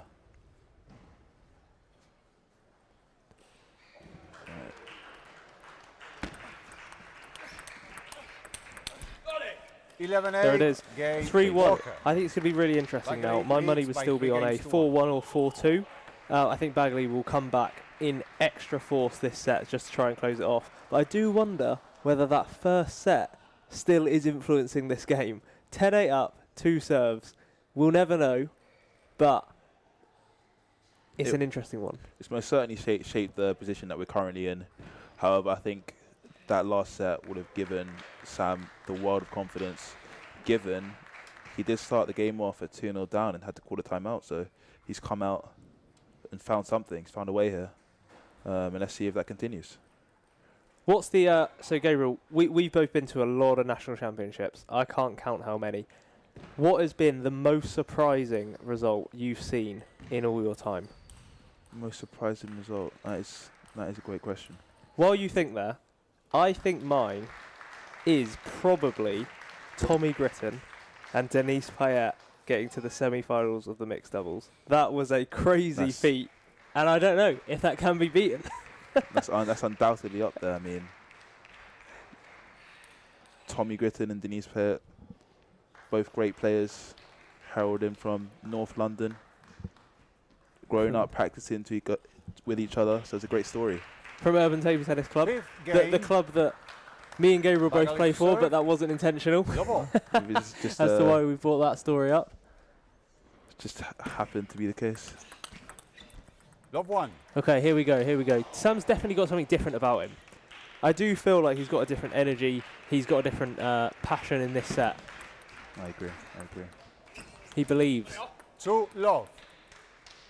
Sam, just sorry, Liam. Just tell us how difficult it is when you are 3-0 down. Things haven't quite gone your way. In those situations, mentally, what are you telling yourself? Especially when Sam's in a position where he could have been 1-0 up, and the shape of the game would have been looking very different. Yeah, I think it's a tough one. I think there's two ways you can go. If you're 3-0 down, you either think you've got nothing left to lose, so why don't you put everything on the line and just try and change something completely, hit a few winners, play with a bit more freedom, and you may come back and win 4-3. I actually think that the other thing that you do, especially if you're 3-0 down against a player that you were expecting to beat, potentially like Sam is in this situation, is that you think you've done the training, you've put the hours in, you've probably beaten the other player in practice or in previous matches. So as long as you carry on playing your game and getting used to the conditions, you may just creep back and win 4-3.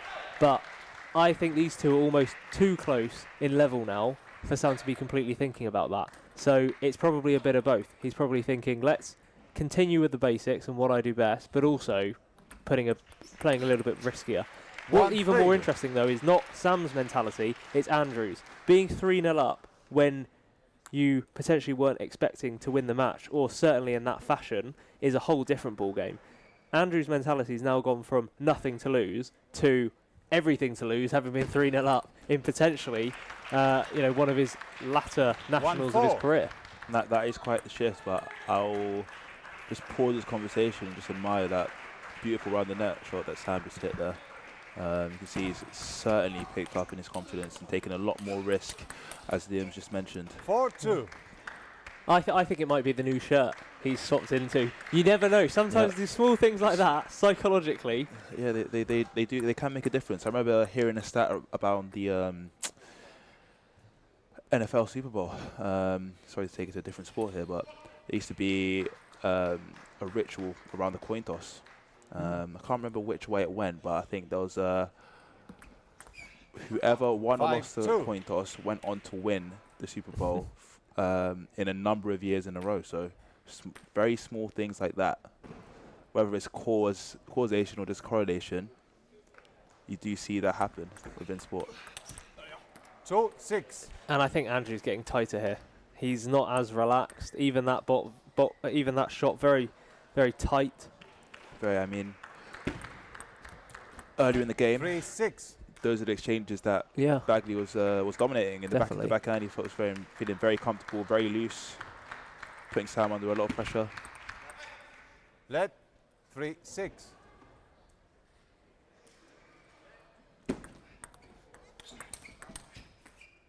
(7-3). A little bit of luck there. And Bagley blocks it off the end.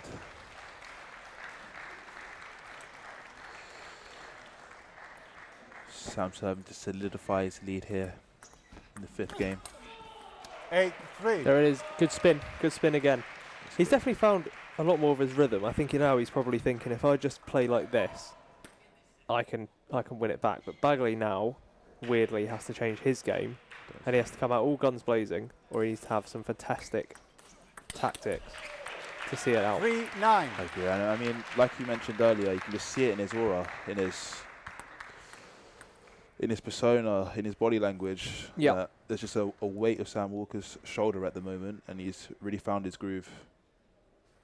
You can see he's just a lot lighter at the moment. 4-9. Unable to make that flick on the table. Nice tight serve there from Andrew. 9-5. Followed up with another great serve. This time long to the middle. I think Sam was expecting a short one and just steps in. He's surprised by the length of the serve there. But he'll be looking to close the game out on these next two serves. 10-5. And that brings him closer. That brings him closer. But what do we have here? The crowd are going absolutely crazy. Shaquille's just hit 3 2. massive backhands in a row and won the point. And obviously the crowd's loving It's ridiculous. it. In the table next door. 6-10. Okay, this isn't over yet, but obviously just 1 point left for Sam to go 3-2. And I think Bagley has to give it everything if he wants to close out this game.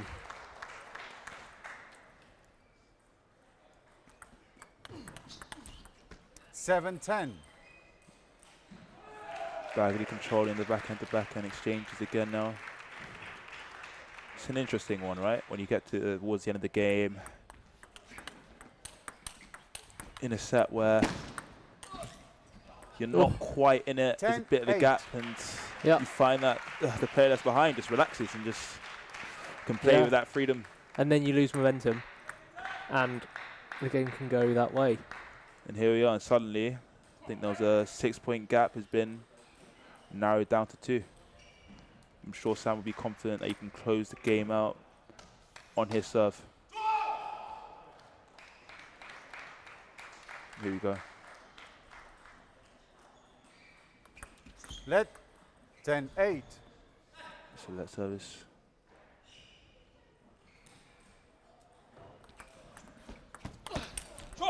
Oh, 11-8 game Walker. Well, this guy's a little bit There it is. Bagley pops it up and Sam clinical there. So just to give you an update on the other games. Tom Jarvis 3, Shaquille Webb-Dixon 2, Tom Jarvis 8-7 up in that set. That's a fantastic game. Also, Larry Trampalskas 3-2 up on David Macbeth on one of the other games as well. Able to see the score of the Connor Green-Joe Hunter match that we have going on? My eyesight cannot see that far. But I'm sure that's another brilliant match as well. Maybe 2-2. I could see that. Joe is leading 5-3 in this game. So yeah, a lot of great matches, very competitive quarterfinals we have here.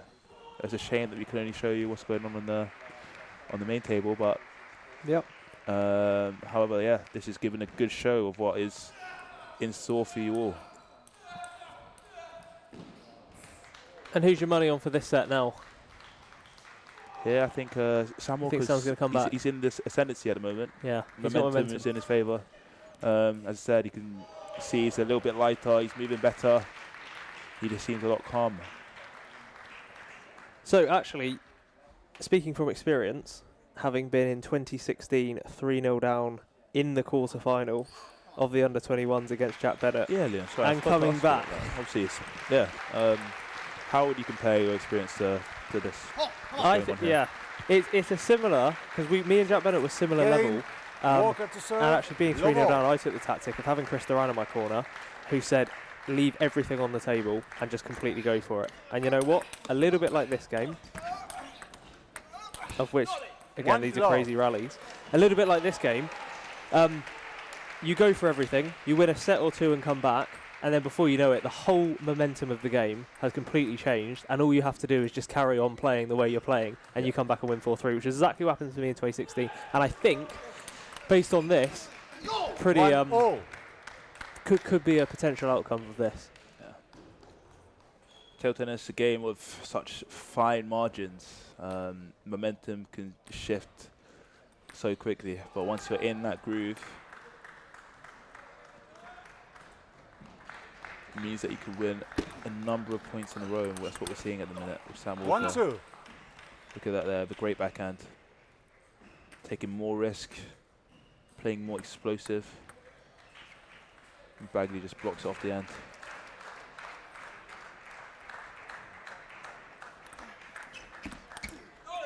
$3-1. Oh, he plays a great serve there. Gets a long receive. But he's getting a little bit tighter here there, Bagley. Gets a great chance of his forehand, but can't quite capitalise on it. What do you think here, Liam? We seeing a bit of a shift in Andrew's mentality here as well? I think this is all about momentum, if I'm honest. I mean, this is a crazy rally again, and Andrew has to win this. Yeah. 3-2. The more of those types of rallies that he loses, the worse it's going to be for him. So he has to make sure he wins those where he's completely dominating. But I'm seeing him getting a little bit tired, the game going on for a little bit longer than he perhaps wanted, and this game in particular is going to be a really, really close one. Very important. Bagley just has to put everything he's possibly got in this set, because I'm sorry, but if he loses this, I personally think that Sam has probably got it, given that he would have then just won 3 sets in a row, have the momentum, and it's a big mental hurdle to overcome, knowing that you've had a 3-0 lead. And although sometimes you've also got to give credit to your opponent, right? Yeah. Where they've managed to find something to pull it back. It's true. Them playing well doesn't necessarily take away from your performance as well. 3-4. At this level, all of their performances are incredibly consistent, so it really comes down to the fine margins. That's why, these sort of top 150 players in the world don't often lose in the rounds before this against players that aren't full-time playing. It's only when they get to these big matches against other players that have been full-time and playing in these conditions that it gets really close. Yeah, no, I would agree. It's very hard to maintain that level if you don't live and breathe it consistently. I mean, we saw Shaq enter that realm on the other table, where he's pushing former champion Tom Jarvis very close, but unfortunately has succumbed 4-2 in that game in the end. Oh, I think we have an upset. 5-0. Joe Hunter, I believe, it's taken out Connor Green. No way. Really? I see an 11-9. I'm pretty sure he was on that side. That's a big result there for young Joe Hunter. Well, on the other table as well, Larry Champowskis currently has match points against Dave Macbeth. What a quarter-final this is. That's it. Larry Champowskis beating Dave Macbeth time of asking in the quarter-final. That is unbelievable. This round of the quarter-finals, always my favourite and always the best at the National Championships. That's why I'm here on this Saturday. Yeah, great round of matches, very competitive. You get the chance of seeing some upsets. And it is nice to see some new faces, some new blood. It's starting to push the top guys.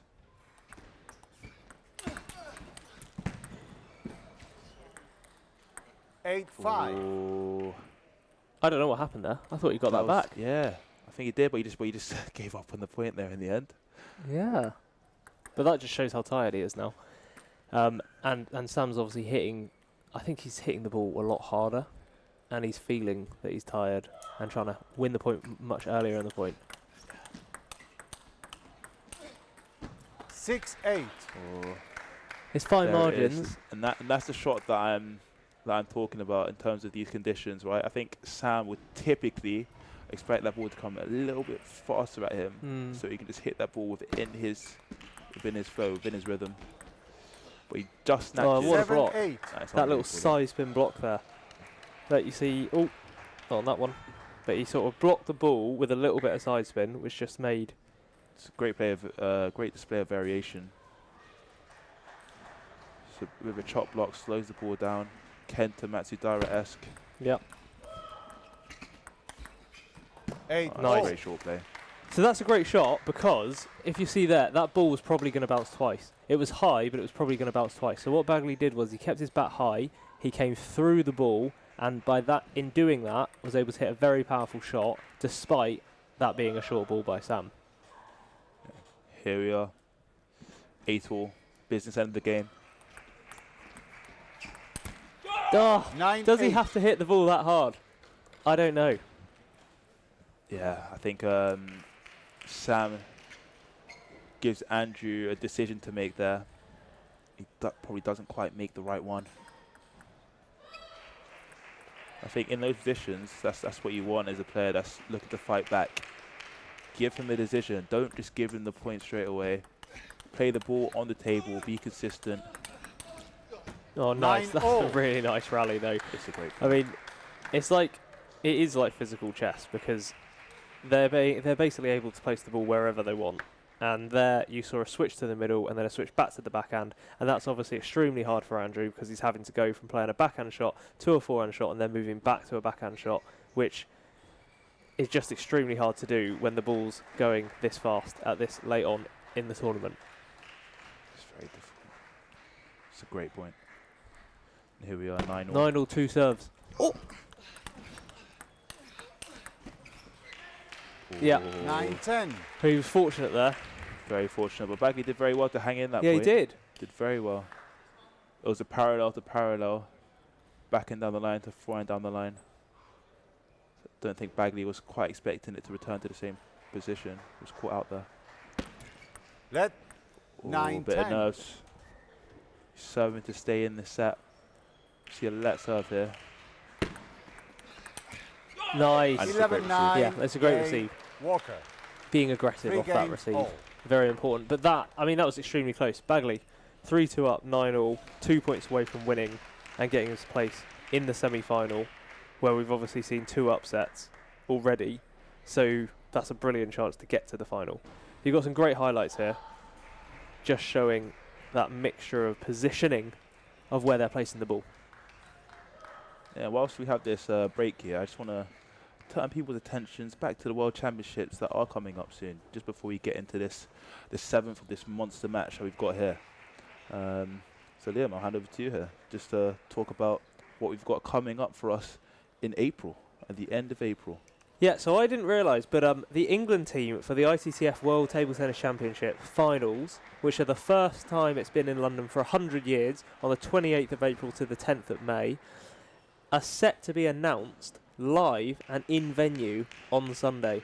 So get your tickets for the London 2012 World Team Championships and secure your seat to cheer on the home heroes. Also, secure your seats for tomorrow to find out firsthand who will be part of that squad and who you will be cheering on in London. That's it. We've also got great offers for those that are looking to book in bulk. Lead booker goes free for groups of 10 plus. There you go. So get your tickets, get your friends down, bring your family, your club mates for a great couple of weeks of table tennis here in London. But we're back here at the Nationals, and it's an amazing first point. Andrew Bagley versus Sam Walker, 7th set, and what we've seen, based on what we thought after the first 3 sets, has been completely the opposite.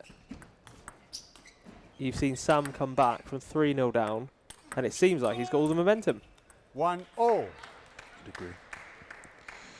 This is where Bagley will have to cash in on all of his experience and all of those tactics of varying the spins, varying the places, varying the ball positioning, and taking his time and dictating the way this 7th match goes. But he has just lost the last 3 sets in a row, so momentum definitely isn't on his side. Not at the moment. But yeah, I think he just needs to, 1-2. As you say, take a step back, review what did I do to put myself in that position to be 3-0 up. And that point, I think, was similar to it. Backhand, very consistent, very solid, forcing the error.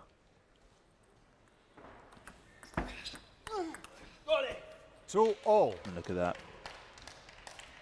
So Sam is almost forcing Bagley to push the ball out so that Sam can get in first, and Bagley almost has to rip a counter, which is a very high-risk game for Bagley. Very high-risk game. Player of his level is more than adept at putting that shot off, but Sam's got in there with a super topspin, making it very difficult. Good bit of feeling there to drop it short. Sam can't quite lift it. Okay, here we go. Bagley looking to make it 4-2 on his serve. 3-0. Can't quite. It's a good receive there. See again, it's that slow flat receive deep into the backhand. Yep. I think both players have been having a little bit of trouble with that one throughout the game.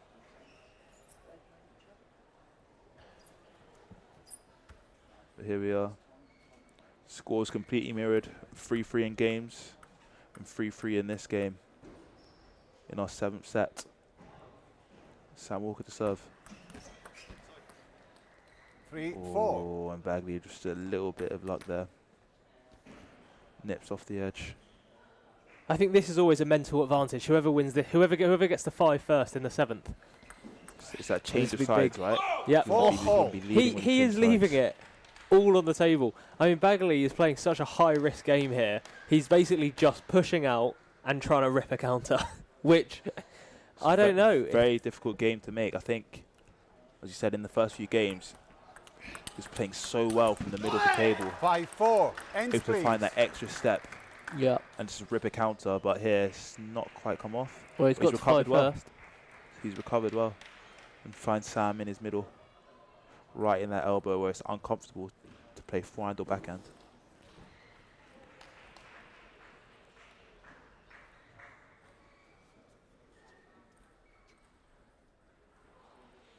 Now we have Bagley serving at the switch of ends. 4-6. 4-6. That's a great point. I mean, the other Back interesting at the thing, backhand. which you don't see very often, especially at this level, is Bagley looks like he's using equipment from every manufacturer. He's got butterfly shoes, a Stiga shirt, and it looks like a double happiness blade. You don't see that very often. You don't, no. Very keen eye there, Liam. Good spot. I hadn't noticed that. 5-6. Oh, look at that. It was a 2-point advantage. Sam narrows it down to 1 with a great forehand. They'll be looking to make sure that they hold their serve here. And he does. Well, this I think there's going to be controversy here. Just about, looks like it clips the edge. I think that one does go up though, Liam. What's your verdict, mate? Well, I mean, there's no disagreement there. Must have hit the edge. I personally would have thought a bit harder for that as a side, but I think it's an edge. The ball clips up. Very difficult to argue there. Oh, it's a great backhand. Oh, and he follows up again. It's unbelievable. Fishing away from the table. Oh my God! 6-7. And that's the first time Bagley's missed one of those. Pure hustle from Sam Walker, and as you say, yeah, he's done very well with the drop shots. Yeah. But he just puts that one in the net. Just mistimes it. But Sam Walker did very well with the hustle, recovering from the net, playing 2 great backhands from the barrier. 8-6. Yeah, I mean that last point would have given him such a mental advantage. And now he's broken serve. Yeah, actually, 2 points up, serve. and he's got 2 serves. So, and this would be one of the advantage with Sam Walker. Yep, one of the big comebacks of the national championships. Go! 8-7. Oh, it's a very good receive. Very good receive. Very short on the table with a lot of spin. These points are just huge at this stage in the game. 8-all or 9-7. That's the thing. Sam Walker plays a brilliant point, but every point is worth the same as he puts that one in the net. But here we are to another beautiful point. And Sam Walker away from the table again. Oh, that's an unbelievable point. But this time it goes to Andrew, despite Sam being far back from the table. They're so just mirroring each other at the moment. Yeah, 8-all, 2 serves to Bagley. These 2 serves will be 2 of his most important of the national championship so far. Come on, Gabriel. If you're in his mind, what serves are you putting out? Oh, I'm putting a short float to the forehand. Short float to the forehand. What are you hoping for? And then I'm getting him first. Least receive. Half long. And you pick it up. Here we go. Oh, he kept it short, and that was key. Sam Walker kept that receive short. He did. Bagley probably expecting it to be a little bit longer. Doesn't quite come through. Oh, he's gone for a long serve. He's got him first. Sam's back away from the table again. Look at the flexibility. Is he going to go for a drop shot? I don't think he can. He's going to carry on going. Sam's got himself back into the rally. No. But it's Andrew's point. And that forces a 9-all in the 7th. Sometimes you just wonder, is this game really being played on the table? You can see the arc that's being made on the ball. It's like, it's ridiculous. That's why it's the #1 played racket sport in the world. Deservedly so. People are back at the barriers, fighting for their lives. Momentum shifts, game going back and forth. So 9-all. Sam Walker's got 2 serves. Mystic Gabriel, what's your prediction? I think you've got to back the server. I think you've got to. I think it will be forced. I think a deuce will be forced. You think? I think you've got to back the server.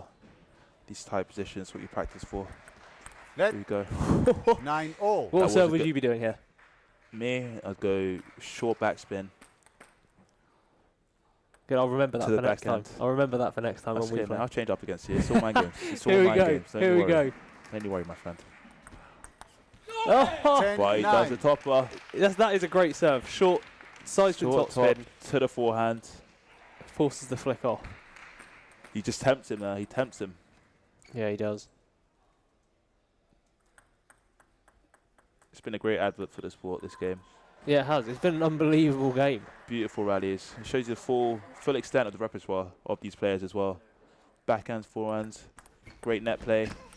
That's it, that's it. And he's come back. He's come back from 3-0 down to beat Andrew Bagley in the quarterfinals. You'll be seeing Sam Walker try and take on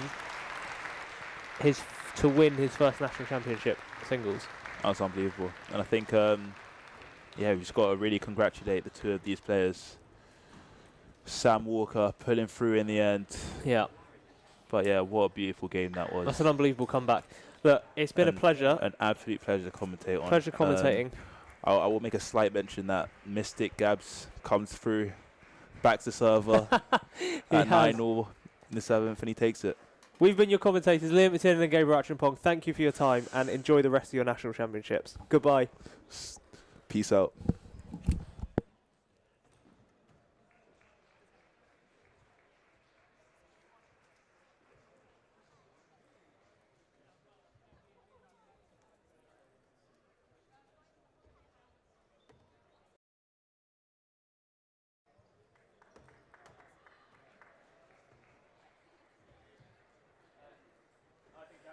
Well, I don't know. I invite these people into the commentary box and they get the best match of the year.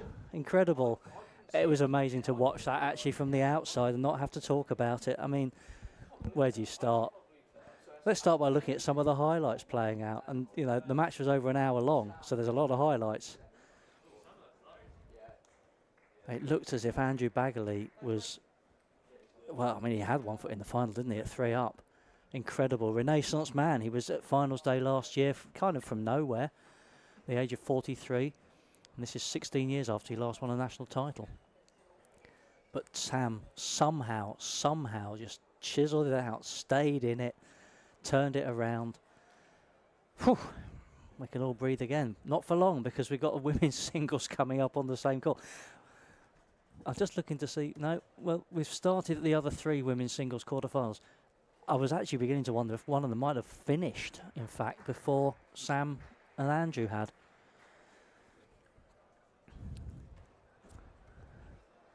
But, yeah, not to be. Let's recap what else has happened in the men's quarterfinals. Quite a lot. So it was 4-2 to Tom Jarvis against Shaquille Webb-Dixon. Shaq was 2-1 up. But Tom turned that one around and won the last 3 games, 5, 6 and 7. Now over on table 3, Joseph Hunter. He was 3-0 up on Connor Green, 5, 7 and 8.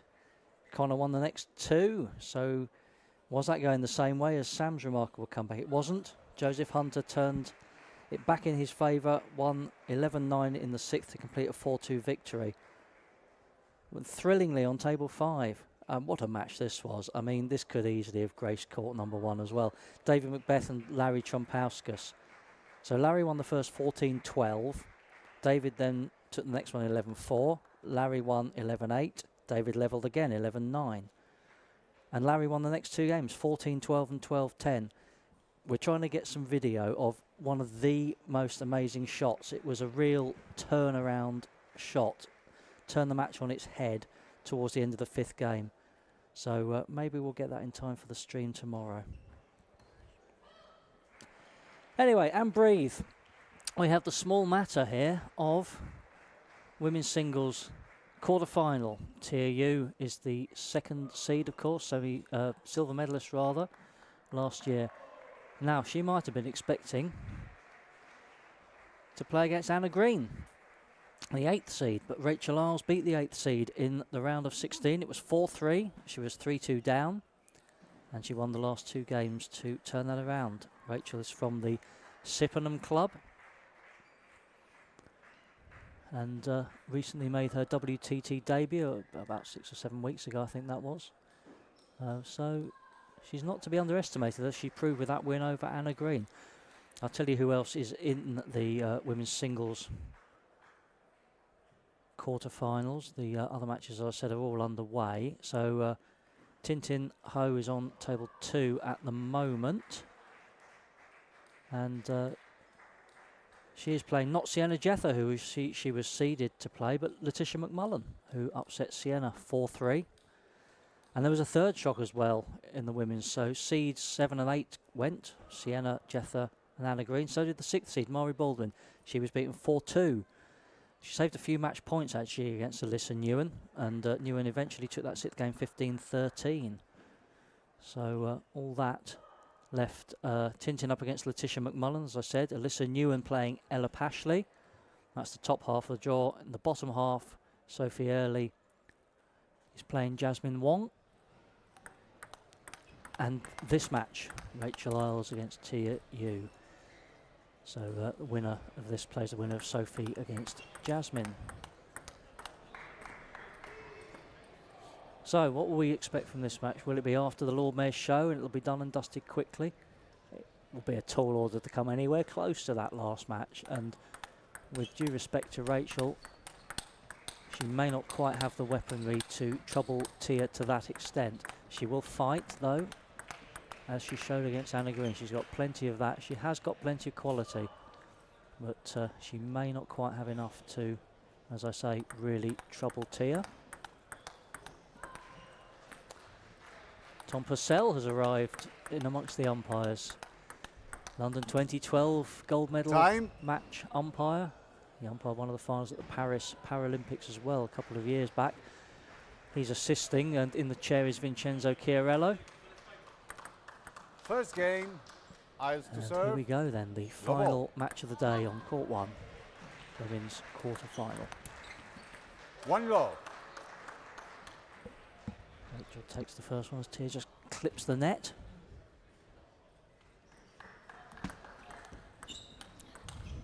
Lob 2.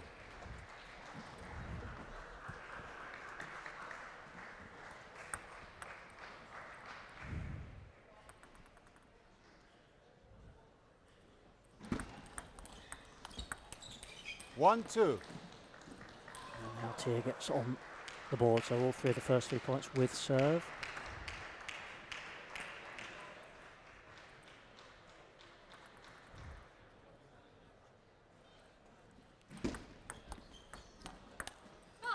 Two all.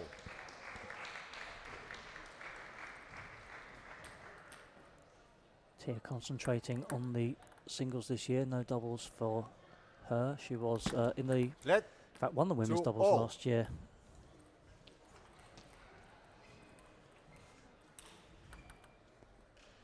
Alongside Mari Baldwin as they defeated Sophie Early and Eva Eccles in 4 games on finals day.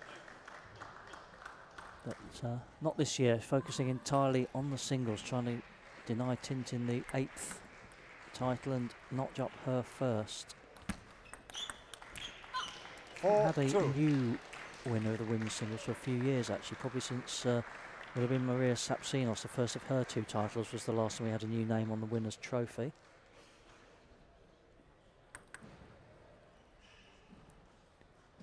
You could argue we've got a 3/4 chance of getting a new name on the men's trophy, but Tom won't thank me for saying that. He's the top seed and he's won it twice. He will now expect to go on and win it again tomorrow. But if any of the other guys does win it, that would be a new name on the Guernsey Trophy, which is the trophy that the men play for. 2-6. Tia now exerting control. She lost the first 2 points of this first game, remember, on Rachel's serve, but now just finding her range and her quality.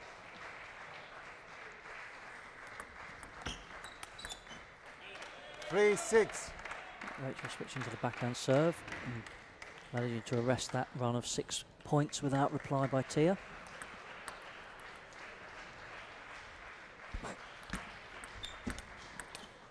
Six, 4.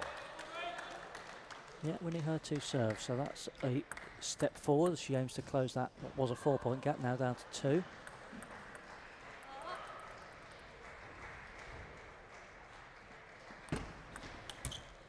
Seven, 4. I can tell you that Tintin has completed a 4-0 win over Letitia McMullen. First game was 13-11, but the rest of them were 4-1 and 6, so ultimately a comfortable win. So Tintin is through to finals day. That will be her 3rd final. Actually, she's already into the mixed doubles final with Sam Walker and the women's doubles with Sophie Early. So 4 matches away. Remember, she'll have the semi-finals of the singles tomorrow, so 4 matches away from a triple national title. 10-4.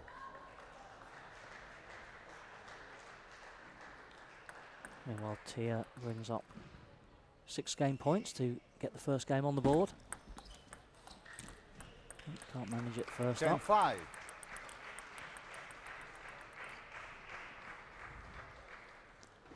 On serve with the second of her 6 chances. 11-5. It is 11-5. Relatively comfortable despite losing the first 2 points of that game. 6 in a row then to go 6-2 up. Set her on the path to getting the first one on the board. You can see that Ella Pashley is closing in on a win against Alyssa Newen. She is 3-1 up and it's 9-all in the 5th. Sophie, I can't quite make out the score against Jasmine. I think she's 3-1 up but trailing by a point. Make that 2 points in the 5th.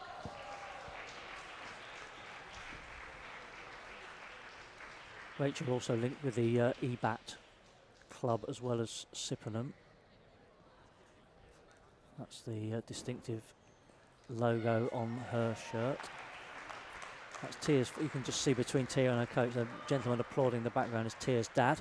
Always likes to take a close but not too close view of his daughter's matches.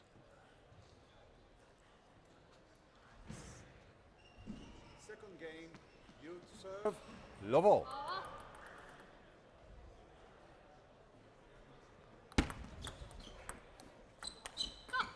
One love.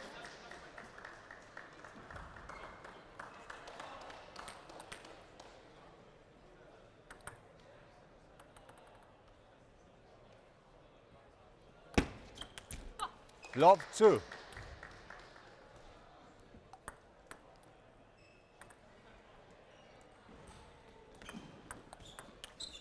Love 3. Confirm that Ella has now completed her victory.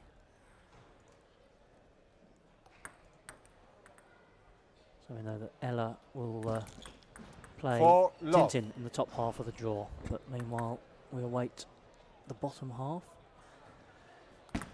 Tia, though, really starting to now impose herself on this game, taking the first 5 points of the second.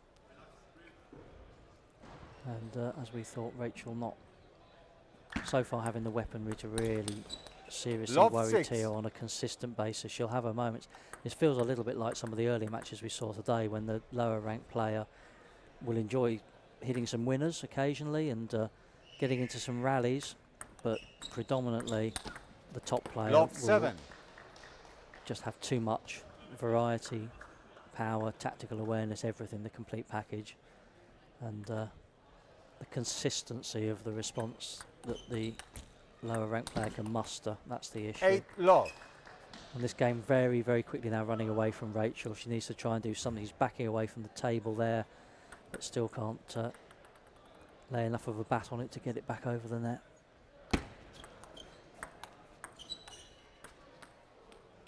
8-1. Just catching the edge there, though, so just eliminating the possibility of a whitewash game. We've seen a couple of those. Tom had one early on today against UM Hawthorne, 11 love first game, in fact. Let 8-1.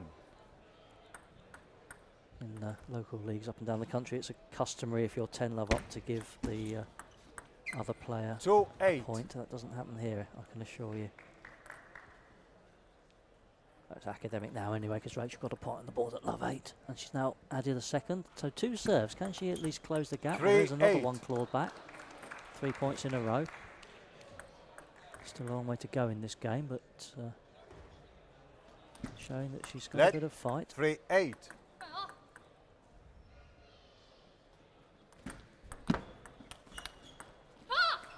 Nine 3. Tia, though, arresting that mini revival. And the second towel break of the game holds a 6-point advantage, and surely just a matter of time before she gets the second game on the board. 9-4.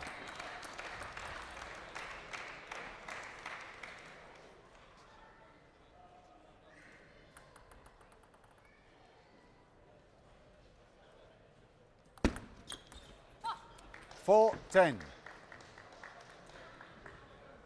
So as it was in the first game, it's 6 game points for the second seed.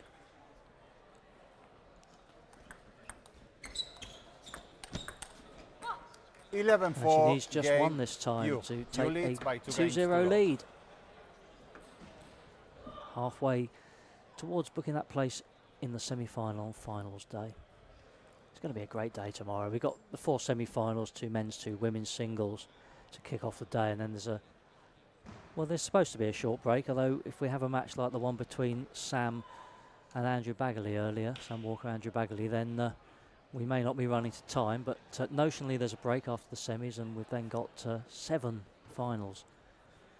Para 1 to 5 and 6 to 10 classes. The men's, women's and mixed doubles. And then, of course, the women's singles and men's singles. It's going to be a long but scintillating day, I'm sure.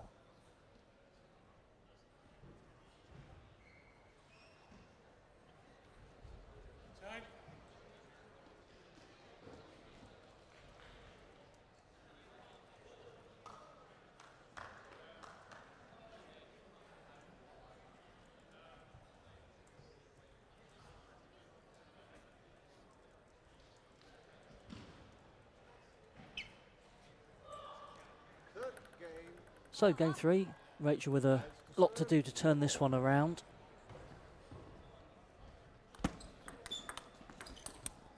One love.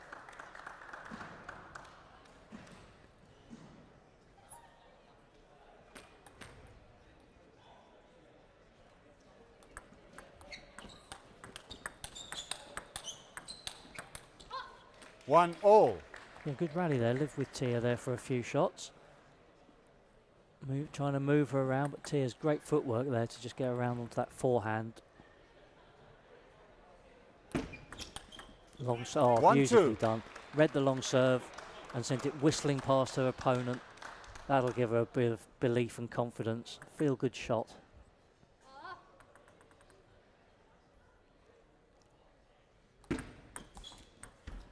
And a little bit of luck never goes amiss either. So 3-1, little glimmer at the start of the game for Rachel, and 2 serves to come, so she can nail these ones. Just Tia just, I think, may have just caught an elbow. Maybe there's a little bit of blood or something. Just referee Josh Reynolds has come across to see what's what. They could have a very small medical timeout potentially. But no, she's coming back to the table. No, don't go away, says Josh. Let me have a look. No, I think we are. There may be a plaster needed. So we'll just have a short delay here. Gives me a chance to tell you. I've already told you about tomorrow's bill of fare with all those finals, but we have another big event coming up on the horizon, of course, the ITTF World Team Table Tennis Championships Finals, to give it its full and official title. London 2026 to you and I. That all kicks off at the Copperbox Arena on the Olympic Park, Queen Elizabeth Olympic Park, in fact, in East London, on the 28th of April. And we'll have 56 men's and women's teams competing there. Looks like the issue is resolved. 3-1. And we can get on with this match as Rachel has 2 serves to come, leading 3-1. 3-2. Can't let that one tell.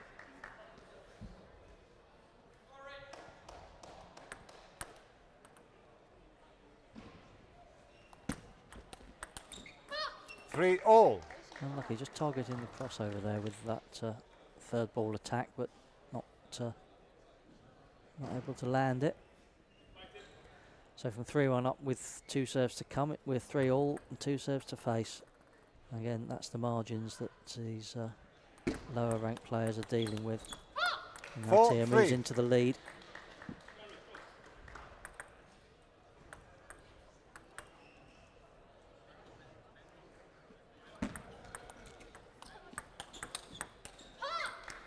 Three, 5.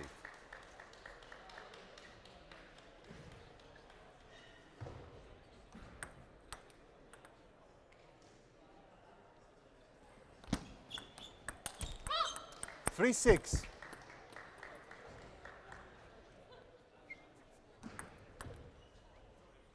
Run of 5 points now that Tia's on. 7-3. 6.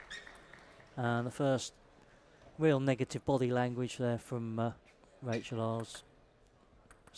Frustrated to clip the net again. I think it's natural, isn't it, that you would try to keep the ball lower, skim the net as much as you can, but of course you run the risk then of clipping the net and going long.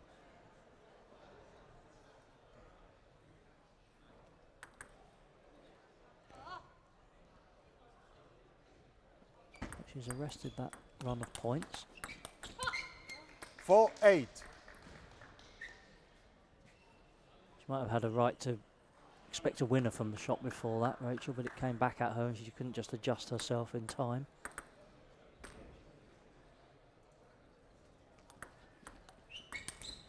4-9.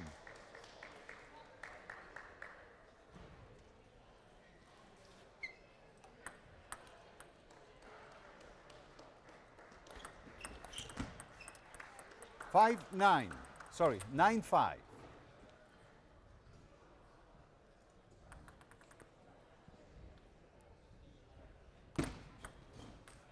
10-5. And ace, you don't see too many of those, but Rachel not reading the spin that Tia had on the ball, and we have 5 game points, and surely now it's only just a matter of time. 11-5 Rachel goes long, game. 3-0, you lead Tia by 3 games moving to love. inexorably towards that semi-final place.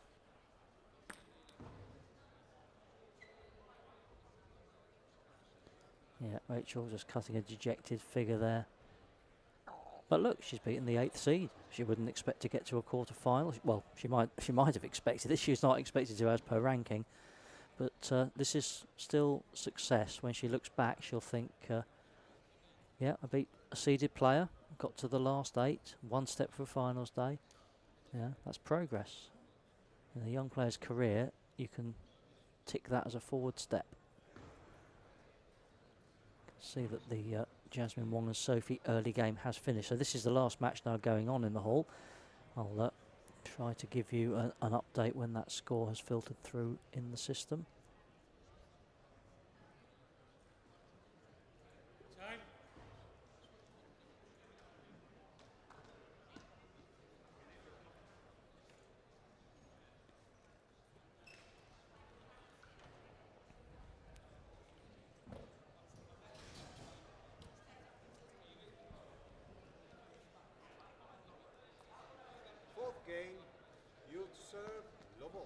So Tia with the ball in hand, 1 game away from finals day for the 3rd successive year.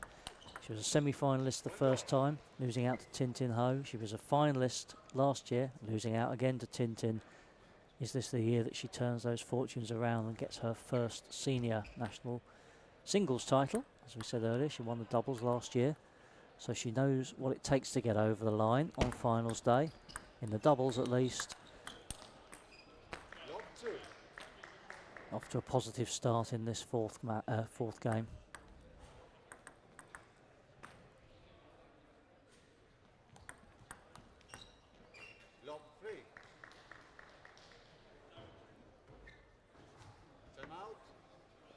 Timeout called by Rachel. 3-0 down, 3 games down.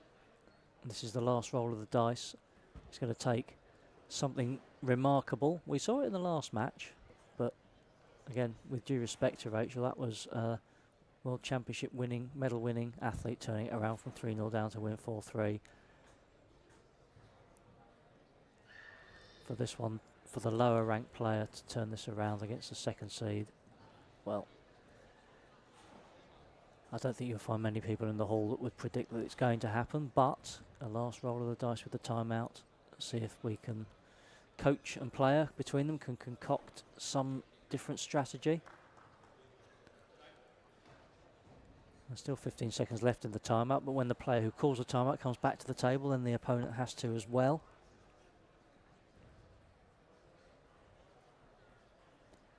Can Rachel prolong this, or are we in the last knockings of this match and this day here at the Mark Bates Limited Senior National Championships?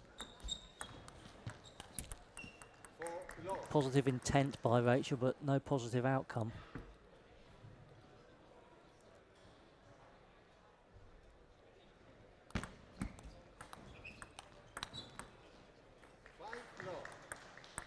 Yeah, this is now going to slide away very quickly, one feels.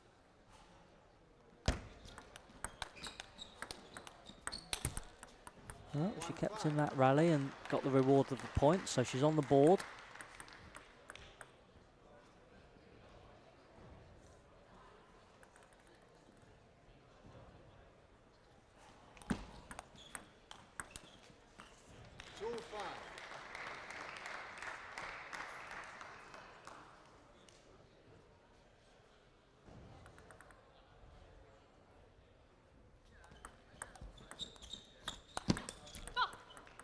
Too much power there, though.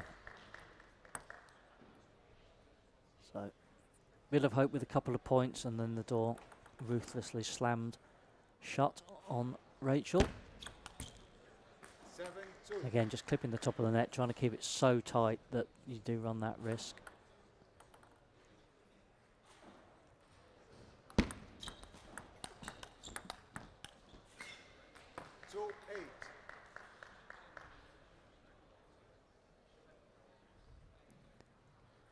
Sophie Hurley, I can tell you, beat Jasmine Wong in 6. She was 3-0 up, but Jasmine came back and made Sophie work to get over the line. So in these women's singles quarterfinals, with a 4-0, a 4-1, a 4-2, I don't think this one's going to be a 4-3 though. Tia now on the cusp, 1 more point and 8 chances to get it. Well, she'll need more than 1. Just catching the net and that taking it long.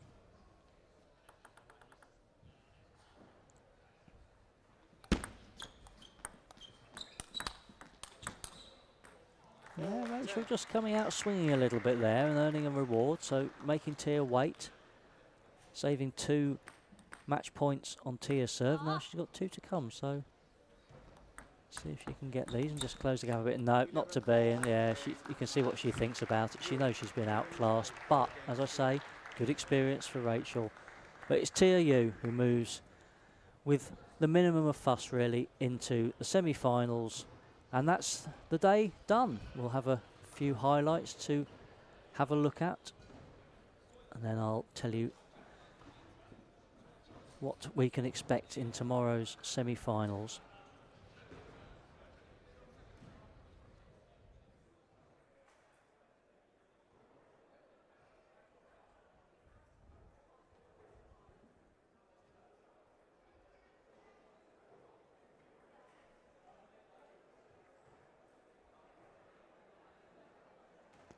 Yeah, 5-4, 5-4 in the final reckoning for Tia.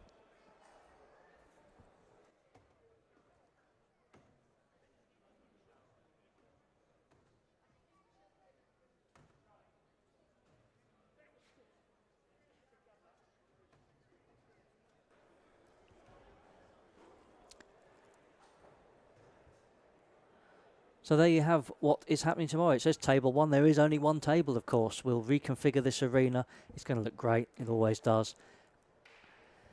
And we start off with women's singles. It will be Tia up first. We've just seen her win. She will play Sophie Early in the first match tomorrow. And that will be followed by, two heroes from the men's quarterfinals earlier. Sam Walker coming from 3-0 down to beat Andrew Bagley. And Larry Trumpauskas, who ended the hopes of David Macbeth. That was in 6 games. So they are in the first men's singles semi-final. It's followed up by Tintin Ho and Ella Pashley. That's the second women's singles final. And then finally in that first session tomorrow, Tom Jarvis and Joseph Hunter.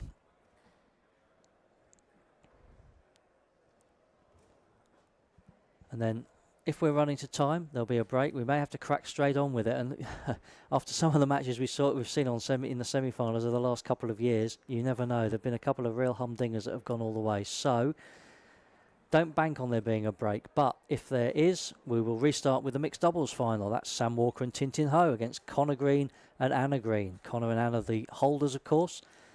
Sam and Tintin, they've won that title together several times as well. That's followed by the para singles class 1 to 5 final. That's Nathan Drainer and Thomas Hepburn. So we'll have a new winner. We're so used to seeing Jack Hunter-Spivey dominate that competition. But he's been competing out in Italy in an ITTF World Para Challenger event. So he's not here. Nathan Drainer and Thomas Hepburn are, and they will contest that final. Next up will be the women's doubles. So that's Tintin Ho and Sophie Early. And they're playing Ella Pashley and Sienna Jether. Sienna's first experience of finals day. And then men's doubles. Will we see history? Part 1. Paul Drinkle and Sam Walker. Paul is going for that 16th men's doubles title, which would put him ahead of the great Des Douglas in first place on the all-time list. And they're up against Tom Jarvis and Connor Green.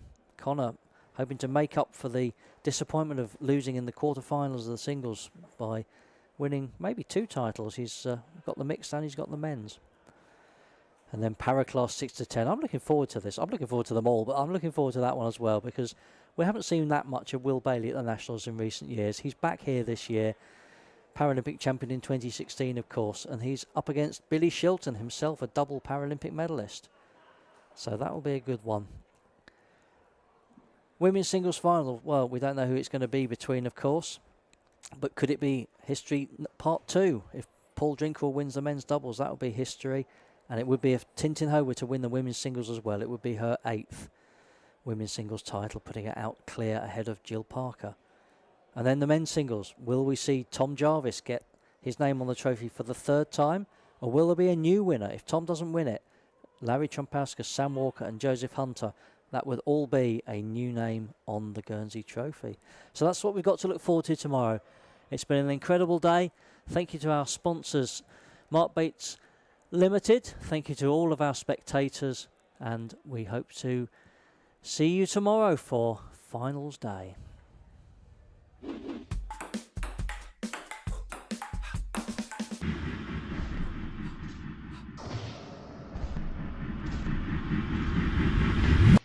Hey, yeah.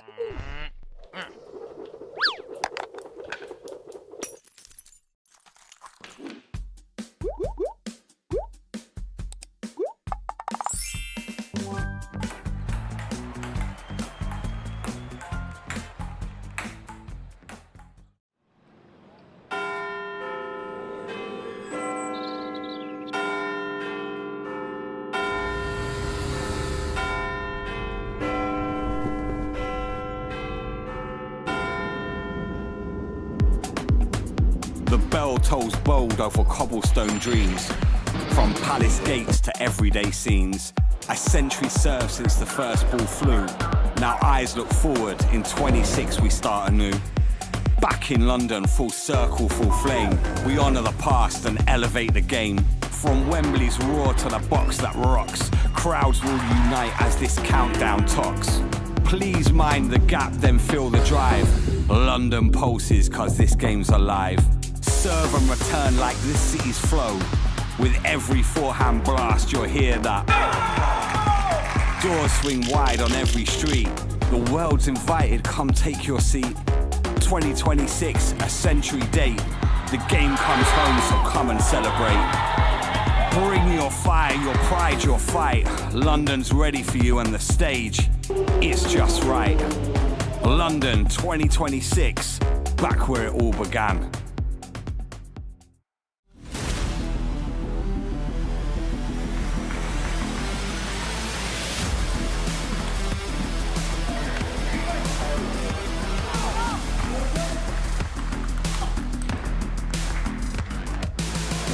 Get this off camera.